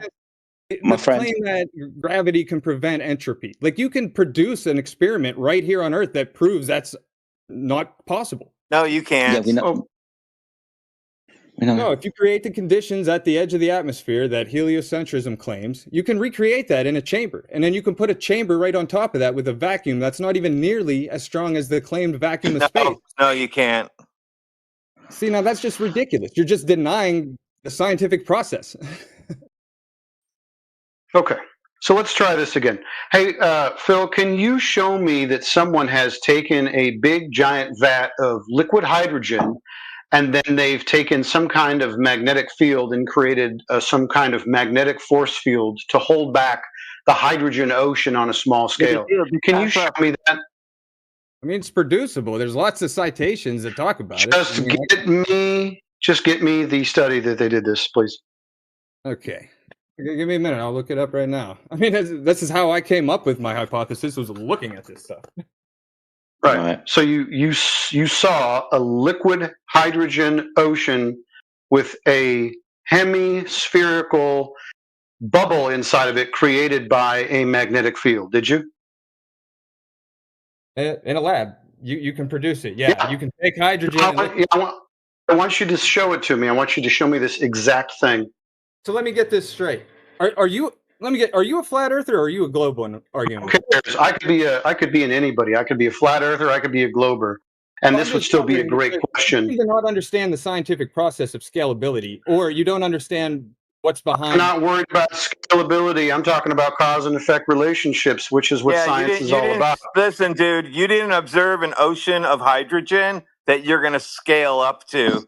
So like a cup of water. You're already done. You lost me at ocean of hydrogen. A cup of water is just a cup of water. If you scale that up, you can scale it up to an ocean. It's great. Are you denying the scalability? Don't try to run away from this point. I want you to show me a small liquid hydrogen ocean having a force field of magnetism inside of it, creating a bubble. Let's see that. So you're denying that liquid hydrogen is diamagnetic? I haven't seen anything to deny that. At all. Didn't deny that at all. You're taking words and twisting them around and making it seem like I'm denying something. Okay, I'm asking you to reproduce the thing you are claiming is happening. Trying to steel man here. If you're saying that, I know what you're asking me to do, but I'm trying to understand why you need to see something. You're not going to be able to figure me out. I'm asking you a specific question about your claim. I've made no claims. I want to see your claim in action. Show it to me. Well, that's the beauty about my claim, is me showing it to you is irrelevant. You can produce it yourself. Okay, great. How would I go about doing that? Because no one's done this so far, so I'm going to be the pioneer, I guess. You know what? Maybe you should do this. Liquid hydrogen was diamagnetic. I didn't ask you anything about the properties of the liquid hydrogen. I asked you to reproduce the thing that you are claiming is happening. Yeah, you can reproduce it. Okay, show it to me then. If it's so easy, why don't you just go ahead and show it to me? Don't try to run away from this, Phil. You're not going to be able to filibuster. Show me the thing that you're talking about. I don't want to hear any more words out of you. I want to see the thing that you're talking about. You're either denying. Are you still not even steel manning me? You don't even understand what steel man means. You need to get me the evidence for the thing that I asked for. So if magnets repel liquid hydrogen, how can you not scale that? How can you not make a stronger magnet? Friend, I just need you to go ahead and show me what it is that you're talking about, since it's so easy. You're just avoiding. No, it's totally relevant. Oh, I'm sorry. Let's go ahead and talk about your claim again. Let's see how relevant it is. Were you claiming that there is a hydrogen ocean? This is your quote-unquote hypothesis or theory, that there is an ocean of hydrogen being held back by a magnetic field of the Earth, creating a bubble that we can live in, like the squirrel and freaking SpongeBob SquarePants. Isn't that your claim? Yeah, I tried to explain it with an analogy that was as simple as what I need you to do is, on a small scale, get that demonstration for me. Yeah, you can just look up any citation about liquid hydrogen. No, I'm sorry. This is you providing it for me, since it's your claim. You make the claim, you provide the evidence. You can independently verify it yourself. I'm not a monkey or an authority. These are things you can independently. This is your claim. 2 seconds. All right, my friend, you're new to the channel. All right. Now, we welcome you, but we have standards here. One of those standards is if a person makes a claim, they provide the evidence, especially from the flat earth side, right? We don't turn around to people and say to them, go and Google it. You should research yourself. If we make a claim, we're going to provide citation and demonstration. Now, so we all move forward in a good manner. Just remember that, right? If you're going to make a claim, someone, whether it's a flat earther or a globe earther, would probably ask you to provide evidence for it. Can I ask a quick question? What's the order of the word? Like, give me the terminology of what I'm supposed to look up. I just looked up liquid hydrogen diamagnetic, and I'm not finding a damn thing. Like, I'm finding videos on diamagnetic demonstration, but it's not creating or producing a bubble or anything like that. It seems to create a streaming amount of bubbles. It's got to create a bubble with 14.7 psi inside of it, and then you guys got to measure that too. This is also a problem when someone says you should go and research it, because people are going to find not what you're talking about, and then you're going to have to wade through the minefield of not what you're talking about. It's easier for you just to provide what you're talking about. I'll provide you something here in a second. Give me a minute. Somebody just knocked on my door, but I'll get it in a second. No problem. If people need time, 5-10 minutes, that's cool. Open up, FBI.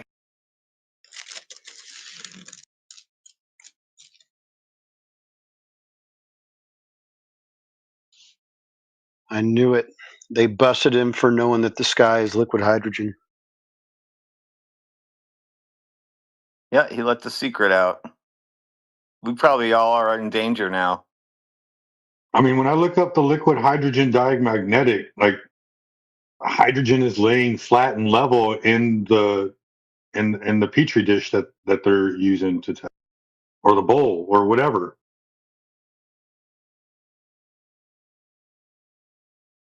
So I'm confused. How come the bubble just stays there? What bubble? I don't even see a bubble.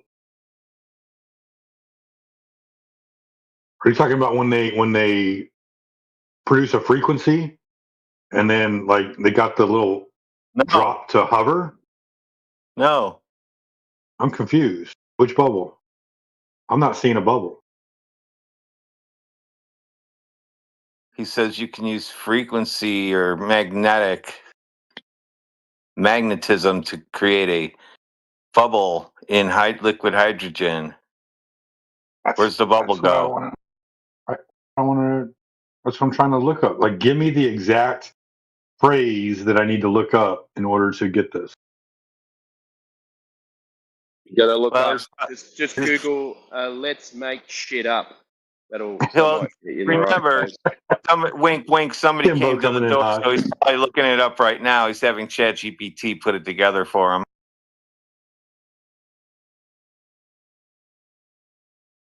Is there a problem with asking GPT to provide any citation for something I'm looking As for? long, sorry, you can ask ChatGPT anything as long as you actually provide that reference and citation, not just what AI says. So you can use it to find stuff, but that stuff better be the reference material where the citation comes from. I mean, there is a fun little test that he could actually perform. I know it takes a lot of energy to essentially turn hydrogen into a liquid.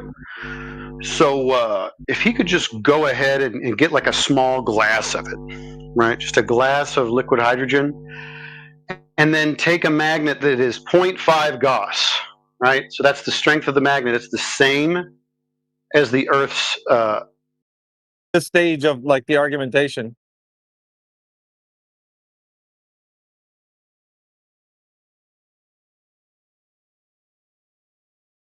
Like, why wouldn't we do it? You know, like, who would be the representatives? Have somebody that is, pretty well spoken. I don't know. Like, I was thinking, like, I have Yoder in mind, but like, because he's had his already dealings with the government to some official capacity. Like, I don't think he might not fit that bill because he's too close to that. Well, he also values his privacy. I get to go home the rest of the day, so don't have to go back into the office. What? That was you a hot fast micing, cool Josh? shot. Yeah, he was hot micing. That was weird. That was kind of a weird statement, though. I'm going in for my flu shot. Like, oh, I'll be right back. I'm what he going for just my said was kinda vaccination. I'll be weird. right back.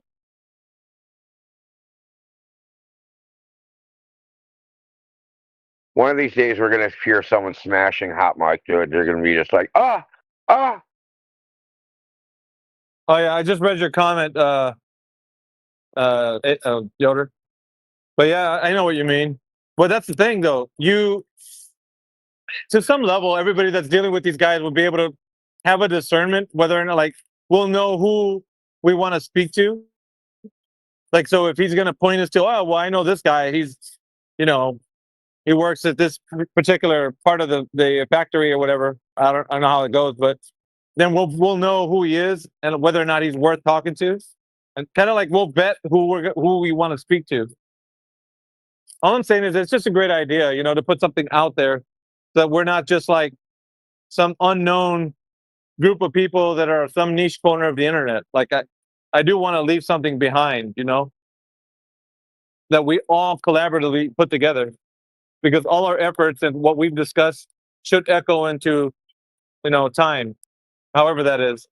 Whether if it's in the hearts of people, propagating the message that we speak of in here, or some documented, video or whatever.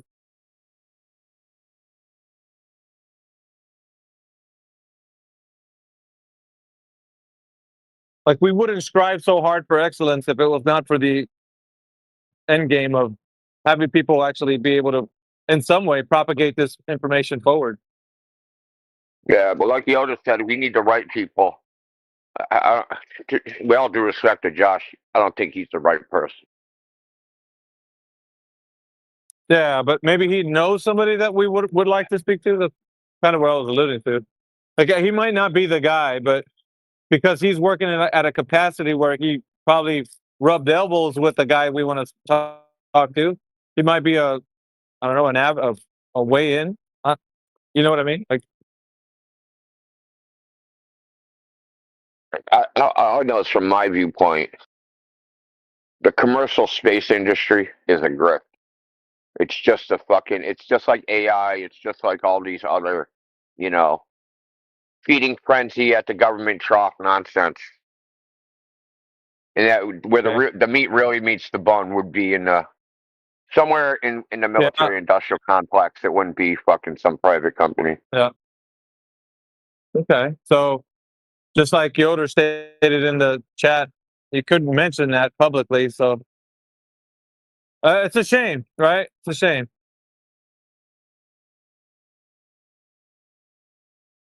I mean, that's where we're at with the kind of like the whole documentary. Like, if we're going to actually put something out there, it's like we'd have to have a conversation with people that know what's going on.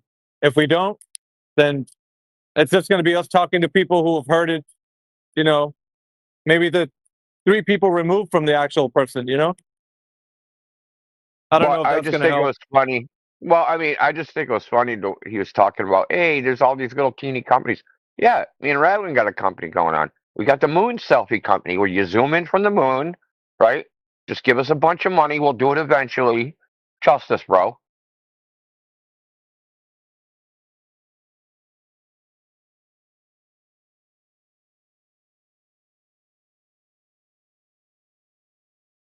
And we're looking for investors because we're going to do the live shot where you get like a 10-second clip of you walking in your yard from the moon.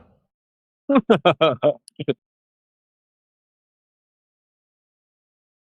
there was a company that works with a satellite that actually zooms in. I don't know if it's proprietary tech or not, but there was a movie that I seen. What was it? The one with Will Smith, The State of the Union or something, where they had a satellite that would focus right down into like a quarter or whatever. Like, what type of, that was back in what, 2008 or 9 or some bullshit. So I'll handle the photography. I'll just send a drone up over their house when they're whatever. They won't know who's got a drone. Just send it up real high. You can't hear it. And I'll just take pictures and zoom in a little bit, and that'll be your shot from the moon when we get down. I'll hold And a then we do fishing a pole war. with a little model satellite in front of the camera so we can pretend we got a satellite accidentally in the shot.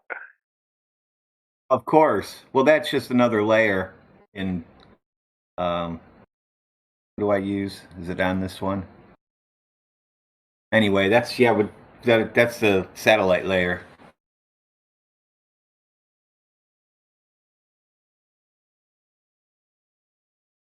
Make it curved a little bit so it looks like the rest of the photographs that ever come from space. But if y'all actually want to do anything, like actually execute, right? Because I've offered a few times to folks. Like I had a meeting with the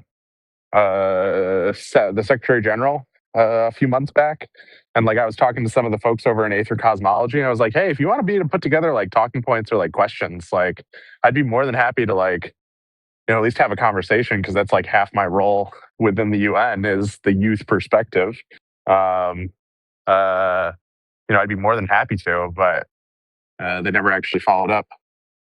Well, that's what I'm saying. I'm trying to see if anything can be actually taken from a conversation with an individual such as that, or maybe he's not the guy. Maybe he's not the guy we want to talk to, and that's the other thing.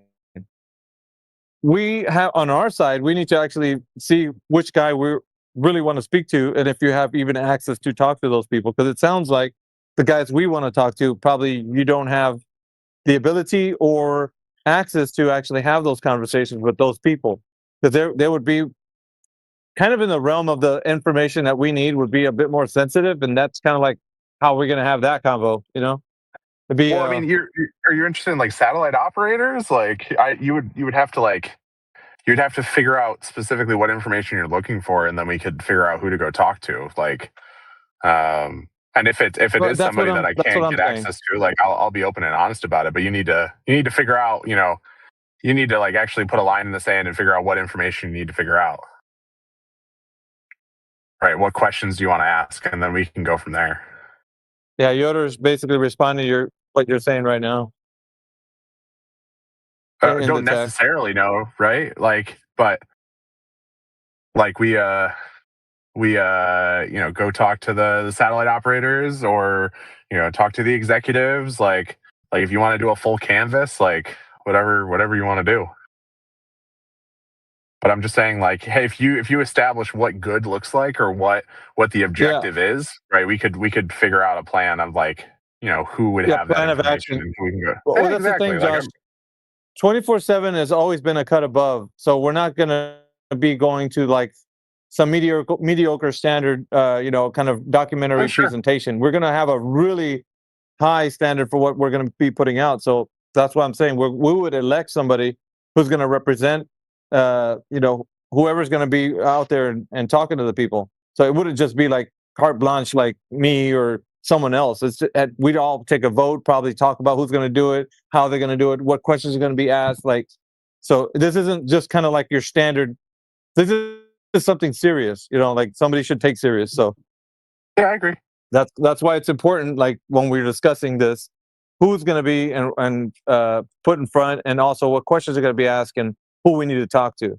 So and that's why it's like y'all have access to my LinkedIn. My LinkedIn has my resume, which has my contact info on it. If you want to set something up, get a chat going, like, I'm open and accessible. Happy to help.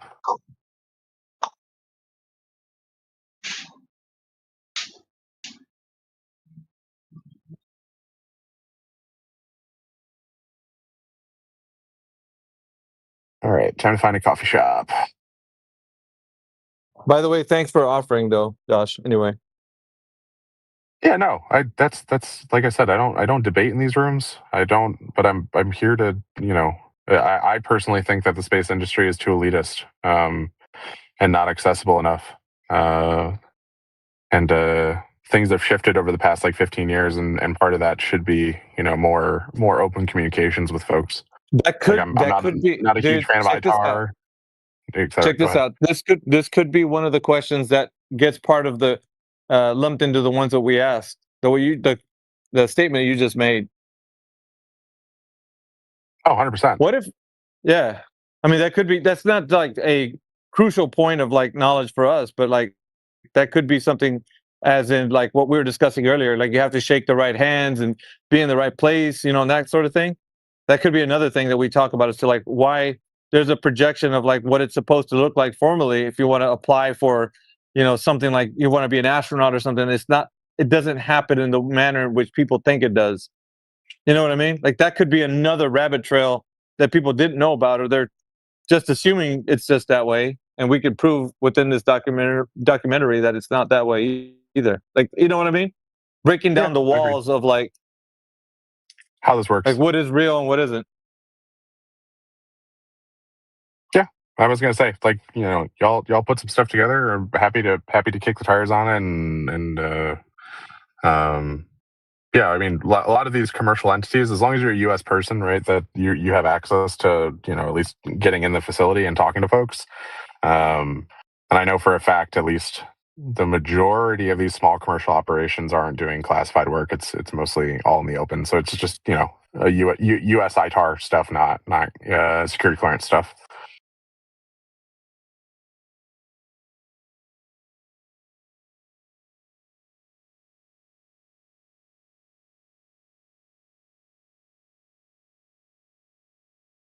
Yeah, Yoda, those are great questions. Like, there's folks on console all day, every day.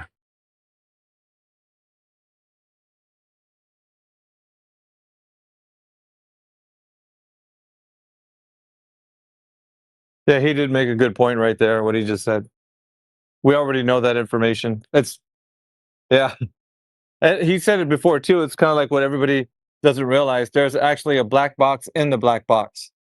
So we don't know information that's locked behind those doors. And that would be the kind of information that would be crucial for us establishing a documentary that would present to the world whether or not we can decide the information we're receiving is one that they're being forthcoming with, that the Earth is a globe. And why not, right? Because like you said, if it's this elitist group of people and they're not allowing people to know more, like, wouldn't you want everybody to know this? Wouldn't you want to present the world with this information? Correct. Why would you hide it behind closed doors? It's not something. Okay, let's put it this way. It's not something that should be put behind closed doors. It should be something accessible to every human. If it was our right as a race of humans, right, to roam around the galaxy, like we'd want to know this. Like, why is it shut behind closed doors? You know what I mean? Like, who gave them the permission to do that? You know what I'm saying? And hell, if we get the door slammed in our faces, or like things, seem off, like that's more ammo for y'all. And I exactly have to go look in the mirror for a little while, right? Like and try to figure out where my house of cards fell apart, right? That's exactly what I've been talking about, Josh. So that would be even worse, right? Because why would they this late in the game be withholding information? If they're saying that they're making space accessible to every human in the future, it's going to be for everyone. And like, okay, so why are you still holding back the knowledge? Like, oh, because you think another country is going to hold on to this and it's going to be about, China versus the US, or like, what is that the reason? Like, is that good enough reason not to let people know? You get what I mean? Well, you just remind me of that crazy argument people make. Like, there's 148 space agencies and with hundreds of thousands of employees. Well, how come, like, when you try to drill down and get into the weeds on this shit, you end up with something that's classified? If everybody's doing it, then it's not a secret, right? Man, that's what I'm talking about, Indio. Yeah, it doesn't make sense how it's simultaneously a secret and public. Like that doesn't jive, dude. It's a contradiction. Wait, I need Yoder to chime in on this, bro. Like, Yoder, help me out, brother. Like, I'm saying the same thing that Indio's saying, that I'm telling Josh. Like, this is the thing that, okay, we're at a very crucial moment in history where there should be a crossover where we're not withholding information from people anymore. Maybe at some point it was back in the day when there was this quote unquote Cold War going on, and like you couldn't let the other countries know what we were doing, but isn't it supposed to be like today? Like now everything's become available to all of humanity, like knowledge, we got AI. Like, why is it still gate kept, dude? Why is it still held behind closed doors? Like it's enough of that already. You know? Let's kick down the doors and say, okay, now the world wants to know, okay? We all want to know. Are you showing us that the earth is a globe or not? Like, it's a cultural thing. Like there's a lot of old heads that are still operating in that Cold War mentality, which is why I want to point y'all towards some of these newer commercial entities, like these startups, but more so like large funded companies, medium sized, like a couple hundred people. They've got a couple $100 million in backlog contracts. They're building hardware, launching, operating, etc. But like for example, my first gig out of school was working for the Aerospace Corporation, which is sort of like the think tank for the DoD. And my manager, who is like pretty close to retirement, still referred to the NRO as the customer, because the NRO was a black agency until like the early 90s when it was declassified under the Clinton administration. And this was like mid 2010s at this point. And my manager was still not comfortable with even saying the words NRO. And like, I was on a call, I don't even know who I was on. It was like Friday.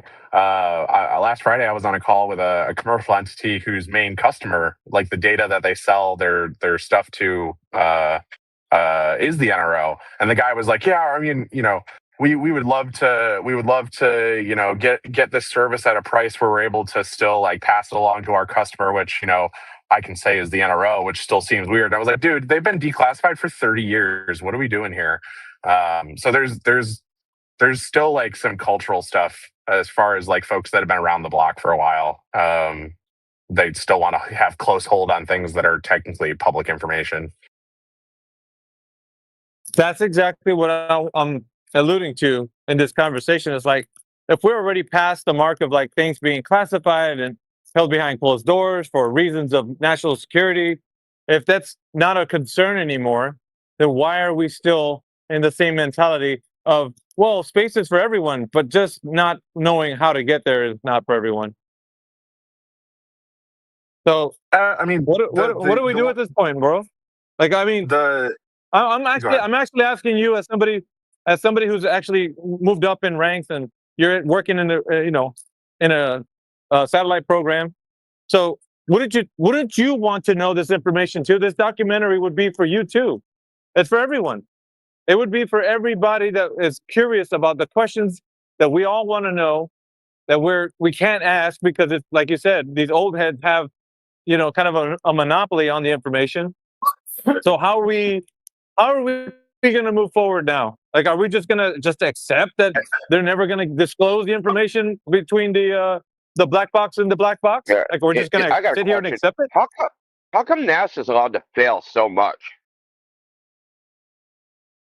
What do you mean? Like just like schedule delays and like No. Like since I've been alive, they've had a lot of ambitions, and a lot of those ambitions, like, oh, we're gonna do this, and then they do it for a while, like half a decade, and then it gets shit canned, and then they say, no, we're not gonna do that anymore. We're gonna do this other thing, and then they do that for a decade, and then that gets shit canned. They say, well, the government, like, how are they allowed to fail so much? It produced so little. So you said, I find it interesting. You said half a decade, and then you said a decade, which lines up with. Well, it varies. It depends on what they say they're doing, right? Like it depends on what they say they're doing, right? Like because they say, well, like say we're gonna send a freaking a rover to Venus, and then they have some project, and then it gets shit canned a half a decade in, or they'll say we're gonna go to the moon, which has been, I don't know what they're going on now, 50 years. Yeah, agreed. So it's like a lot of these things get canceled, right? Like there's spacesuits that they're supposed to send to the moon, right? They've been through like 3 contractors, and now they've kicked the can down the road for another year until the spacesuits are ready. I thought they already did that shit. Yeah, so I mean, you said half decade and then a decade. That lines up pretty closely with the amount of time it takes for a single-term president or a double-term president, and then on the back end, like a new guy comes in and changes the priorities because they installed her, like, because NASA admin is a political appointee. Like Yeah, I the head know of the that. agency is appointed by the president. So when a new president comes in, they pick their guy. And if you plotted the data points from when like large NASA programs were canceled, I'm looking back at like Constellation or Gateway or ISS follow shuttle, like the shuttle, the fully reusable shuttle program, Apollo, Yeah, I get it, these bro. I programs get it that were it's politically Oh, it motivated. is The politically money motivated. the money grab is politically motivated in it. Like a new president comes in and he wants to stick his name on the moon. So he's Correct. like, "Oh, we'll do this project," and then Bush is like, "I'm going to Mars." And Yeah, fucking, exactly. like, And he starts Obama's some like, "We're going stupid to an project. asteroid," and then Trump says, "We're Yeah. going to the moon," and then Biden says, "We're staying with that," and then Trump comes in a second time and says, "Actually, we're going to Mars." We're going to Uranus. No, Yeah, but that's where they're all going. They're all going in all our Uranuses, dude. Fucking all of them. People are tired. People just are tired of the shell game, though. That's what. Yeah, I'm saying. It's like if we think of any other government endeavor, there's nothing like this, really, where it's tolerated to just like do things like this. Even like, I think of like the military, right? The Defense Department. They'll start a project that they know is going to fail, that they don't even want, and it still keeps going, right? It like has this to even get appropriation. You have like this inertia that's unstoppable, but not with NASA.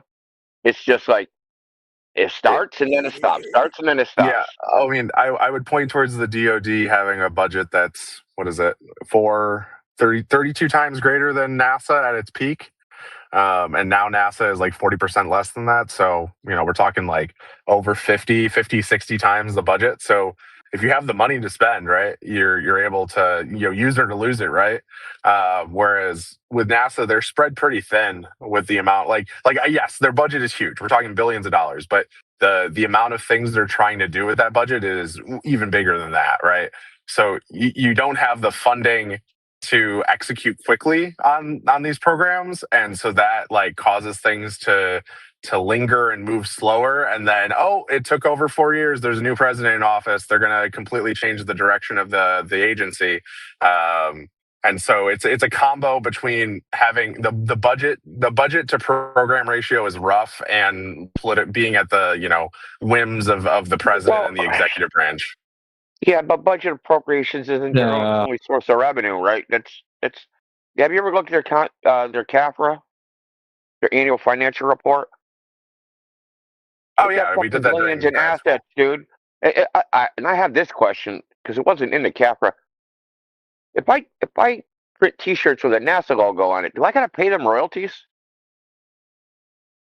There's a form you have to file to get access to license the logos. So it you is don't have to pay them, licensed. but you have to. Yeah, but it's not. You don't pay to license it. Like you just had to fill out the paperwork. Well, maybe they should That's how start you see collecting like royalties so we can go back to the moon. Those streetwear brands that have the NASA worm logo on them, and Yeah, but are these exclusive licenses? Though? They got to be getting something, dude. There's no way they're not getting anything. This is America, bro. Nothing's free here. No, as long as you follow the style guide, right? There's a whole booklet that says how you're allowed to use the logo, and as long as you're within those bounds and you filed the paperwork to let them know you were using it. I don't. Last time I checked, you didn't have to pay for it. Can I put a NASA logo on a Gleason's map? I think there's a misrepresentation clause in the terms of service. What am I misrepresenting? Can you pull up the terms of service, that clause for us, and post it? So I want to read it. I have absolutely no idea. So I'll do that. I'll do that when I get to the coffee shop I'm currently driving.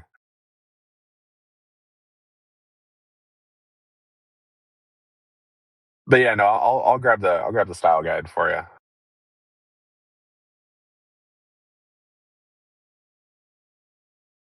Well, my point is that there's like I always like when there's doing something, I go, okay, what are like situated people doing? And it just seems like government operations that are like situated don't act like NASA acts. Like, why doesn't NASA have the world's largest green screen? Why do they own that? I don't know. It's a good question. Like, it's at Michoud Heavy Vehicle Manufacturing Center in Michoud, Louisiana, and instead of building rockets in that space, they're filming fucking Wolverine and shit.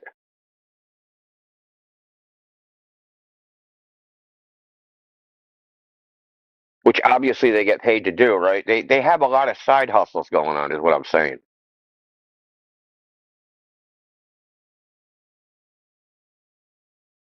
I mean, I'd tell you that that's probably like single percentage points of the their overall budget. Hollywood, but well, I'm Hollywood just saying don't these pay quote fucking unquote chump change, dude. side hustles. Oh, I know, I understand, but you know, it's a government agency; it's all public. I'd be interested to look at their more recent. You know, at this Michoud, they also do all the federal payouts, like the payroll. The entire federal payroll is processed at this Michoud Space Vehicle Launch Center. Heavy for vehicle, the entire federal heavy government? lift vehicle. Or all of NASA? Yeah, all for the entire federal government. No, I'd love to look at a primary source on that. That's interesting.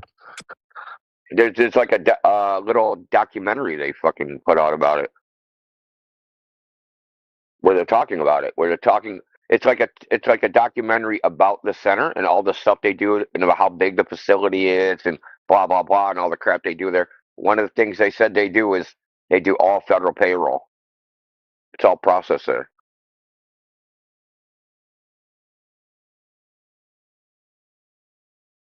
They're not green screening that. It's a fake green screen check. I want the real check. Nobody does checks anymore. Does anybody even know what a check is anymore?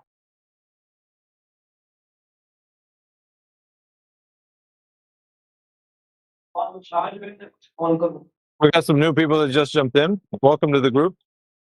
We got Tickham that just joined.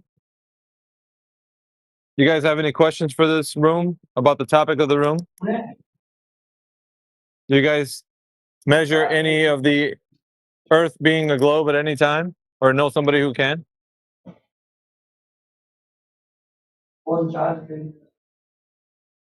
Hello.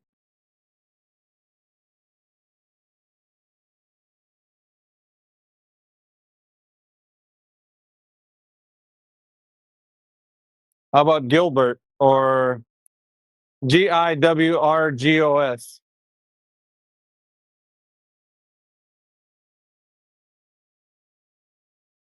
We got Vi in the chat as well. Welcome.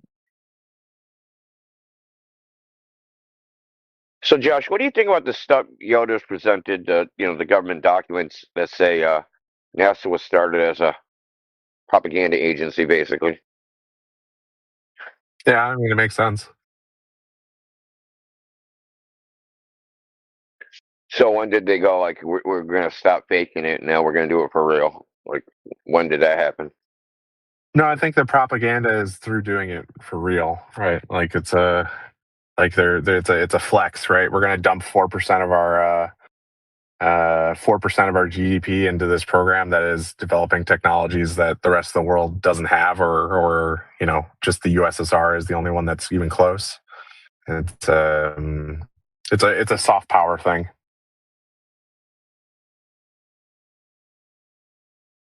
However, I do. You have been drinking the government Kool-Aid. Dude, you drink all the government Kool-Aid, dude. Save some for the rest of us. That's why he drank all of mine. That's why I can't follow along. Yeah, I'm sorry, buddy. I'm a big guy. I need multiple doses.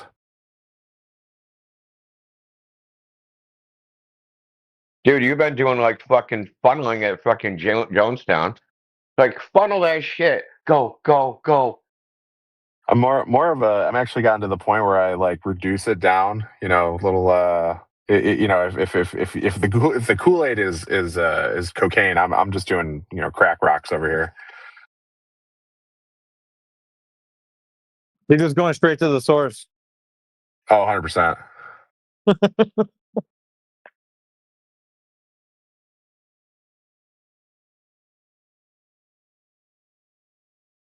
Yeah, if it be the creator's will, man, I hope that there would be a documentary that we actually collaboratively put together and put in front of the world's eyes. I was gonna say I'm a big fan of side quests. This would be a pretty good side quest. Yeah, but this might get you more reasons to think about where you're at in life with what you're doing. Oh, 100%. Yeah. Well, I mean, you know, work with my therapist a good bit. Like, you gotta the big thing that I'm focused on is you know, focusing on the people, right? Like, You know, what anything you do, your with more people. side quest could be counting the number of NPC resets on your side quest. Hey, therapist, will you give him a run for his money or her money? Oh yeah, no, I got a lot of fucked up shit going on. Definitely make use of it.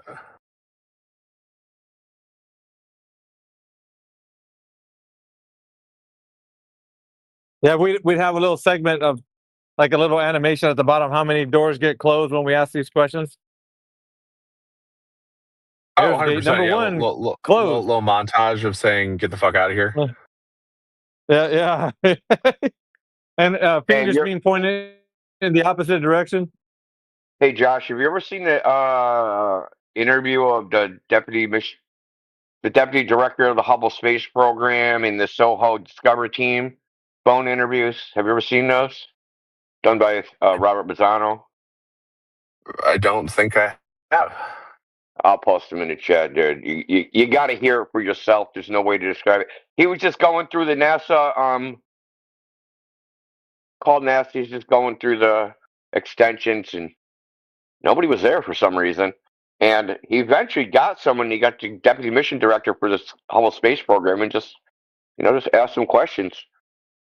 He's been there 30 years and had never seen the Hubble telescope, which is kind of odd.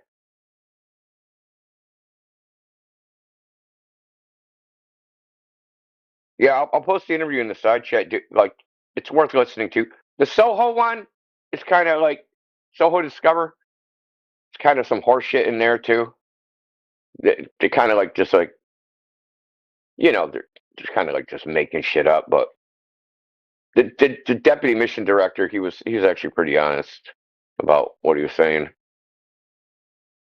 When I say making stuff up, is they're just like, the sun is freaking or freaking 6,000 degrees in the center, and it's a million degrees on the outside, and just like they're just trying to like sell them on their model or whatever of the sun,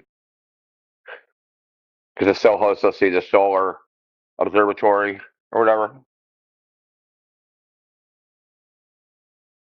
Anyway, I'll post it in the chat. I appreciate it.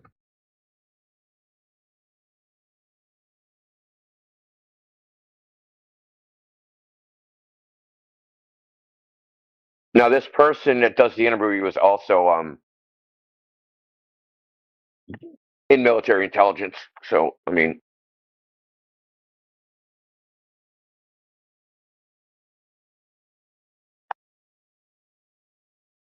actually, he was like taking military counterintelligence, quite honestly.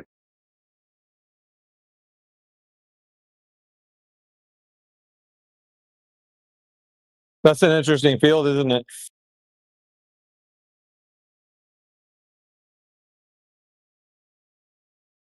Yeah, man, because one technique is to plant lies, right? Is to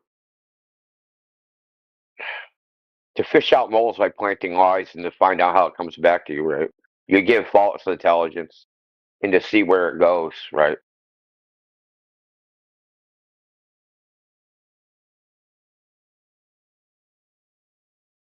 I mean, NFL football teams do that a lot to figure out if they have a mole to the press.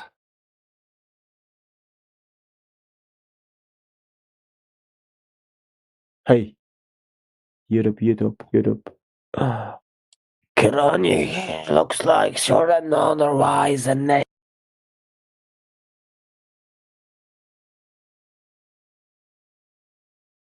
Is that one of the demons from Dante's Inferno just come in here? Yeah, I was gonna say I was hallucinating. That was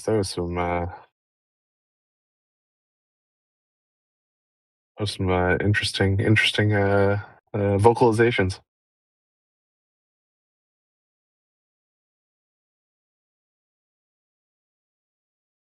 Ah, damn! I'm glad I'm not going to the office today.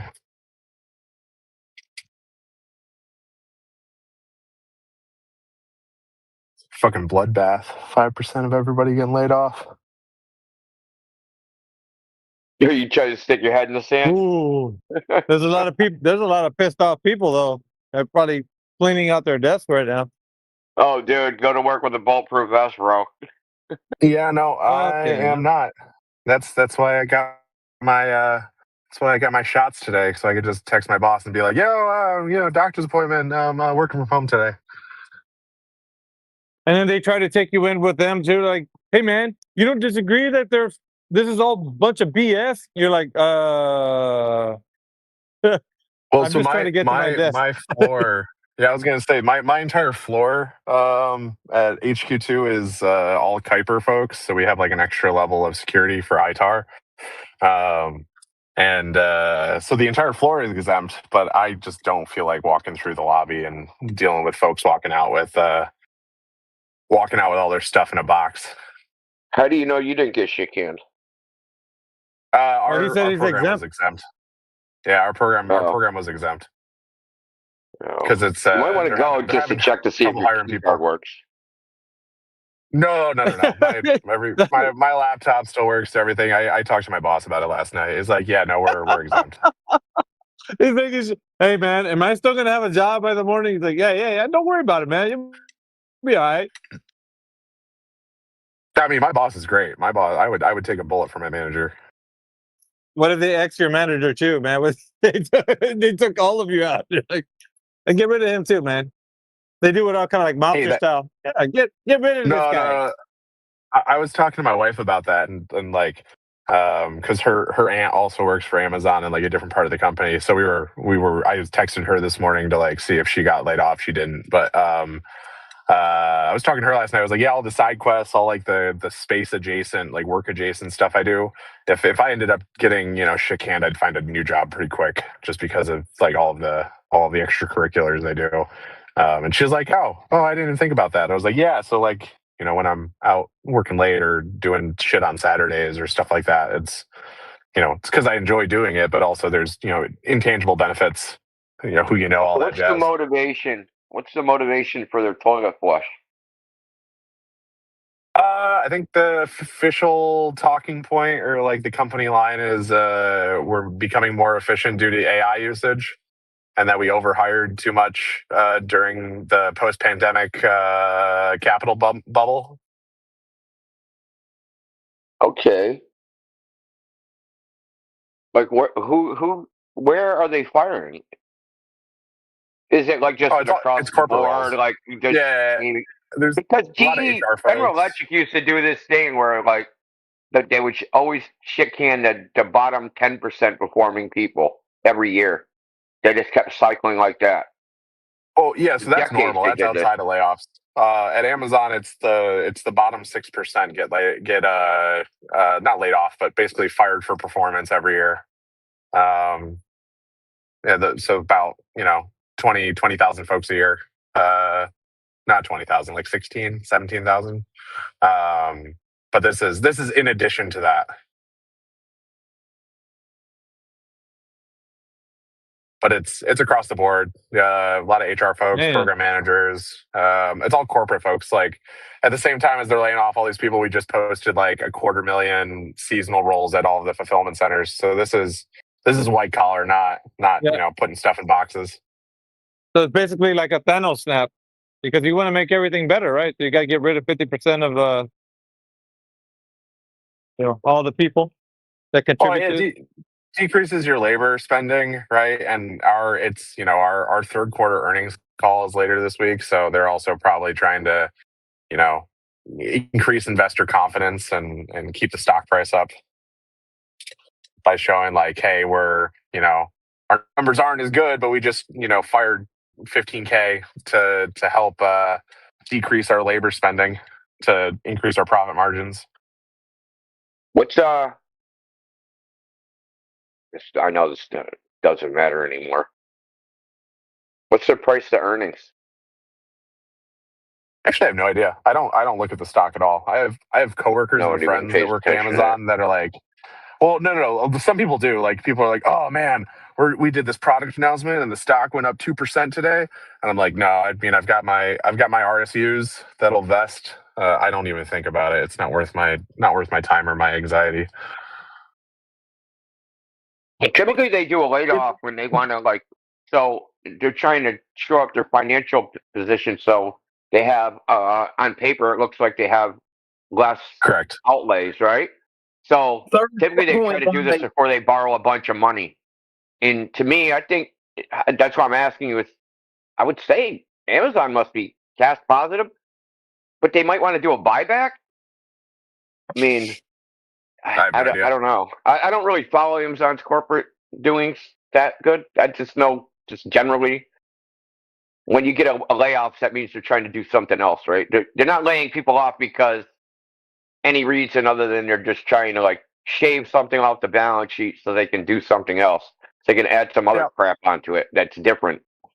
Well, they made $90 billion in profit last year. That's not even revenue. I don't know. It could be going better, right? They're looking at Nvidia and AMD and all these, the AI, not circle jerk, but cyclical economy between Nvidia, Oracle, OpenAI, and wanting to get in on that. So I don't know. They're definitely implementing a ton of AI features for corporate employees. I have an LLM that's on my computer all the time for everything I do now. Well, what maybe they want to do some crazy fucking data center build out, right? Just go on a data center freaking building spree. But I mean, they're already doing that. That's my county, right? But 10xing it is what I'm talking about. It's 10xing it. You know what I mean? Right, so, they're going to leverage. So with the Fed dropping rates, the Fed's going to be dropping rates. They're laying people off. They're going to take advantage of a fatter margin somewhere. I definitely track their capital expenditures. Oh man, so you see how much money we're spending on Kuiper then? Well, there's probably some freaking tax freaking bullshit for that. There's probably some incentive, some government freaking incentive to do space nonsense. That program, the same way there was some money. incentive. Yeah, they launder the money through that program. Yeah, exactly. That's where the shuttle boats to Epstein Island are funded.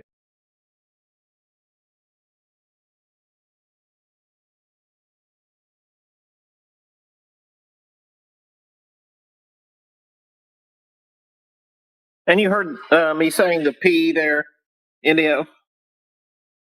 No, I didn't. 34.18. Jesus fucking Christ. Before the 2000s, the historical, a safe PE was 11. And it hasn't been near that. And well, I mean, that's still the safe margin, but that rule of thumb has been ignored for about freaking 2 decades. It's crazy. We're due for a big correction. Well, correction's a nice way. That's very diplomatic. It all depends on how much. It all depends on how much growth there is with Amazon. That as if there's more and more growth, I would expect that PE to be higher than if there's not potential growth. So I think I remember somewhere around 2000, Amazon being 128 PE or something entirely asinine. Yeah, I think it was 300 at one point because they were losing money. Remember? I was Like, referring to the Amazon was market as a losing whole. money for a long time.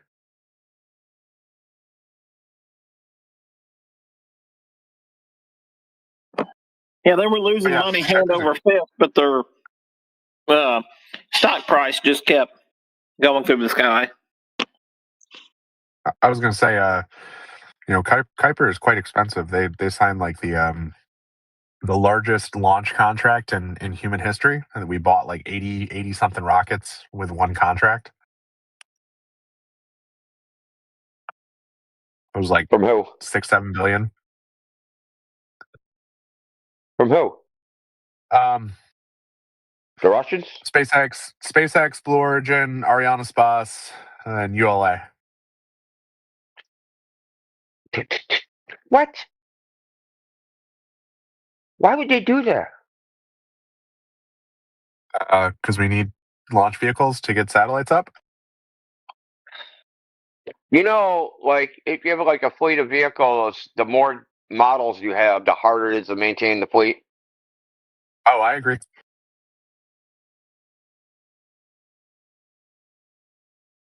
But we need such a high volume. Why don't they just license SpaceX's tech, right? Build a fucking clone factory of what they're doing and just make your own rockets under license. They have no incentive to do that because Kuiper is a direct competitor with Starlink. Yeah, money talks, bullshit walks, as they say. Stop the cap. You guys are sending up your payloads in their vehicles, so I don't know, man. So how long until Amazon sues SpaceX for anti-competitive monopolistic practices? I mean, their reusable rocket tech makes them way cheaper than.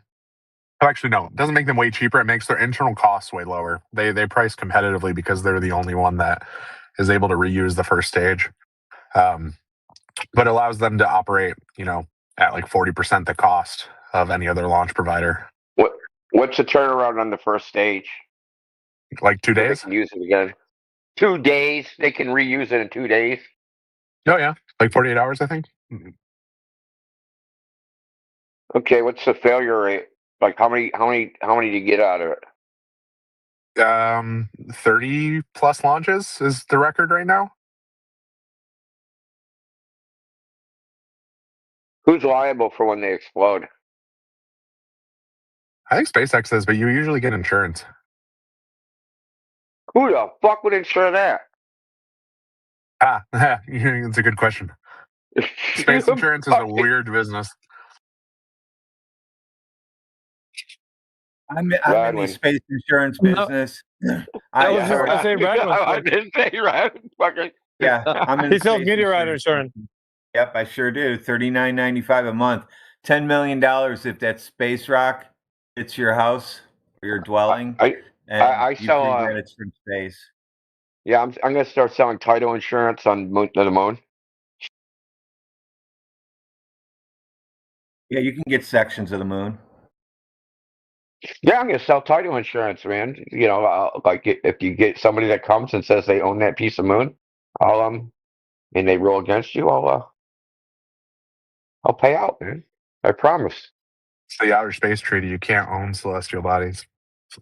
Beg to differ. Oh, brother. Yeah, like once you're on the celestial body, you just start your own government, okay? Dude, like, who the fuck, bro? Like, are you serious? Did you just say He was talking. Yeah, he was talking about maritime law. Yeah. My God, brother. It would be illegal to do that. Yeah, where? To get to that place, you had to go launch from Earth, and the launching state has liability for all actions and hardware of the thing they launched into space. Yeah, so? Who has jurisdiction? The launching state would have jurisdiction over you, not the land you're on. Ah, okay. So we're slaves. So it would be active treason against the United States. Well, that's impossible. That's actually not possible to be treasonous against the United States. And all You know what I mean. and all death warrants for treason, it was always against the person. It was never against the frickin' body politic like in the United States. So without the person to commit treason against, that's just dead letter law.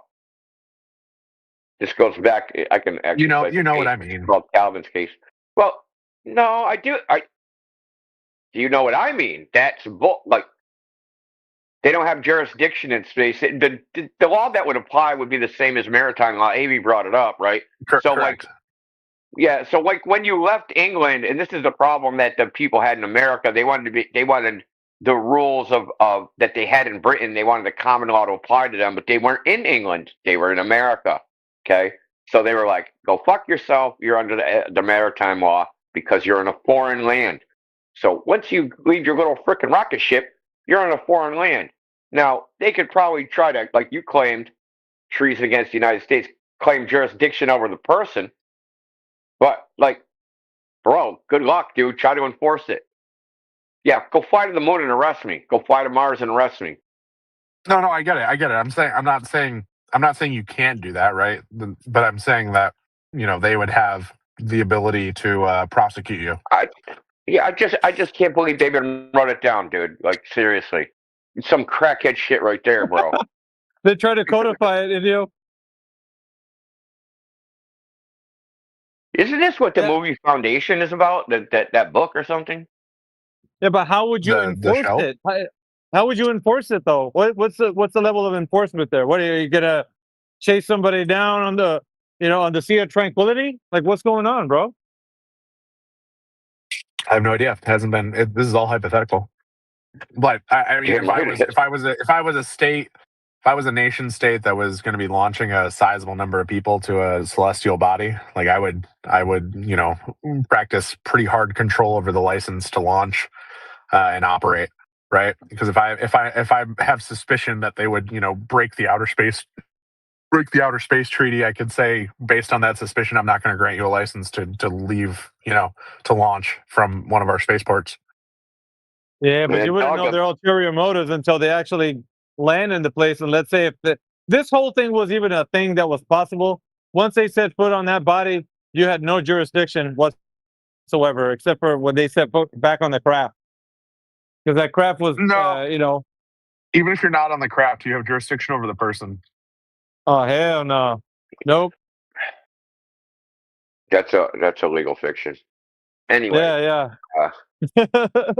Dog the Bounty Hunter would make bank, though. I will tell you that. He'd be like, you're gonna pay me $500,000 plus my operating costs. So it's $200 million for the rocket. It's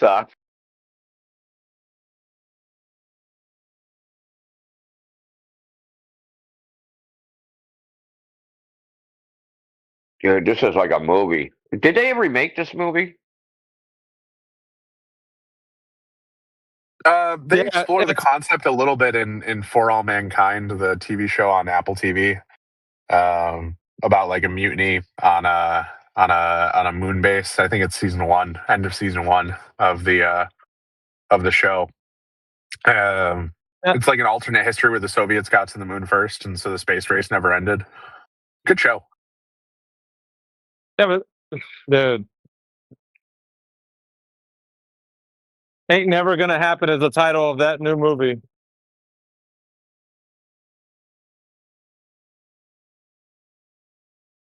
Oh, it's 100% a fantasy. Yeah.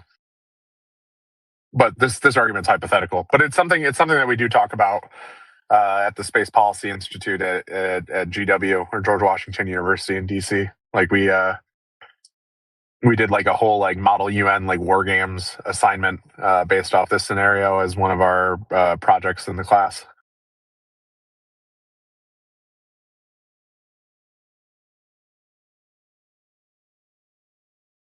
You got lawyers there too? No, I mean it was a bunch of graduate students in technology policy, but it was a classroom exercise. But don't you need lawyers for stuff like that though? To form policy, no. To prosecute, yes. Well, because there's always a bridge between government policy and the law, right? Because it's kind of doing the same thing. Yeah, Policy's kind of saying what the law should be, whereas the lawyers write down like the actual execution of it, like yeah, they exactly. codify it. It's like strategy versus like a program manager. But actually, you guys can come up with any policy, but you're going to need to sieve that through some lawyer that tells you whether it's actually legal, lawful. Yeah, but you're not talking about you're not talking about moon policy anymore, Indio. We're talking about Earth. The policies on the moon don't operate the same as they do on Earth. So, like, so this is the thing. Like, if somebody can compel you to be a citizen or a subject or something like that, then you're a fucking slave. Because you don't have a choice. You get that, right? I'm like, yeah, dude, I want to expatriate to the fucking moon. And they're like, no. You're a slave.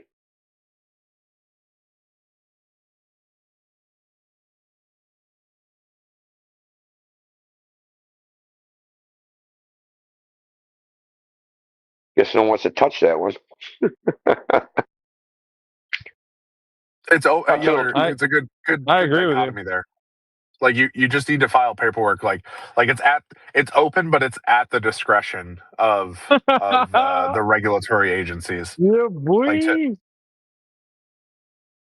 Like I ran the regulatory affairs team at one of these small organizations. That was my previous gig before Amazon. And like we were able to do, like, it was pretty laissez-faire. I basically it's the same thing with like the NASA license, right?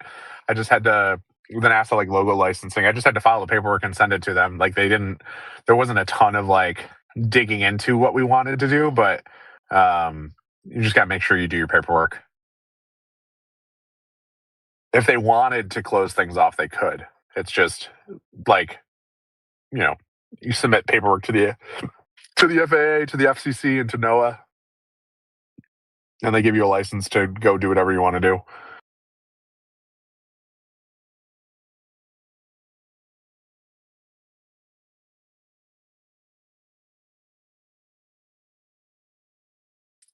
Past performance of the company, you don't need past performance of the company, but it's helpful to have past performance of the person who's filing the license request. So, like, when I was running the regulatory affairs team, I had to, like, I had experience at, like, I boomeranged. I was at Amazon and I left to go to the startup, and then I came back to Amazon. But because I had like worked with the Space Bureau at the FCC, it was a little bit easier for me to get my foot in the door when I was running my own team, but I still had like outside counsel that had been doing this shit for like years, and they were able to sort of bend the ear of the folks that I needed to get approval from. But yeah, no, you're not starting a launch facility in your backyard. The FAA is not going to let you do that.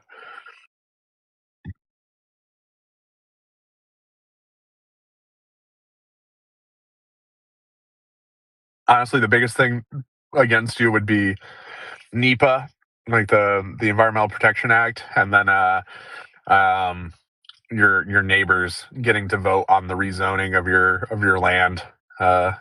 If you go dig into like the Camden County spaceport in Georgia, that's been proposed. It actually got put on a referendum to rezone the land to turn it into a spaceport down on the coast south of Savannah, and they, the community voted against it because they didn't want to deal with the noise.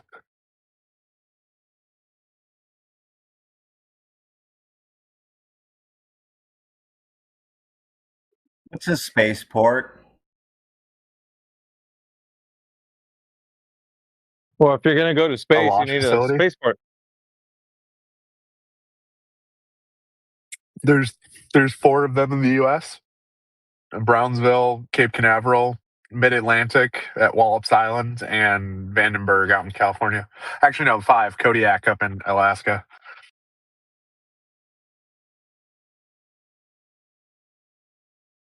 Yeah, good thing too. They're about to commercialize space, so We should be able to take a rocket from Alaska get and land in ready. Florida then at Florida Spaceport.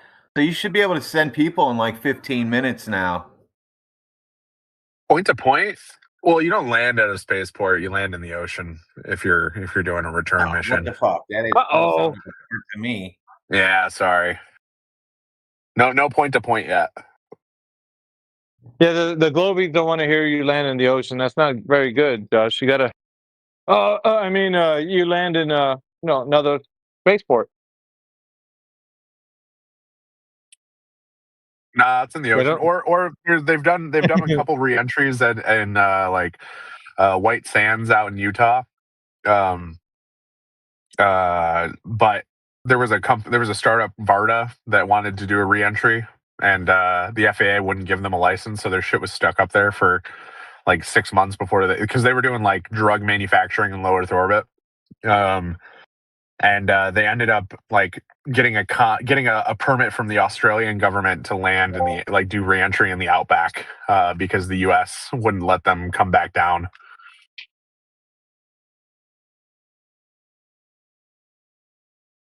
They had a manufacturing plant floating around. For Varda, the drug manufacturing? Yes. Maybe not floating around, but their CEO is pretty active on Twitter. I'm sure if you send him a DM, he'd answer your questions. It's VARDA. They're doing they launch a little capsule up. It does zero gravity or microgravity manufacturing of like certain crystal structures in drugs that can't be done on Earth, and then the capsule comes back down.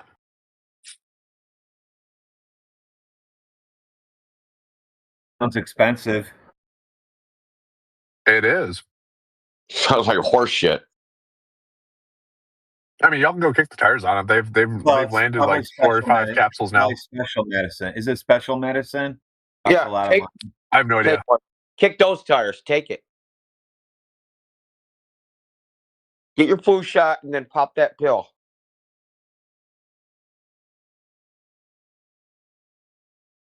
Bro, dude, Radwin, we're gonna be rich, man. New grift, man. I know. Space pill. Oh, dude, this pill was in fucking space. That's why it's so expensive.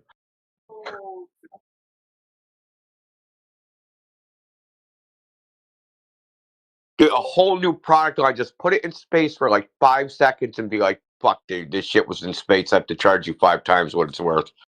Yeah, because the way you would normally make it, you can't make it at all on Earth. So you have to send it to where there's no gravity, and then it makes it. That's crazy. I mean, I'm sure if you looked around, they're pretty new. I think they're like Series A right now. Gravity in space, right? Well, yeah, but you're in constant free fall because you're going sideways so fast.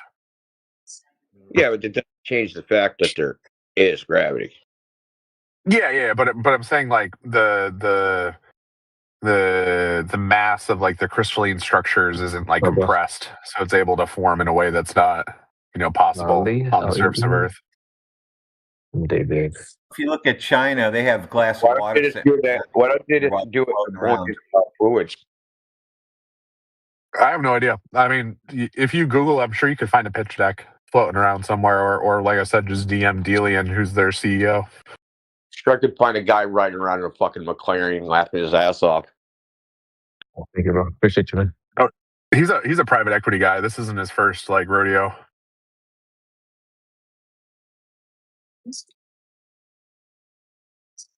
I got into a pretty big fight with him on Twitter a couple years ago.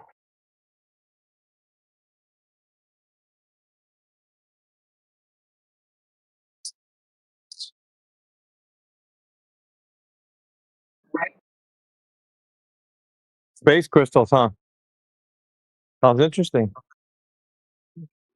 Microgravity. If you're in LA, they have their capsules that have come down in their facility. Dude, it makes so much sense. You got the homeless tweaker shelter on the moon, and then you got people doing space crystal. Oh shit! Sounds about right. You'd really be tripping out. Yeah. But LA is probably the place to be. Oh, Hey, they're you can calling hear it the guy. Gungo now. You can hear the pusher being like, "Dude, you gotta try this shit." Made in space. In a tweaker shelter. Face shrugs. It's not in order. It's just falling with style. That is all it is doing. And microgravity is just a fancy word for saying that they're falling with style. Correct.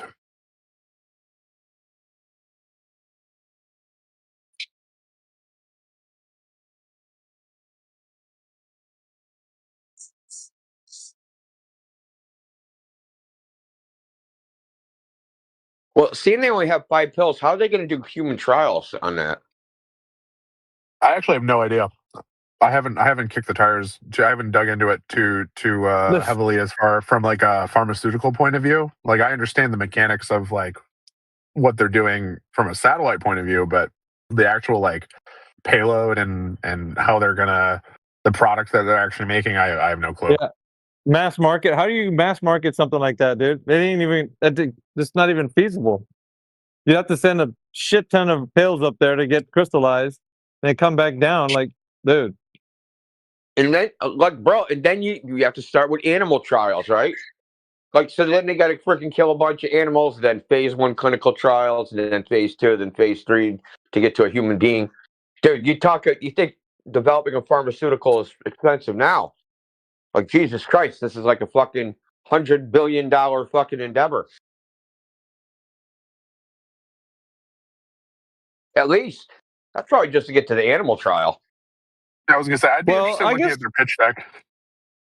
I guess if you could sell somebody on magic space crystals, you could probably get them to pay out whatever it is the drug costs. You know what I mean? It's just like Jack and the Beanstalk, you know? These magical beans. They'll pay whatever, dude. Like, That's a perfect. I'm serious, brother. You sold the fucking cow? Got these magic beans, bro. I got the fucking crystals, man. Come on. Yeah, he got you, man. I got you space crystals. I mean, what do you need, bro? Got Did it all right somebody here. say they did all that for 5 pills? Yeah, that's what I said. Imagine mass marketing that thing. What the hell? I mean, just weigh. Did they weigh out the cost factor, or they just like cowboy up? You know, like, oh, we're just gonna send a whole bunch of. That's why I said I want to look at their pitch deck, because obviously they would have to like, do some like total addressable market analysis and all that jazz to get folks to give them money hypothetically, but I have no fucking clue. Yeah, and then you gotta go beg Elon for rocket rides and yada yada. Unless they got their own vehicles. No. They go up on SpaceX, not Winnebago. Not Hitchhiker. What is the Winnebago is the name of their capsule that comes back down. I'm trying to remember what the name of the launch is, because like SpaceX does 2 rideshare launches. One is in polar orbits and one is in mid inclination. One of the polar orbit is called Transporter. Basically, it's like a Christmas tree. They like, instead of having like 1 or 2 satellites, they sell a ton of slots for like up to 100 different like customers, and they put them all on one rocket. Can you give me the electrical diagram for the controller that launches those satellites from the rocket? I want to see what their PLCs are using. I have no idea. If you Google transporter mission or SpaceX transporter, you can see some of the launch stacks. They look like Christmas trees, but they have like tens of customers on each launch. Just want to see the wiring diagram. Well, I don't know. I'd be interested to see that as well. I don't know if they have electrical contact with each of the payloads, because it might just be a mechanical interface for deployment. But yeah, like I said, you could dig into that a little bit more. Oh, it's gonna bug me. Transporter is polar. I'm trying to remember what the name of their mid inclination one is, because that's the one that Varda uses for their launches. Bandwagon. So if you didn't want to go over the poles, right, you could book a ride on a bandwagon launch that goes to mid inclination, like 45, 50 degrees. You could get on the bandwagon. Yeah, they're like the Uber of space. Yeah. Yeah, no, it's exactly what it is. It's like a ride share. So that, Ride share. XYZ university that just wants to put up something the size of a loaf of bread doesn't have to pay for a whole rocket. Why are you throwing up small things like that? What are you trying to do? Some of them are for education purposes. Some of them are for testing out one piece of hardware to get the technology readiness level up. Some of them are actually doing science. Like there's some swarm formation flight concepts out there. But there's a whole conference called SmallSat in Utah, the first week of August every year, where a lot of schools come together and talk about the CubeSat programs they're working on.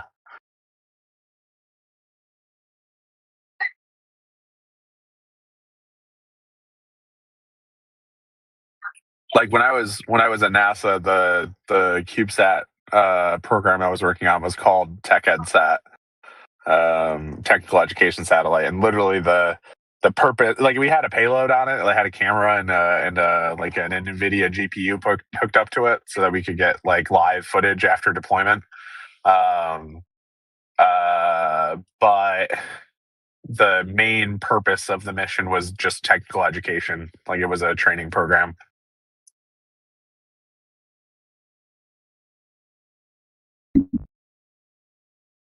Aren't some of the satellites in a thermovac chamber? Oh, go ahead. Sorry. They're like the size of a football. Those CubeSats, like little tiny satellites. So smaller than that they can be. They go off a U system, like unit. So like a 1U CubeSat. Each U is a 10 centimeter by 10 centimeter by 10 centimeter cube. So if I say I'm making a 1U CubeSat, it's just a 10 centimeter cubed little box. Or if I'm working on a 3U CubeSat, it's 30 by 10 by 10, like the size of a loaf of bread, and that goes all the way up to 12 or 24U. But yeah, anywhere from something that could fit in the palm of your hand to the size of a mini fridge.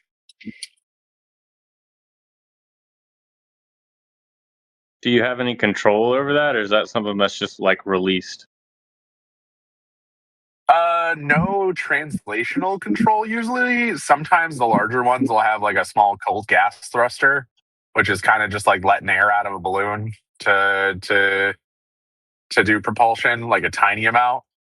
We do have rotational control. So if you wanted to point things, so we'll either use reaction wheels or magnet torquers, which are just coils of wire that you're able to run current through to interact with the magnetic field of the Earth to provide torque. Or reaction wheels, which are basically just a disc that like a weighted disc that you're able to spin up. And the force you're using to spin up the disc creates a torque in the opposite direction along the same axis. So there is some amount of control, but nothing too complex.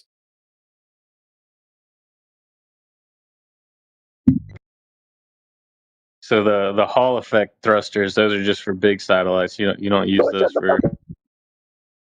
Yeah, you need a ton of power for those. You need kilowatts, and usually the solar panels aren't big enough for a CubeSat. I mean, I think they've flown a couple small Hall effect thrusters on CubeSats, but again, that's when you get up to mini fridge size.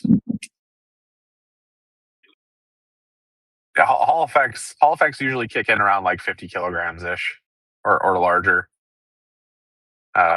for propulsion.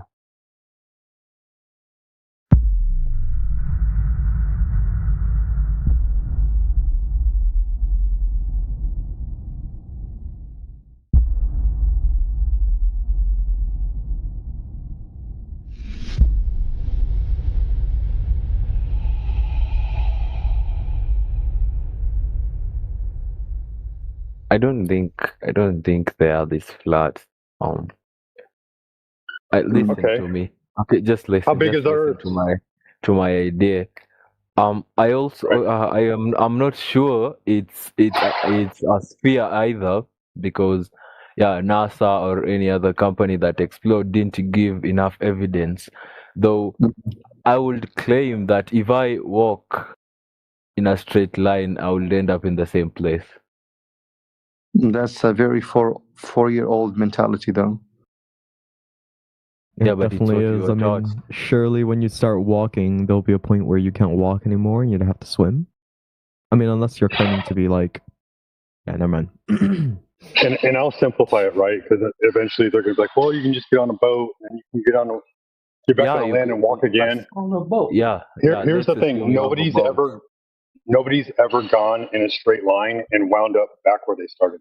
Nobody. You believe you can, but nobody's ever done it. What about the map that you have of the Earth? The map, the continent. What about it? Map. If you walk in a straight line, you won't stay on the same latitude. What about it? Okay. I guess which map is he talking about? The map that I can't share screenshots, but the commonly used map, the one on the plane, the flat plane. Most of the maps are flat. In fact, all of them are. Oh yeah, but the Didn't you see the globe? I don't know how to describe the map I'm talking about. Wait, okay. You mean like the map of the world? Yeah, the map of the world. Yeah. So what's wrong with it? There's about 200 of those. Okay. Which one are you talking about? Yeah, exactly. I don't know which to describe, but the one I'm describing. Hold on. I posted a map in the side chat for you. Can you pick one? Oh my gosh, man! What the fuck is this? Okay. All the maps that they've ever used. I mean, yeah, those are the multiple different map projections. Wait, why do we have like a map like shape as a heart? This is funny. That's me.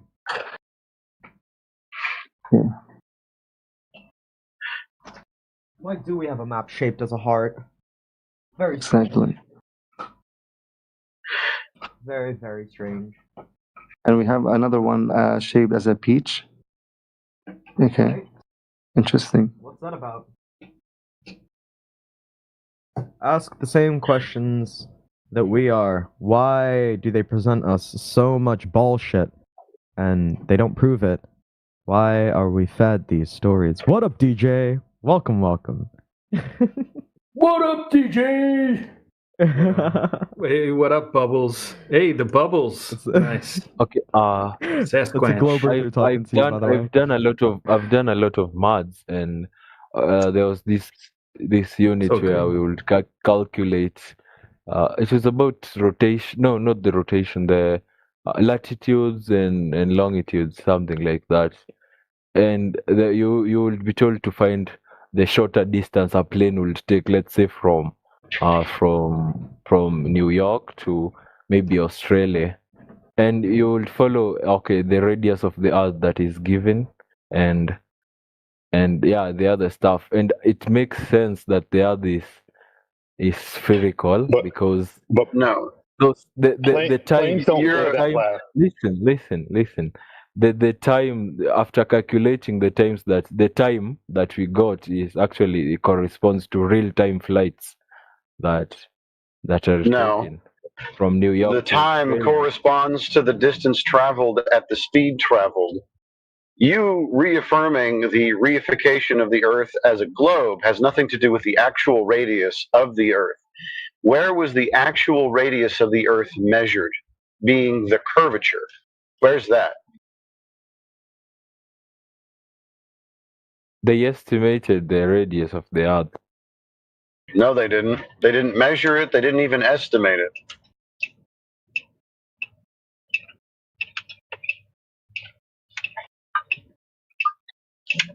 So what's your claim? That the planes don't take these routes, or?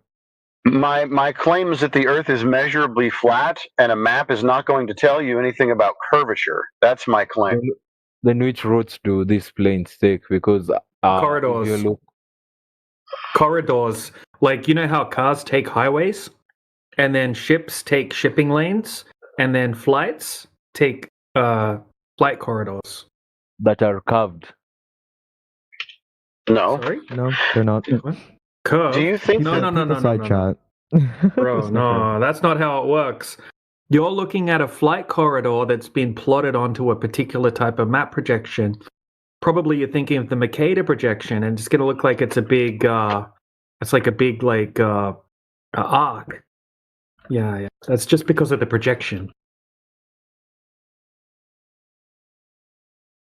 Do you think it's possible? Yeah. Do you think we could talk about reality instead of maps? Because maps are just reifications, and there's about 200 of these reifications. None of them are the same, and all of them, well, most of them have non-uniform scaling values. So they're not going to help us determine in physical reality if the Earth is curving or not. So in actual physical reality, is the Earth curving? And if it is, where can we measure that? We cannot. Okay, well, welcome to Flat Earth. Also, touching on the Mercator projection map, it's really, really incorrect, really messed up. You can't determine anything on this because the sizes, right, of different things look a lot different compared to how we actually experience them. Right, for example, it shows Africa being smaller than Greenland, but Africa is 14 times bigger than Greenland, right? So it's, there's a real problem when it comes to using this for any, circumnavigation, for any sort of, depicting, is this the Earth? Well, I mean, it's not, how we see it. It looks very wrong. Can you explain the North Pole and the South Pole then? Like, according to your flat Earth theory, explain the North Pole and the South Pole. Why they are both ice regions? Yeah. I heard about this kind of like exaggerated Russia size before. You sure North Pole is a ice region? Isn't it just a bit like a section of the ocean? It is, but it's frozen. It's not frozen on the map. It look like it's frozen. It's frozen in real You life. can't stand on it. It's the ocean. Look it up right now. Like, look up the North Pole on a map right now.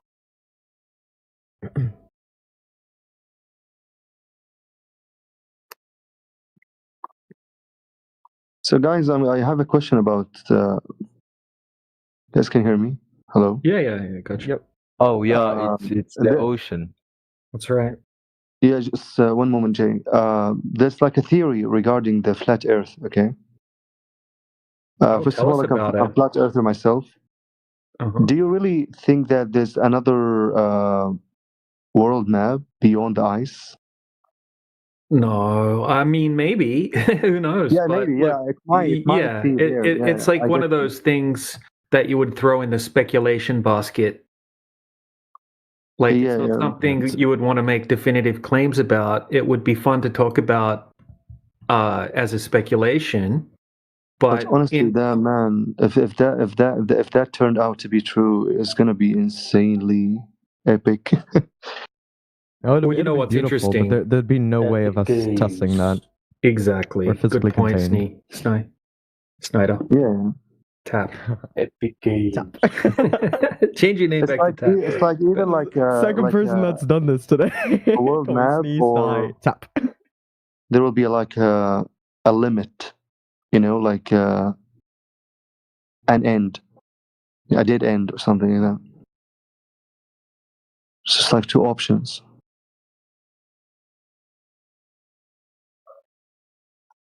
I'm gonna run out to the store real fast. I'll be back shortly.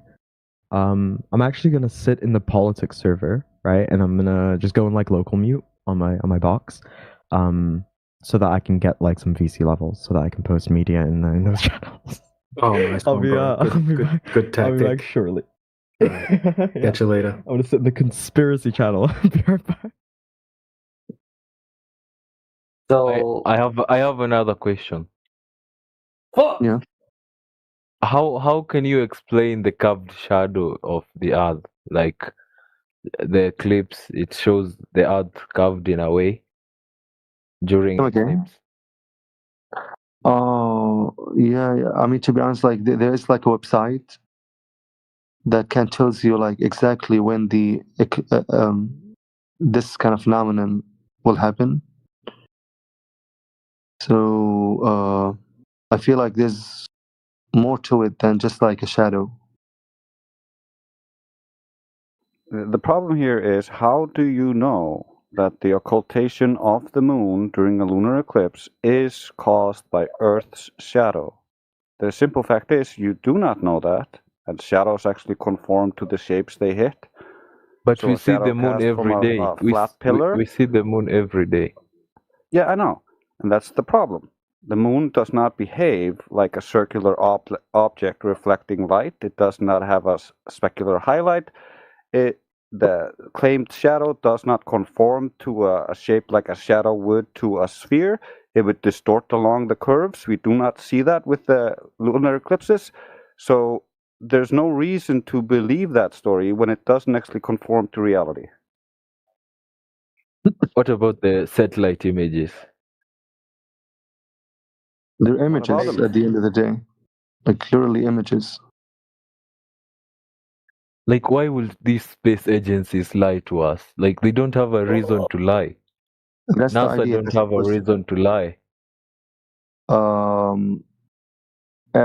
Like when you ask this question, you're actually like holding the door to a huge rabbit hole.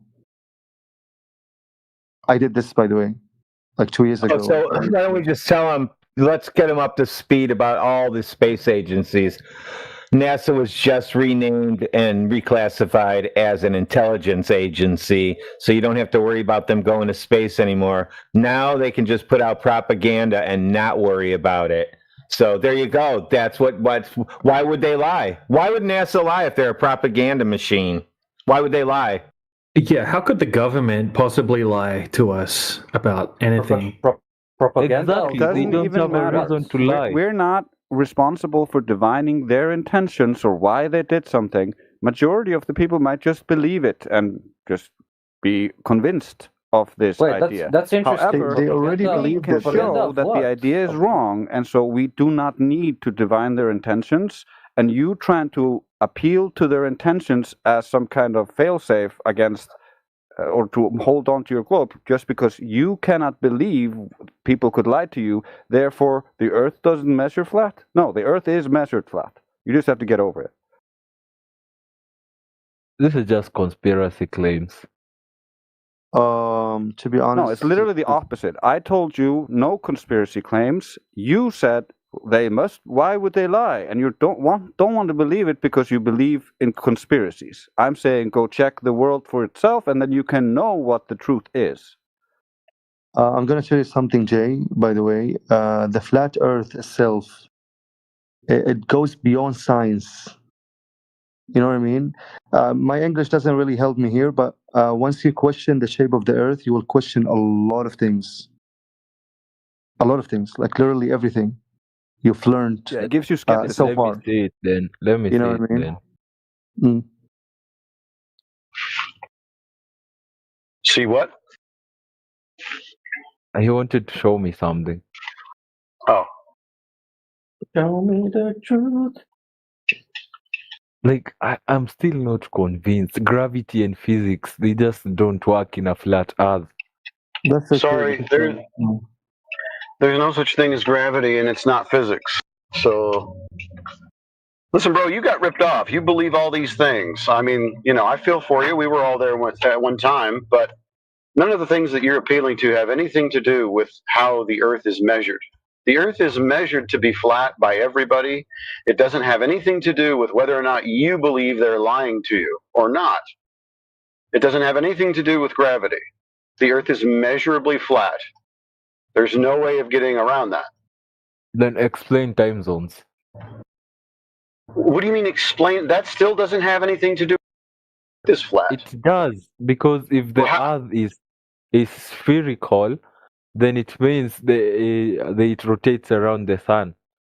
No, it actually affirms the consequence. Someone trained you to think illogically. So you think if the Earth is a sphere, there will be multiple time zones. Oh, there's multiple time zones, therefore the Earth is a sphere. You've been trained to affirm the consequent in your thinking. That's not my problem. The Earth is measurably flat. It has nothing to do with time zones. Okay, one last question. Like, if the Earth is flat, then that means it has an edge, right? It should have some kind of limit. The only evidence that we have for that is that we have vast oceans and gas pressure. Now, where that limitation exists, I have no idea.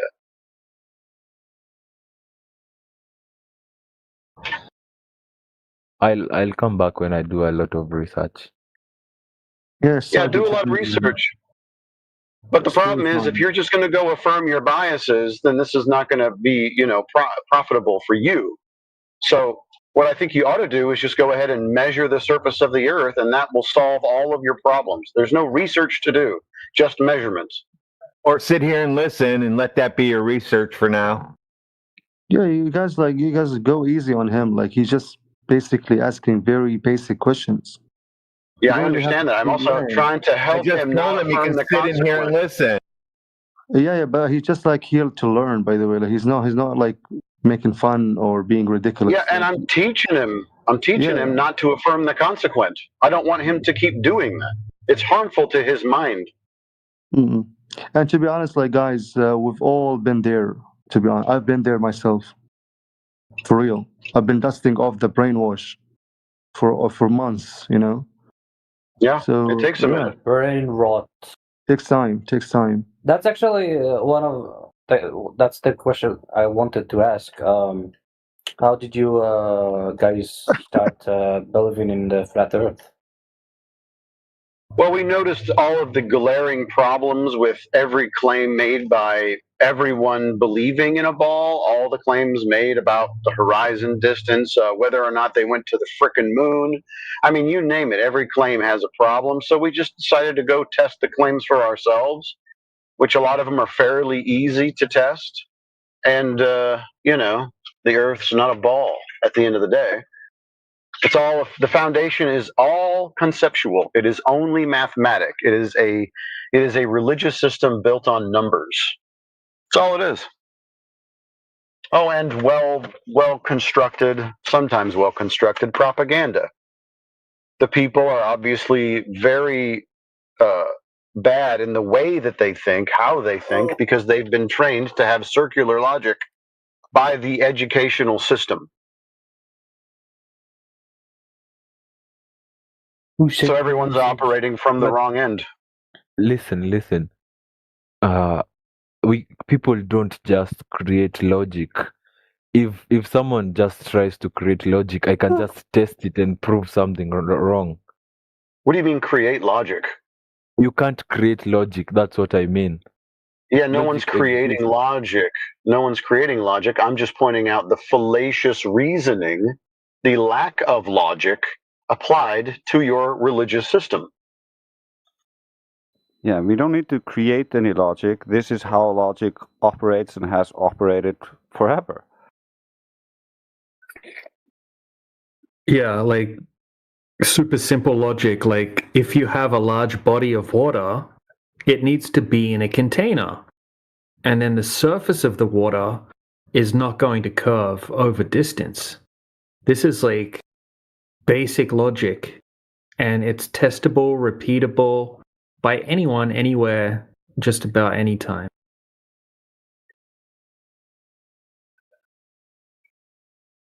No matter how large the body of water, it's not going to be curving over the surface of the water. We've tested this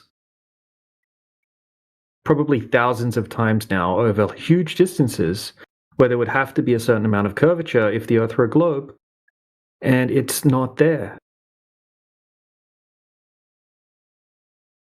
If the curvature is not there, then the Earth cannot possibly be a globe. right? That's kind of like if I say I have a Do you unicorn in my garage and there isn't a unicorn in my garage. You can't say that it's there, right? There's no unicorn in the freaking garage, right? So you can't tell me any stories, right, about the unicorn. That's kind of what the globe's like. It's like, on my unicorn, which is the globe, how does this work? Explain how this works on my unicorn. It's like you need to prove that you have the unicorn in the first place. Okay, and you need to prove that the curvature's there on the Earth. Because if they're it's not telling there, us- then you I don't wish have I the knew globe. enough about this stuff so I can debate you guys, but I Yeah, that's the Well, problem. no, I This also is don't have a the lot of thing. No, look, knowledge. that's fine. Look into it. But we have people that come through here too that lazy. are satellite engineers. We have physicists. All sorts of people come through here. They don't do any good in these debates because they don't have any empirical evidence. They just have stories. They're just better at memorizing and regurgitating the bullshit. That's all. Okay, according to gravity, or you said we all got gravity told doesn't our whole exist, lives but there's a according to unicorn out there, gravity, and we can all go out and check if this unicorn is there. It doesn't matter how popular the unicorn is, how exquisite the math about the curvature of the butt of the unicorn is. It doesn't change the fact that when you go out yourself, there is no unicorn there. what Okay, about can I ocean name tides? some Like they say that the moon's gravity creates the tides in the ocean. If the Earth was flat, like does that mean that the moon's gravity wouldn't have any effect and therefore tides wouldn't exist?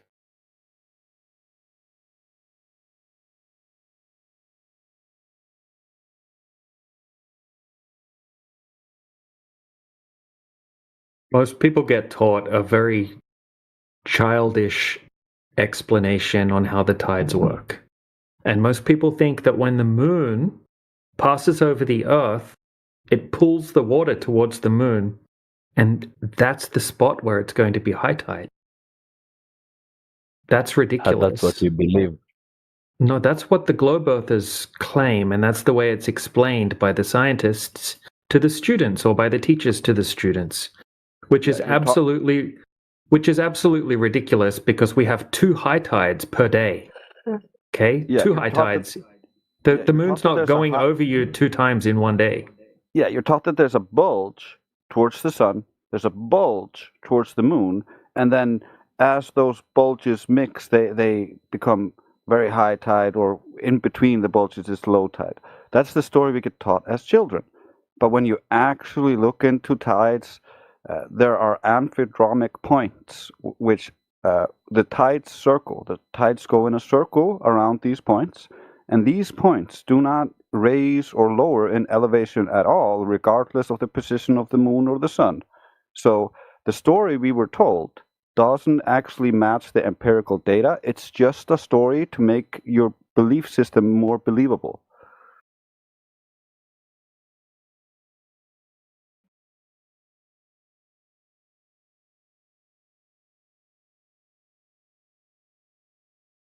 Okay, so can I give you guys some claims from Google and you'll just like answer quickly? Sure. Okay, so ships on the horizon. Yeah, so ships, they say that ships go over the horizon, and that's a proof that the Earth's a globe. In reality, this is coming from someone like myself who lived on the east coast of Australia, growing up surfing and fishing, watching cruise ships go out because we lived in an area where there's a hub for cruise ships. And when they go out, what happens most of the time is they just get smaller and smaller and smaller until they get below a certain size and the human eye can't resolve them anymore. And then you can still see the horizon, but the ship looks like it's gone. What we've realized is that you can actually zoom back in again and you can bring the whole ship back to view again. Unless there's waves. Okay, if you have waves, ocean swells, that's what waves are called when they're out in the ocean, ocean swells. Now, ocean swells can make it look like the ship's disappearing from the bottom up. because the ship's getting smaller and smaller due to perspective, but the ocean swells are still very close to you, so it looks like the ship's disappearing bottom up if you have waves. Or sometimes, in more rare instances, we can have certain types of miraging effects, like inferior mirages, or a lesser version of an inferior mirage, which is called sinking. And it can look like something sinking behind the horizon, even though it's not actually obstructed, okay, because of the weather. Ray loss basically. of the bottom So, like, rays. As the rays hit the ground, of course, you're not going to be able to recover those rays. That's So, another like, good point. the GIF that I sent in the side chat, is that what been tampered with? Or Let me have a look at it 1 second. I just searched the ship on the horizon. Oh yeah, look. Okay, look at the one directly under that. Look at the difference, okay? In the one under that, there's no waves.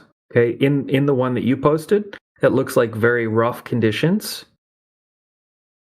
Okay, we don't know what height the observer is. We don't know how big the waves are, and we don't know the distance to the ship.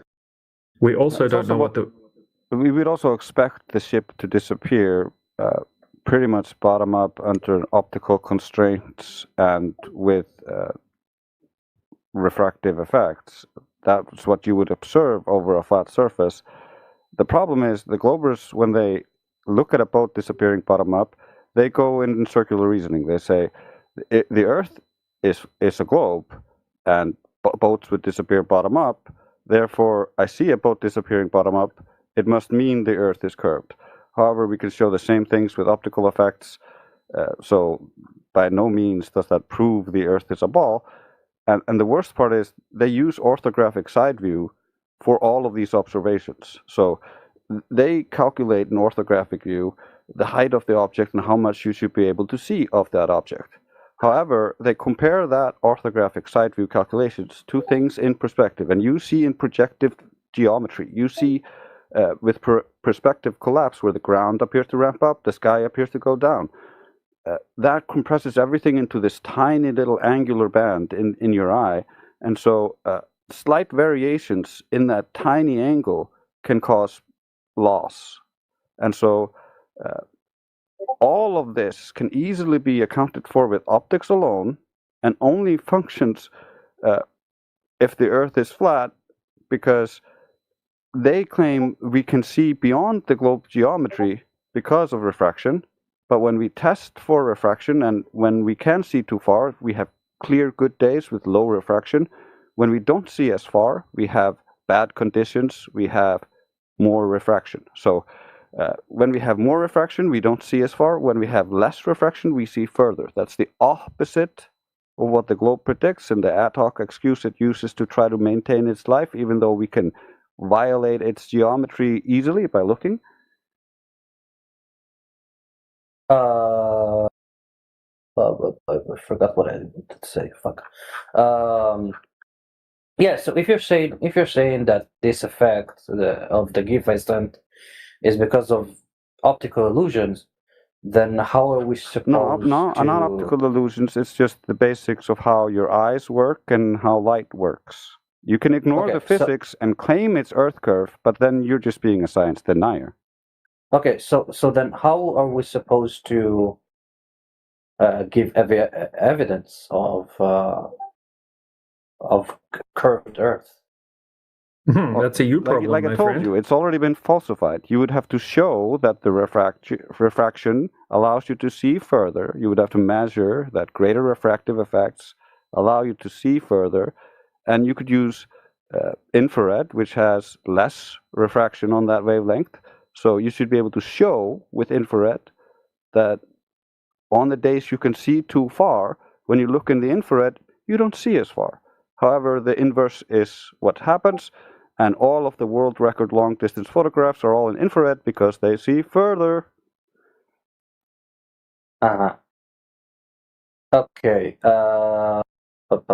Just quickly to add to that, quite often when you see these pictures like you've just posted with the ship, I would still say that the primary reason that things are going to disappear bottom up is because of the ocean swells. So the first thing that you would need to provide to assist an observation like this is the surf report.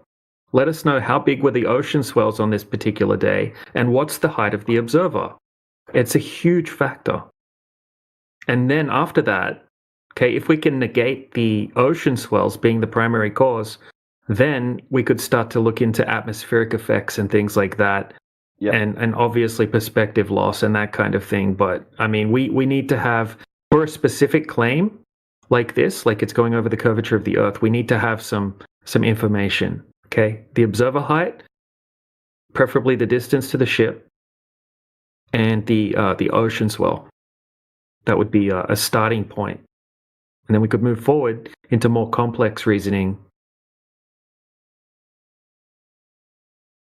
Because if you look at the GIF that Lao Tzu posted, okay, we don't have any waves on this day. We can clearly see that the person is very low to the ground. They're standing at the beach, approximately 5 foot high, 6 foot high, and they're zooming in. Okay, when they're zoomed out, they cannot see the ship at all. It's a giant ship. When they zoom in, you can see the entire ship once again. So if you imagine if that person... I think the GIF is problematic because it's not a video of the ship drifting forward. Okay, so think about this. Think about this. If the person didn't have a camera, or the camera didn't have a zoom capability, and that giant ship was close to them, and then the ship sailed away, it would get smaller and smaller and smaller until it breached the human eye limit, the angular resolution limit of the human eye, and then you wouldn't be able to see it anymore. Okay, you can very easily reverse engineer this scenario without worrying about the zoom. Okay, so say this person saw the ship go out with the naked eye, they're not going to see it dip over the horizon. It's just going to get smaller and smaller. Right. Okay, and if they then had a zoom camera, which they do, then they can zoom in and see that the ship didn't go over the horizon. It's still right there. But if you added, okay, look, we're just going to add something. Just think about this though. All of a sudden, there's an ocean swells. Okay, there's waves. Now, all of a sudden, it's going to look like the ship is obstructed from the bottom. But because there's no ocean swells, we can validate that there's no ocean swells in this picture because he zooms all the way out, and we can see that there's no waves. But in the picture that you posted above it, it looks extremely rough. The conditions, the ocean swell conditions look extremely rough. We don't know the height of the observer.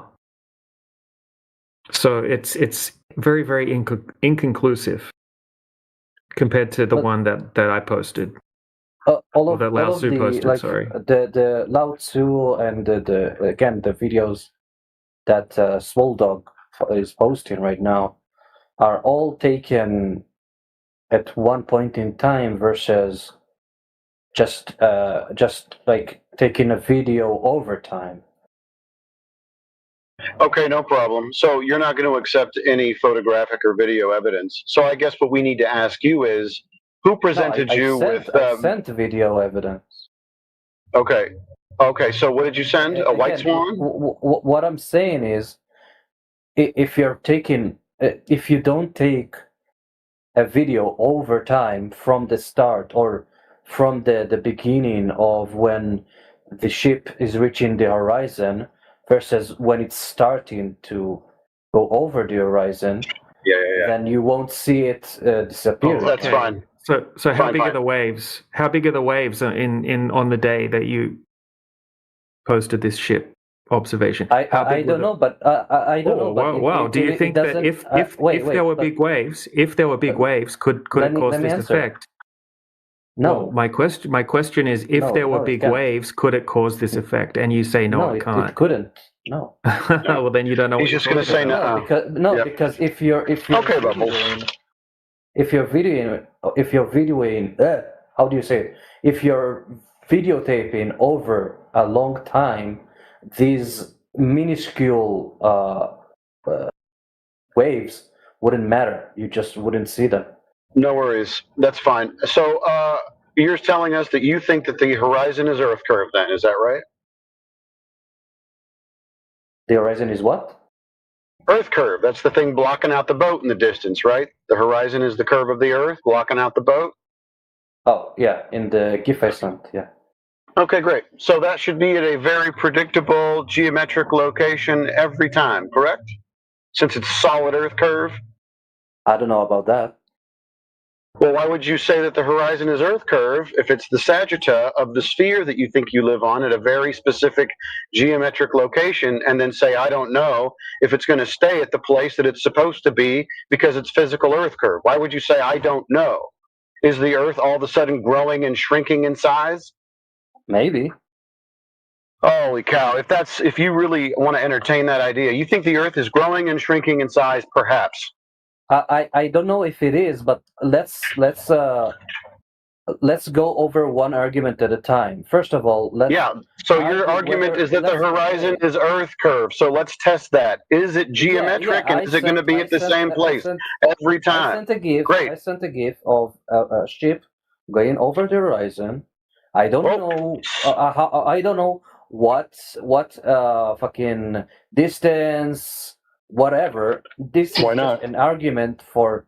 Why would Why I? not? I don't need that. I don't need that. Could something else cause I'm bottom-up not obstruction? arguing. I'm not arguing that is the curvature always the same. I'm not arguing. Bubbles.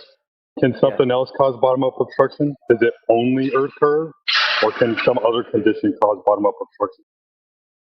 Maybe there are more. There could be more. Yeah. Okay. Was that accounted for? I assume. Yeah. Oh, really? What was accounted for, and who accounted for it? The person that took the video. Really? And what did they account for? What you said. And what was it? What did I say? I don't know. I couldn't understand. Yeah, he's not paying attention. So we need the conditions of the day, observer height, and all the other factors that you believe could be the issue. Maybe it's this magical refraction. Maybe it's an angular size change with distance. What do you think it could be, and how did they go ahead and account for that? Do you have any data to support your belief that they accounted for it? Okay, so my problem with your questions is that I'm not interested in your problem. I'm not really interested in your problem. I'm asking you for the specifics of the things that you believe. I don't know the specifics. Okay, so you actually don't even know if this is a ship going over a presupposed Earth curve. You just believe it is. Yeah. Okay, we're not here to entertain your beliefs, bro. There's other religious servers that you can go to. Wait, do you think what? You have a belief system. You believe that the ship is going over presupposed Earth curve. I can't help you with that. If you want to believe that, that's your prerogative. Meanwhile, those of us over here, we're dealing with empiricism, and we're dealing with measurements. So do you have any measurements that you can show us, or is it just things that affirm your bias and belief? We'll start with the basics. Where was the location of this video taken? He already said he doesn't know. He just believes that it's going over the globe. Yeah. But look, here we go, Bubbles. Fair enough. Okay, I get your point. Okay, but let's just say the Earth is a globe, and that ship is a certain distance away. We can calculate how much should be hidden of that ship, depending on how far away it is from the observer. Do you agree? I mean, I assume it would depend on the tide and the height of the observer and. Yeah, so it depends on the height of the observer, right? So, like, it doesn't matter if it's low tide or if it's high tide, and the ship. Let's just say the ship's 10 miles away, for example, just to hypothetically. Okay, say the observer's just standing there at 6 foot high, like just a normal person, 6 foot high, and they're observing the ship, and the ship's 10 miles away. Okay, how far away do you think the horizon should be from the observer if the Earth were a globe? I remember them teaching me this at school, that if you're 6 foot tall and you're standing at the shoreline, the horizon would be 3 miles away. And that's what the math says according to the globe model, right? If you're 6 foot tall, Let me fact check this. you can fact check it. Yeah.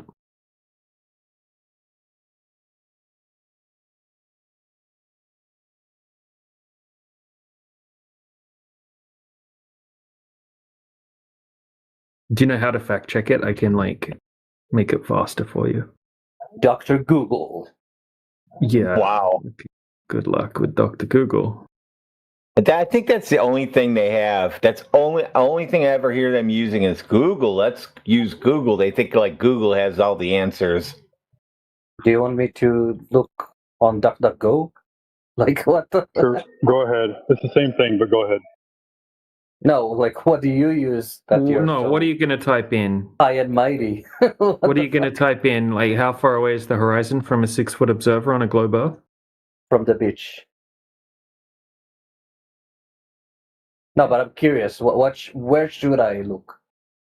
No, that's fine. You can look on Google. No, but because you're giving criticism of Google, so where should It's I look? just a search engine. It's just a search engine. You're probably going to get a response from Gemini, Google Gemini, or whatever it's called. The AI that comes up as the first result. But that's fine. Go ahead. It's just going to agree with what I said anyway.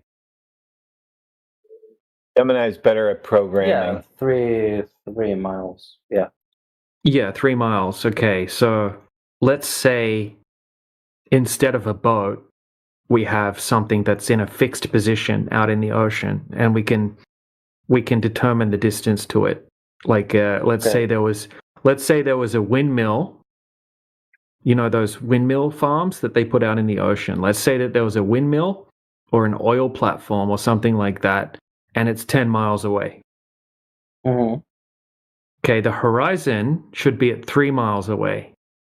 So the bottom portion of the windmill or the oil platform or whatever, it should be hidden by a certain amount behind the horizon, right? What do you think the horizon is? It's the... Look it up on Google. Read out the definition. I'm trying to it's like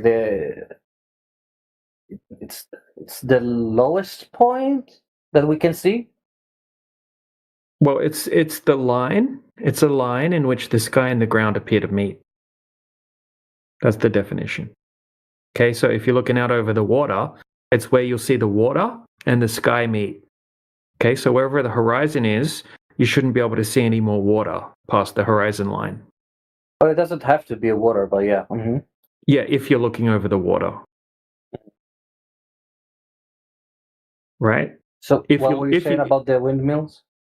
Yeah, so if you're looking over the water, the horizon is the line where the sky and the ground appear to meet. The horizon line. That's the definition of horizon. The apparent location where the sky and the ground appear to meet. Okay. Do you agree? Okay. I guess, so yeah. we just looked that up. It should be 3 miles away from a 6 foot observer. Yeah. So if we have a different observer height, it would be slightly different. Okay, say we have a 5 foot observer height, it would be 2.7 miles away. If we had a 1 meter observer height, which is 3.5 foot, it would be 2.3 miles away. So we can calculate how far away the horizon should be based on the height of the observer. Okay, so we just determined, even AI, even Google, right, said that 3 miles away, that should be the distance to the horizon. So let's have a look at an observation where we know the distance to the object. Okay, before we go on this,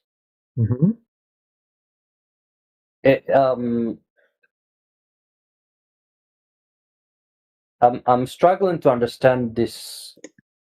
When you say how far the horizon is, what the fuck does that mean? Okay. Like all right, I have a diagram. I have a diagram ready to go. Hey, Yep. Yeah. DJ, can I give him a simple answer? Can I give You him a mean the quick simple distance answer? from where I'm looking to the distance that I can see? Well, let's see if he can work it out first. No. Okay.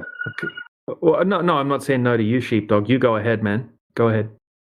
Yeah. So Bubbles, do you know what soccer is? Soccer, yeah. Right. So if we go to play soccer, and I bring a soccer ball, and you're like, "Is this a regulation size 5 soccer ball?" And I say, "Yeah." You're like, "No, it feels like a size 4." How would you know whether or not it's a size 4 or a size 5? The measurement that we use for the regulation, I guess. Right, right.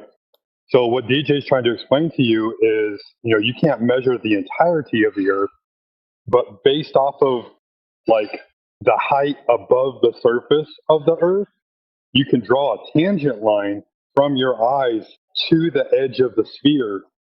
And then anything that goes behind the edge of the sphere will then begin to disappear bottom up behind the geometry of the Earth. That's what DJ's trying to explain to you.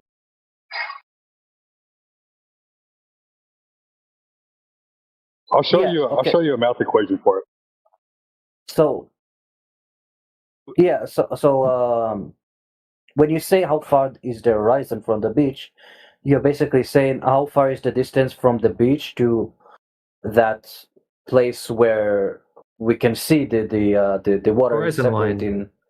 Yeah, the horizon line. It's like if you're Okay. standing. Yeah, here's a great little diagram just to show you. If the Earth was a globe, this is what the horizon is. All right, so I'll read it out. Have a look at the diagram. A man standing on a sphere would observe the physical geometric horizon at a certain distance, which on the diagram is represented by the red and yellow circle. The physical geometric horizon is the maximum distance that the sea and the sky can be observed to meet. And then you can see the diagram, and it's like a tangent line, and it meets with the globe, and then that would be what you're seeing in the right-hand image. Okay? And we can't see any water beyond the horizon. That's the maximum distance we can see the water. Yeah. Okay. So now the windmills. Yeah, so now the windmills. Okay, so we've checked on AI. Even AI says that 3 miles away from a 6-foot observer height. Okay. Here's an observation now from a 3.5-foot observer height, so even lower than 6 foot. Okay, just uploading it. Have a look in the side chat. Okay, so this is a man named Dr. John D. He set his camera up in the United Kingdom on a very, very nice day where there's no wind and no waves. And he's looking out at some windmills. The windmills are a known distance from the observer. So we have 6 windmills in the observation. The left windmill is 8 miles away, and the right windmill is 11.2 miles away. Okay, so based off the observer height of 3.5 foot, the horizon on a globe, which is the maximum distance that you should be able to see the water, okay, that is at 2.3 miles. But luckily we have the windmill farm out there, okay, and we can determine that the water can be seen far beyond where the horizon limitation of where we can see the water is on a globe. Okay, so the line, the horizon line where the sky and the ground meets on a globe should be at 2.3 miles. But the closest windmill tower is 8 miles, and we can see the entire base of the windmills touching the water. Okay, so we can see the water is flat far beyond where the horizon should be. Not just a little bit further, but miles and miles and miles further. And then we can even see the water going far beyond the windmill farm. Okay, so that horizon that Google just told you should be at 3 miles from a 6-foot observer height. Now we have a 3.5-foot observer height. Do you want to check with Google how far away the horizon should be from a 3.5-foot observer height? The answer. Yep. What? Yeah. How far away no. should horizon be? I Just say. Yeah, it's 2.3 miles. 2.29 is the answer. Okay. Okay, so it's not there. We can see the whole windmill towers. So the bottom, if we do the calculations, actually the whole bottom of the windmill towers should be hidden, obstructed behind the horizon by a 5-story building. Well, no, hold on with the question. Wait with your question, okay, please. you talked. I heard you talk about something about 10 miles and a 6 feet someone. Can you explain that, please? Yeah, sure. Okay, if you have a 6-foot high person and they're looking out over 10 miles, the horizon should be at 3 miles. That's where the line where the sky and the ground appears to meet should appear. And you shouldn't be able to see any more water past 3 miles. And over 10 miles, there should be 66 foot of curvature, which is 22 meters of curvature, which is like a 5-story, 6-story building. If you picture how big a 6-story building is, it's pretty big. Okay, it's quite a huge amount, actually. So the observation that I showed, the observer is 3.5 foot high, and the horizon would have to be at 2.3 miles away. But we have the windmill farms. Okay, the windmill that's the furthest distance away is 11.2 miles away. It should be hidden. This just means the height of a person matters. Yeah, so the height of the camera is 1 meter. 3.5 foot. Yep, that means that based on that height, the horizon should be at 2.3 miles. If the camera was a little bit higher, we're at like 6 foot, which is like 1.8 meters, then the horizon would be at 3 miles. Okay, and if the person was 66 foot tall, the horizon would be at 10 miles. But the horizon from 3.5 foot tall in this video is far beyond 11.2 miles. In fact, we can see a boat that's at 14 miles away. This is impossible if the Earth's a globe. Yeah, so my initial problem, it's the first true. immediate problem I see with the video, I think these people might be right.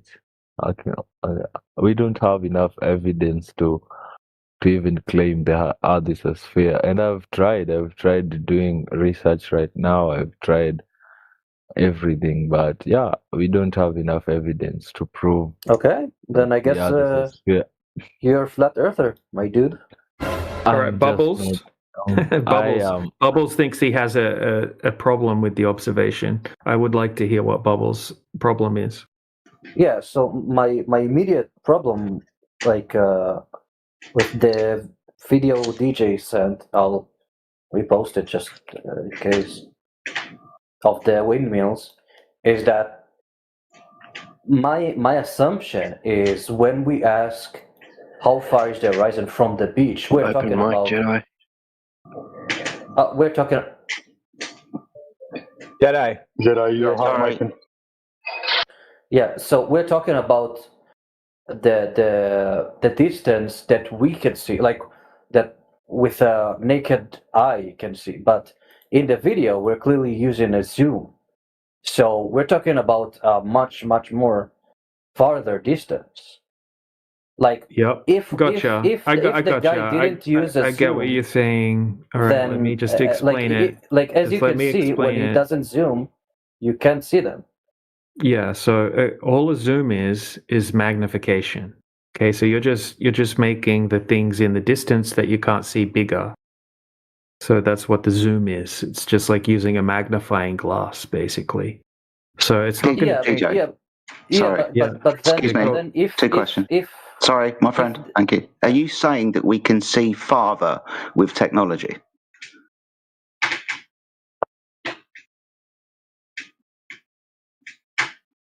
You said just with our human eyes? but then we get technology out and we can see further. Is Are you that what you're talking to saying? me or are you talking to DJ? Yeah, I'm talking to both of you, but you first. Oh. Yeah, I guess. Okay. DJ, are we seeing further with technology? No, we're just magnifying what we can see in the distance. Cool.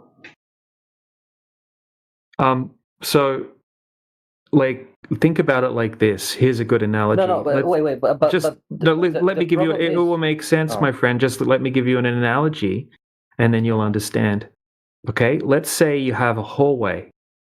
Okay, it's a long hallway, and it curves away in the distance, and then you have a friend that's standing with you, and then your friend walks away down the hallway, and then you watch them go off, and they go away around the corner of the hallway. And you can't see them anymore because they've gone around the corner of the hallway. If you have a zoom camera, are you going to be able to zoom in and see your friend again? Or are they gone behind the hallway and you're just going to be zooming in closer to the hallway horizon that's already there, right? Obviously, it's not horizontal. It's a vertical horizon, if that's such a thing. But you know what I mean. He's blocked by the wall that he walked around. Okay, if you turn that scenario horizontally, that's the same scenario that we're talking about with the horizon. The ship has gone around the corner of the hallway horizontally. Okay, so zooming in on the wall or zooming in on the horizon, that's not going to allow you to see beyond the physical obstruction that's blocking your friend or blocking the ship or blocking the oil platform or blocking the windmill.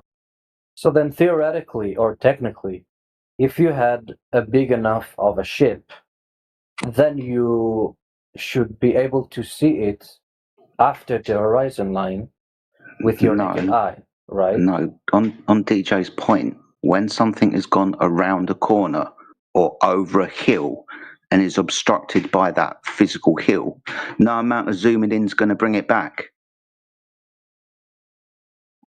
Wait, so is it like the space organizations that lied to us? No, sorry. We need to conclude this point so we can then move on. We need our friend to understand that no amount of zooming back is going to bring an object back into view if it's gone over a hill or around a corner. We need to understand that point on. Unless it's a globe. No, if it's gone around if the object's gone over a hill, and you see your friend walk over the hill and you can't see him because the hill is in the way, if you get binoculars out or a zoom camera, you're not going to zoom him back into observation, are you? I mean, the video that DJ sent literally shows that. Light doesn't count physics, bro. We're not talking about the image. I just need you to understand the scenario that if somebody's obstructed by something, in this instance, the corner of a hallway or a hill, if you get a really powerful camera out, you're not going to zoom them back into focus because they're physically obstructed by the hill. If you're far away from it, then you would. DJ, it's like Christmas. I can't put up with stupid.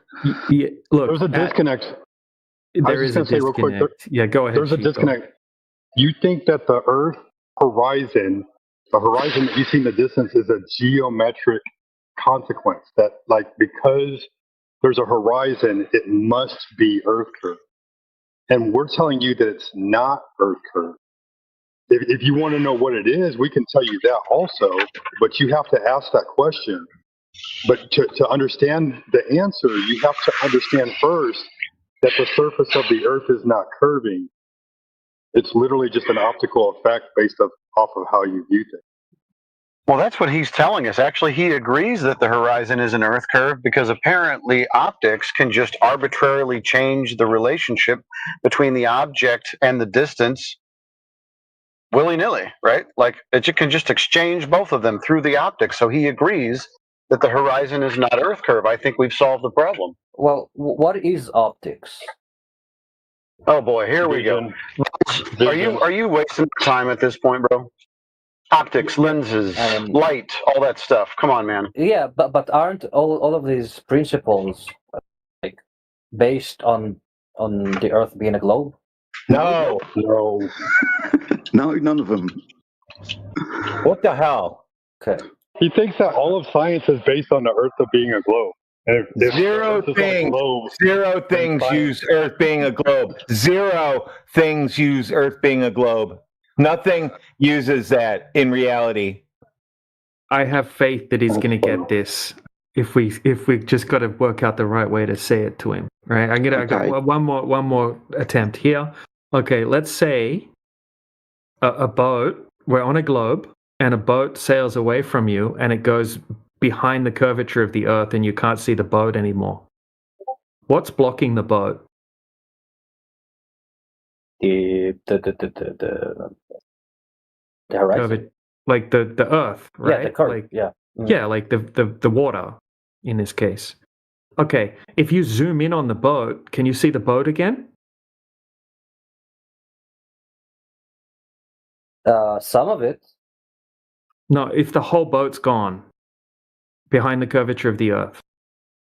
With your naked eye?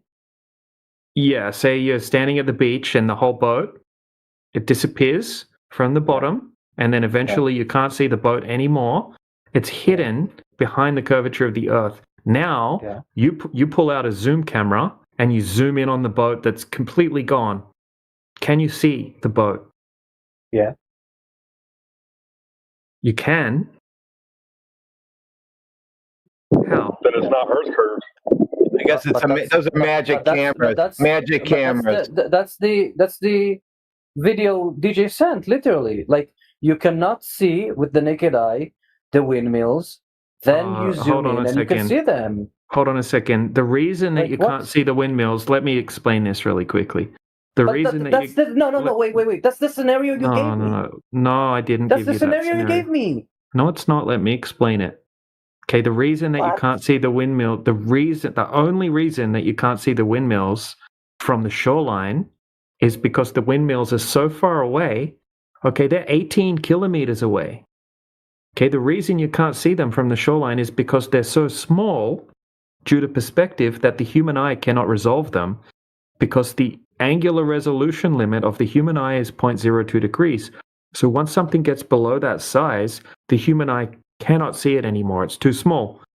When he zooms in, he's able to increase that size of the object in the distance, and then you can resolve them because you can see them. At no point did they disappear bottom up. They just got too small for the human eye to resolve. So when you're zooming in, you're just zooming in on something that was so small you couldn't see it. And now you've zoomed in on it, you've magnified it. Okay, just say you have like a microscope. That's what a microscope does. You can't see something because it's too small. But then you get a microscope out and then, wow, I can see it now. It's the same thing, but over a larger distance. So you can't see them because they're so small, like a bacteria, because they're so far away. And then you're zooming in with the camera, and now all of a sudden you can see them again. They weren't hidden behind the curvature of the Earth. Okay, you can't zoom in and see through through the physical Earth that's blocking something. You're just magnifying, like a magnifying glass, what's in the distance. Okay, so you shouldn't be able to see the bottom of the windmill towers, the whole bottom 5 stories, or 52 foot, or 16 meters, should be hidden behind the curvature of the Earth, if the Earth was a globe. And the horizon line, that should be at 2.3 miles. And you shouldn't be able to see any more water past the horizon line. But we see the water go all the way out, past the windmill towers, past the boat that's 14 miles away in the distance. That's not possible on a globe. Hopefully you understand that. That's the best I can do. Yeah, a camera or a telescope isn't going to allow you to see over a curve. And the reason you can see the windmills once you zoom in again, right, it's because the Earth is flat. There is no curve. There's no curve. So then, wait, okay. So, if the Earth is flat, couldn't we build a really powerful telescope and see a much more of it? No. Not really, no. Lots of air to look through. Right, that weather over distance, what, hundreds, thousands of miles you're hoping that we can look, is going to cause that light to distinguish over that amount of distance. There's a mathematical equation for it, but ultimately that air is going to get thicker and thicker and thicker. It's like asking, can we build a big enough telescope and look downwards to the bottom of the ocean where it's really, really dark? Right, we understand that it's dark down there because the sunlight, even though it's midday, for example, can't penetrate all of that water down to the bottom of the ocean. No amount of telescope's going to help that, right? Same thing with the air that we breathe. Over distances that you're hoping hundreds, maybe thousands of miles, same effect's going to be caused. So understanding this, the limitation to our view is the angular resolution of the optic, your eye, or the technology that you employ, high-powered zoom camera or telescope, and the air that we look through. That's the limitation to your vision, not the curvature of the Earth.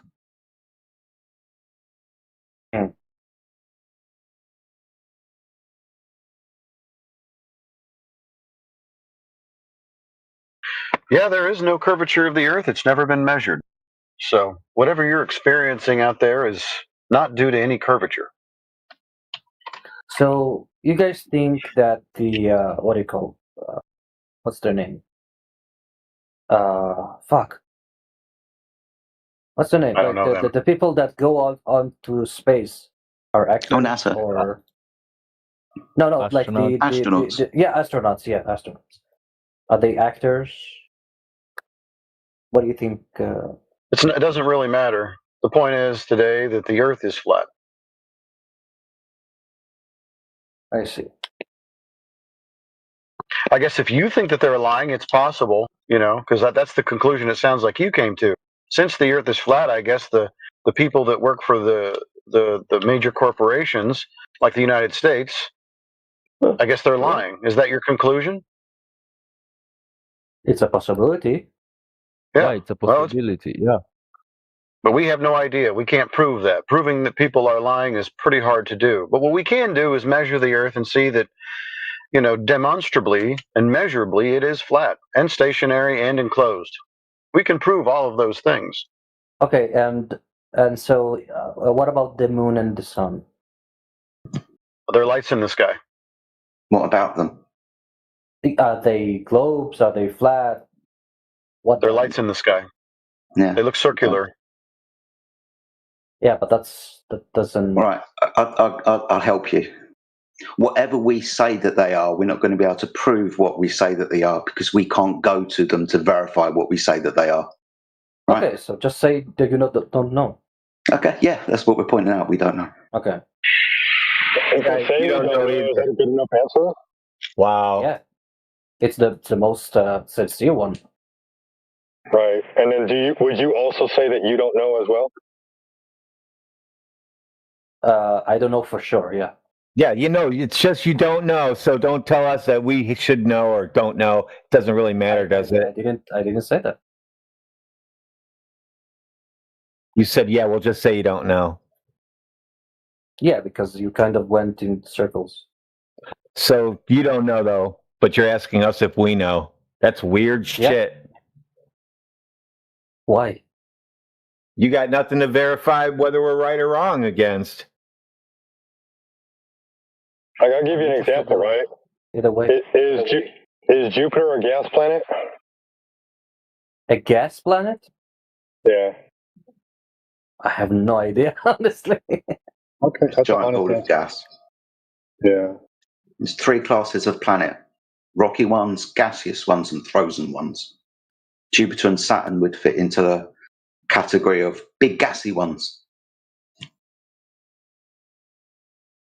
I wouldn't want to be his wife if he's gassy. Uranus, I think, is full of gas too. Yeah. But anyway, so you can't really determine what things are made out of just by looking at them in the sky, right? Because really, if you want to be honest with yourself, when you look at things in the sky, it looks like 2-dimensional objects on a black backdrop, right? Yeah. So if I put an image in the side chat of a picture of some circular objects with a black drop, would you be able to determine whether or not any of them are spherical or flat? Probably not. So why would you think that anything up there in the sky would be spherical then? Because it's not the example that you gave. It's What do you mean? They have effects. They move. They do stuff. It's not just a They have static. effects. It's not just a static image of circles that don't do anything. You know, they move around. They have like what is it called when the sun or the moon hides the sun or whatever. You know, all these types of eclipses. You know, all of these things like thousands of years ago meant things. You know. Can you show me anything in the sky? You can give me a video of things going around other things. Things going around? Yeah, like orbiting and eclipsing other things.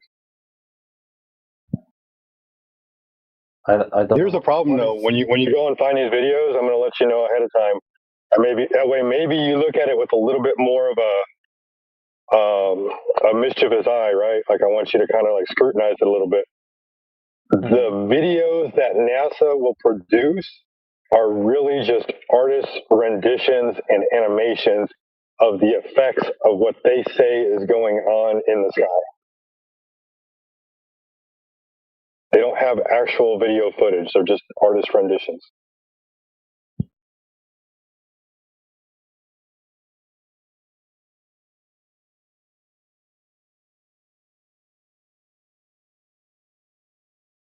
Oh, and what about the dome?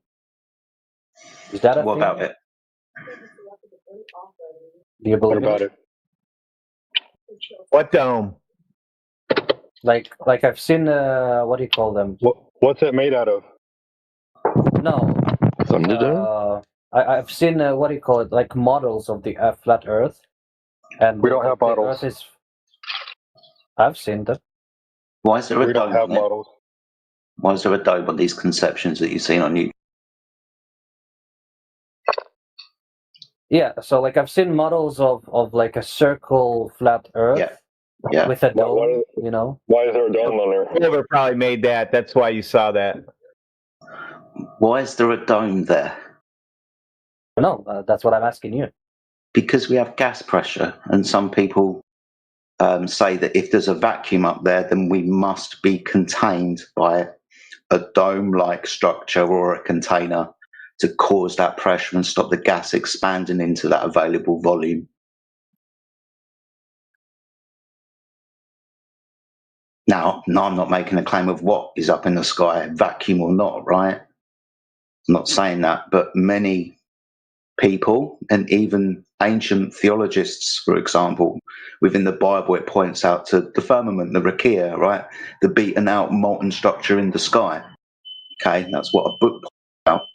Maybe they understood that to have gas pressure, you need a physical barrier to press against, right? To stop the gas dispersing into whatever available space there is. So there's possibly a dome in some conceptions of the flat Earth because we have gas pressure. This is the thing that nullifies all claims of the vacuum of space, right? Because if there was a vacuum, all the gas that we're breathing would increase in entropy and disperse into that available volume. To stop that from happening, you need a barrier. Not to mention it's supposed to be moving at millions of miles an hour.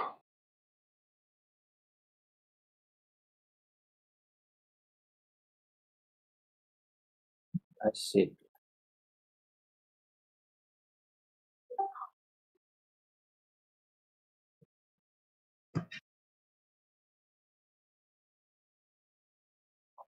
Can you mathematically express gas pressure? I can. Can you define what gas pressure is? Either one of those two would be helpful.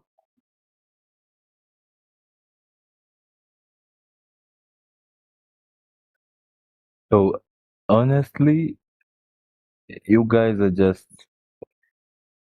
Like, how are you guys even ready for all the questions? Like, all the questions I've asked, they have all answered them. Like, how is that even supposed to be possible? Oh, well, this is our second day, so.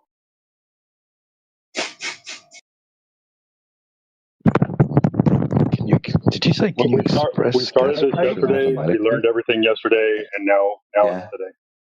Mathematically expressed gas pressure. Gas pressure is solved by pressure equals force over area. The force is a gas that's moving around because it's got kinetic energy, so that's moving, and the force is created when it presses on that area, that fixed volume. So that's how we mathematically solve for gas pressure.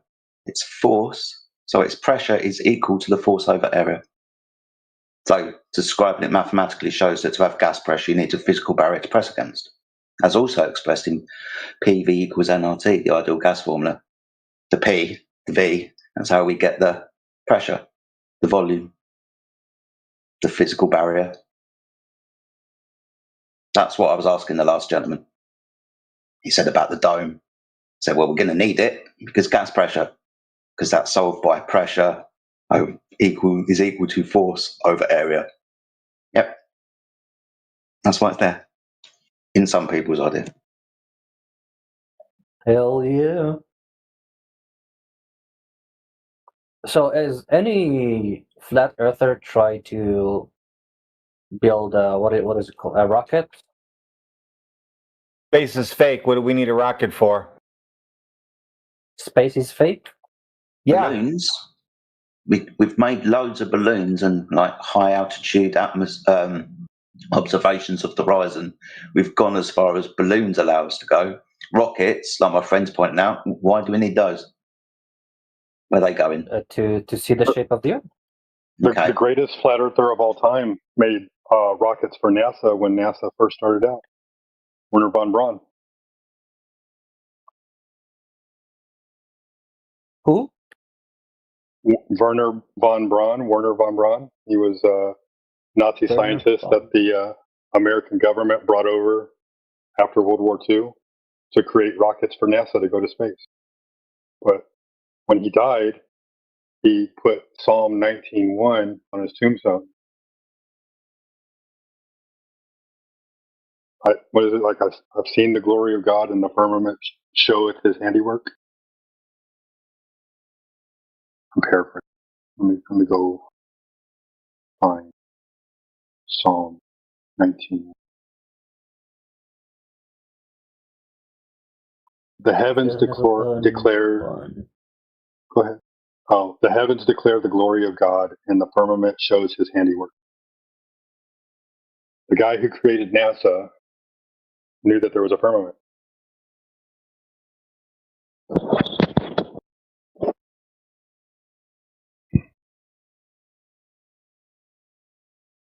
So now what? I can't really find anything about flat Earth on his Wikipedia page. It doesn't matter if it has flat Earth on his Wikipedia page. He left it until after he was dead, right, to have it inscribed on his tombstone, that verse from the Bible. He's not going to probably find anything in Wikipedia where he was secretly a flat earther. He left it on his tombstone, dude.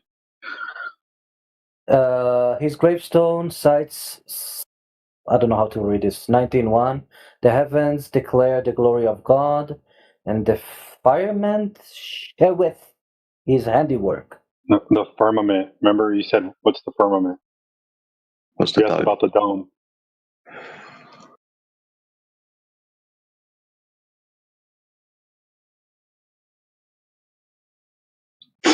Yeah, I'm not sure why you guys brought religion into it, but anyway, you would need a dome to have gas pressure if your vacuum of space is real.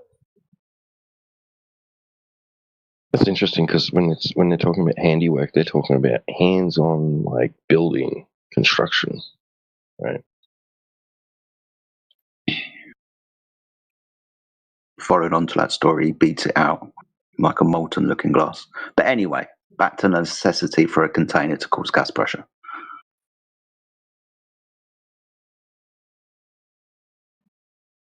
I mean, I don't know. I think it kind of smashed it out, right? Like you asked, why don't we build a rocket? Why would we build it when the creator of NASA built one for us, and then went up and said, "Hey, I've seen the firmament for myself." From what I checked, the firmament is just like what do you call it? Fuck. Let me search the word. I do love something that separates, like something that holds between something that is separated between the water from above and the waters from below, right? Yeah, I just posted it for you in the chat. Nothing to do. Your vacuum of space around the globe.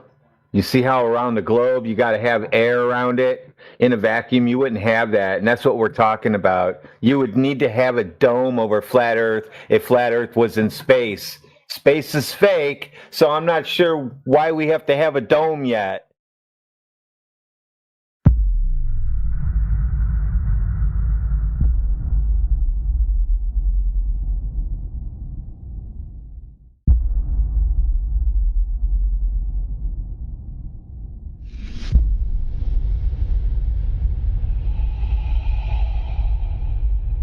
Ladies Man is back. Welcome back, Ladies Man. Hello there. Did we ever answer your question? What question? Oh, the question. Some people tried to answer, and then other people derailed into their own little thing that could have easily been done in a private voice call. And then I tried to restate your question. You said I restated it wrong. I asked you again what it was, and then we went into another private voice call that we all had to listen to. Do you remember what the question was? No, not at all. It might have been something like, what is the flat Earth map? Or, I don't know. Might have been that. Yeah, because that dude said that there was one, and he loved it so much that he has it hanging on his wall. Yeah. I thought you asked something about the government and why they would do it. Yeah. So the reason why people, about the flat Earth map, I guess I'll answer that one since that's the one that came to your mind. Okay, so the thing of it is, Ladies Man, you and I and everyone else, unless you had some very special parents, grew up being told that even though we experience the Earth is flat and stationary, we've never had any first-hand experience of a globe, that actually there is a globe and that we're just dumb and we don't know what we're talking about. So, if we went outside as a child, like I did, laid on the ground, watched the clouds moving, felt like the Earth was stationary as it appears, and never observed a globe anywhere or never detected any kind of motion of the Earth beneath us, that it was just because of our, insufficient knowledge, but these wonderful spacemen in the sky have determined that it is actually a globe, moving, spinning, doing all these things that you never see.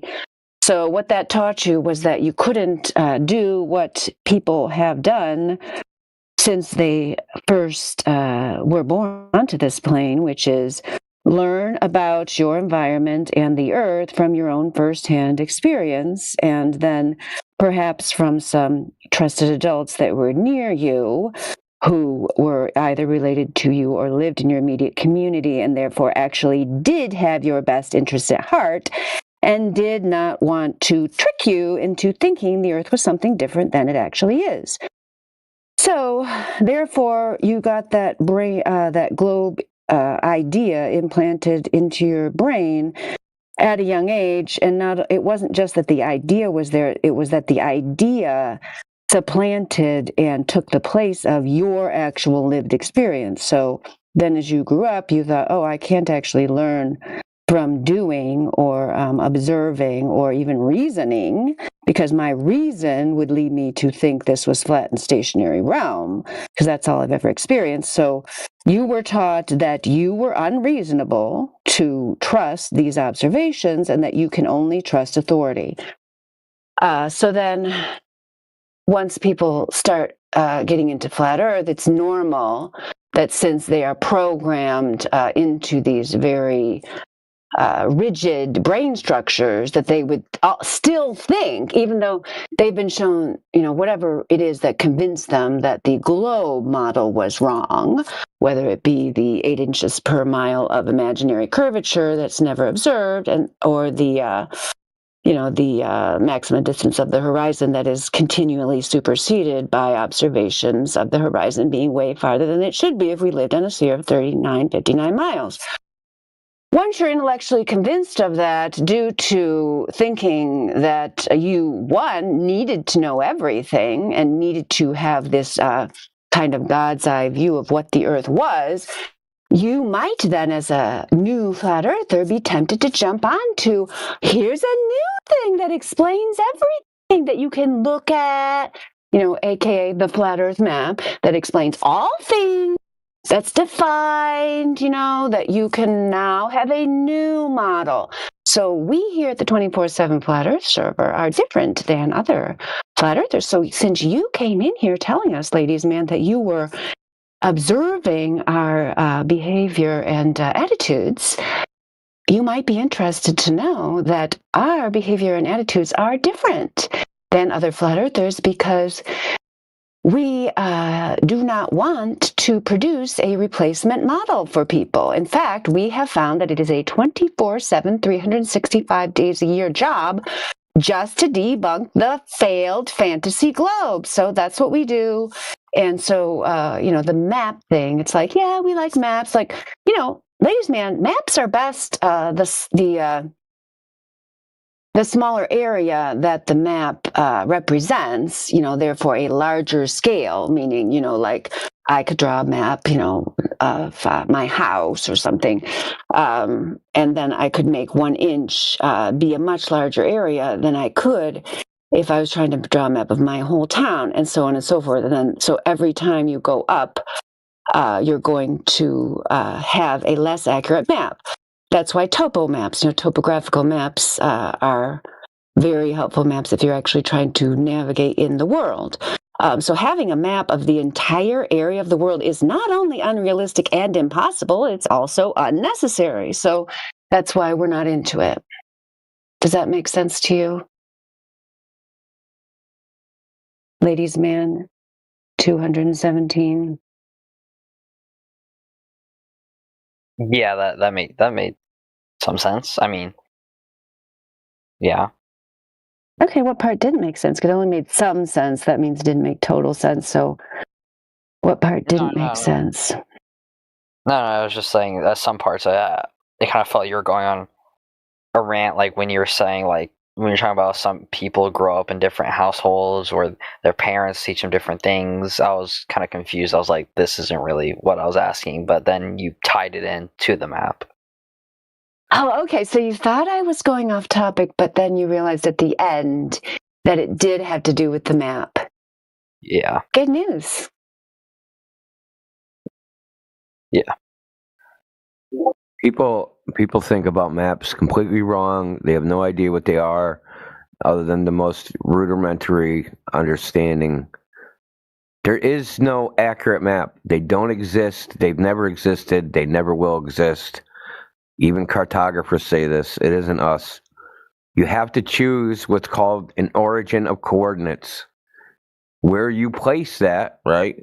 So now imagine like a Cartesian map, right? You have the x-axis and the y-axis. Where you choose to place that origin of coordinates determines what the map, quote-unquote, looks like or how it's used. Right? Do you agree with that? Yeah. Okay. So this choice is completely freaking arbitrary. Now, if I choose Cartesian coordinates and go, hey, I want this map to now be in polar coordinates, the way the map appears and is used and what it can do and what its limitations are, it's determined by the transformation and how you transform it from one coordinate system to the other and what you're using it. But when we go and say, hey, now we're going to apply this this conceptual mathematical framework, and now we're going to apply it to the real world, right? which is another mapping. How do you do that? So, for instance, north, south, east, west. East on a globe is a circle. West on a globe is a circle. East, west in like a Mercator map is not a circle.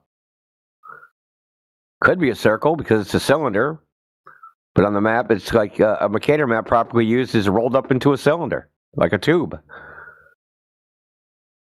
Right? So people get fixated on maps and they choose an arbitrary coordinate system, right? And they go with it. And it's good for whatever use they made it for, and they chose that coordinate system. So, for instance, we choose, if you use the compass as your coordinate system, it isn't going to match any other coordinate system. It's not going to match the celestial sphere. It's not going to match the sunrise, sunset. And if you choose the sunrise, sunset as your origin of coordinates, then it's not going to match the other two. Because there's actually 3 sets of north, south, east, west. But a lot of people don't know that. So, like, the demand for a map it's just silly on its face. What they're really saying, what they really want to, and they just don't know how to say it, or they don't have the balls to say it, is, what's the Earth look like from space? Because that's what they really want. They want you to show them a picture of the Earth from space. So they go, hey, what's the flat Earth map? Oh, what do you mean by that? Well, what does the Earth look like? Oh, look like from where? From space, obviously. Or the distances are wrong. How do you know they're wrong? Well, because the globe says the distances are this. Well, how do you know those ones are right? What do you think? We can't measure distance? No, they don't. You can't measure the difference between New York and Australia. You can calculate some distance, but you can't measure it. So maps aren't what they seem.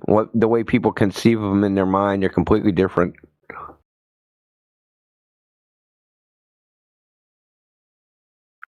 All right, that's it's interesting. I mean, I got a clip on my YouTube channel, a clip of people. So they did something very interesting. There's a lot of old maps. And so, for instance, in Russia, there's a map where they mapped accurately every town, city, village, everything like their boundary. But the thing is, they made each one the same size in the book so that it took up the full page. Well, the scales are all out of whack, right? So, because Moscow isn't the same size as some little podunk city, but in their book, they can't just rip out the pages and just stick them all together and make a map out of them. Don't work like that. So anyway, she's giving a presentation on her project where she does this. It's like a Harvard anthropologist or something. So she even says that there's no such thing as an accurate map. They just don't exist. And this is what she does for a living. I don't think we would ever get access to an accurate map anyway. I think if this lie is as big as we are told, that would be incredibly like some above top secret kind of thing as well. Well, I mean, think about the UK, right? Their survey system is called the United Kingdom Ordnance Survey. Ordnance is freaking weaponry, military hardware. So ordnance, right? So they used this, and the Ordnance Survey started because they wanted a map of Scotland, so that they had to invade Scotland. They knew where everything was. They would know what all the mountains were, where all the valleys were, all the high points to put their artillery on top of, right?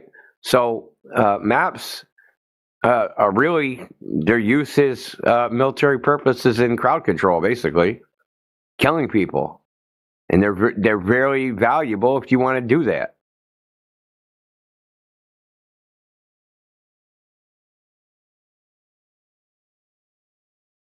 Right. See, we invented bloody everything here, even the art of war, how to map the landscape so you can fight somebody. Yeah, actually, I think I had one last question.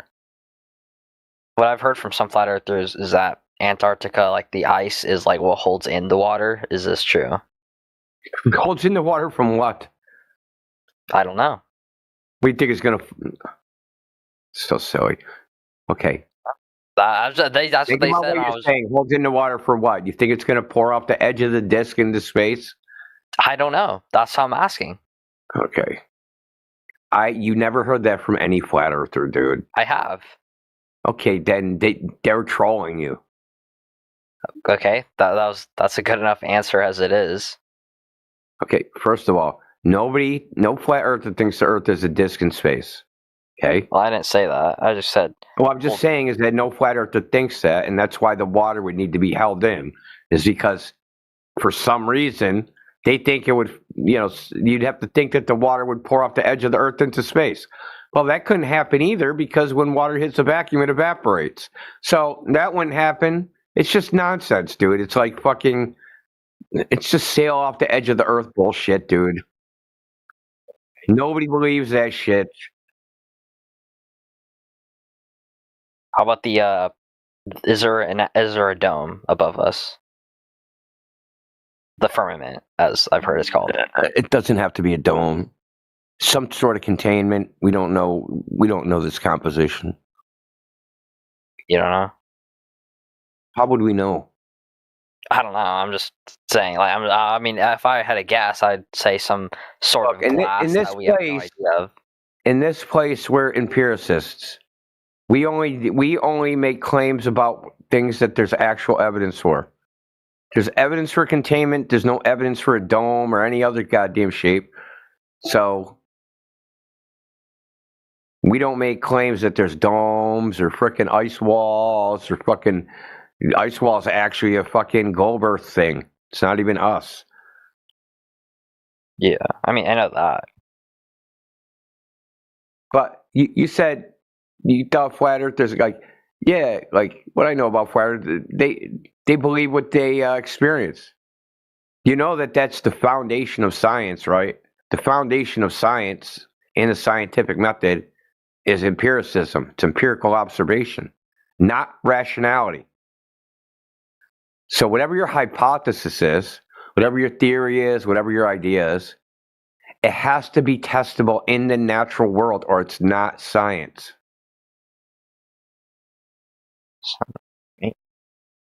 So we had a guy come in earlier. He said, I heard flat earthers don't believe in gravity. Oh, gravity, what's that? Oh, things fall, like you guys don't believe that things fall to the ground. No, brother. So I told him, we know things fall to the ground. Everybody knows that. We don't believe that mass attracts mass is the reason for that. So, well, then what else would it be? I don't know. It doesn't matter. There's no experiment that's ever been done that proves the reason things fall is mass attracting mass. To make a scientific claim about the phenomenon of falling objects, right? Your natural phenomenon, hey, I saw something fall. To make a scientific claim about that, you need to do the experiment. You don't just get to make it up in your head. If you make it up in your head, it's not science. It's not science until you do the experiment. So if someone's claiming ice wall, dome, edge of the earth, all that shit, we here don't buy that shit until they provide the evidence that it's true. We are more than happy to say, I don't fucking know. Which is the state of affairs for most people most of the time. People like to pretend they know things because someone that they think knows something told them something. But they don't know if that person knows. They just believe they know because they like to believe it. Because they don't want to say what's true. As in, I don't know. People don't like to say those words. All right.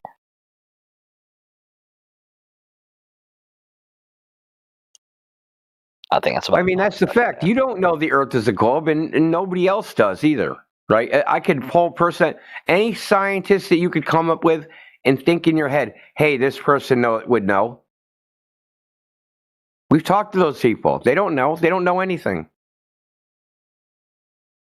Very small segment of people even claim they know the Earth is a globe. Like the Apollo astronauts. Other than that, everybody else is a bunch of believers. They believe what the Apollo astronauts said. Because nobody, other than them, claiming to have seen the Earth in its totality as a ball. How about the maybe upcoming Artemis astronauts? Okay. Well, yeah, I'll believe it when I see it. Where are they getting those 15 rockets? What 15 rockets? They need 15 rockets to go to the moon. That's for Starship, and that's because that's like a single stage rocket. And then the thing that stages has enough. No, that's for the fuel, brother. The fuel. Yes, that's for the fuel. They have to fly fuel up, so Yeah, they they can do. fuel it up enough for the flight of the moon. Yeah, they do. That's correct. Yeah, so they had to do that for the Apollo too. Why didn't they do that? Because Apollo staged the rocket. Well, were the stages the size of the Empire State Building? Saturn V was massive. Giant. Well, von Braun said it would need 3 rockets the size of larger than the Empire State Building to go to the moon. He said that in like the 50s or 40s, like. So what? Why does that matter? Because technology changed over time. The government funded. What changed? The technology of rockets. They figured out more. They figured out staging. They figured. See, this is what I'm talking about. You just believe something. Hey, they just you said asked that me. What was I meant to say? Like, they just figured it out. Hey, Elon said it again. The same thing as he said in the 50s. I don't know What how did they figured it out, brother? I'm just saying the reason. What did they figure I out? don't. How to stage. Or not really how to stage. They kind of do. How did they get more thrust, dude? How did they get more thrust and more fuel and more efficiency? A rocket scientist. I don't know. Where they could You have to shrink ask the Oswald. rocket basically down from the size of 3 Empire State Buildings down to 1/10 of one. Oh, you're asking the wrong guy. How would I know? There is no right guy. It's a bullshit story, dude. There is no right guy. Hey, then why are you asking me? You asked about Artemis. Yeah, I was That's saying 'cause you another said the bullshit Apollo story. No, because you said the Apollo astronauts were the only ones that quote unquote knew, and I was like, isn't there more people upcoming that might see it? Might, quote unquote, might, because you might. Okay, so what are we going to be up to? Freaking 30 people? I mean, how many people are on the Apollo missions? 27 in totality. How many of those went to the moon and back? Well, like orbited and back. 27 in totality went far enough away from the Earth that they should have seen it as a ball. This upcoming will be 4. Okay, so we'll be up to 32.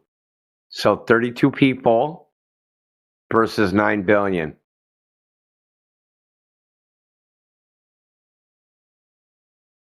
So are the 9 billion people supposed to hook their wagon to the claims of 32 people and live their lives by that? Why not? Why not?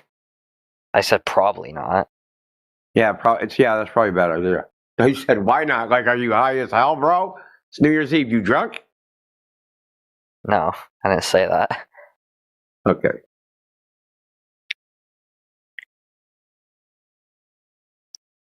See, there's the fundamental problem. There's a large, the totality of the population of the Earth basically has to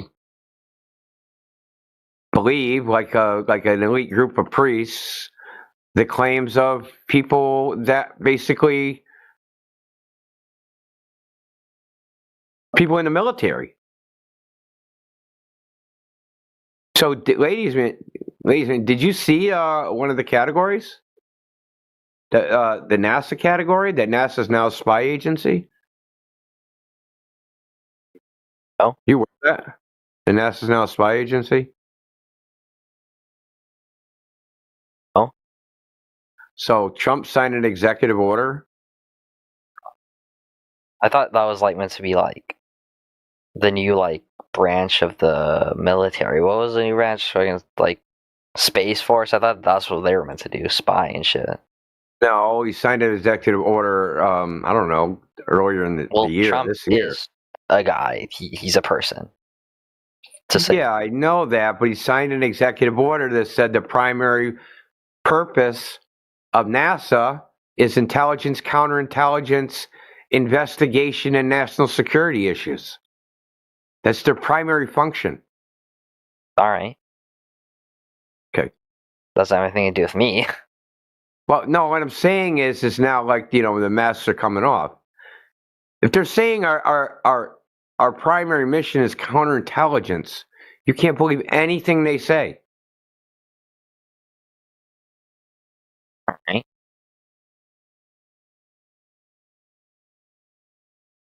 Who do I believe? I don't know if that makes sense, but I'm saying, like, who am I? But now there's no. But I'm just saying that there's no pretext that they could even possibly be telling the truth. Like that, even the pretext that they're telling the truth, that's gone. Now you have to assume that everything they say is a lie, and they can't tell you if it's a lie. They have to tell you, okay, are you lying or telling the truth? That's classified. Yeah, who can you believe? You can believe your own observations. You could go out and do your own long distance observations if you wanted to. So that's what you could believe, ladies, man. Is that something you'd ever be interested in? Sure. I got a telescope. Maybe I can do something with that. Do some of my own observations. Do you live near any lakes? I live. Don't have to be that big, 3 to 10 miles or something. I live near the ocean, next to it, walking distance. The ocean is an excellent spot for this because you can do observations up and down the shoreline. You could go out to a point and then find some kind of reference point down the shoreline a few miles, and then do the math. It's simple enough. Just look up a curvature calculator.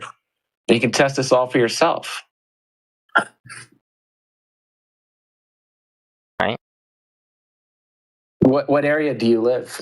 No one's going to dox you. I'm not asking your address. I'll just look it up on Google Maps real quick and see what's around there. Yeah, can we get your social security number, birthday, your mother's maiden name? 1905 was when I was born.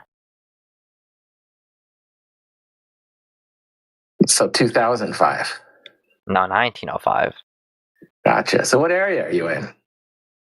California. Oh, like specifically within California? Okay, hey, fair enough. Fair enough. California, dude, that's awesome. I used to live by Los Angeles. You could go down by the Long Beach Pier, down towards like Huntington Beach and those areas, and look towards the Long Beach Pier and see the different ships coming in, see the Queen Mary, see the cranes. Awesome place for these kind of observations. Yeah, just look out into the Pacific Ocean. Well, I mean, I'll real quickly what I did. I can't remember the name of the pier now, and it was about 20 miles away from the port of Long Beach down towards Huntington Beach, and I was able to go out on the pier. They have telescopes on the pier that you can rent. You put a quarter in or whatever. You can use them for 5 minutes, or you can bring your own. And then just look towards the Queen Mary sitting at the port. Look at the cranes. You can literally see the Queen Mary bobbing around well, not bobbing, but you can see the whole line of where it's sitting in the water. And the horizon, you shouldn't be able to see 1 inch of that ship, but you can actually see it sitting in the water. Yeah, I've seen it. I mean, and all those cranes. Yeah, that's a good one. Go down the pier, like I think the Balboa Pier, the Huntington Pier. There's those piers are there every few miles going up and down the coastline. Those are great places for this. Yeah, and the math isn't super complicated. I mean, you look up Earth curvature calculator, or you can even put it into AI and be like, "Hey, this is my viewer height. This is my distance to target. How much should this target be hidden by Earth curve?" Just something simple like that.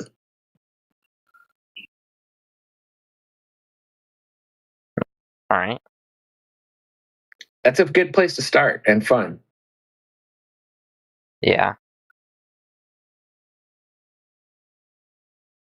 Yeah. I was planning on just looking at the sky, but But yeah, Well, if you wanted to find out if there was 66 feet of curving drop over a 10-mile wide distance, how would you do that by looking at the sky? Well, I don't. My pattern is just like stars and like maybe see if I could like see the ISS because I like track it and like see time when it's above me to like take a shot of it through the telescopes. And I mean, that sounds.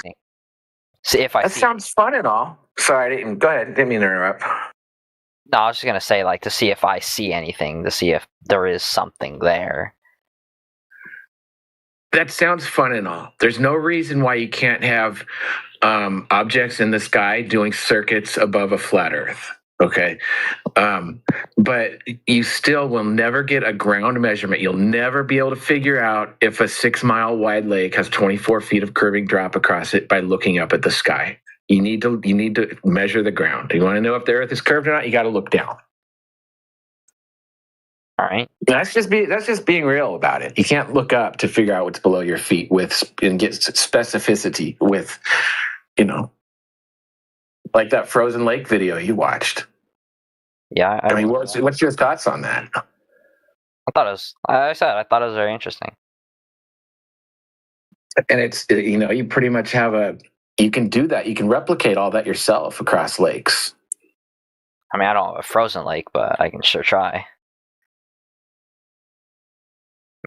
Maybe. There's some good videos I'll link of people doing this at the Salton Sea.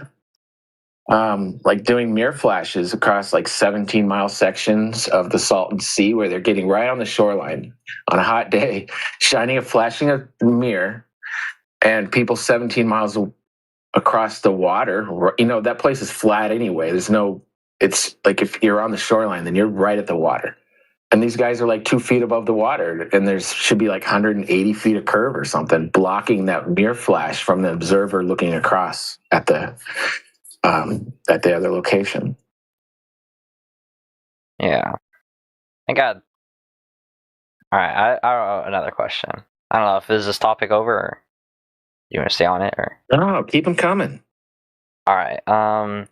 This one I don't know if you count as off topic or not, but I understand why you guys hate like people like Professor Dave because he's kind of an asshole.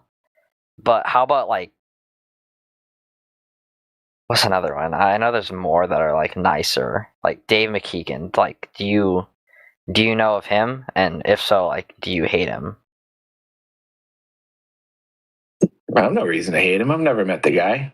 I think he's putting out bad information, but I don't hate the guy. And to be honest, when I first got into this topic, those were the people I first went to. I went towards the Professor Dave types. I was like, man, I wanted to see the best that they had to offer. You know what I mean? That's how you would debunk this for yourself. Be like, who would I look forward to this? It would be Professor Dave, maybe Neil deGrasse Tyson, whoever, those high up guys. I want to see what they have to offer, and they really don't. All they really have to say is, well, just look up at the sky. And what about eclipses? They don't ever talk about the ground, and that's what this whole thing is about: is the ground curving away from you or not? The entire debate is about the shape of the ground, and they never talk about it. Like the final experiment, for example, not an experiment, but whatever. That should have been an observation showing curvature. You know what I mean? Why wouldn't they have measured some curve instead of looking up at the sun?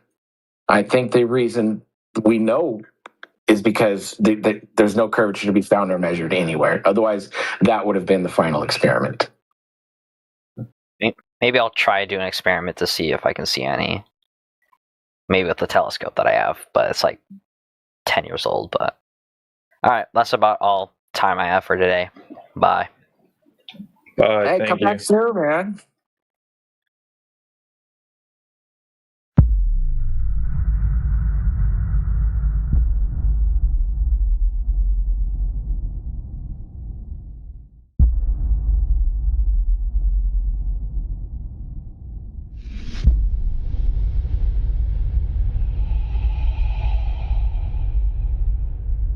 Wouldn't it be the same if the Earth was flat? We would still be in the Earth next to a vacuum floating No. in a space? No, bro. I don't know how you've been here for this long and you still think that you're still trying to put the flat Earth inside the globe model, right? You're trying to fit the flat Earth inside the heliocentric concept of the universe, which is a big giant space vacuum. The flat Earth does not reside within the fantasy heliocentric model of outer space. No, I'm generally talking about the space, the space, the stars, the sun, whatever we see may not be whatever the scientists are trying to tell us, but they do exist, right? I mean, yeah, but why is it a vacuum? We don't know what they are. We don't know if it's a big, giant, vast vacuum. In fact, it's not possible for it to be that, and there's no evidence of it as that. Okay, that's just a story that we were told growing up about what we're seeing in the sky.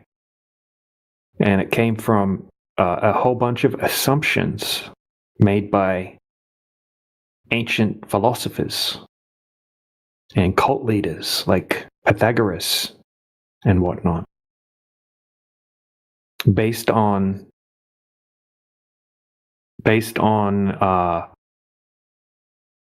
crazy ideas, right? Based on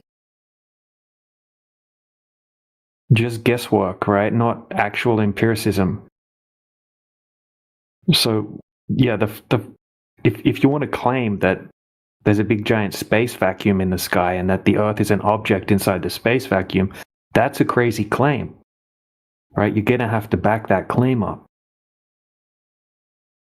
Like the image that you posted yesterday of the disk in space, that's propaganda made up by the media.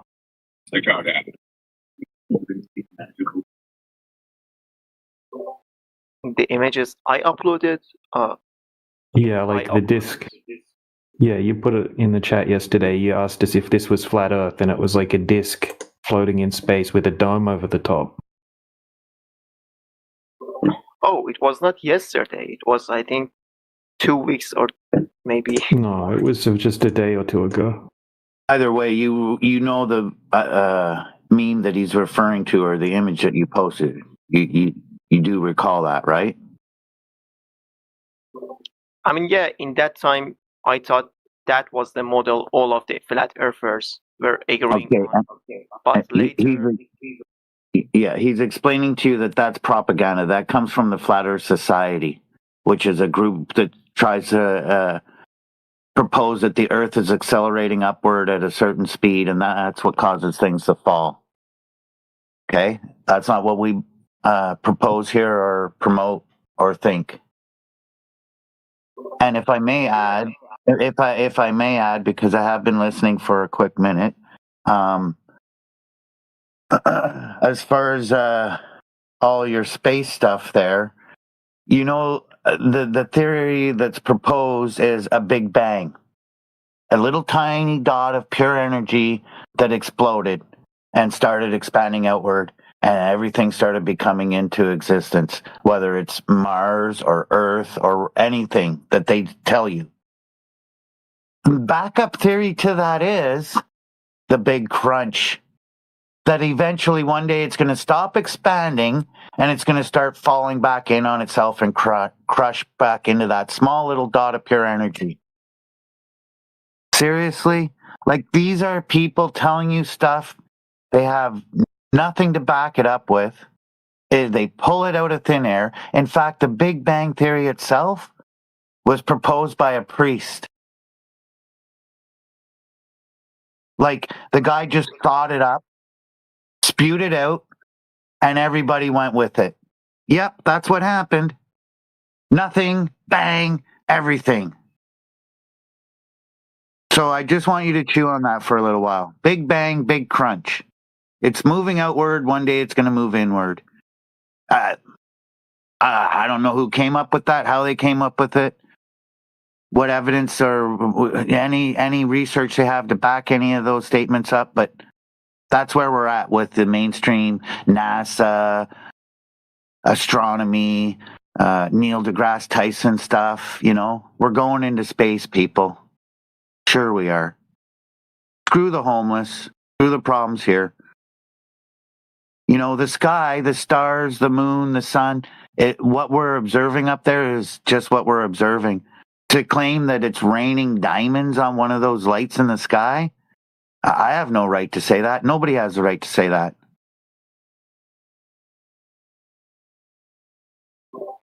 No, actually, that was not my problem. Actually, a few days ago, one of these flat earthers actually explained to me that there is no certain model that every flat earther agrees on, and I accept that. Okay, it's okay. I was just saying that regardless of the shape and the situation of the Earth, okay, we are living in some kind of condition with a huge amount of oxygen and gas around us, and whether the Earth is flat or ground, I mean, it is going to be like beside a vacuum or space. I know you want to say that the space is fake, yeah, but I mean, what the shape of the Earth has to do with it? See what I mean? Okay, no. The shape of the Earth, what the topic is that it is observably flat and stationary. We are told it's curving and spinning. We do not observe that. The only time we observe it is when we're given an image from NASA, or when we look through a fisheye lens, we might see the horizon bending left to right. But we don't see it moving. Any experiment done to prove that it's spinning or moving has failed. We don't see it bending left to right, front to back, no matter the height we go to. We see too far. There's no drop over distance. Whether it's the Bonneville Salt Flats or a large body of water. Water doesn't bend or curve. You want to go to waves? Okay, yeah, waves bend and curve, but long distances, large bodies of water, it doesn't drop. Okay? Yeah. We're being told the Earth curves, it spins. We went to the moon, we're going to Mars. We're being told things about space that we can't verify. Right? The topic was space, wasn't it? Yeah, I see where you're coming from, but the thing is, I am beyond this, okay? It's been about 1 or 2 weeks that I'm in this channel, and I have been explained all of the things that you. So where are you at? Trying to explain. No, just DJ was, saying to the guy that just left the channel that about the vacuum and the non-existence of the container, and how the gas is not being spread into the space, so the space is fake and stuff like that. And I was just wondering and asking him that even if the Earth was flat, or even if it is globe, like this atmosphere, this gas must go somewhere, right? So I just am struggling hard to understand what it has to do with because if debunks the globe Earth, it must debunk the flat Earth too. See what I mean? Well, no, I'm not following you there. I don't know why you're saying it has to go somewhere. And if the Earth is visually flat, I don't know how it can debunk that it's visually flat. It's observably flat. You don't see it curving. You don't feel it's moving. You don't see it spinning. Any experiment done to prove it's moving has failed. So it's stationary. In other words, the airplane can take off and land on a solid surface that's not moving. If it was moving left to right, up or down, it'd have a bit of an issue getting off the ground or landing back on the ground. It would either have to land in the direction it's take off in the direction it's spinning, or failure. You'd always have to be landing and taking off in that one direction. You couldn't land north to south, whatever. You couldn't have runways running in different compass directions: northeast, southeast, north, west, east. You couldn't have runways running like that. They'd all have to run the same direction. So it's not moving. It doesn't curve left to right. That supposed boat you saw disappear while you were standing at the edge of the ocean, it disappeared pretty quickly. It should come up behind you pretty fast. That's a pretty small ball you're living on. And if you take out something such as a telescope or a camera that can zoom in beyond where our naked eye saw it disappear, lo and behold, we can see the whole thing further out. So it didn't go behind any hump. It's not gone behind a curve. So it's visibly flat. Space, as far as up in the sky, Mars, Jupiter, Pluto, all that stuff, it's all what we're told and shown. Either from the European Space Agency, NASA, Elon Musk and his SpaceX stuff. It's all visually shown to us on screens. You know, Hollywood fakes it better than NASA does. I believe Hollywood movies and films that I watch about space more than I believe NASA's footage. And Hollywood admits that's all, you know, smoke and mirrors. It's all special effects. None of it's real. We did it all down here on the ground, but we made it look like we were floating out in space. Yet for some reason, the average taxpayer and hardworking man or woman seems to accept all of this stuff. Yeah, we're growing lettuce on the ISS. We're really going into space. And, oh, gas went up another $1 a liter? That's okay. I don't know. Yeah, I have. I'm not sure where you are with all of this, but space, what we're told is just that, what we're told. We can't go and confirm it ourselves. Earth is visually flat, not bending, not spinning. It's not a disk in space accelerating upward. When you are thinking on the flat Earth topic, you have to remove your heliocentric paradigm altogether. You can't think of the Earth the way you did when you're thinking of your globe spinning water ball. You have to have a new perspective. Open your eyes, open your mind. Mind's like a parachute. It won't open if it's closed. Actually, no. I have seen the videos too about the NASA, like the famous astronaut guy who is brushing his teeth in a satellite or something, and you know the video goes in fast mode, but the background, the second layer, the objects were not in fast mode. So I have seen those videos too, and I'm here to just increase my vision and increase my. Yeah, Mohammed's very good faith, flat man. He's been here for quite a while, and he's just going through the different thought processes that are required to come to a conclusion. He's doing the right thing. I think at the moment he's a little bit confused on the gas pressure argument,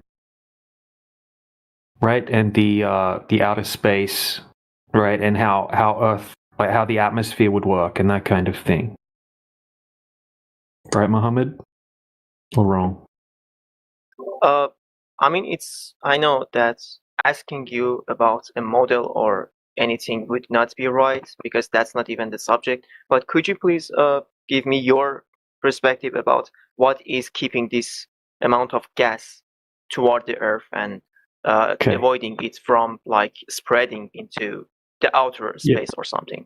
Yeah. So there is no outer space, right? That's why it's not spreading into the outer space, right? There's no outer space as you're taught in the globe model.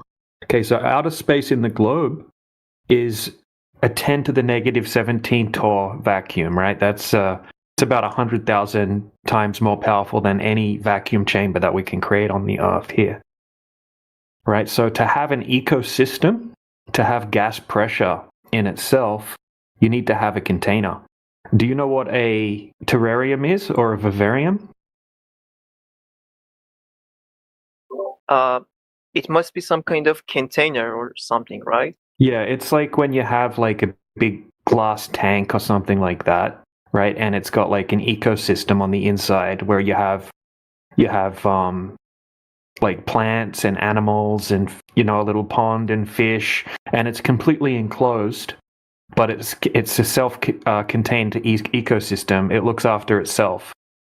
Essentially, you could just keep the container closed, and you don't ever have to open it.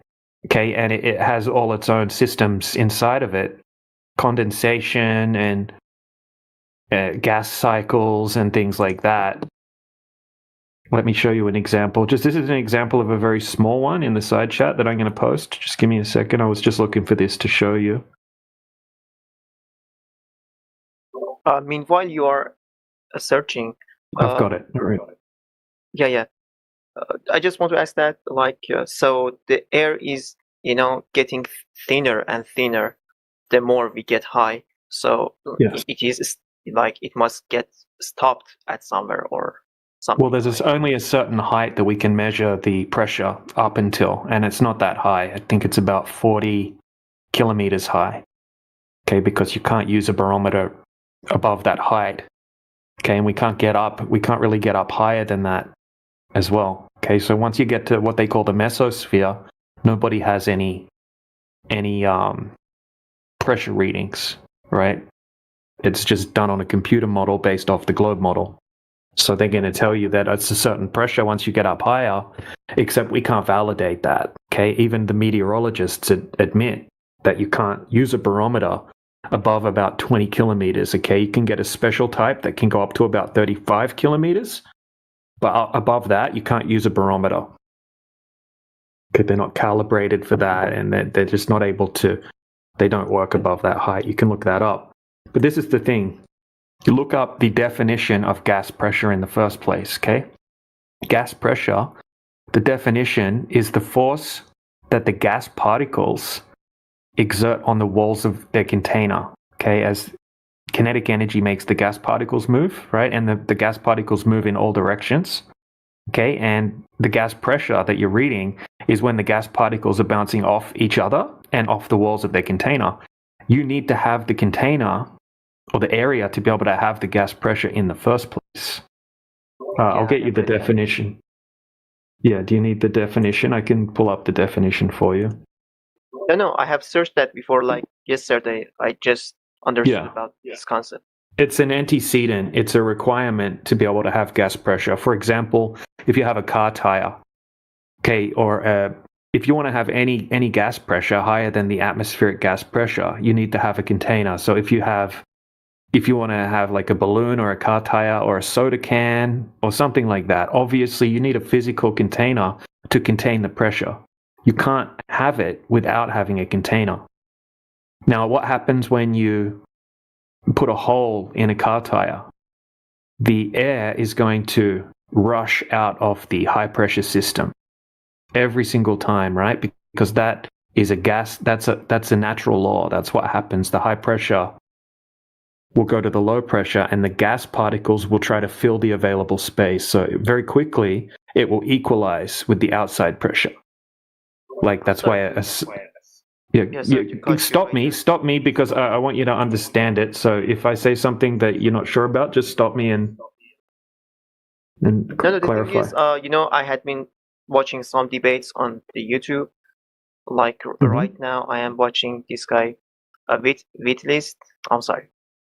Whitsitt, yeah, Austin Whitsitt. Yeah, versus William Harris. And a term that I am hearing so often is collapse of the gas. Is it the same as like what you are trying to say, like filling the empty space, empty yeah, so the reason gas particles move is because of heat, right? So as soon as they have any heat, they have kinetic energy, and that's what makes them move, right? And then they will move in straight lines. Okay, they'll move in a straight path, and they will only change that straight path if they bounce off of each other or off the walls of their container. Now, they don't have a directional bias. Okay, they don't have like a downward bias or anything like that. They'll just move in random motion. Okay, and as long as you have heat, then the gas particles will continue to move very, very quickly in random motion, and they will try to fill any available space. Okay, so have a look at what I posted in the side chat. Okay, and don't hit play yet. Can you see what I posted? I have seen this like multiple times in this channel. All right. Well, just let me explain it one more time, okay? Or can you explain it? Do you want to try to explain the argument here to me? Well, I think the point you were trying to make, and what is actually obvious, is that when we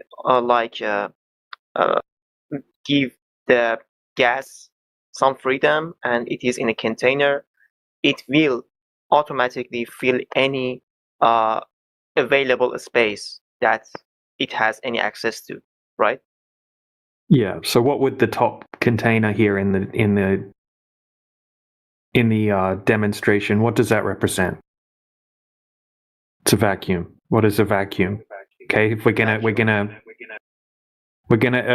associate this with the thing in question, which is outer space and the Earth and the gas pressure that we have here. So the top chamber will represent outer space, right? Which is a vacuum. Okay, so above us is supposed to be a big space vacuum. Okay, and then the chamber in the bottom, that would be represent what we're breathing right now, which would be the gas pressure here on the Earth.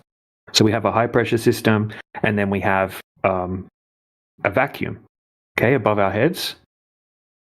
Okay, and now the only reason that the gas pressure is staying in the chamber at the bottom is because there's a physical barrier stopping the high pressure from doing what gas does and filling available space. So you'll notice that when you hit play, as soon as he releases the valve, the high pressure is instantly going to equalize with the low pressure system. Now that's a big problem for the globe, because they're telling us that we are a very, very, very, on a universal scale, we're just a tiny little ball covered in gas inside a giant vacuum chamber, right? And they're saying it's with no barrier, no physical barrier. When we put this to the test in a lab, it doesn't work, right? Gas laws apply, and obviously the gas will fill the available space. Now, sorry for cutting you right there. I asked this from artificial intelligence, like 2 days ago, and he answered me that for keeping the gas in a space, you must have one of these two conditions: one, a physical container, or some kind of two, like a force that keeps the thing downwards. Like as you said, I'm just trying to say what you said, that we have to give a term to justify this behavior. See what I mean? Right. So this is the globe's explanation, right? They say gravity acts like the container, and gravity is stopping the high pressure from equalizing with the low pressure. That's the claim on the table. Notice that magical gravity comes into play once again, right? It's the same thing that's going to be why we can have water sticking to the outside of a globe and all of these things, right? It's say the word gravity and that's just the explanation, right? So it's an explanation that doesn't have any scientific backing through experimentation. Okay, it's a theoretical mathematical concept. It's something that's required to be able to have the globe Earth work in the first place. It's not something that's been validated. Now, this is the problem. If it's also contradicting the definition of gas particle movement. Do you know the definition of gas particle movement? No, I don't. Just look up the official definition, but it's basically gas particles. Okay, so gas particle movement is defined as constant, random, high-speed motion in straight lines until collision occurs.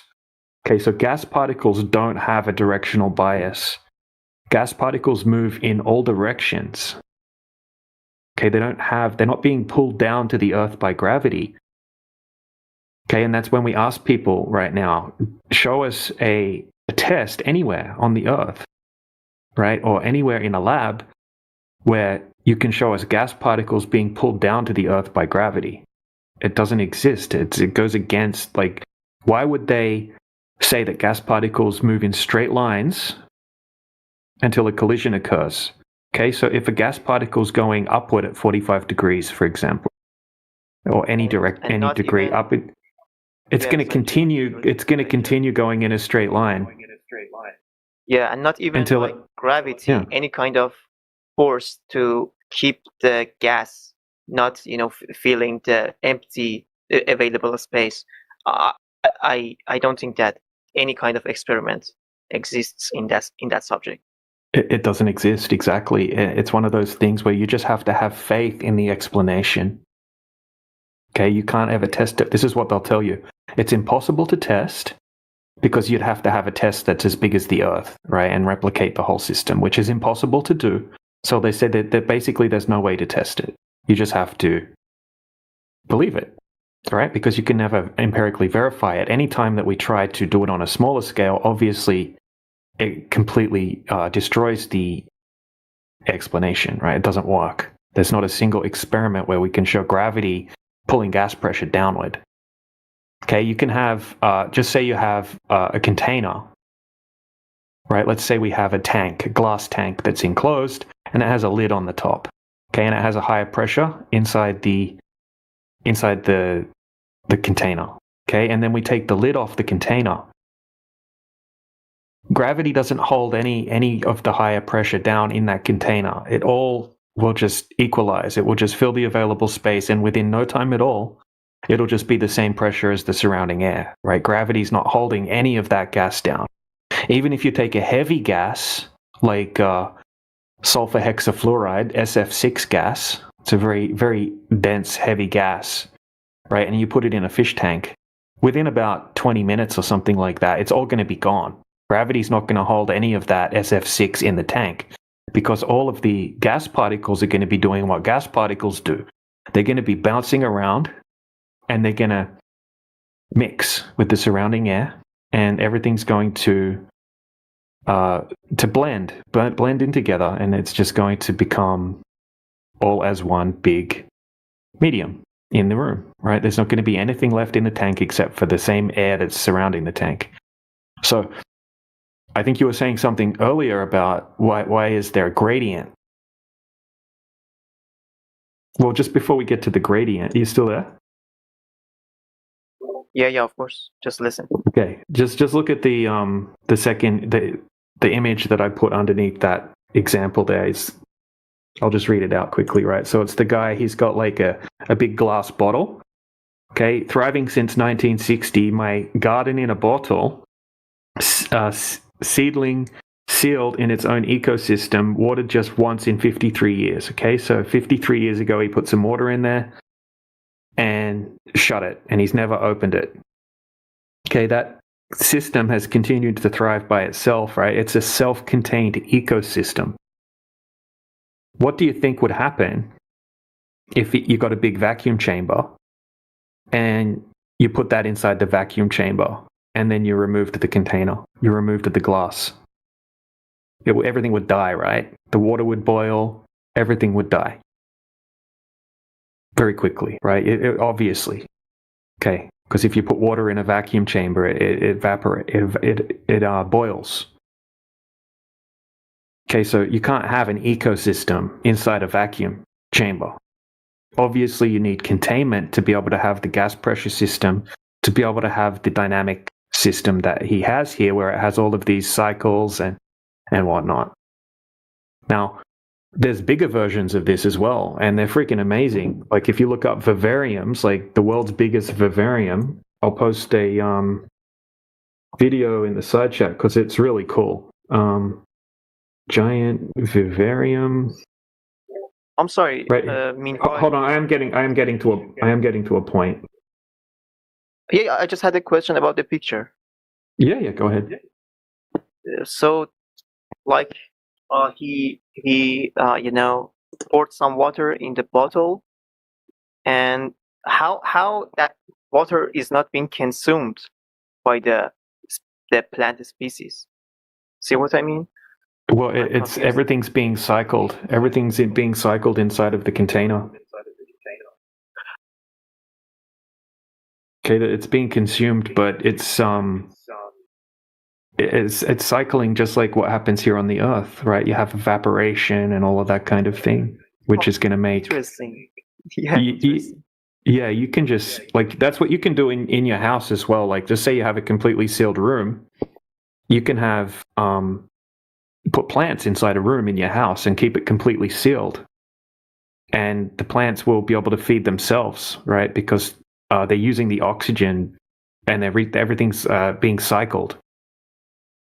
Okay, so have a look at these two other examples, right? This guy puts like little crocodiles and he puts like fish and animals, and it's just kind of like a little world inside these big giant vivariums that these people make. And you don't have to open them, right? It's a self-contained ecosystem. The Earth behaves just like this, right? Obviously, it doesn't work if it's in a vacuum, but it works in a sealed container. Now, these ecosystems have a gas pressure gradient as well, because guess where the gas is being produced, right? And we can use the Earth as an example here as well. Where is the gas produced, right? Most of the gas is produced at ground level or in the ocean or under the ground, right? Like 80% of the oxygen in the air is created by ocean plankton, sea plankton. And then we have all of these other complex cycles in nature where we have nitrogen cycles and all of that kind of thing. It's called a dynamic system, right? It's a big giant ecosystem that has all of these different cycles going on, which works in perfect harmony to keep the system going. That requires containment, right? To have the gas pressure in the first place requires containment, right? To have a gas pressure gradient in the first place requires containment as well. And there's no evidence otherwise that you can have anything other than that, other than a container to have gas pressure. Now, we don't know exactly how the sky works. We don't know exactly how this place is contained. All we know is that there are gas laws, there are natural laws, we have thermodynamics, and we can test all of these things over and over and over again, and we get consistent results. Right? None of them match with what they're telling us is happening in relationship to the heliocentric model and the vacuum of outer space.